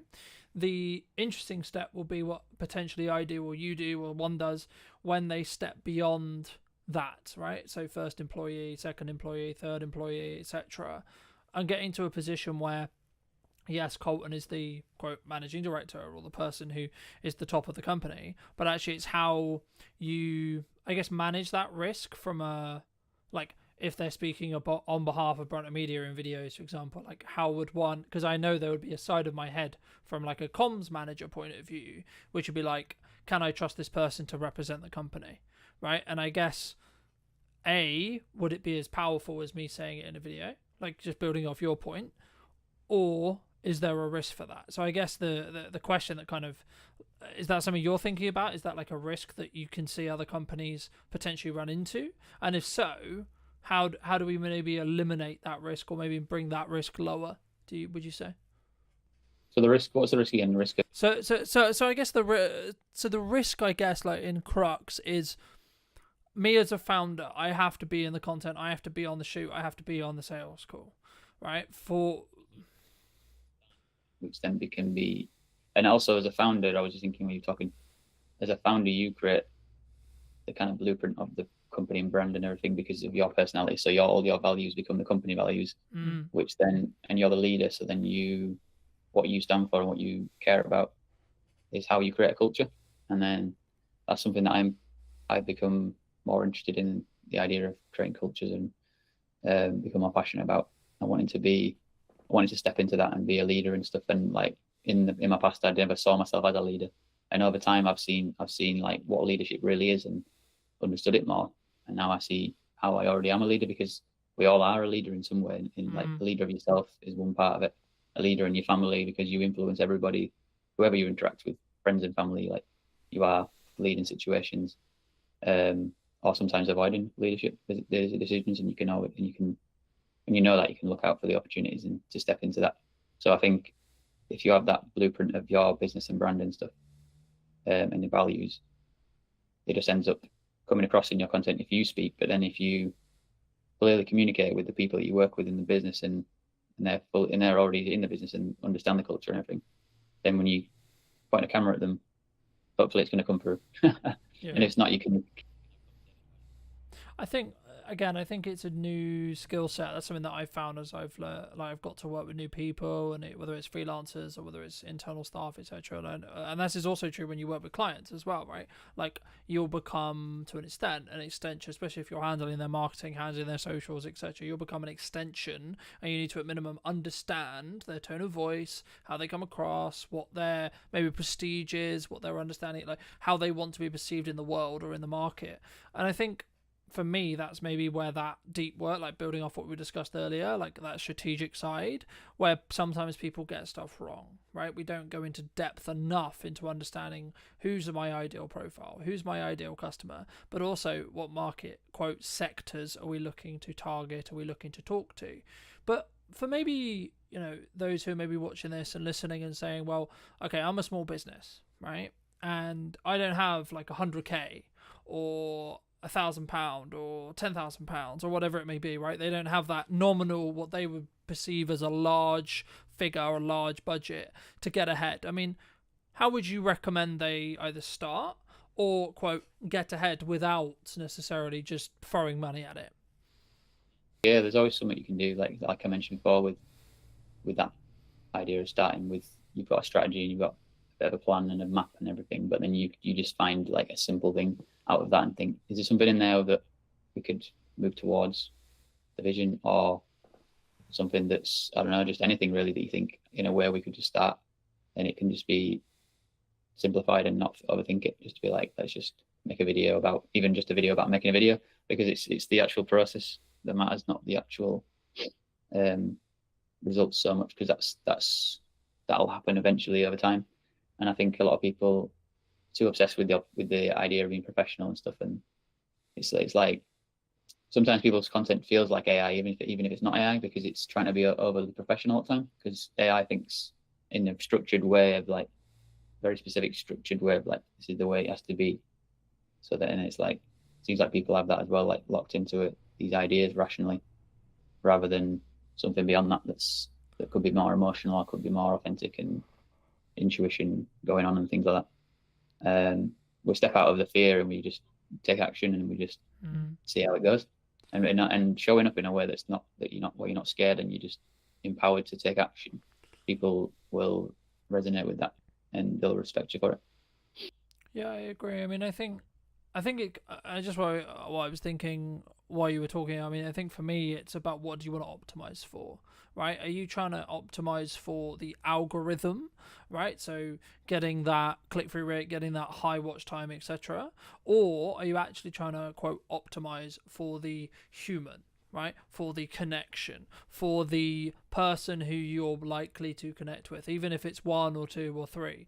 And I think sometimes we don't feel great, right? We don't start the podcast, we don't do the video, because the nature of it is going to be, when we start, it's only going to be 5 views, it's only going to be 3 views, it's only going to be, my mum and my friend and Andy who likes my content, right? But actually, in reality, if I kept going for 2 years, I kept going for 3 years, number one, I'm going to get better every single time, I would hope, through time. But also, is going to slowly build momentum, right? Those 3s will become 5, those 5s will become 10s, those 10s will become 100, then thousands, and so on, right? If you're consistent, in my view, right? And I think it's consistent in how much you're posting and what you're posting, but also like how you come across. And this is why being authentic to yourself is really important. I'm aware of times, I think, let's wrap up soon, but for those people who, have really enjoyed this conversation, who, really want to connect with you, where's best for them to do that? Say LinkedIn, it's the place where I'm the most active. So yeah, just connect with me on LinkedIn. Fair. And if you were going to talk to yourself 10 years ago, what, if you were going to give advice to that person, what advice would you give them? Well, I think the biggest advice would be to get diagnosed for ADHD. Because I didn't know that back then, that I had ADHD. So that's the biggest impact that's been on my life, is to understand my ADHD. Yeah. And then in terms of business and things like that, I think learning about the fundamentals of marketing earlier on would have been a big help. And then also like about the time things you talk about, like put your energy into things that are specific about, what your strengths are, putting time into that, and then finding like support systems around other things to get help with. Like I'm working with the VA now, so like if I'd have started working with the VA earlier on, I know I would have, been able to accelerate growth quicker and become more effective with my time and energy. And I also don't think of time, and I don't think of it as time anymore. I think of it as just energy. So I just think like, what energy do I have in this moment, this present moment, and use that based on what I want to get, what I want to achieve and stuff like that, and what are the priorities and different things like that. So I'm like sometimes I'm just thinking of like, even like when I'm out and I'm at a networking event, I'm thinking, should I take longer and get a bus? Or should I just get a taxi and get back? And recently I've just been getting taxis because I'm thinking energetically, I'm thinking, let me just get the taxi and get back into stuff. And I've still got the momentum to finish work I'm doing or whatever, rather than saving money and do it and getting the bus or whatever. It's like different things like that, like time is on one hand and then the other is energy. And I've been sort of like noticing the difference when I'm making decisions based on what feels good in the energy. Well, and that's also like my personality too. Yeah, it's just as a final thought. I mean, for those who've got this far, I mean, thank you obviously for listening. But like something that really stood out to me from what you were saying, that also agrees with like someone else who I really respect business wise. He said, well, you need to specifically understand it's about fit efficiency, right? But also about how you set your mindset up when it comes to like what you're going to do. So there's kind of like two modes, the way I see it in business. A, we're trying to cut costs, we're trying to limit our risk, right? We're trying to bring down that overall cost. Or B, we're trying to push forward. How can we make more sales? How can we bring in more revenue? And I think once you're in that growth stage, now, this isn't to say don't have cash discipline. This isn't to say don't have a cash cushion, don't do good money management, etc. But I think it's a different shift in your mind, and that kind of builds off like what you were talking about, the bus versus taxi thing. For me, the taxi thing is obviously a more efficient thing when it comes to time, but also it's about flow state, right? If you've got, say, this really great networking meeting, or you come off this live and you're like, actually, hey, this was a really cool takeaway, etc. Like, then you should potentially put yourself in a position where you can like get back to the studio, get back home, so you can then film that video while that energy is there, rather than I'm gonna have a downtime, chill, go on the bike. So, but also you might want that decompression, and I think they're the two differences. But come and relax straight away, and it's relaxing to have a taxi. It's more convenient. I get in it, go straight there. It's less complications going on, or risks of things going wrong, or whatever. And then I can actually decide to rest or work when I get back. So I like having that because it's flexible, and it's like for me to figure out how to work flexibly. That's been a big part this year for me, knowing that I'm neurodivergent and realizing I need more time to process things and I need more space and flexibility and that kind of stuff. So that's like a massive learning this year, which I would have told myself 10 years ago. Definitely those kind of things. Fab. Anything else you want to mention before we part ways, Andy? I guess going back to just reiterating the part about energy versus time, and like thinking about what the energy and how it feels like, and following that can be a powerful place to sort of leap into, rather than us thinking about time all the time. Because sometimes I'll be pressuring myself through the day, thinking like wanting to do things all the way through the day, like because I'm thinking of it based on time, like I should be working from this time to that time and this time to that time, you know. And it's like but then I don't need to think of it that way. That's just a structural way I think. I can actually change that and flip it on its head and be like, what energy do I have in this moment? And then flip into that. And then do I need to rest? Let me rest. And then when I come back into things, I've got more energy again now. So then each task I'm doing I can be more effective at doing it. And yeah, and then having other support systems around me, I can ask people to do things for me that I don't really want to spend my time doing, or I have resistance. Like some things that are like reading documents or things where I've got to think like that stuff, and it's very serious stuff. Whatever. Some people are a lot better than me at doing that, and for me, I'll just get overwhelmed and I'm like, I want to avoid it, and it's hard for me to actually face it. And they can do it really quickly, and it always surprises me because I'm used to doing it myself, and how much of a pain it is for me to do. When I see them doing it, I'm like, whoa. And they finished it and sent it back to me, and I'm like, that was crazy. So yeah. Magic. Well, thank you so much, ladies and gents. I hope you took value from this episode. If you did, well, be subscribed. YouTube thinks that you enjoy this video right here, so why not click on that, and I'll see you very, very soon. Take care.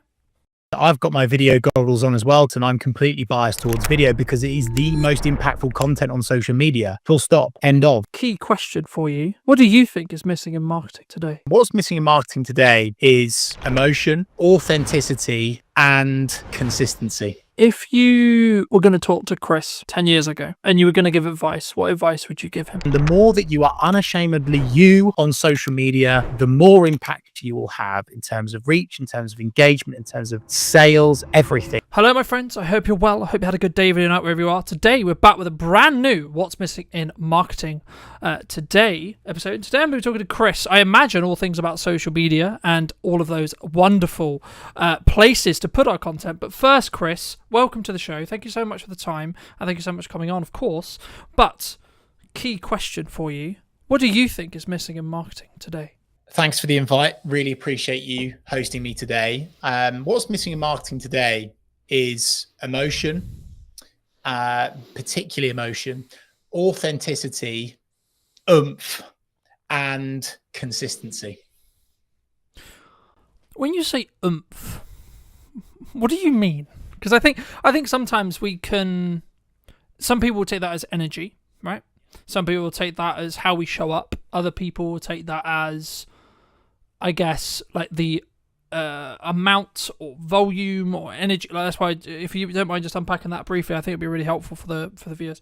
Yeah, absolutely. No problem at all, Carlton. I think by oomph, I do mean energy. I mean true commitment to the cause. I think for far too long on social, people have seen it as a tick box and not this kind of ongoing personal or business brand commitment. And if you are truly giving it your full oomph, your full energy, your full commitment, you will get so much more out of it. I'm so aware of the fact that might be perceived as fluffy, but I think, in fact, I don't think I know that people can see right through cold, corporate, boring, emotionless content. And so it's so important, and it's critical actually now that the content that you're sharing, you give it your all, you give it your full oomph. So that's what I mean.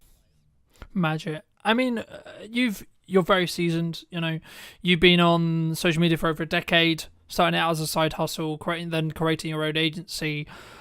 What was the turning point that you thought, actually, hold on, this could actually legitimately be the career of my dreams, so to speak? I became addicted. I became obsessed with the platforms, the algorithm, the opportunity, particularly because really with social media, you can honestly go anywhere and get into any audience and reach any person anywhere. Like how incredibly remarkable is that? And I think when I first started on social, I was gaining traction really quickly, and I was connecting with people in places that I could never dream of. And of course, most people that tune into this podcast will understand the 6 degrees of separation, right? And I think that process is sped up so much more because of the power of social. And so I am just obsessed by it, and I'm excited by it. And I just truly believe that anyone can create impact for themselves or their business through organic social media, and the opportunity of that is bigger and better than any opportunity in the history of the internet, in my humble opinion. Do you think people don't do it because they're worried about what if someone sees me? What if Gary, Sally, my mum, my friends from high school, etc., etc.? Like, is that why people don't do it? Definitely, Carlton. I think a huge amount of work needs to be done in terms of self-discovery and your why and your own self-psychology and having a coach. So many people come to me, Carlton, they say, yes, Chris, let's do social media. Let's get going. I want to do this. I want to go there. I want to achieve this. I want to achieve that for myself or my business. And on paper, that sounds amazing. But often comes the stumbling block of getting themselves out there, seeing themselves on camera, being okay with how they sound, understanding how to, have some confidence in your conviction, and being okay with people judging you. And that's something that is really, really tough for so many people. And I actually think is a great place to start this conversation with Carlton, because before you get into all of the technical, geeky social media strategy, tech platform, algorithm stuff, content creation, how are you showing up? How confident in your conviction are you? Are you okay with people judging you? Are you not okay with people judging you? Are you way too tuned into the vanity metrics? Oh, this post only got 2 likes, therefore I'm never going to do it ever again. So there's a lot of mental work that has to go into it, Carlton. And also, again, that's not a tick box. It's not a one and done. It's a continuous thing. And the unsexy truth about social, and certainly becoming successful on social media, whether that be for your business or your personal brand, you are going to get people that criticize you. You are going to get people that disagree with you. You are going to get people that leave you snidey comments. But with that growth comes huge opportunity, both financial and just general impact in whichever way you perceive that to be for yourself or your business. No, I mean, I completely agree. And I mean, I think, but I'm also aware when saying that, though, that we come from a place of privilege because of the years we've been doing it for. If someone's listening to this and they're maybe concerned about, okay, I've got my first hate comment, what do I do? First of all, pause. I think so many people just jump into it, Carlton. They'll get a bad comment and they'll react emotionally immediately. Hold the line, folks. Calm down, breathe. First step. Second step is linked to that is make sure it's okay to just sleep on it. If someone leaves you a comment like that, just sleep on it, come back to it the next day. Okay, this is all quite starter pack stuff. But where I think people then make the mistake is when they go back to that comment, they will react perhaps in a passive aggressive way, but perhaps they will hard disagree with that person.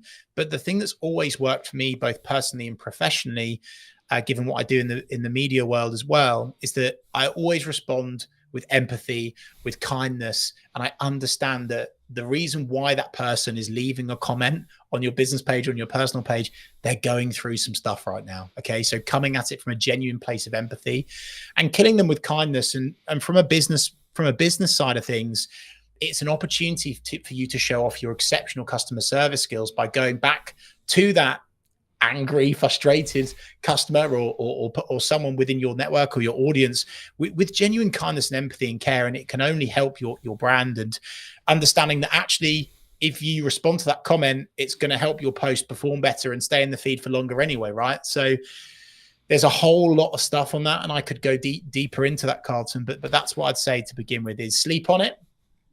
Kill that person with kindness, right? And don't make any harsh, strong statements and react emotionally. Just create some space, have some digital downtime. I also I completely agree, but just to add to that for those who are listening, I think for me it's about like whether you're willing to give that power back to them. I forget the initial quote, but it was something along the lines of when someone drops a comment on your post, on your video, wherever it is, if you respond to them, you're giving that power back. So if you can see it as kind of a power exchange, when they comment, they're giving you that power to see how you react to it, etc. And if sometimes you don't need to comment back. Sometimes you don't need to necessarily engage in that conversation if you don't feel it will necessarily be, I guess, mutually beneficial for the conversation, or like you're not. Like, there's a balance, I think, between building community and building real relationships with people, and then also having people who are just there to maybe stoke the fire, maybe get a little bit controversial, etc. You know, they're there for maybe rage bait, right? But you've had a lot of experience with, you know, managing other accounts and working with other accounts, etc. And, you know, in my notes here, I've got, you know, you've managed over 250 accounts, which is across multiple industries, which is a big thing to say, right? Is there like a specific lesson or a specific like thing that you've noticed in that process that's like, this really works? Or is it very specifically industry based? Is it very specific timing based, would you say? In terms of content, in terms of responding to criticism, what do you mean? In terms of, I guess the question comes is like, what because then it's like maybe someone's listening to this and go, well, why is everyone on social media, right? Like, we want it to work for our business, okay? But some people have said to me, you need a niche, right? You need to niche down and do just content about X, okay? But at the moment, and this is a video I have up and coming, I'm going to talk about a hub strategy very quickly. You have a core Instagram, same is true in every platform, but core YouTube channel, core Instagram that you put your flagship content onto. Then you have spear or supporting accounts. So I have one for this podcast, I have one for my aerial work, etc. And they all then get invited as collaborators whenever there's a main post principle. But for me, like, you can niche, but because we're an interest-based graph now rather than social-based graph, in 95% of the case, I think LinkedIn's the only exception. Correct me if I'm wrong. I'd be interested in your thoughts on it. But like, for me, in most cases, we're interest-based, especially on short-form, infinitely scrolling feeds. In that respect, actually, followers become irrelevant. So actually spinning up these other brands, spinning up these other accounts, you could actually get some decent numbers. And even if it's just awareness traction to push to your main account, where you can then have more value-led content or, quote, conversion content, etc. And that's quite techy. But I think for me, that's like the key, I think, to understanding what content, like what this piece of content, what a piece of content serves. So I guess to like reframe it into a question, in your experience across all of those accounts and across all of your industry, do you find there is commonalities when it comes to strategic content pillars? The unsexy answer and the truthful answer, and I would be waving a big red flag if someone said that there would be something that works for all 250 plus accounts, right? I think that's a little bit disingenuous. In fact, it's massively disingenuous. And the reason why, Carlton, is on social media, there are thousands of variables, thousands. And we're talking like the algorithm, we're talking about the type of content, the headline used, the question, the value, the audience, the timing, the media. I could go on and on and on and on and on and on and on, right? And so I think what I always like to do with our clients is, to begin with, you have to understand who you're talking to, the audience, right? There's no point getting going and serving up content that's not going to convert because you don't understand who your audience are, right? So that's the first step. Who are your audience? Who are your people? And then the second thing, and maybe the thing that could apply to the majority of those, is having this kind of mindset and oversight and umbrella, if you like, of serving and not selling. I think that's really important. Of course, there's times in content where you would add in a call to action or, you know, send someone somewhere to do something. We have to do that to make money, right? But having that mindset of serving, not selling, across a board of whether it's a business account, a personal account, small, medium, large organizations, that's something that I would say works for the majority of those accounts. Of course, execution of perfection, consistently turning up, not getting bogged down in this kind of perfectionism mindset. I think people have this misconception with social, Carlton, that the perfect social media post exists. And I'm holding my head because it happens all the time. And someone's like, oh, well, that wasn't that good, or that didn't work. Yeah, but my feed looks beautiful, Chris. And we're now away from that, right? And I think, you know, and I'm so happy, Carlton, that you have the understanding around, you know, interest-based content and followers being almost not applicable now.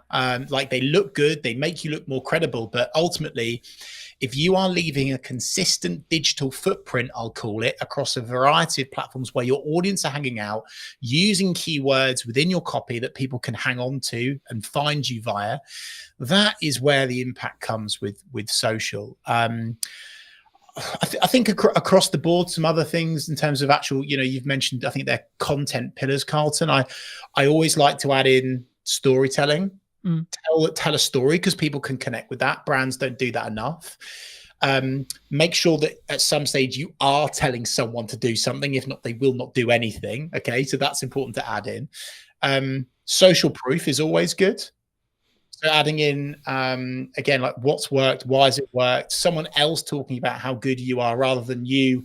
I call it weeing everywhere, which is quite crude. We do this, we're the best of that, we are number one, weeing everywhere. People are weeing everywhere all the time. Stop weeing everywhere, okay? And make it more your, and really address the reader. So that was quite rambly, Carlton, but I hope that answers that question. It's quite hard to give you a specific answer, but hopefully that. No, absolutely, it definitely does. I mean, I'm going to be quite biased, right? Because I've done video for like coming on 15 years and commercially for like 8 and 9, but I have noticed a trend across like either people wanting to do it or the platforms wanting you to create video, right? And I think, is that just the natural, like, it's the closest thing we have to me meeting you, me watching a video with you, building that parasocial relationship?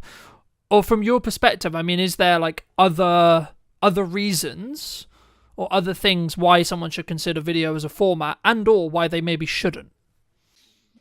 Yeah, I think, I've got my video goggles on as well, Carlton. I'm completely biased towards video because it is the most impactful content on social media. Full stop. End of. We could finish this podcast on that note, right? If there's one thing that people do today, film a video, even if it's a selfie shot, iPhone style, that's fine. Do that over a static. You'll see more engagement, reach more people, have more impact. I come from a commercial sales background. Really, I've always done social, but I that's kind of like where I've really made a dent. And when you show up on camera, Carlton, it is so good for demonstrating expertise. It accelerates relevancy, relatability, trust, because it feels real. And in this AI bot, cold corporate fake world that we seem to be drifting into, it is more important and more impactful than ever before to jump on video. So this isn't just me saying do video because it gets you more engagement, it helps you reach more people. It's, well, actually, even if you only had a LinkedIn network of 4 people and you showed up on video, it would definitely be more impactful than just normal static stuff, right? Because of a sales piece versus an algorithm piece, if you like. So for sure, I'm a huge advocate of video of all shapes and sizes. I think there's a place for long form, definitely. I certainly think there's a place for short form. I think overall, though, Carlton, people are hugely overthinking it. They're getting bogged down in the tech, and they're not working with someone like yourself in terms of the tech setup, so they can just get going and talk about the stuff that they're good at and that they know about. And I just want people to get into this mindset of execution over perfection, and relatability, being real. Even if you're walking down the street, and I know it's brave and it makes you look a bit silly, but even if you're walking down the street and you're just sharing a few words about your day with your camera and you're posting that as your content, that's a good enough start. It really. Yeah, no, I completely agree. And very quick story. I've been a professional videographer for, as I say, like nearly 10 years. I do a couple of phone videos every now and again, and I'm almost willing to bet, I haven't checked yesterday's one, but nearly every single phone video, I think, it's really bad for me to say, but I think it over-indexes in respect to views for, like, on Instagram especially, but even on LinkedIn and other places as well. Like, I've noticed there is a algorithmic boost for phone content if it's executed well, right? Granted, right? And in the one that I'm specifically thinking about, I did tell a very cohesive story. I did give a very specific setup and then a very good resolution. But that was because I'm in the process of creating good content consistently and doing those reps. So whether I'm filming it on a camera, and the reason why I mention it here is because I think some people, they look at like what I'm doing with like the trailers and it looks good and it sounds good and I've got professional mics all the time and then I'm flying a drone and they're doing all this stuff, but it's like I don't have that, so I can't do it, right? I don't have the microphone. But you do have a phone, right? And I think if you just, it's more of a psychology thing. That's why I love to talk about the psychology behind video, because for me, it's the main barrier for someone not wanting to or not being willing to put themselves out there, because actually you find about some insecurities, and it's actually a really strong self-belief and self-esteem and self-growth perspective yourself doing video, which is a kind of a byproduct of actually all the business benefits that we've already kind of alluded to. But I think for me, I mean, if you were going to, and I know when I come on your show, I went into depth on like the psychology, but from your perspective with your experience, I mean, what, outside of doing it, what would you say to someone who's like either maybe looking to start doing their first post, tipping their toe in, or they maybe want to start on video? Like, what would you say to those people? Talk about something that you're genuinely passionate about. Don't overscript. Don't write everything down. Be okay with ums, buts, and maybes. You will stumble. You will stutter. You will. There will be a moment where you accidentally say something you shouldn't, and keep it in. Keep it in, because it's real and people want real. Again, back to my previous point, AI, robot, cold corporate world that we're drifting into. People are craving real more than ever before. And this is why influencers do incredibly well, because it's so real. It's so genuinely authentic most of the time. And so I think if I was to say to someone to start out, like of course, you know, press record in your office, whether it be, you know, in the workplace or at home or whatever, and just keep the camera on and record your day, and maybe record some of your meetings from an alternative angle, and see if there's a snippet from that you can take out. Maybe you're not looking at the camera. That's okay, because doing something is better than nothing. And I'm like so far on the other side of the fence with this. Like, some marketers are like, oh no, you know, it's got to be absolute quality, da da da da da. But the problem with that is it's too slow. It's a lack of speed. And just like a balanced diet, Carlton, like I'm a big advocate of doing professional stuff as we are right now, but then also for speed. If you are walking down the street, if you are, you know, out and about somewhere, if you've just walked out of a networking event, whatever, and you've got that moment, that spark, that energy, that inspiration to get on camera, don't wait, get going. I just think so many people are overthinking it, Carlton, which is quite basic starter pack advice, but they absolutely are. I'll tell you a quick story on this. One of my consultancy clients, I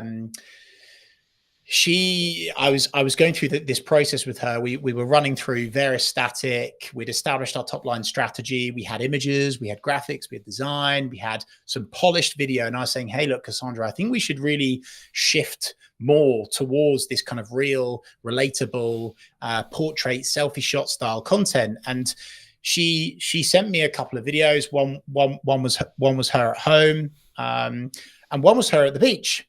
And the one of her at the beach, you could barely hear her, to be honest with you. Like, you could hear what she was saying, obviously, but it was quite hard to hear. However, when she shared that one, you use that word over-indexed, it was so real. The wind was in the background. You could hear the waves. And most people, they wouldn't have used it. They would have gone, it's too difficult to hear me, I won't share that. Whereas actually I would say, if there's a car in the background beeping, if there's an animal, if there's a bird tweeting, if someone walks in, you know, like it's like the classic BBC Reader where the kid walks in, right? Like, use that, you know. I just think so many people are overthinking everything, and it's I mean, maybe it's a wider societal, deeper issue, right, around our own self-image. I think it's getting worse because of social. That's maybe like the dark side of it, but if you can just be okay with who you are and unashamedly sharing who you are with the world, then you will reach so many more people and be able to spread your message and create more impact. Something that I understood a handful of years ago when I did a video talking about marketing funnels was actually the job of a marketing funnel is to basically repel or exclude a certain sector of people, right? The wrong certain people. Because I think when we look at marketing, we go, I'm trying to attract the right people, right? But we don't always look at the other side of it, which is that repulsion side. But something which I've found really interesting as I've grown and I've developed is like I'm talking to more business owners who are getting busier and busier with the operations of a business and etc. etc. And that's probably one of the reasons why they, to be honest, they bring me in, because they want the professional content, they want the feel, they want the sound, but they don't want to have to worry about what lens are we shooting on, what light are we using, what microphone are we, so on, right? But for some business owners who say they don't have time for social media, they don't have time for content creation, what would you say to them? I would say, like anything, it's whether you truly want to commit to it or not. I would say that it's more attainable than ever before to work with a genuine specialist that isn't going to charge you, you know, through the roof like a large generalist agency that doesn't specialize in. And you, as long as you go through an appropriate in-depth onboarding consultancy strategy agreement process, if you like, and you're able to define exactly what you want to achieve, where you want to go, how you want to do it, your tone of voice, then you could outsource it. But I also truly believe, Carlton, with the tools and technology that are at our disposal today, I've got a lot of concerns around AI, right? But then also I am an advocate of using AI in terms of ideation, in terms of building out content pillars, headlines. There's so many things that we can get from it. So it's easier than ever before to get consistent on social, whether you do it yourself through tools, through techniques, learn techniques, or you outsource it. You know, you don't, I think there is this kind of there's this real thought with most people that it's like this huge unattainable expense to work with a specialist on your social now, but that's certainly not the case in my humble opinion anyway.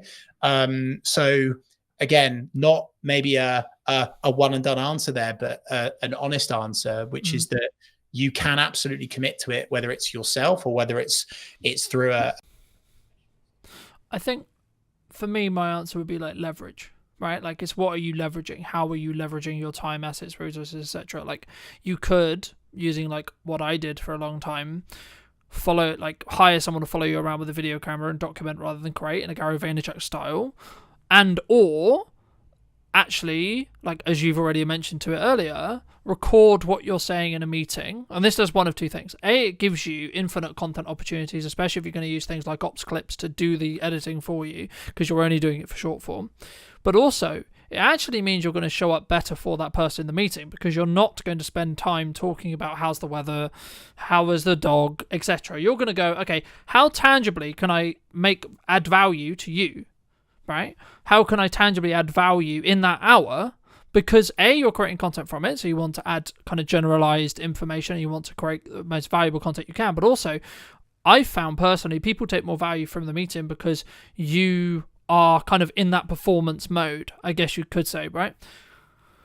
But this does kind of link in, I guess, and it'd be wrong of me not to ask you around. You know, you've been very fortunate to speak on stages. You've been fortunate to, I believe, correct me if I'm wrong, but like run your own radio show on the BBC and co-host it and etc. I mean, like for people who are maybe listening to this and that's maybe like an avenue of their business. So maybe they have a speaking opportunity or they have been invited on the radio, but they're not sure, well, like what's it going to do for my business? And like, why should I? And like, do you see that as important for you personally? Brought that up, Carlton, because it links with your response to my last answer, right? Which is that if you're going to do public speaking, or you have a media appearance, or you're guest writing, or you're doing something like what we're doing now, okay, the reason why I'm committing to this is, of course, not just to share my expertise and my experience and help serve, not sell, really just help people reach new audiences. It's getting content as well. And you've mentioned Gary Vaynerchuk, huge advocate, very grateful to have met him a couple of times now, a really real massive inspiration for me. And one of the things that he talks about is content pyramids. And many people just, and it again links back to your having the time bit, Carlton, they don't realize that us doing this, what is it now, half an hour, 45 minutes, we'll do maybe an hour today together. This will give me content for weeks. I could pull out of it a long form video. I could pull out of it multiple blogs. I could pull out of it, I mean, with your help, especially Carlton, so many short form video snippets, right? That I could run evergreen on my personal or business account for maybe the rest of this year, for goodness sake, right? And it's a massive frustration of mine, actually, Carlton, as well, because when people get these opportunities, public speaking, media, podcast, etc., they don't maximize the opportunity and they don't use it to their advantage. So they do it, they reshare it, and that's it. And it just kind of dies or fizzles out. And they don't realize that actually, by doing this today, I'm getting loads of content that I can use over and over and over again. And that is an incredibly useful trick that so many business people are well, not just business people, all people are missing out on the opportunity from. And of course, by me doing this appearance with you, it's going to highlight me as the expert, the person of expertise. Whereas if I'm doing this on my channel and it's just me and it's on, here you go, me, we, all of this again, the people don't quite believe it. But the fact that I'm doing this on your show can actually create so much more trust, so much more respect, and really build you as the key person of influence. I think a book that I'd highly recommend to, and I'm sure loads of your community already know it, Carlton, but Key Person of Influence by Daniel Priestley is a brilliant book to read, to really understand and simplify personal brand. And it gets you in this thought process and concept and strategy of, you know, using these opportunities to build you as a key person of influence so people trust you more. And if they trust you more, they buy more of your products and services. It's a simple mathematical equation, if you like. And so again, that's why I would hugely recommend that when you do these appearances, you really, really milk them for as much as you possibly can. And also, I think, you know, I think sometimes people see like filming a talk at the front of a room or filming a podcast as like just a cost. And until you break that framework down and you look at the visibility that you're potentially going to get, and I think at the moment we relaunched the podcast account, I think it's now like 24 or 22,000 or so within like 2 weeks or so, just under 2 weeks in regards to like monthly views.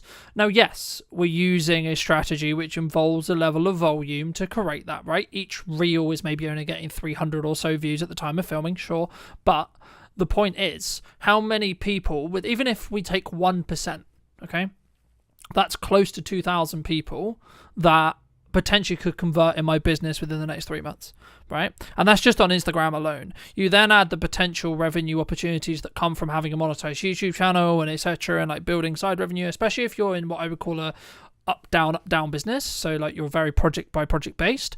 You could build yourself an opportunity, and I'm personally doing this with the brands I'm building and in the content I'm creating, where you could have infinite marketing content because you're going to put it out on all your social media, linking out to your YouTube, etc. But also, if you strategically think about it enough, and you can build a strong niche for that YouTube clarity, which is what YouTube specifically cares about in all the research, all the people I've spoken to right now, and that's why I have a different channel for the podcast rather than Brightner Media, etc., is because algorithmically YouTube wants to have clarity over who to serve those videos to, right?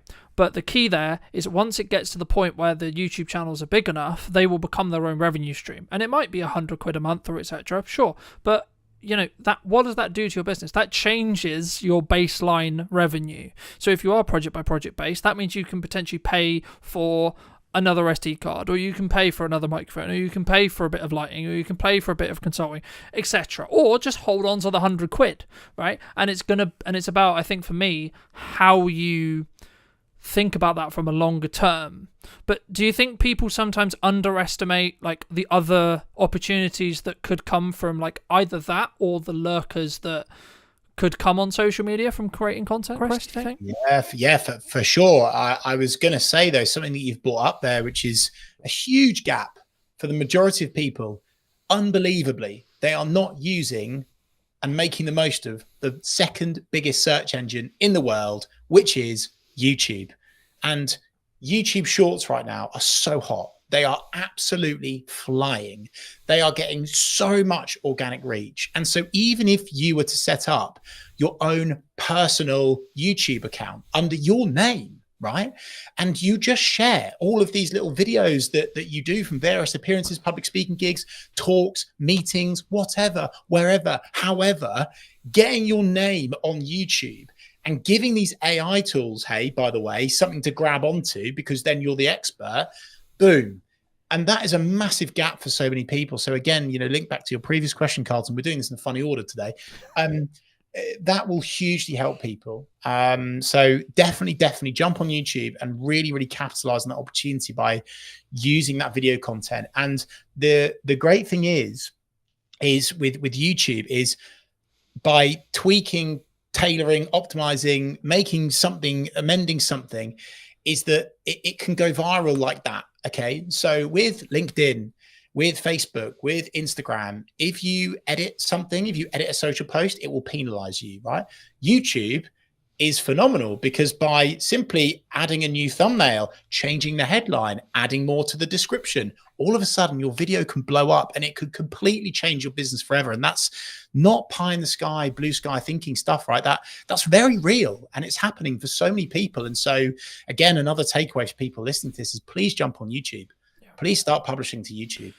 Yeah. And I mean, we've talked a lot about like the commercial benefit of doing content, the commercial benefit of like why I should be looking at marketing, how I should be consistently marketing. But you've done some incredible work through your Big C initiative about, specifically raising, I believe this is correct, do correct me if it's wrong, raising up to about £40,000 for the charity involvements and etc. I mean, how specifically is that kind of, I guess, purposely shaped your work, or like how did that kind of come about? Like, because I think that's really rare in the business landscape, but also in the social media landscape as a whole. I don't think we sometimes think, hey, I could actually do something really good and really meaningful here.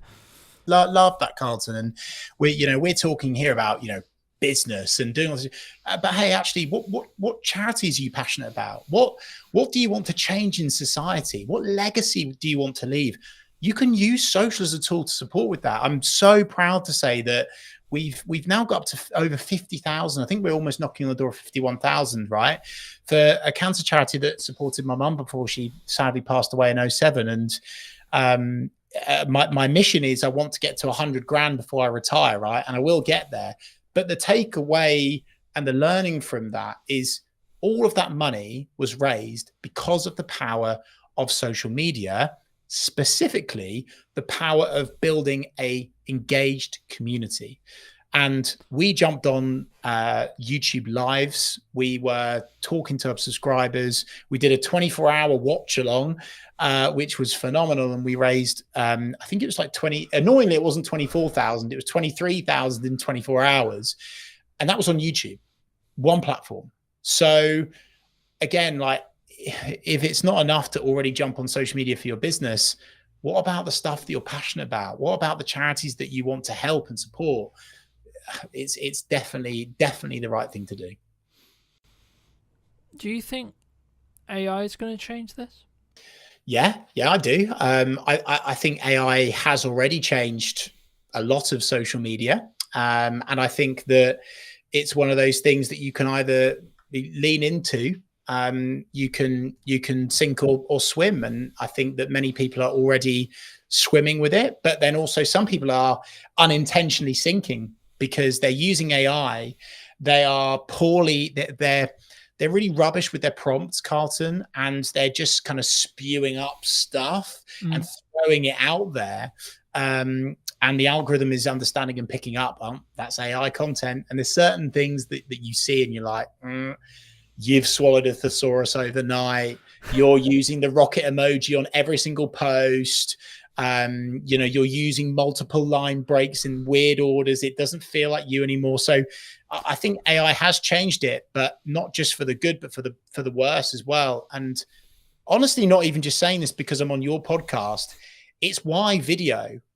I mean, I didn't think video could be any more I didn't think it could be any more valuable. AI coming in has made video work even more valuable for you and your business. Because of course, AI tools are developing all the time, right? And it's going to get scary really quickly at what it can do, even in video. But right now, there's this opportunity where doing video as you for real, there's going to be this nice soft squidgy stage where you can get so much impact now before these tools and technologies catches up with it and are able to dupe you to a quality where you can't tell the difference. I don't think that's going to be long, by the way, and I'm quite scared by that, to be honest. For the world, not for me or my business, everyone. But you know, for the next year and a half, 2 years, I think there's a real moment where you can jump on video, make loads of money, create loads of impact, help support causes that you care about. So yeah, I think AI has made things really good in terms of getting people going, ideation. But I actually also think it's really showing people up, and it's making jumping on video even better for showing off your expertise, your knowledge, your wisdom, your skills, because that's something that AI can't do. Yeah. How shouldn't we be using AI? How shouldn't we be using it? Putting a can I'm not going to try not to swear just in case you're monetizing this, by putting a rubbish prompt into ChatGPT, copying and pasting any old nonsense, right? If you put rubbish in to ChatGPT, you will get rubbish out of it. And people aren't even proofing, Carlton. It's so scary how lazy humans are. It's like so scary. They're literally putting a rubbish prompt in, getting a rubbish answer response out of it, copying it, whacking it in LinkedIn and sending it. Yeah, that'll do. Fact checking it. And some of the stuff I've seen, it's like the worst thing to do for your personal brand. It can literally destroy your personal brand in an instant because the facts are wrong. The stats are wrong. They're not right. And it's because partly of the prompt, but also what AI is currently still latching onto. So as I say, I'm not an AI denier by any stretch of the imagination, but I think that's where people are getting it massively wrong. They are not understanding how it works, and they are shortcutting it. They're thinking it's accurate, and it's not. It's actually, you know, you spoke earlier, Carlton, about, you know, video / social attracting or detracting for your personal or business brand. And my goodness gracious me, is it detracting from some people's businesses right now? Algorithms change constantly, right? There's constantly a new thing, there's a new trend, there's a new, like, Reels have just launched, Stories have just launched, Snap Spotlight has just launched, etc., right? Like, it's a full-time job on its own, right, that I'm sure we both spend quite a lot of our time because of the nature of our business. But to the person who's maybe not in the space every day, what advice could you give them as we go into 2026 and say, okay, well, this format, this trend, this idea, this concept, this thing is underrepresented and is the quote opportunity right now on social? Well, I think what's always going to be safe, you know, is educational content, serving, not selling, especially when the content that you're creating is non-time sensitive. That consistency is going to be more impactful and work over and above trends. I'm really cautious with trends. Trends are fantastic at creating virality and going big, getting loads of vanity metrics. I'm not sure jumping on trends is something that a business should be leaning into too much, because actually I think it detracts away almost from your commercial objectives. Heck, I saw a competitor the other day post something on their social, which was so detracting away from what good customer service, client service looks like. And I was like, oh dear. And it's because they jumped on a trend that, like, other people are doing, but you don't have to jump on every trend. So I think video works. I think doing lives works and will work very, very well. If someone is able to do content where they are getting connected, exposed, and accelerated into another network of people that they want to reach, is also good. So Instagram collaborations, live broadcasts like this, very, very good thing to do. But Carlton, I do fear that question will almost strike fear into people, and they will go, oh no, I'm overthinking it again. I can't do the right thing. So again, I just want to go back to basics: execution of perfection, give value. I'm creating now as we speak 52 videos, and I'm going to do one per week for the rest of next year. Like, I'm practicing what I preach on that. And I'm not worried about the trend at the time, because I want to leave a digital footprint. I want to leave little magnets, branches for my audience to hang on to with keywords of service areas that I want to sell more of. That's what I'm all about, right? Leaving this footprint that people can grab onto. So trends are great. You don't have to jump on all trends. And in terms of like what's safe for 2026 and what is going to work still in 2026 is short form video content. Make it real, make it authentic, whether you do it professionally with someone as good as yourself, Carlton, or whether you selfie shoot it. But again, balanced diet point. Do both. Why not do both? Yeah. Work with you, Carlton, or another video provider. Won't be as good, obviously, to batch create loads of video content, evergreen, non-time sensitive. So you're talking at least once per week, and build it and build it and build it. And that's how you can grow your account. No, I completely agree. And I want to build off just before we wrap up the trend thing, because I agree, but I also kind of disagree. And it's kind of a bandwidth question, right? So I'm going to caveat my answer with, if you have the bandwidth to do this and you have the systems in process to be creating all the polished stuff, all the value add, everything that me and Chris have been discussing for the last hour or so, then yes, do that first. That's always going to serve you. That's always going to be a good idea. However, if you want explosive growth from an awareness point of view, and you have the bandwidth to jump on a trend fast before it becomes saturated, then you can commoditize a load of attention that will then lead into your value-led content. And that's where it really comes down to, in my opinion, a yes and thing rather than a yes or thing, right? We've alluded to Gary a lot, and I will link some resources down below for those who are interested, but this is one of the things that Gary talks about a lot. It's yes and you should talk about your hobbies. Yes, and you should talk about, I think he had a video that got silly views, millions and millions, and it was him talking about a fruit, right? What ROI is that? Well, actually, probably quite high, because what happens is people, if you look at everything you do as a part of a marketing funnel, you need to ask what piece of your content is going to do.